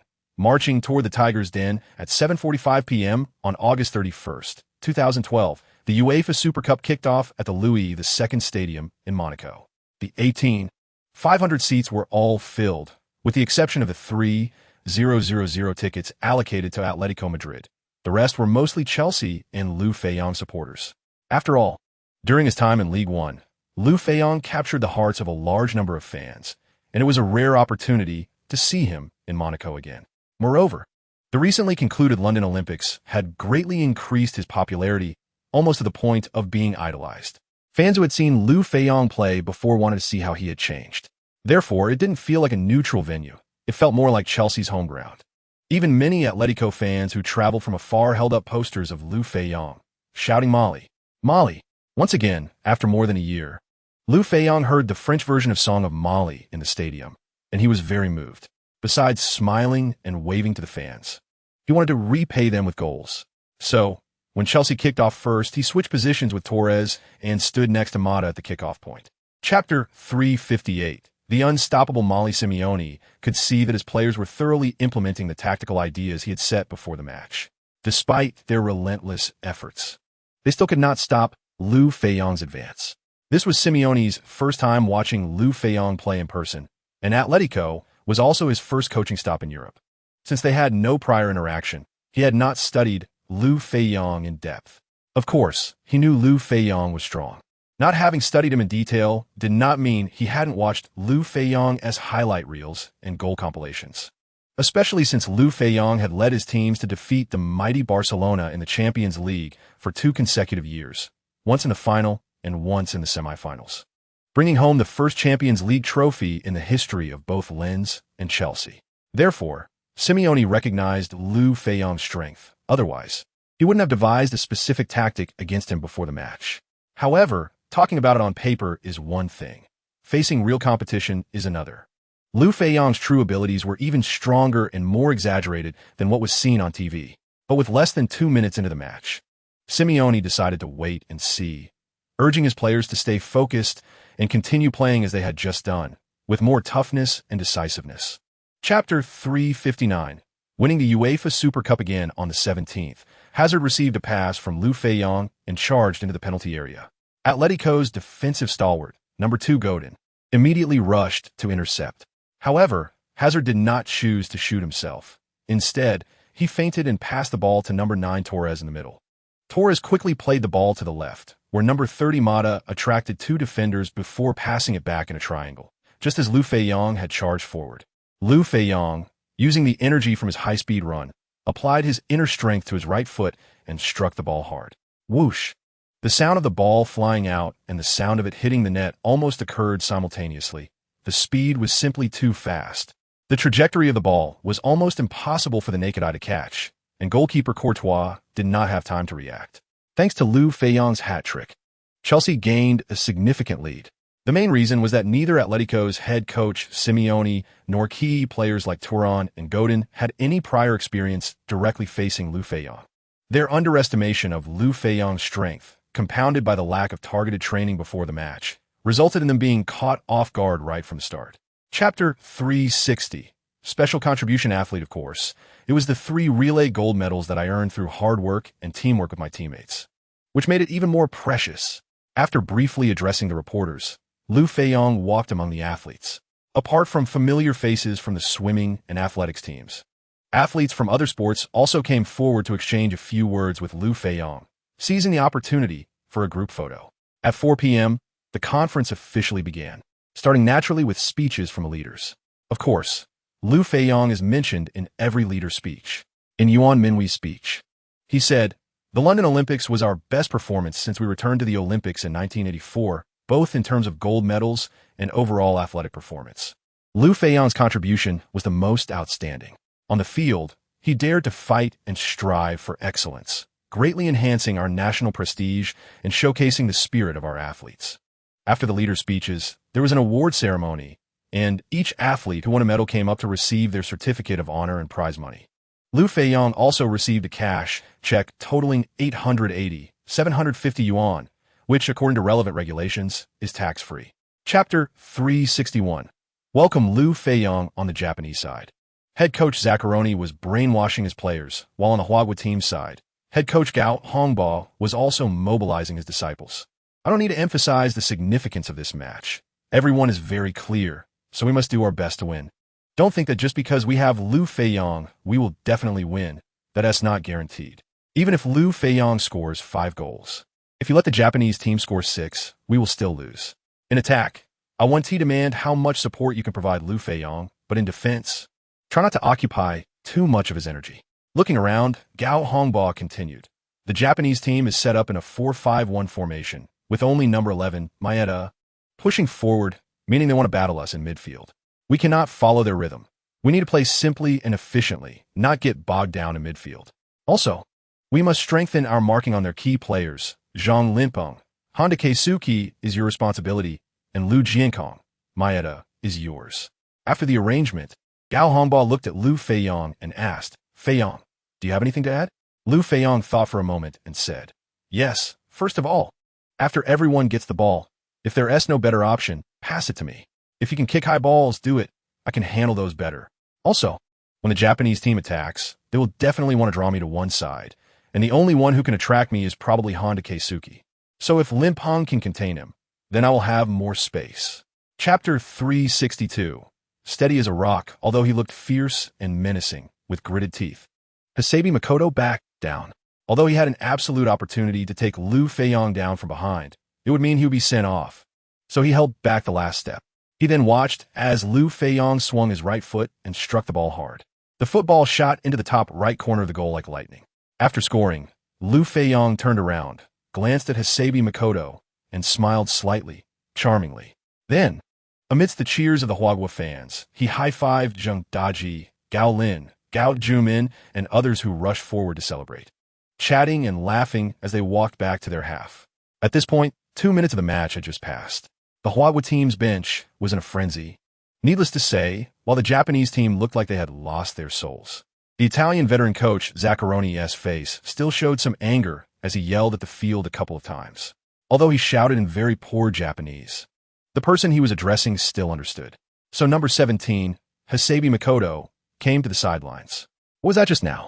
You could have disrupted before Mari's shot. Why didn't you do that? Chapter 363.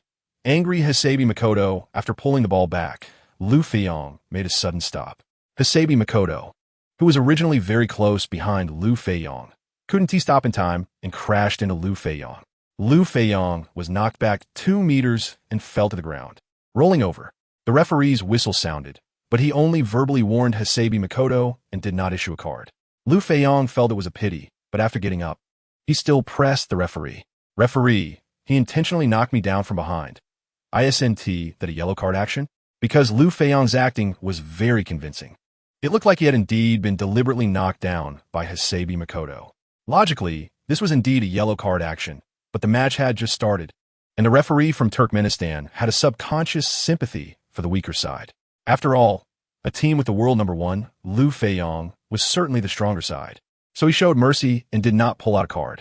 Facing Liu Feiyang's questioning, although he felt guilty, Hasebi still shook his head. I don't think that was a card-worthy action.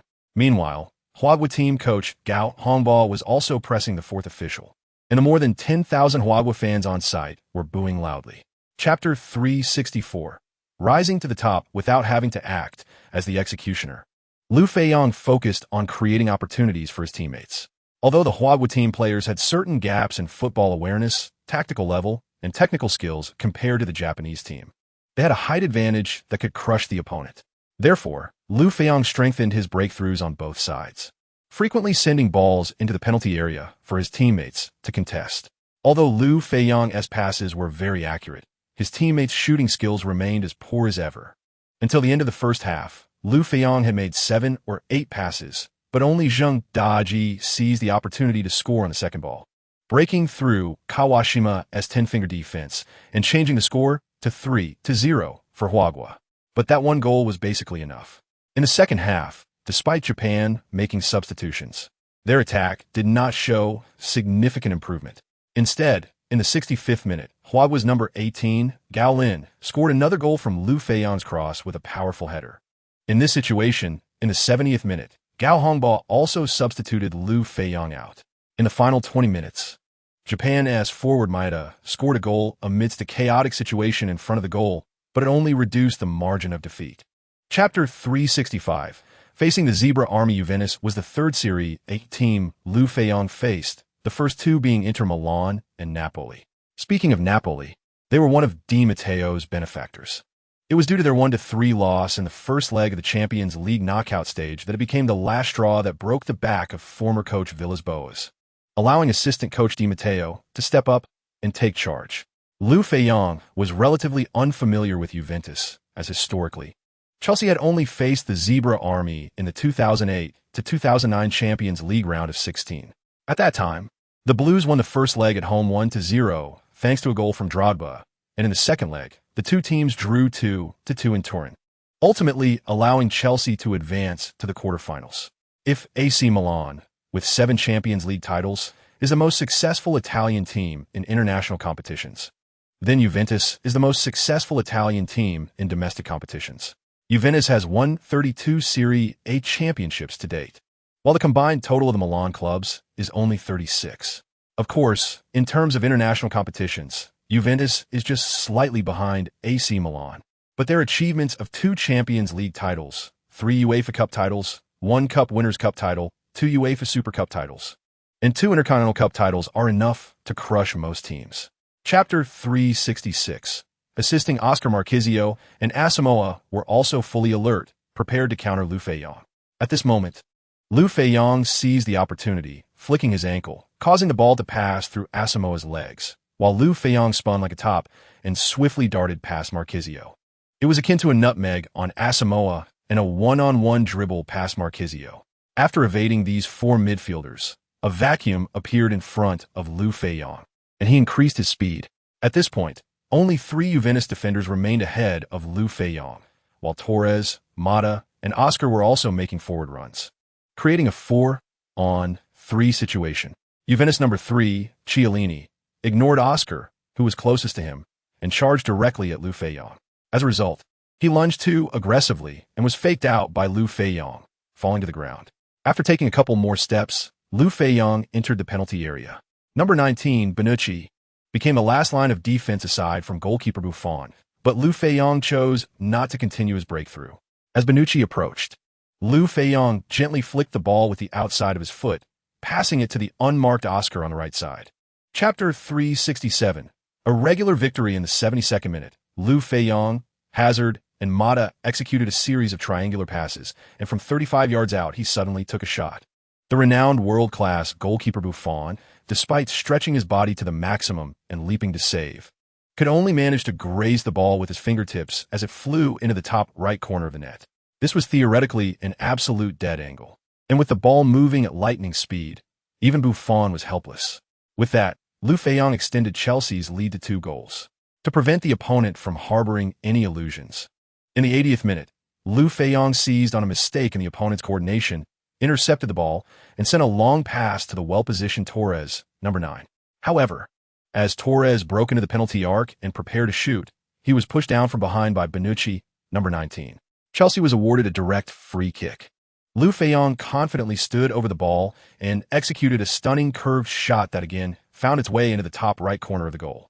After extending the lead to 3 goals, Chelsea, including Liu Feiyang, played somewhat casually, allowing Vidal to seize the opportunity and score a goal just before the final whistle. Chapter 368. The battle for London supremacy. There's no need to elaborate on the animosity between the two city rivals.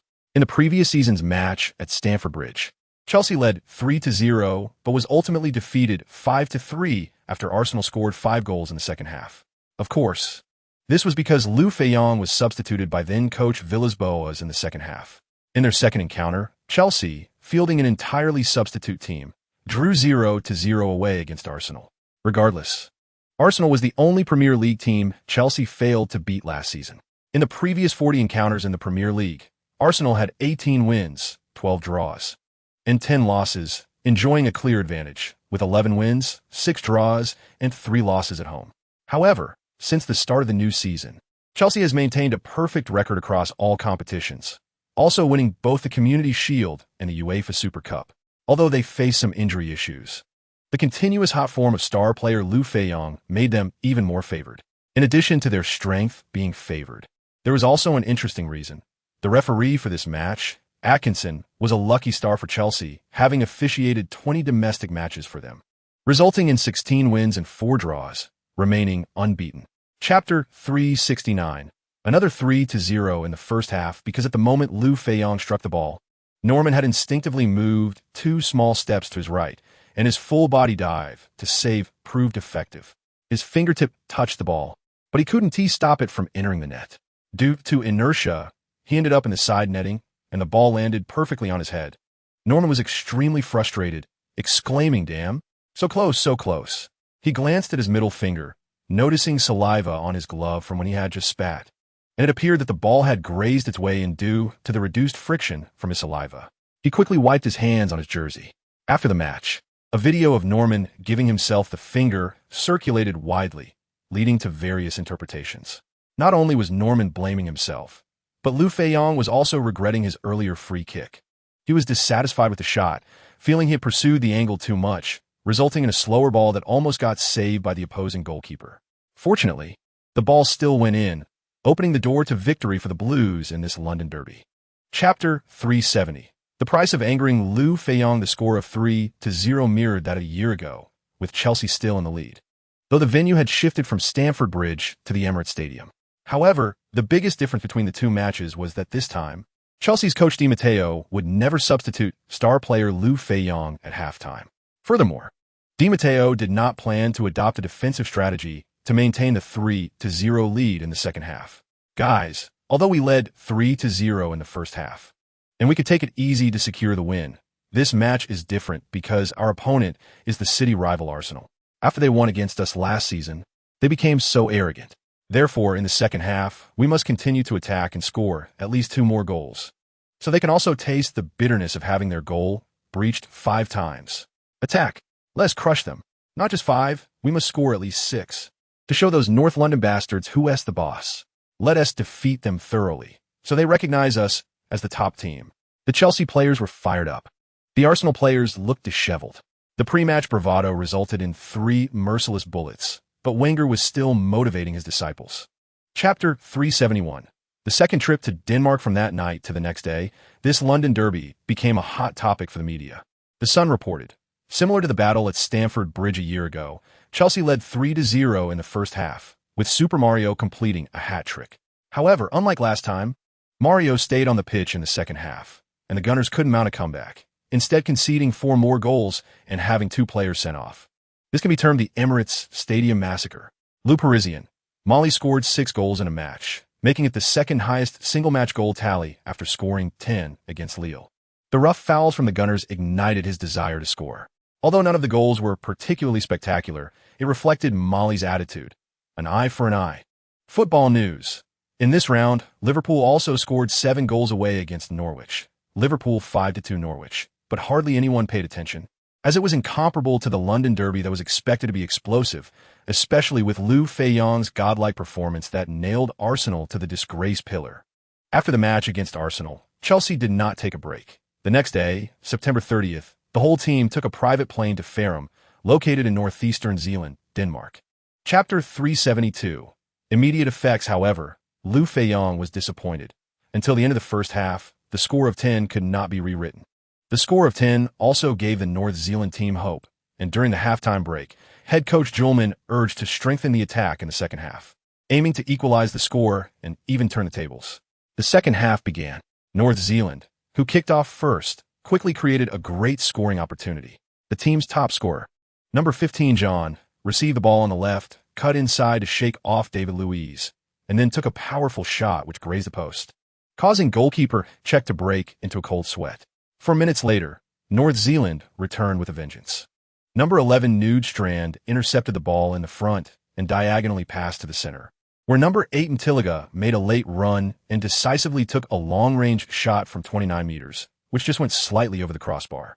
Chelsea's head coach Di Matteo, seeing the momentum was not good, subbed in Liu Feiyang in the 60th minute. When the well-dressed Liu Feiyang stood on the sidelines, the crowd erupted in thunderous applause. North Zealand's fans were even more excited than on the night their team won the Danish Superliga Championship last year. Great, Mali finally made it onto the pitch.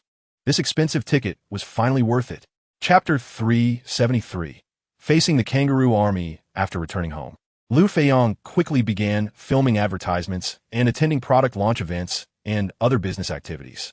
He needed to rush forward because he would need to take time off to shoot a movie next summer. Additionally, there would be the Confederations Cup next summer, where the Hua team would compete as the new Asian Cup champions. However, Liu Feiyang did not plan to participate. He wanted to conserve his strength for the World Cup. After all, those participating in the Confederations Cup are champions from major continental tournaments, as well as the World Cup champion, all of whom are very strong. If Liu Feiyang were to compete, the Hua team would become a target, and strong teams would start studying them. This was not good for Liu Feiyang, who was eager to make an impact in the World Cup. It was better to keep a low profile. After a week of busy work and a day of closed-door training, on October 15th, Liu Feiyang arrived in Shenzhen to join the Hua team. Liu Feiyang did not take the Australian team seriously. After all, they had beaten their opponents 5-0 in the Asian Cup. Furthermore, since the start of the 10-team tournament, the Australian team had been in poor form, achieving only 2 draws and 1 loss after 4 rounds, without a single win. The Hua team was also full of confidence for this match, especially with Liu Feiyang, the hottest player in football and sports today, bolstering their lineup. Moreover, since they were playing at home, Liu Feiyang was naturally set to start. Chapter 374. Helping the opponent equalize, although aware that they couldn't win. Oziek also didn't want to lose too badly, so he urged his players to stay focused and be quick with their actions. The match resumed. This time, Cahill acted quickly, sending a long ball directly to the front of their own penalty area to prevent Liu Feiyang from exploiting any gaps. The Australian team began to play English-style football according to their pre-match plan, launching long passes from the back to find their forwards. However, due to insufficient attacking power, both Cahill and Alex struggled to gain possession against the Hua team's tight defense, let alone pose a threat to the goal guarded by Yang Ji. Liu Feiyang did not drop back, instead hovering around the opponent's half. Because of their extreme caution regarding Liu Feiyang's speed, the Australian team did not dare to press forward with full force during their attacks, for fear of leaving him with ample space to run. In fact, it was quite difficult for Liu Feiyang to receive the ball now. Although his teammates managed to gain possession a few times through interceptions or opponent errors and try to pass the ball to him, Liu Jinkong's pass went directly out of bounds, and Zhang Linping's ball went straight to the opponent. The scene felt quite dull. Chapter 375. Villas-Boas in job transition. Although after this, the Australian team stepped up their attack again, they could not win the favor of Lady Luck. Beep, beep, beep. The whistle blew 2 short and 1 long, signaling the end of the match. In the end, the Huagua team, led by Liu Feiyang's 2 goals and 2 assists, defeated the Australian team 4-2 without any major issues, achieving their 4th victory in the 10-team tournament. They continued to rank first with 12 points. In this round, Japan had a bye and remained in 2nd place with 7 points. In another match played in this round, Oman secured their first victory in the 10-team tournament, defeating Jordan 2-1 at home, rising from the bottom to 3rd place with 4 points. Jordan and Australia ranked at the bottom with 3 and 2 points, respectively. The point gap between the Huagua team and 3rd place Oman had reached 8 points.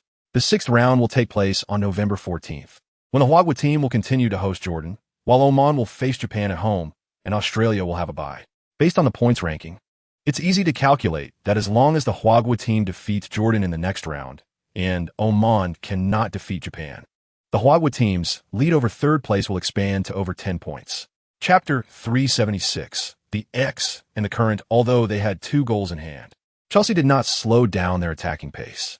In the 12th minute, goalkeeper Cech took a goal kick, directly kicking it towards Liu Feiyang near the center circle. Liu Feiyang jumped high to head the ball, and number 11 Oscar received it, using changes in his footwork to shake off the opponent's number 30 Sandro. Then passed the ball to his own number 30 Mata.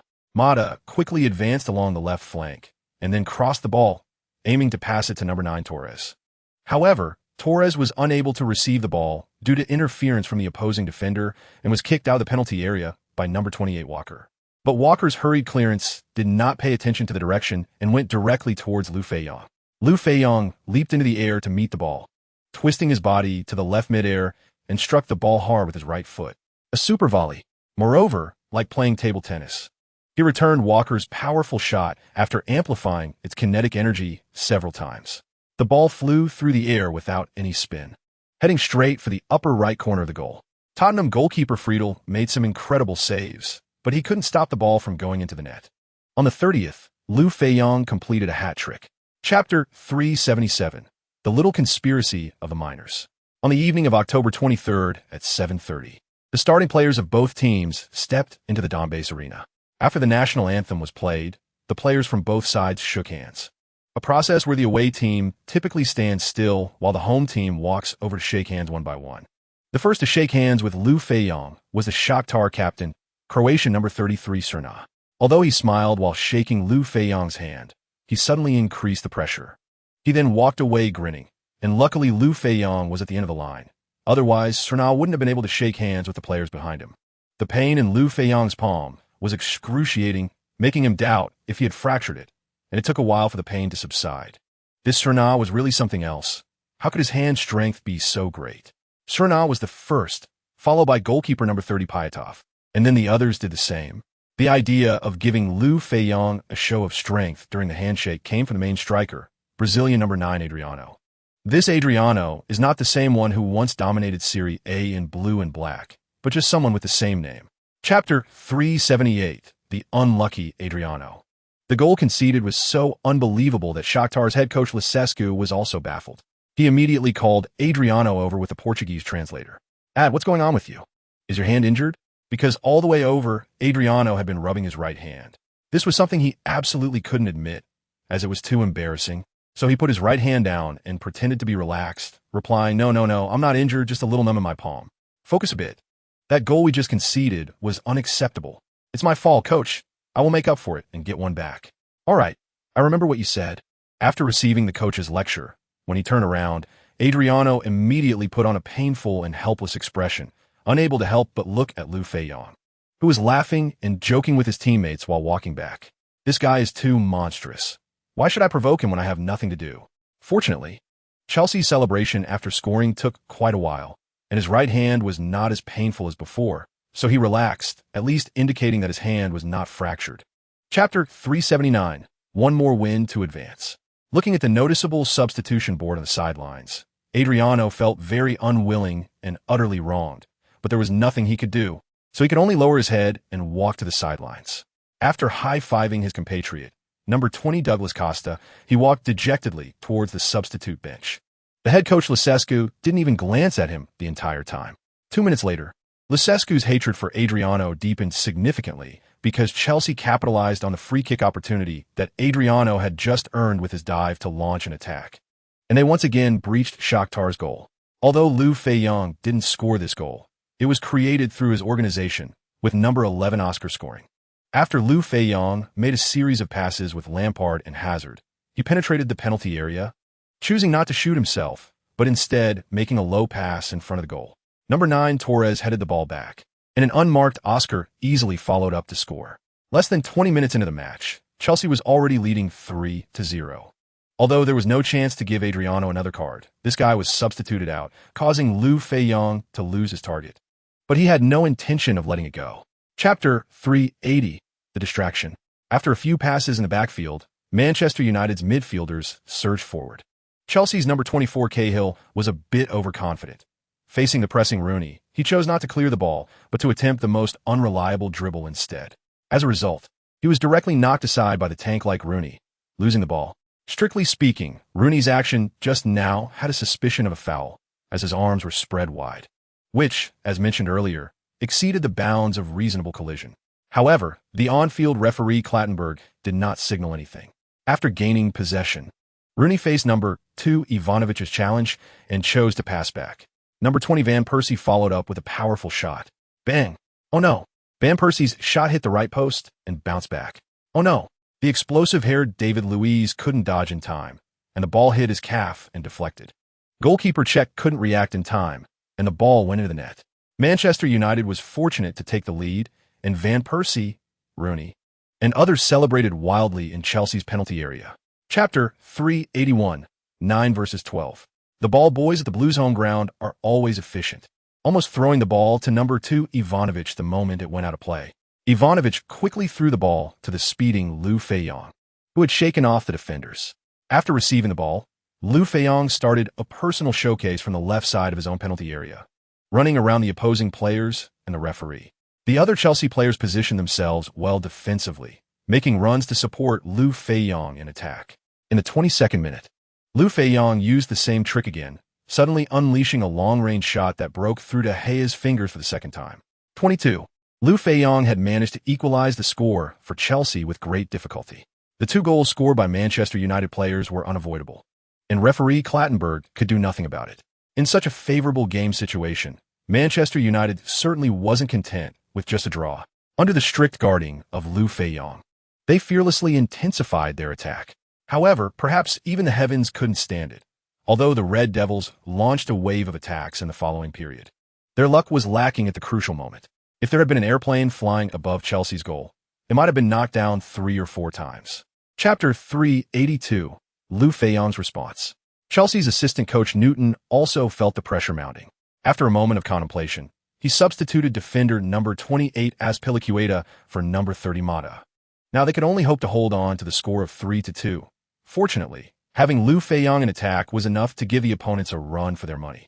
The match continued, and Liu Feiyang was forced to stand in the center-back position to fill the defensive gap left by Ivanovic's red card. With a 2-man advantage and still trailing in the score, Manchester United clearly couldn't accept this result. Therefore, the old coach Ferguson waved his hand and sent on forwards number 14 Hernandez and number 19 Welbeck, replacing center-back number 6 Evans and defensive midfielder number 16 Carrick. Even Liu Feiyang has gone to play as a defender, so what is there to be afraid of? The urgent task is to score goals, at least 2 more. The idea is indeed good, but before Manchester United could score, in the 74th minute, Liu Feiyang scored again. Although he was playing as a defender, there were some benefits. The first being that it was easier to receive the ball. In such a favorable situation, Rooney, who hadn't scored yet, would shoot whenever he had the chance. Chapter 383. Unbelievable victory because it happened right in front of him. Liu Feiyang saw very clearly that the ball only hit David Luiz's right chest and didn't touch his arm at all. The claim of handball was purely nonsensical. David Luiz, who was more wrong than Do-E, was about to confront the unscrupulous referee Clattenburg, but was held back by Liu Feiyang. David, don't be impulsive. We are already down 2 men. It's okay, let them come. We will definitely win in the end. Hearing Liu Feiyang say this, David Luiz stopped looking for the referee and walked out of the penalty area, gritting his teeth. Other Chelsea players also wanted to surround Clattenburg to demand an explanation, because even a clay figurine would still have some temper. However, they were all stopped by Liu Feiyang and walked out of the penalty area. Before leaving the penalty area, Liu Feiyang whispered something to goalkeeper Cech. Of course, the penalty kick for Manchester United was taken by Rooney. He knew that this penalty was a mistake, but eager to score. He didn't think about being a gentleman on the field. He placed the ball on the penalty spot, shifting it left and right, stepping on it a few times until it was in his preferred position. Then he put his hands on his hips and looked at Cech. How should I take this penalty? Make a show of power and then push to the bottom left corner. Yes, that's it. Chapter 384. The truth comes out. Ferguson was speaking the truth. Clattenburg's officiating standard was indeed unrelated to Manchester United. It was completely an unwarranted disaster. And Ferguson was still holding a lot of anger. At over 70 years old, he was almost enduring personal attacks from Chelsea fans throughout the match. The harsh words were countless, simply unspeakable. This also made the old manager somewhat disheartened. It seemed it was time to say goodbye. On the day he returned to Manchester, Ferguson clearly expressed to the club's higher-ups that he would officially retire after this season, allowing the club to look for his successor. Although the club tried hard to retain him, after all, the old lord was the stabilizing force for the Red Devils, but the old manager had made up his mind, and the club could only start selecting a new manager. Of course, that was a story for later. At Chelsea's post-match press conference, assistant coach Newton and Liu Feiyang appeared together. Ferguson spoke very tactfully, but Newton was much more direct. What we experienced in this match, I think everyone can see clearly. Before coming here, I also watched some slow-motion replays in the locker room. To be honest, I'm very angry and shocked. Clattenburg's actions completely overturned my understanding of the referee profession. It's hard to imagine this happening in the Premier League. We have submitted an appeal and protest to the FA, and we want to know why he did this. Our Blue Army cannot suffer such unjust grievances. To say something shocking, if this matter is not investigated thoroughly, it will shake the very foundation of the Premier League, because anyone can act without following the rules. Chapter 385. Another challenger, in fact. Chelsea was not the only one wronged in this whole incident. Manchester United was also a victim, because during that match, rumors targeting Manchester United had already emerged, claiming that the Red Devils had bribed Clattenburg heavily to regain the league title. They wanted to win the match by having the referee trip up the Blues.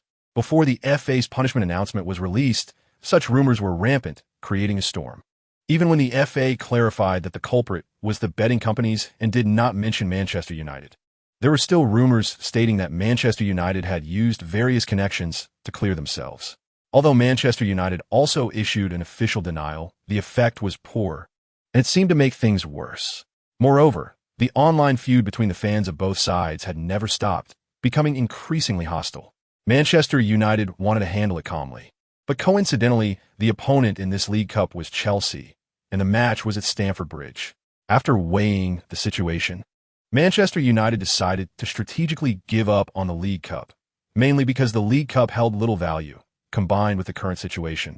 And even if they fielded their main squad, they might still fail. After all, in the last league match, they had lost terribly with the referee's help. It was simply Liu Feiyang being too extraordinary. Chapter 386. Advancing without conflict. Liu Feiyang's match against Rico van Hooijdonk took place on September 5, 2010, 2 years ago. At that time, Liu Feiyang was not a Champions League champion, not the World Footballer of the Year, nor a holder of 20 Olympic gold medals. Now, just a casual endorsement could be worth tens of millions or even over 100 million. Offering £2 million for Liu Feiyang to accept a challenge was certainly impossible. Therefore, before the 10th round match against Swansea on November 3rd, Liu Feiyang accepted an interview with reporters and expressed his attitude. Challenging me is no problem, but £2 million is a bit of a joke. It's too far from my current value. From what I understand, the prize money for top boxing matches is usually in the tens of millions.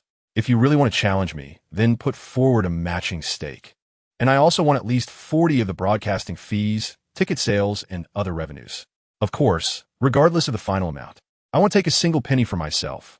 I will donate it all to charitable organizations in Huagua under media supervision. By the way, if I lose, not only will I not take a penny, but I will also pay double the opponent's stake. If the opponent's stake is 100 million, if I lose, I will give them 200 million. Chapter 387. New betting options. Upon hearing Liu Feiyang mention making money, Song Xiaomei's expression dimmed. It was unlikely to strike it rich. At most, it would be a small fortune. Why? Because the maximum bet was 10 million, and after deducting taxes and commissions, they could only earn around 3 million. They had to place their bets in real names, and even if they found 10 people to bet, it would only be over 30 million. The problem was that there was still risk involved. What risks are there? The people placing the bets have to be absolutely reliable. Not everyone can withstand the temptation of over 10 million. If they took the winnings and ran away, there would be nothing they could do because they couldn't report it to the police, and they couldn't let the betting company find out that these people were betting on their behalf. After all, what we are doing is technically against the rules. Damn, it really is quite troublesome. It seems unrealistic to make money this way. Forget it. We still value our reputation. We can't give others a handle to grab. Yes, the betting companies have learned their lesson. Last time, you made them lose quite a bit of money. Although they couldn't get rich, which was a bit frustrating, it didn't affect their enthusiasm for the upcoming fight against Tyson Fury. The next day, when he arrived at the training ground and saw the coach and teammates, Liu Feiyang shouted loudly. Chapter 388. The current situation of Huagua football after participating in the Huawei phone launch event and shooting advertisements for a whole day. Liu Feiyang only reported to the national team on the morning of the match day, the 14th. He really didn't want to participate in the training of the Huagua team, and it was quite a headache to watch. Every time the Huagua team was assembled, there would be new faces, and Liu Feiyang initially thought that the coach was making adjustments based on the players' conditions. But later he found out that wasn't the case. There were some tricks involved.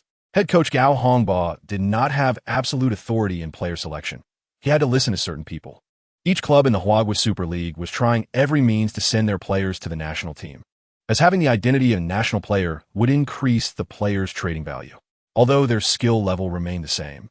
They could appreciate in value simply because they were national players. As for how they managed to get an average player onto the national team and secure playing opportunities, Liu Feiyang did not know and did not want to know. It was whatever. In the years since joining the Huagua team, from the Asian Cup to the World Qualifiers, Liu Feiyang had participated in over a dozen matches. With more matches played, his understanding of the Huagua team, both on and off the pitch, had increased. Chapter 389. Wu Lei's debut as the ball was on the left side. Goalkeeper Shafi had just moved a couple of steps in that direction. But Liu Feiyang's shot went straight to the upper right corner. Although Shafi's second reaction was decent, and he leaped up to make a beautiful save. The ball had already curved past him. Bang! The ball hit the inside of the post and bounced into the net. 10. Huagua team leads. The Shenzhen stadium erupted, with waves of cheers rising higher and higher, everyone shouting Liu Feiyang's name. This included Duan Xian and Su Yang, who were doing live commentary from the media seats. Duan Xian, the ball is in. The ball is in. The ball is in. It's our Liu Feiyang, suddenly taking a long-range shot from the sideline, opening the victory door for the Huagua team in less than a minute, opening the door to victory in Brazil. The amazing Liu Feiyang. The great Liu Feiyang. Su Yang. Liu Feiyang's choice of shooting position and timing was truly unexpected, but it also showcased his extraordinary talent. We don't understand the world of genius, but it's clear that Liu Feiyang is in excellent form. Victory belongs to the Huagua team. Go Liu Feiyang. Go Huagua team. The Jordanian team's head coach Adnan had an expression as if he had bitten into a dead rat, shouting loudly on the field. Concentrate your attention. Chapter 390. Just waiting for the little Japanese in just 2 minutes, the Jordanian team experienced a roller coaster of emotions, falling behind again. But Liu Feiyang was not willing to give up. In the 14th minute, he received a pass from Zheng Daji in the front court and took a long-range shot from nearly 40 meters away from the goal. Goalkeeper Shafi was a bit too far forward. Despite his desperate leap, the ball grazed his fingertips and flew into the goal. 31. In the 24th minute, Wu Lei received Liu Feiyang's brilliant pass again, preparing to break into the penalty area, but was brought down by the opposing defender number 4, Admiral. Liu Feiyang took the free kick, and with a stunning curved shot, he broke through Shafi's defenses again. 41. After extending the lead to 3 goals, Liu Feiyang who completed a hat trick, became a bit complacent. Due to concerns about the defense after the match resumed, Liu Feiyang moved back a bit and teamed up with No. 16 Wang Ballon to play as double defensive midfielders. However, he still allowed number 20 Wu Lei and number 18 Gao Lin to stay in the opponent's half, restraining Jordan's defensive manpower. With Liu Feiyang holding the fort, the other midfield and defensive players of the Huagu team felt more secure, and their performance quickly improved compared to the chaotic start of the match, successfully repelling 2 waves of attacks from the Jordanian team. Chapter 391. The first team to qualify, although he had a private jet. When Liu Feiyang returned home to London, it was already more than 9 hours later. The first thing he did was go online, and at that moment, the match between Oman and Japan had just concluded. Thanks to Kyoto Hiroshi's opening goal and Okazaki Shinji's last-minute winner in the 89th minute, Japan narrowly defeated Oman 2-1 at home, by increasing their points to 10. They also sent the Huagu team to the World Cup in Brazil. Although it was expected, when a moment of dreams coming true arrived, Liu Feiyang couldn't hide his excitement. "We made it. I'm going to play in a World Cup." Then he picked up Song Xiaomei and threw her high into the air, startling her so much that she exclaimed. However, she was soon caught in a warm embrace and quickly held onto Liu Feiyang's neck, fearing he would do it again. "Congratulations. My lord, your wish has come true. You're going to crush everything at the World Cup. Yes, we need to celebrate." Saying this, he threw Song Xiaomei over his shoulder and rushed into the bedroom. Initially, when he heard Liu Feiyang say he wanted to celebrate, she thought he would open a bottle of red wine, but it turned out to be this kind of celebration. However, knowing Liu Feiyang was happy today, Song Xiaomei naturally went along with it. Chapter 392. Grudges. Liu Feiyang shook his head, saying, "No need, my stamina is fine. I can play the full match." Hearing Liu Feiyang say this, Di Matteo felt relieved. If there was a team that Di Matteo wanted to win against the most, it was not the Manchester City rivals, nor Arsenal, Tottenham Hotspur, or other local enemies, but West Bromwich Albion. In the 2009 to 2010 season, West Bromwich Albion, then playing in the Championship, chose the young coach Di Matteo. Under his leadership, West Bromwich Albion surged ahead and finished second in the Championship, returning to the Premier League. However, in the Premier League season, the team did not invest much, relying on the Championship squad to play in the Premier League, and naturally, the results were poor. As a result, in February 2011, Di Matteo was fired by the club due to poor performance. Although he later joined the coaching team of Villas Boas and took over the Chelsea managerial position, becoming a life winner with 6 trophies, the resentment Di Matteo felt towards West Bromwich Albion did not fade over time. This time, returning to Hawthorns with a powerful Chelsea team, Di Matteo wanted to show his former club his current prowess. Chapter 393.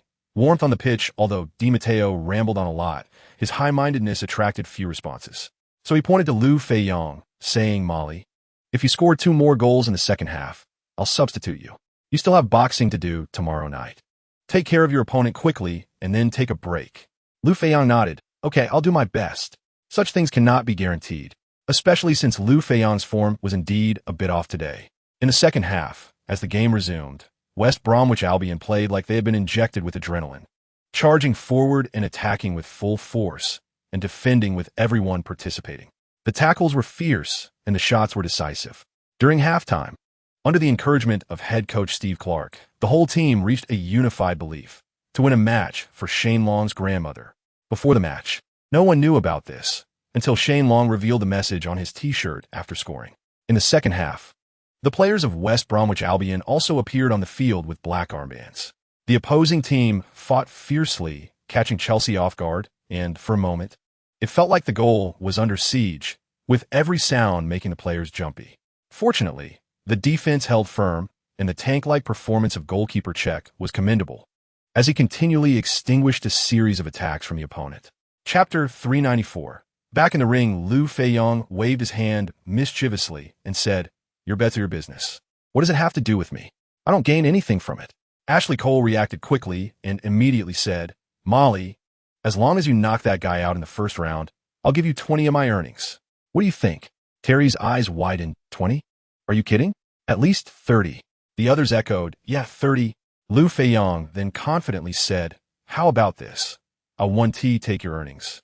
But if I knock Tyson Fury out in the first round, I hope you'll voluntarily donate some money to a charity organization in China, no matter the amount." "Okay, no problem. It's a deal." Captain Terry led the agreement, and the others naturally had no objections, so it was happily decided. After returning home, Song Xiaomei welcomed him. "My dear, you've worked hard. Go take a shower and start your training early. By the way, I've already found a boxing coach. DLL come over tomorrow morning." "Great." Fortunately, Terry, Lampard, and the others didn't hear the conversation between the couple. Well, what a surprise just before getting on the carriage. Were they earlier? Chapter 395. More impressive than Ali, once Tyson Fury closed the distance to Liu Feiyang's attack radius. His combination punches came raining down like a storm. Jab, cross, hook, uppercut. He unleashed more than 30 punches in one breath. However, despite the rapid-fire punches, they all missed their target. Liu Feiyang remained perfectly still, his feet planted, and although his upper body swayed casually, he skillfully avoided each of Tyson Fury's punches. Wearing a playful expression, the vast O2 arena was nearly silent, with 20,000 spectators gaping in disbelief, afraid to miss even a single frame of the action. Years ago, boxing champion Ali dodged 21 punches from his opponent while leaning against the ropes, which was regarded as one of the greatest 10 seconds in boxing history. However, compared to Liu Feiyang at this moment, Ali seemed trivial. While Ali's opponent was of similar size, Tyson Fury could easily engulf Liu Feiyang. Just 2 years older than Liu Feiyang, Tyson Fury was only 24, in the prime of his youth and stamina. Yet even he found it challenging to throw over 30 punches in quick succession. Chapter 396. The power of a single punch. Han Xuanlei exclaimed. "He has thrown a punch. Our Liu Feiyang has finally thrown a punch." Tyson Fury, leaning in the corner, also saw Liu Feiyang's punch coming. And although he thought he could lean back to avoid it, he suddenly realized he was completely enveloped by Liu Feiyang's fist with no way to evade. Bang! Whoosh! Snap! Clang! Liu Feiyang's seemingly light punch struck Tyson Fury on the left jaw, and then, weighing 120 kilograms, Tyson Fury felt as if he was flying. But the moment was too brief. He didn't have time to fully enjoy the sensation before he flew off the ring and crashed to the ground. After that, he knew nothing. Soon, the bell signaling the end of the first round rang. The referee, Bruce Franklin, reacted quickly, darting down from the ring to Tyson Fury's side. Seeing Tyson Fury already unconscious, he didn't need to count. He immediately crossed his arms and waved to signal the end of the match. After a brief silence, the arena erupted.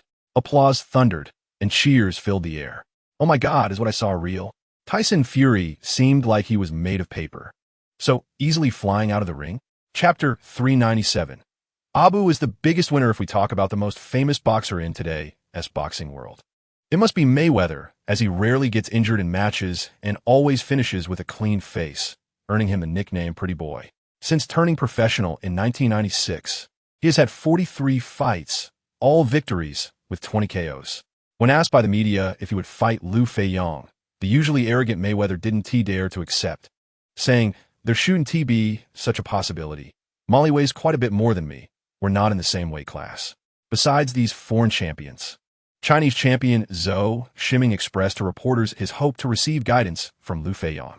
"As long as I can learn even a bit from Liu Feiyang, I can become the flyweight world champion when I transition to the professional boxing scene next year." Regardless, these people were just bystanders. The real loser, apart from Tyson Fury, was the William Hill Company. They originally hoped to cash in on this unprecedented boxing match, but ended up losing a substantial amount instead. They set the odds of Liu Feiyang knocking out Tyson Fury in the first round at 1-25 after extensive discussions and consultations with many professionals.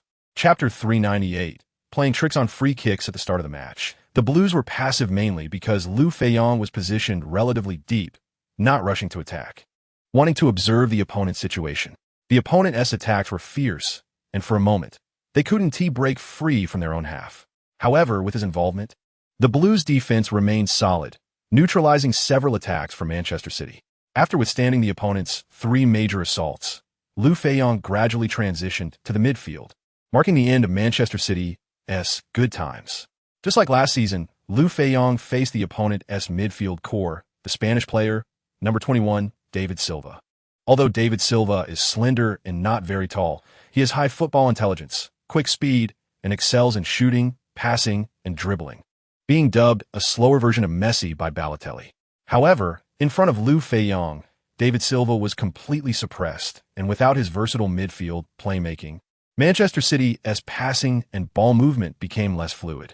However, the defensive line, composed of goalkeeper Joe Hart and defenders number 5, Zabaleta, number 33, Nastasic, number 4, Kompany, and number 13, Kolarov, also performed excellently, blocking several threatening attacks from Chelsea.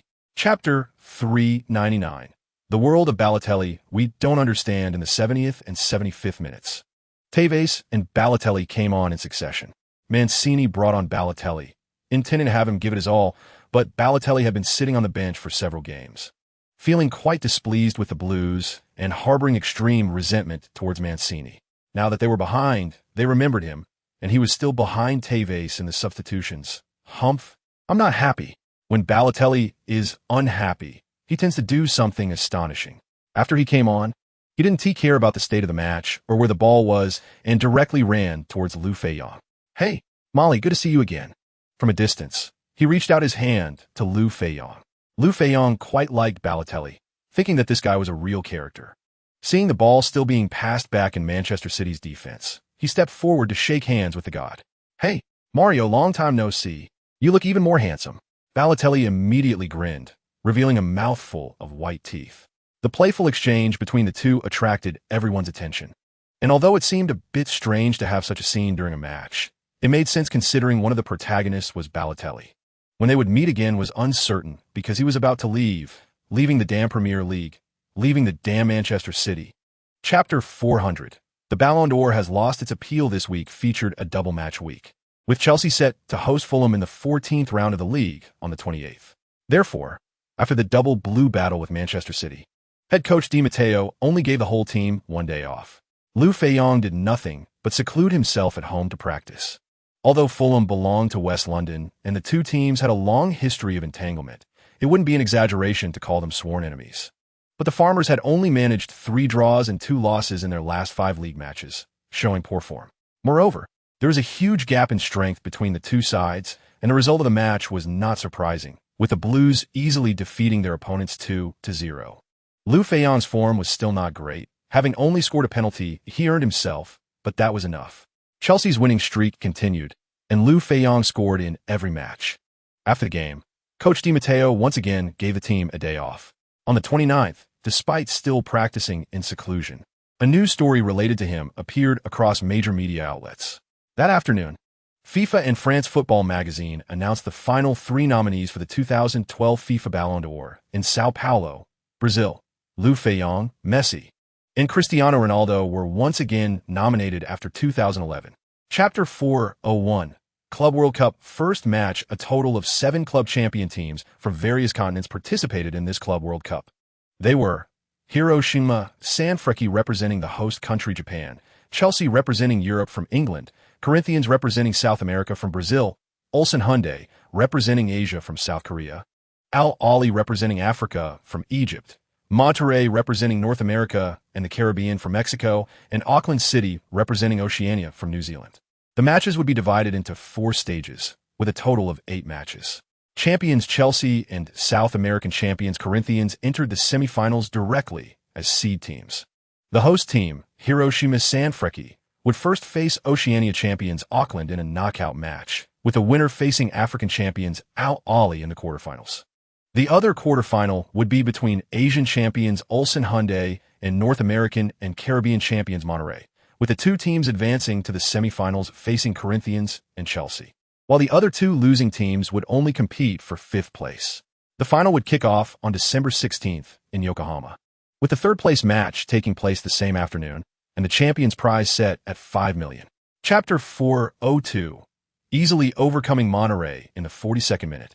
David Luiz, 4, and Mikel, 12, worked together in midfield, intercepting the ball from the opponent's Cardoso, 18, turning defense into attack and launching a lightning-fast counterattack. David Luiz, 4, Lampard, 8, Oscar, 11, and Hazard, 17, passed the ball quickly, tearing through Monterrey's defense. Hazard, 17, sent a diagonal ball into the penalty area, as Liu Feiyang, Torres, Mata, and others had already surged into the box. The ball's landing spot was obviously in the center where Liu Feiyang was located. Chelsea's players all knew that at critical moments, They had to pass high balls to Liu Feiyang. Otherwise, even the best defenders in the world would struggle against him. Liu Feiyang glanced at the ball's trajectory, quickly shook off his markers, Chavez 5 and Bazanta 15, planted his feet, and leaped to meet the ball. Spreading his arms, he glided through the air. Just as his body was almost parallel to the ground, the ball arrived, and he powerfully headed it down. Whoosh! A bright flash streaked past as the ball grazed the crossbar and entered the far corner of the goal. The goalkeeper, Orozco, positioned at the near post, had no time to react and could only watch as the ball spun in the net for a while before crashing down. Chapter 403. During the final, due to confidence in winning the championship, head coach Di Matteo also gave the whole team 2 days off before the final, allowing everyone to enjoy Japan, as it was not easy to come such a long way. Liu Feiyang chose to continue his seclusion during these 2 days and didn't go out.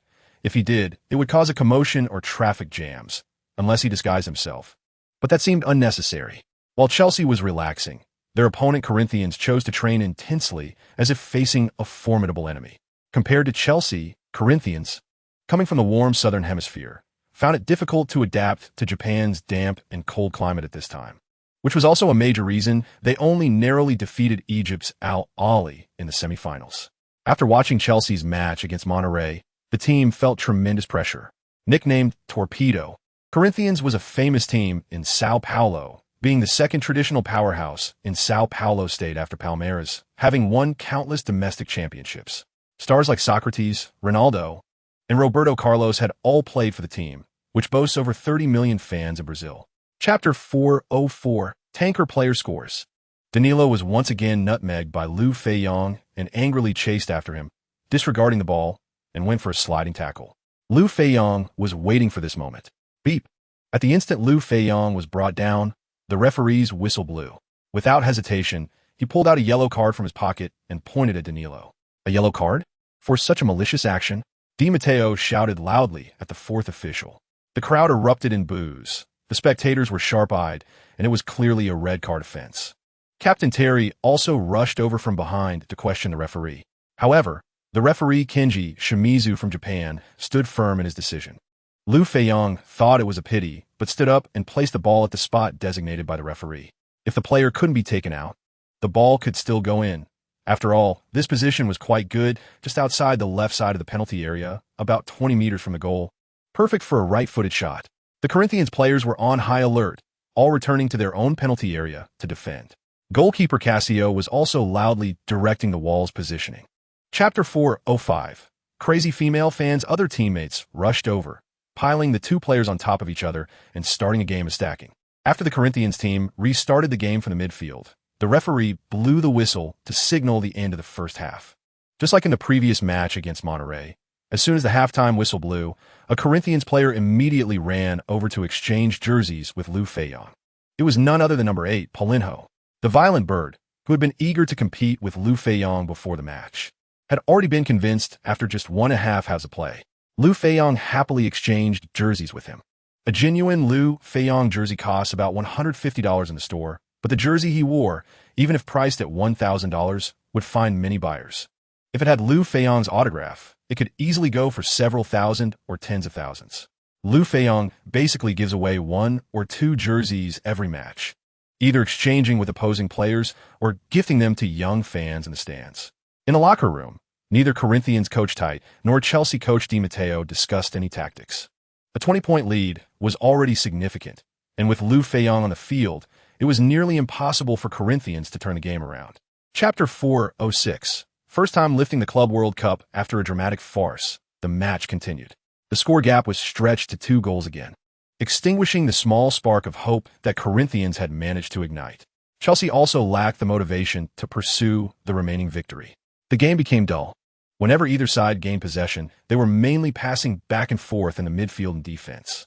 Seeing this, Chelsea coach Di Matteo substituted Liu Feiyang in the 85th minute, allowing him to receive the cheers from the crowd alone. Beep, beep, beep. The match ended, and Chelsea emerged victorious in this Club World Cup final with a score of 3-1. Club President Gourlay, Coach Di Matteo, and the coaching staff, along with substitute Liu Feiyang, all rushed onto the field, cheering loudly. The taste of victory was still wonderful, making people's blood race uncontrollably. During the subsequent award ceremony, Captain Terry raised the first-ever Club World Cup trophy in Chelsea's century-long history, filling the last empty spot in the honor room. After thanking the fans with a lap around the field and taking a big group photo, everyone joyfully returned to the locker room. President Gourlay also handed out half of the $5 million championship bonus on the spot to the coaching staff and players, claiming it was to cover their expenses during their recent trip to Japan. Chapter 407. Goals of the most powerful retaliation racial discrimination incidents in British football are not uncommon, occurring between fans and players, between players themselves, and even from players' own mouths. A well-known case was last year when Manchester United's French defender Evra was subjected to racist abuse by Liverpool striker Suarez, who used the term Negro against Evra no less than 10 times. When Brad Guzan's remarks came to light, major media outlets condemned him, and Chelsea Club protested to the FA, demanding a thorough investigation and severe punishment for Guzan. Guzan had touched Liu Feiyang's sore spot, and the most direct retaliation would be to teach this bastard a lesson in the match. Coach Di Matteo and several teammates also encouraged Liu Feiyang to go all out and shoot, turning the goal defended by Guzan into a sieve. At 5 p.m. on the afternoon of the 23rd, the match between Chelsea and Aston Villa officially kicked off at Stamford Bridge.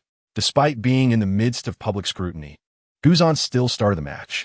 Aston Villa's coach Lambert considered taking Guzan off the field. After all, he was originally the second-choice goalkeeper and had been loaned to Hull City in the Championship last season. Chapter 408. He really deserves a beating seeing Guzan on the ground like a dead pig. Lambert's first thought was not to check on his injury, but to loudly pressure the referee. Red card. You must give a red card. The referee had just witnessed everything. Liu Feiyang had taken a powerful shot, and crucially, he had his head down before striking, seemingly relying on instinct. Additionally, Guzan had lunged forward. If he had been standing, the ball wouldn't have hit his face. With both factors combined, it was just bad luck for Guzan. Although subconsciously, the referee felt Liu Feiyang might have done it on purpose, there was no evidence. Furthermore, being hit by a shot when a goalkeeper is in action is commonplace. So issuing a red card? There was no reason for that. Seeing Lambert still stirring up trouble, the referee approached and warned him that if he continued to shout, he might get sent to the stand with a red card. Lambert reluctantly turned around and sent in third-choice goalkeeper Hill. Meanwhile, Guzan was directly sent to the hospital. Hill, promoted to the first team this season, had yet to get a chance to play, but today he truly did not want to step onto the field. Chapter 409. Fourth attendance at the ceremony this week featured a double match week. On Wednesday, the 26th, Chelsea would face Norwich City away in the 19th round of the league. However, Coach Di Matteo still granted the team 2 days off, allowing the players to enjoy Christmas. As Liu Feiyang had no tradition of celebrating Christmas, he spent those 2 days filming advertisements, specifically for domestic companies, since foreign companies wouldn't be working during the Christmas holiday. Perhaps due to the energy spent during Christmas, Chelsea fell victim to the Christmas syndrome, showing fatigue in the subsequent matches and lacking form. On December 26th, in the 19th round of the league, they narrowly won 1-0 against Norwich City, with Liu Feiyang scoring the only goal from penalty. On December 30th, in the 20th round, they managed a 2-1 victory over Everton, with Liu Feiyang scoring the winning goal just before the end, while the other goal was an own goal from the opponent. Regardless, Chelsea won both matches. However, on January 2nd, they suffered a shocking 0-1 defeat at home against fellow West London team Queen's Park Rangers. Chapter 410. The award ceremony is underway. They are Marta, the number 10 of the Brazilian women's football team, and the winner of 5 consecutive Miss World titles from 2006 to 2010, Alex Morgan, the sharp forward of the U.S. women's football team, Wambach, the legendary captain of the U.S. women's football team. To the audience's warm applause, the elegantly dressed Marta, Alex Morgan, and Wambach successively took the stage. At the London Olympics in 2012, the U.S. women's football team won the gold medal, making them the favorites for this year's women's awards. Unsurprisingly, the title of the best female footballer would be contested between 22-year-old newcomer Alex Morgan and 32-year-old veteran Wambach. After the 3 candidates for the best female footballer were introduced, Goulet remarked, "After 3 beautiful ladies, it's time for 3 handsome young men." First, the 2008 Ballon d'Or winner, Portuguese star Cristiano Ronaldo, who plays for Real Madrid. The second place goes to the 2009 Ballon d'Or winner, Argentine star Messi, who plays for Barcelona. The last one is the 2010 and 2011 Ballon d'Or winner, the football genius from Huagua, Mara Joseph, whose real name is Liu Feiyang. Chapter 411. 3 trophies are enough. The response to Cannavaro on site was a burst of laughter, mixed with some boos. Although he is very handsome, he pales in comparison to Liu Feiyang. Next, a video featuring Cristiano Ronaldo, Messi, and Liu Feiyang was played on the big screen. Unlike previous years, this video not only introduced the performances of the three in 2012, but also started from their childhood stories, which was quite inspirational. Ronaldo was born into a very poor family on the island of Madeira, but football was his only joy in childhood. At the age of 8, he joined his hometown team Andorinha, and at 10, he joined the biggest club on the island, Nacional. By the age of 12, he was signed by Sporting Lisbon in the capital, where he faced ridicule for his heavy Madeiran accent and was called a crybaby for often shedding tears after losses. He gradually earned respect through hard training and exceptional talent, and in 2003, he transferred to Manchester United for 24 million, becoming a superstar. Messi also faced hardships in his childhood. He was born into a working-class family in Rosario, Santa Fe province, Argentina, and showed remarkable football talent from a young age. At 4, Messi joined the amateur football club Grandoli, coached by his father, and at 7, he joined the famous Newell's Old Boys. Chapter 412. The invisible knife. Platini in the audience looked pleased and moved because Liu Feiyang said he did not want to surpass the 3 predecessors who had won 3 Ballon d'Ors. Although the wise old man knew this was just an excuse, it felt comfortable. FIFA President Blatter, on the other hand, seemed uneasy due to the sudden situation. Liu Feiyang called out his name, and many people looked at him. After a moment of hesitation, Blatter stood up and walked onto the stage to take the microphone from host Kmer. Mario is currently the hottest superstar in world football and plays an irreplaceable role in promoting and popularizing the sport. Personally, I hope Mario continues to stay on the Ballon d'Or platform. However, after the award ceremony, we will certainly have a specific discussion. The shrewd old Blatter, of course, knew when to change the topic. Mario, you have delivered outstanding performances after receiving the Puskas Award at the previous 3 FIFA annual award ceremonies. Although you have withdrawn from this year's Puskas Award competition, a performance is still necessary, which is what everyone is looking forward to seeing at the ceremony. Chapter 413. Heated discussions. There indeed was such skill during the Song dynasty, but later, when the Mongolian Tatars took over the Central Plains, the people suffered, and some skills gradually became lost. Liu Feiyang's invisible knife is merely a superficial skill, and his current cultivation is still relatively low. Being able to cut a cigar from 2 meters away is already the limit. Yet, even so, to these foreigners, it still seemed incredibly impressive, almost magical. After the performance, Liu Feiyang added before leaving the stage, "The reason I performed the cigar cutting is to remind Mr. President and all the audience that smoking is harmful to health. Please do not smoke in public places. Thank you all." Blatter awkwardly stuffed the cigar into his pocket. The audience stood up again, giving Liu Feiyang a warm round of applause. Liu Feiyang lifted the Ballon d'Or trophy, bowed deeply to the audience in the center of the stage, and then returned to his spot. Only after the audience sat down did he take his seat. At this moment, host Goulet and Kmer also regained their composure to proceed with the final step, which was to invite all the award winners of the night and the award presenters back to the stage for a group photo. Naturally, Liu Feiyang, as the Ballon d'Or winner, had to take a photo with Wambach, who won the Best Female Footballer Award, each holding their trophies. Chapter 414.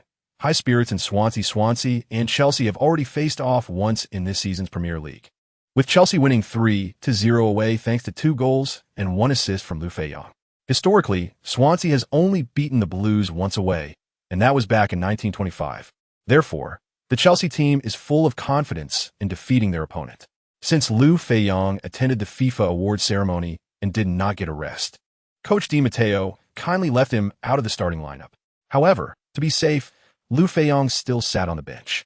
Besides Liu Feiyang, Lampard, Terry, and even Tank goalkeeper Cech were also not in the starting lineup. This is related to the fact that the League Cup is considered the least prestigious and is generally not taken seriously. There was also a new Chelsea player on the field, Senegalese forward Demba Ba, who successfully joined from Newcastle United this winter. Di Matteo wanted to use this match to test Demba Ba's compatibility with the team. On January 9th, at 8:45 p.m., the first leg of the League Cup semi-final kicked off at Stamford Bridge. Although Liu Feiyang had just won his third Ballon d'Or, he did not showcase it to the home fans before the match. Chapter 4:15. No mercy for the opponents. The player Qi Sungyuan, who has a physique similar to Liu Feiyang, fell to the ground in confusion and thought, "Did I just crash into a mountain?" This was his first time facing Liu Feiyang on the pitch, and after this collision, he understood one thing: there are no false heroes under the spotlight. Liu Feiyang is indeed formidable. When he struggled to stand up, he became more convinced of this thought, as he witnessed Liu Feiyang break through the defense and score against his team's goal.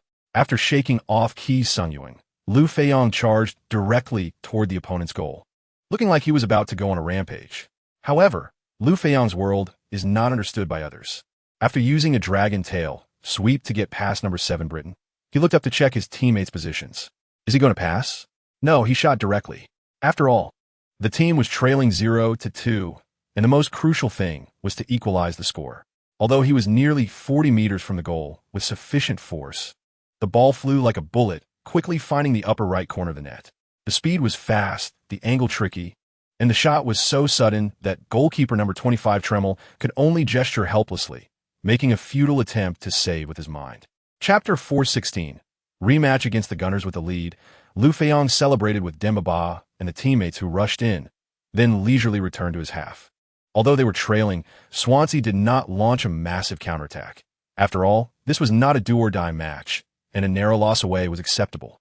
However, Chelsea, having completely controlled the game, continued to launch fierce attacks towards Swansea's goal. Liu Feiyang had no intention of scoring anymore, instead playing the role of the midfield core. While passing and combining with his teammates, he would occasionally deliver a brilliant pass. However, his teammates' shots consistently missed the target, and Swansea's defense was also putting in a tremendous effort, making several desperate blocks. When a match reached the 84th minute, after a dozen shots, Chelsea finally scored. The goal was scored by Torres, number 9, after Liu Feiyang and Ashley Cole, number 3, executed a 1-2 on the left flank, quickly advancing down the sideline. After evading the opposing fullback, number 22 Rangel, he delivered cross. The ball flew to Torres' head as if it had been equipped with precision guidance instruments, perfectly placed in terms of trajectory, curve, and speed. Chapter 4:17. The ball rides the wind. Although the match started at 2:30 p.m., the temperature was only 1 degree, with a northwest wind blowing at over level 5. Stamford Bridge, a line northwest-southeast, made standing on the open pitch in thin jerseys while being hit by the biting cold wind quite uncomfortable. After the coin toss, Chelsea had to play against the wind in the first half, which required more physical exertion than their opponents. With the referee's whistle, the match began. The cold weather made both teams unconsciously increase their running, leading to a fierce battle in midfield. However, due to their stiff bodies from a cold, both teams made many errors. In the 6th minute, Liu Feiyang capitalized on an Arsenal mistake to open the scoring for Chelsea. Arsenal's defender, number 2 Diaby, intended a pass to number 10 Wilshere, but the ball was overhit, aided by the wind, soaring high and far. It flew over Wilshere's head and landed right in front of Liu Feiyang, who immediately surged forward. The weather conditions had little impact on Liu Feiyang, who skillfully evaded Wilshere and charged into the opponent's half. Chapter 4:18. Wenger, we hope you stay at Arsenal with the referee's whistle. Lampard took a run-up, lifted his leg, and shot. Goalkeeper Szczesny, acting on instinct, dove to his left, but Lampard pushed the ball to the right. The Lampard also scored his 195th goal in 12 seasons with Chelsea. Currently, the biggest focus surrounding Lampard is his contract renewal, as it expires at the end of this season. Rumors suggest that owner Abramovich does not plan to offer him a new contract. On one hand, Lampard is about to turn 34 and his performance has declined, which is a normal part of aging. On the other hand, as a team leader, Lampard's tendency to assert his authority in the locker room can be divisive. His well-known conflict with Villas-Boas last season is a testament to this. Additionally, Liu Feiyang's contract is set to expire next summer, and Abramovich wants to secure a renewal with him quickly. Once Lampard and other locker room leaders like Terry are cleared out, Liu Feiyang will undoubtedly become the absolute leader. However, Abramovich has yet to make a final decision, as Lampard has served the club for 12 years and made significant contributions, so the manner of any possible departure must be handled carefully. Chapter 4:19. Wenger. The loss was due to the weather in the 78th minute. After receiving a through ball from number 19 Cazorla, number 14 Walcott managed to stay onside. feigned a move, and scored at the near post. This marked Walcott's 15th goal of the season across all competitions, making him the top scorer for the Gunners. With the score leveled at 1-1, Arsenal saw a glimmer of hope for a comeback, but Liu Feiyang quickly doused that enthusiasm with cold water, like ice shards. Liu Feiyang certainly did not want to let a sure goal slip away, and instead focused on advancing his position. In the 81st minute, he seized on a passing error from Arshavin, executing a swift slide tackle to win the ball. After getting up, he skillfully evaded number 10 Wilshire's interception and charged into the opponent's half. The wind, instead of diminishing since the start of the match, had intensified. Utilizing the wind, Liu Feiyang's speed increased, making him a true wind-chasing youth.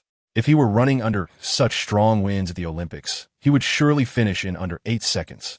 Even on the pitch, his speed left Arsenal players helpless. Chapter 420. Demba Ba bleeds on the field, given Chelsea's 2-0 lead and the opponent's weakness. Coach Di Matteo waved to substitute Liu Feiyang off the field at halftime. As a result, the second half saw a dramatic turn of events. In fact, it wasn't the entire second half. If the match had ended in the 86th minute, it would have been a complete victory for Chelsea. In the 87th minute, Chelsea's complacency finally caught up with them. Substitute forward number 9 Sierra Leonean Leons Fondra, who came on in the second half, received a through ball from fellow substitute number 28 Apank, broke into the penalty area, and scored with a sharp shot at a tight angle, bringing the score to 1-2. With little time left, although they conceded a goal, Chelsea players did not give it enough attention. The stoppage time for the match was 3 minutes, and in the final 30 seconds of stoppage time, Reading equalized. Number 6 center-back Murray Uppod delivered a long free kick into Chelsea's penalty area, sparking a chaotic scramble. It was Liu Fondra again, who capitalized on the chaos to volley the ball into the net, almost at the last moment, equalizing for Chelsea. The sudden loss of a good lead frustrated Di Matteo, who regretted substituting Liu Feiyang too early. Chapter 421. Clean up after yourself. Although Liu Feiyang's jersey was torn, he still managed to get his head on the ball. And in the air, he made a nodding motion, clearly intending to pass the ball to Torres beside him. What was that loud noise? It was Colaccini's head colliding with Liu Feiyang's. With different points of contact, Colaccini hit Liu Feiyang's back of the head with his forehead. Liu Feiyang was unharmed, but Colaccini was left bleeding and fell to the ground, howling in pain. The nodding motion, which seemed completely normal, was actually a preparatory move for the impact. The referee immediately blew the whistle, awarding Chelsea a free kick, as Colaccini's earlier action of pulling Liu Feiyang's jersey was quite obvious, resulting in Liu Feiyang's jersey being torn. Not issuing a card was already lenient. Despite Colaccini bleeding on the ground, Liu Feiyang made no excessive movements, definitely not committing a foul. The team doctor and stretcher entered the field, and soon Colaccini was taken to the hospital. His injuries were more severe than Demba Ba's, with a fractured brow bone, a fractured nasal bone, and a moderate concussion. He wouldn't be able to return for at least a month. Colaccini was taken out of the game due to Liu Feiyang's actions, truly achieving a measure of retribution. Chapter 422. The Champions League reignites. Newcastle United's coach Pardew had a frown so deep it could kill flies. Both Colaccini and Santon, the backbone of the team's defense, had now fallen to Liu Feiyang, further exacerbating the team's already weak lineup. Despite being battered, they couldn't bring down the Emperor, and they were trailing by 12 points. Pardew couldn't help but feel a bit regretful. He shouldn't have clashed with Chelsea. The onlookers were clear. He realized that while it seemed like an accident, Colaccini and Santon were definitely taken out by Liu Feiyang on purpose. Mari was terrifying. However, the match was not over yet, and Pardew was forced to substitute in number 22, Malvo. The game continued. Although the morale of Newcastle United was hit by the injuries of 2 players, they couldn't easily give up on a score of 12. However, there were no players left to target Liu Feiyang, as the on-field players of Newcastle United were not foolish. No one wanted to follow in Colaccini and Santon's footsteps. Liu Feiyang, now holding a 2-goal lead, became more restrained, focusing on passing to his teammates. In the 76th minute, number 8 Lampard received a quick pass from Liu Feiyang and launched a world-class shot from 23 meters away, scoring in the top right corner. Chapter 423. Mari really can fly. At 7:45 p.m. on February 13th. The highly anticipated Champions League round of 16 match kicked off at Stamford Bridge. The Blues fans unfurled a large banner in the stands. Chelsea, charge. Mari, keep the big-eared cup in London. Indeed, This season's Champions League final would be held at Wembley Stadium in London, and if Chelsea could reach the final, they would enjoy home advantage. Borussia Dortmund set up in a 4-2-3-1 formation, with goalkeeper number 1 Weidenfeller, for defenders including number 2 Piszczek, number 27 Santana, number 15 Hummels, and number 29 Schmelzer. Numbers 5 Kell and 6 Bender played as double defensive midfielders, while the 3 attacking midfielders were number 16 Blaszczykowski, number 11 Reyes, and the golden boy number 10 Gotza. Leading the attack was Polish striker number 9 Lewandowski. Except for midfield core Gundogan, who was absent due to injury, the Yellow Submarine was fielding their strongest lineup. Chelsea, on the other hand, maintained a traditional 4-3-1-2 formation, missing only Captain Terry and Demba Ba due to injuries, but otherwise fielding their main players. Although this was a clash, the two teams had never faced each other in the Champions League before. Chapter 424. Santana's own goal, like everyone who watched Liu Feiyang play for the first time. Klopp was also shocked. Watching on TV or a computer was one thing, but seeing it live was another. However, despite his shock, the competitive nature of Klopp let him shout at his players on the field. "It's okay. We can be knocked down, but we must not be scared. We are the Yellow Submarine. And even if we're knocked down, we must sting the enemy and make them bleed. We must attack. We must score. Go." If Borussia Dortmund was the independent regiment, then Klopp was Lee Yunlong. Under his rallying, the players reignited their fighting spirit. The match resumed. At the center circle, number 11 Reyes received a horizontal pass from the team's top scorer number 9 Lewandowski and chose not to pass back, instead driving the ball forward. Facing the pressing number 8 Lampard, he feinted before passing to number 10 Gotza, who surged down the left flank. Liu Feiyang initially rushed towards number 6 Bender outside the center circle, but quickly turned back to defend when he realized he was out of position. Though he was still a step slow, Dortmund took advantage of this attack to score a goal, and it was quite dramatic. Number 10 Gotza used a change of pace to shake off number 4 David Luiz, took 2 steps to the left, and then suddenly cut in. Facing the approaching number 2 Ivanovic, he unleashed a powerful right-footed shot. Chapter 425. Die on the charge. Chelsea's counterattack was initiated by number 3 Ashley Cole from the left flank. His aggressive pressing successfully intercepted the ball from opponent number 11 Reyes. After several passes, number 8 Lampard sent the ball to Liu Feiyang, who was making a run down the right flank. Facing number 6 Bender's defense, Liu Feiyang feigned an inside cut before swiftly darting down the right side. Having already scored a hat trick in this match, he was now focused on assisting his teammates. Inside the penalty area were 4 Chelsea players: Torres, Mata, Hazard, and Lampard, while Oscar and others roamed outside the box. Before this match, Lampard had already scored 199 goals for the Blues, so Liu Feiyang was keen on helping him reach the 200-goal milestone. Therefore, the cross he sent from the wing was aimed directly at Lampard, perhaps eager to score. Lampard slipped while making his run, losing his chance. Dortmund's Brazilian center-back number 27 Santana, standing at 194 centimeters, outjumped Lampard to reach the ball first. Due to his positioning and angle, and with Lampard interfering from behind, Santana could not clear the ball out of the box and had to settle for sending it out for a corner. Chapter 426. Taking down the Yellow Submarine, Lampard was desperate to score from this penalty. Aside from the milestone of 200 goals, he also didn't want to leave Chelsea. He wanted to use his goals and performance on the field to change owner Abramovich's mind. This veteran, who had served the Blues for 12 years, was eager to end his career at Stamford Bridge, where he had spent nearly all of his youthful years. The referee blew the whistle, and Lampard began his powerful run-up, swinging his foot to shoot. Bang! Perhaps because he was too eager to score, Lampard chose a very tricky angle, aiming for the bottom right corner. However, good things often take time. The opposing goalkeeper Weidenfeller misjudged the direction, and the ball hit the right post and bounced back. Before anyone could react, a blue figure darted in, sliding 2 meters to shoot the ball into the net, scoring 52. Yes, it was Liu Feiyang who scored the rebound. The moment Lampard kicked the ball, Liu Feiyang sensed it was slightly off target and immediately rushed up. Although Lampard was frustrated for not converting the penalty, he quickly ran to Liu Feiyang. "Thank goodness you scored it. Otherwise, I would feel worse." Chapter 427. Achieving a milestone, this double blue battle was scheduled to take place at 2:30 p.m., and the entire Etihad Stadium was bathed in warm sunlight. The weather was nice today, comfortable. After stepping onto the field, Liu Feiyang looked up at the slanting warm sun and took a few deep breaths. After 2 days of secluded training and such a rare, beautiful day, he felt invigorated. Balotelli's return to Italy made Liu Feiyang feel a bit regretful. After all, the carefree Balotelli added a sense of ease to the tense and fierce battlefield. There have been many interactions and amusing moments between the two on the field.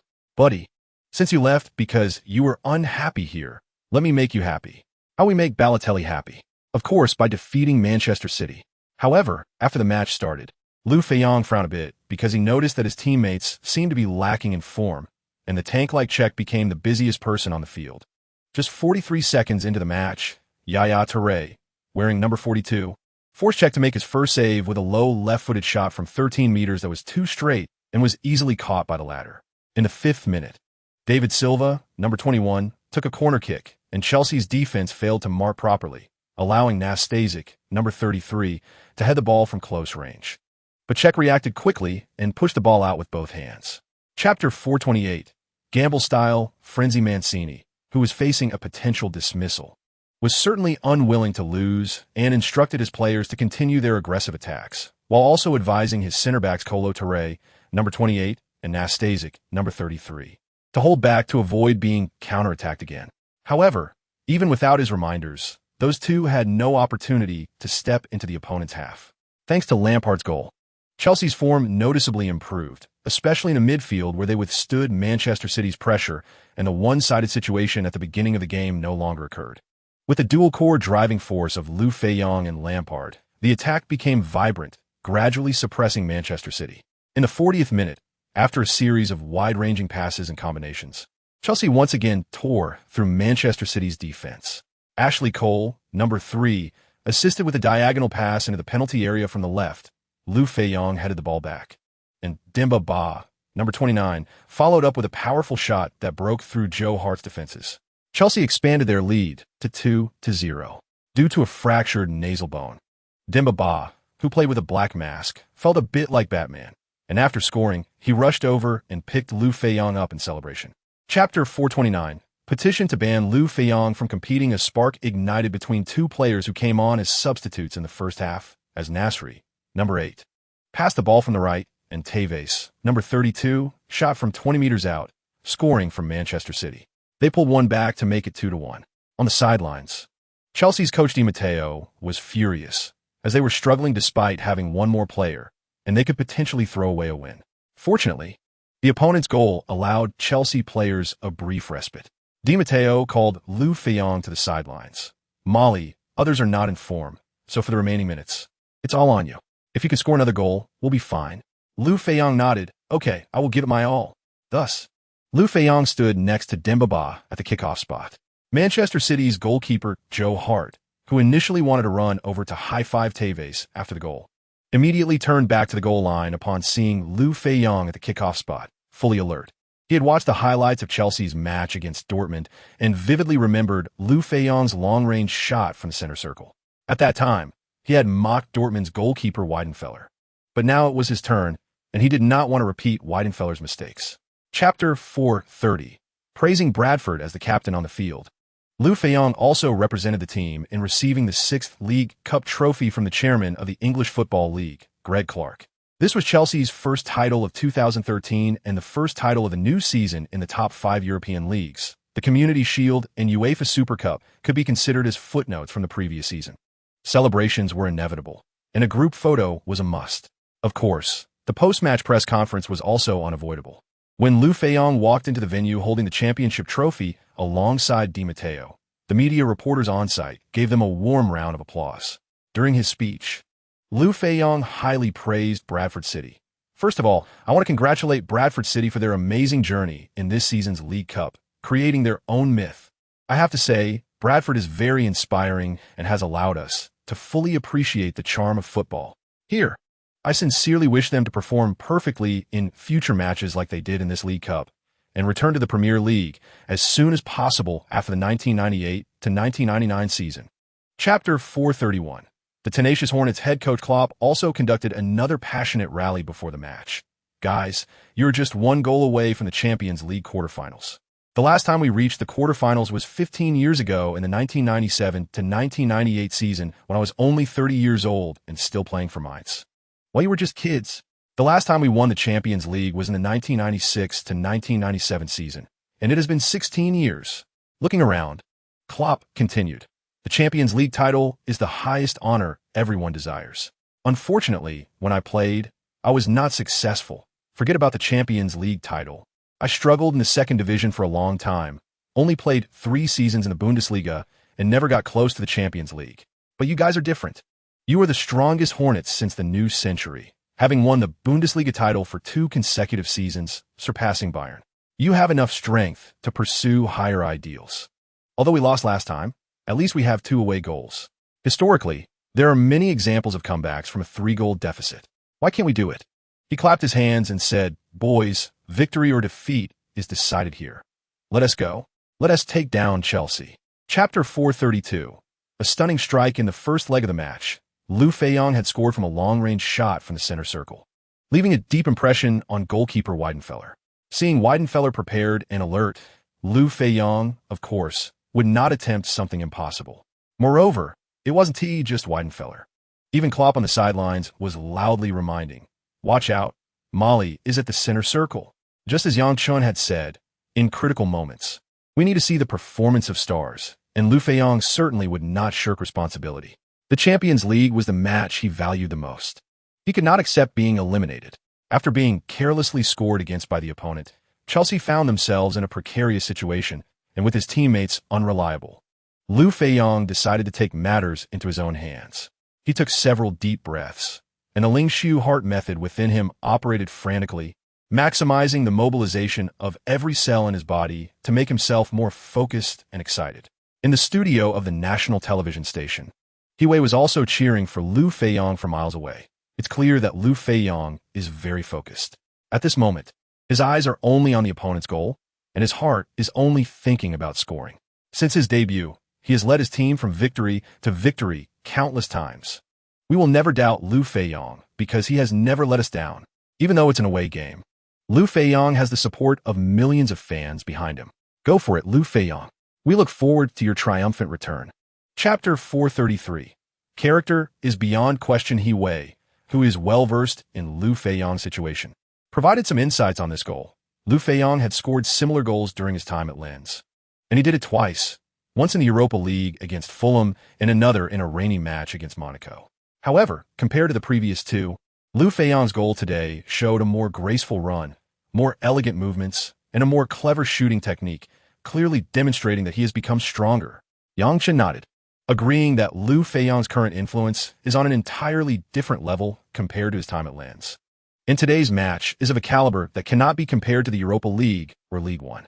At this moment, Hiwei had a spark of inspiration, young guidance. What if Liu Feiyang relies solely on this one trick to score? No one could stop him, right? Yang Chun thought for a moment and replied that such goals are not easy to achieve.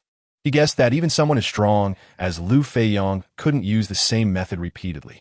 He would need to control the ball's landing point while avoiding the opponent's pursuit. And the combination of the player and the ball must be seamless. It's not that simple. After all, this isn't a video game where quick reflexes are all that's needed. Chapter 434. Gratitude and Regret. The Lamp is known for his long-range shots, and his powerful strike was fast, but unfortunately, the angle was a bit too straight. Goalkeeper Weidenfeller made a side dive to punch the ball away. Lampard was just about to rush in for a follow-up shot, but after taking just one step, he stopped and raised his arms in excitement, because the ball had gone in. This time, it wasn't Liu Feiyang who rushed in to score. The goal was actually scored by Dortmund's number 13, Grosskreutz, who had just come on. The ball that Weidenfeller punched out hit Grosskreutz, specifically his knee, and in the sudden turn of events, he accidentally deflected it into his own net. In the first leg of their encounter, number 27 Santana had also scored an own goal. Today, Grosskreutz did the same, which, although unintentional, was still unbelievable. Klopp on the sidelines couldn't help but curse, feeling as if he was being toyed with by the gods. How could such things happen in both matches? This dramatic goal brought Chelsea's score to 2-3, making the overall score 7-5 with a 2-goal lead. Chapter 435. The situation at Lens. According to Sky Sports, Mali's magic goes beyond football itself. He has excelled in many fields. Today, we witnessed him treating Sabatic on the field, and even Sabatic's attending Dr. Mark couldn't believe that the broken bone was set without surgery. By skipping the surgical process, Mali saved Dortmund at least 30,000 euros. And Sabatic's recovery time would also be significantly shortened.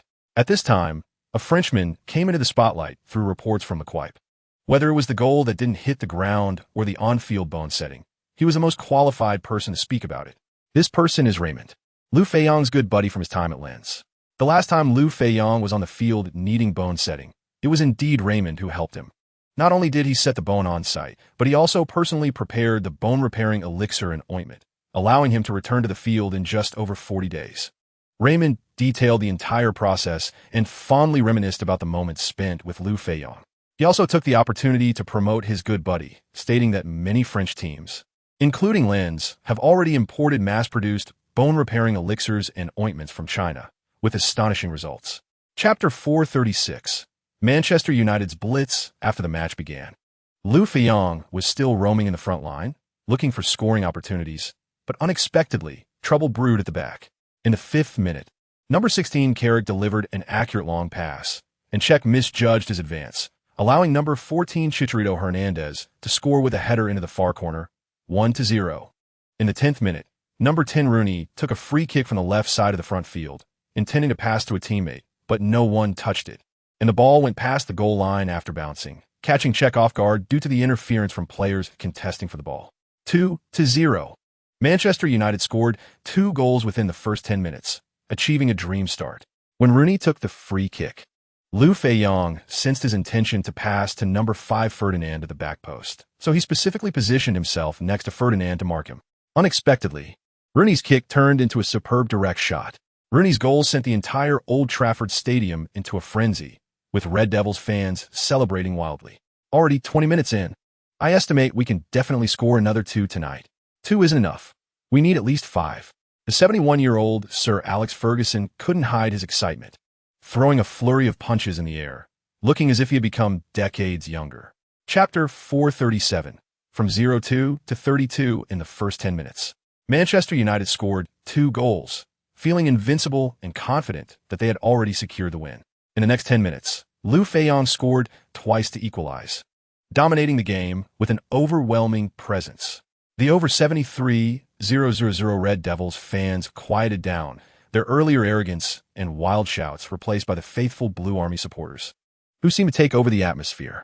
Sir Alex Ferguson's face turned grim as he stared intently at Liu Feiyang from a distance, chewing gum furiously. Perhaps he was treating Liu Feiyang like gum, wanting to crush him completely. Otherwise, he couldn't quell his inner resentment.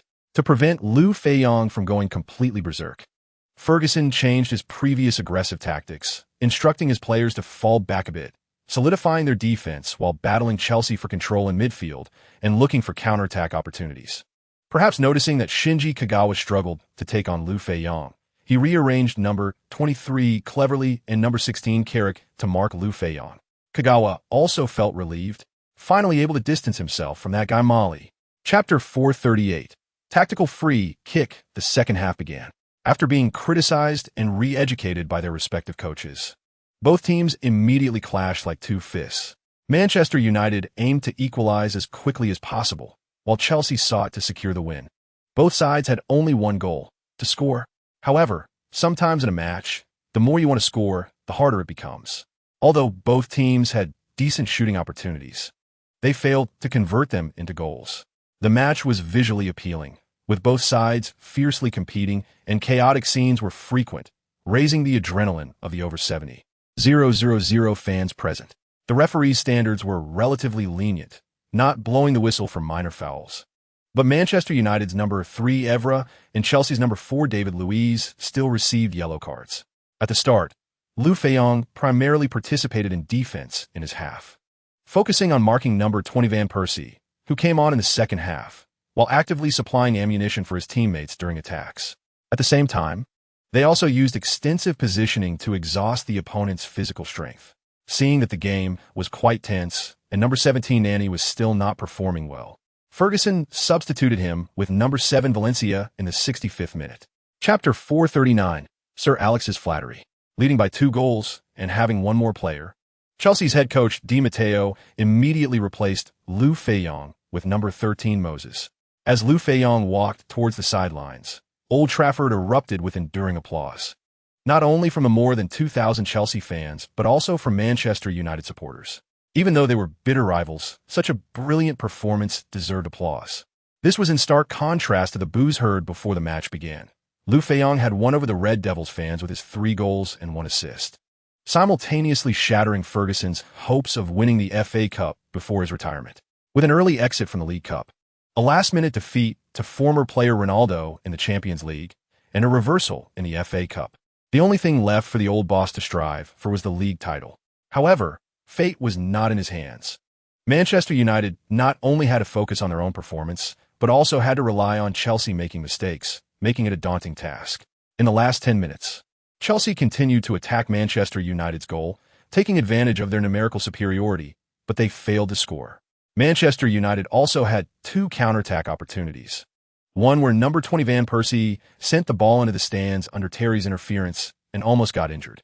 Chapter 440, 14 days off. Under the circumstances, head coach Di Matteo reluctantly made a passive substitution, bringing on number 12 Mikel for Lampard. The second goal came in the 50th minute when Liu Feiyang, along with number 17 Hazard, number 30 Mata, and right back number 28 Azpilicueta, exchanged quick passes on the right. After a wall pass with Liu Feiyang, he pretended to shoot, drawing the opponent's defensive fire before flicking the ball to Hazard. Hazard controlled the ball with his chest, created space in the penalty area, and shot low into the near corner, finalizing the score at 2-0.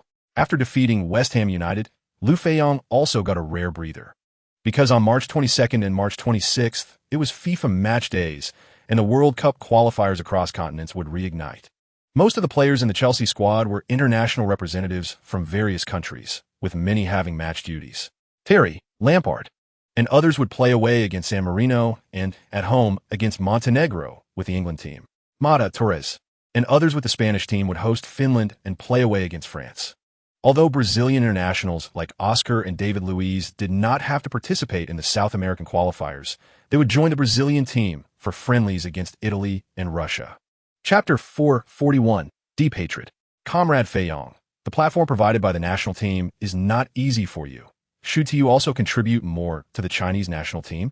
Since Liu Feiyang cannot switch teams after representing the Chinese national team, they felt that the Football Association had provided him with a stage to showcase his individual talents at the national level, which somewhat indicated that they had a grasp on Liu Feiyang's thoughts. However, Liu Feiyang's status made it difficult to openly confront them, and the discussions were quite euphemistic. As Liu Feiyang's wife and agent, Song Xiaomei was quite angry about the Football Association's ridiculous remarks that amounted to extortion. Now that she had enough confidence, she thought they wanted to take advantage of her husband without proper compensation. Where could such a beautiful thing happen? If they wanted to use her husband's image rights, it had to be done according to the original contract. So she thought about directly refusing, but after careful consideration, Liu Feiyang made certain concessions. First, Liu Feiyang could authorize the Football Association to use his image rights, but they could not use them alone, nor could they harm the interests of the companies Liu Feiyang endorsed. Second, any profits obtained from this must not go to Liu Feiyang personally, but must be set aside specifically to improve the lives of retired women football players.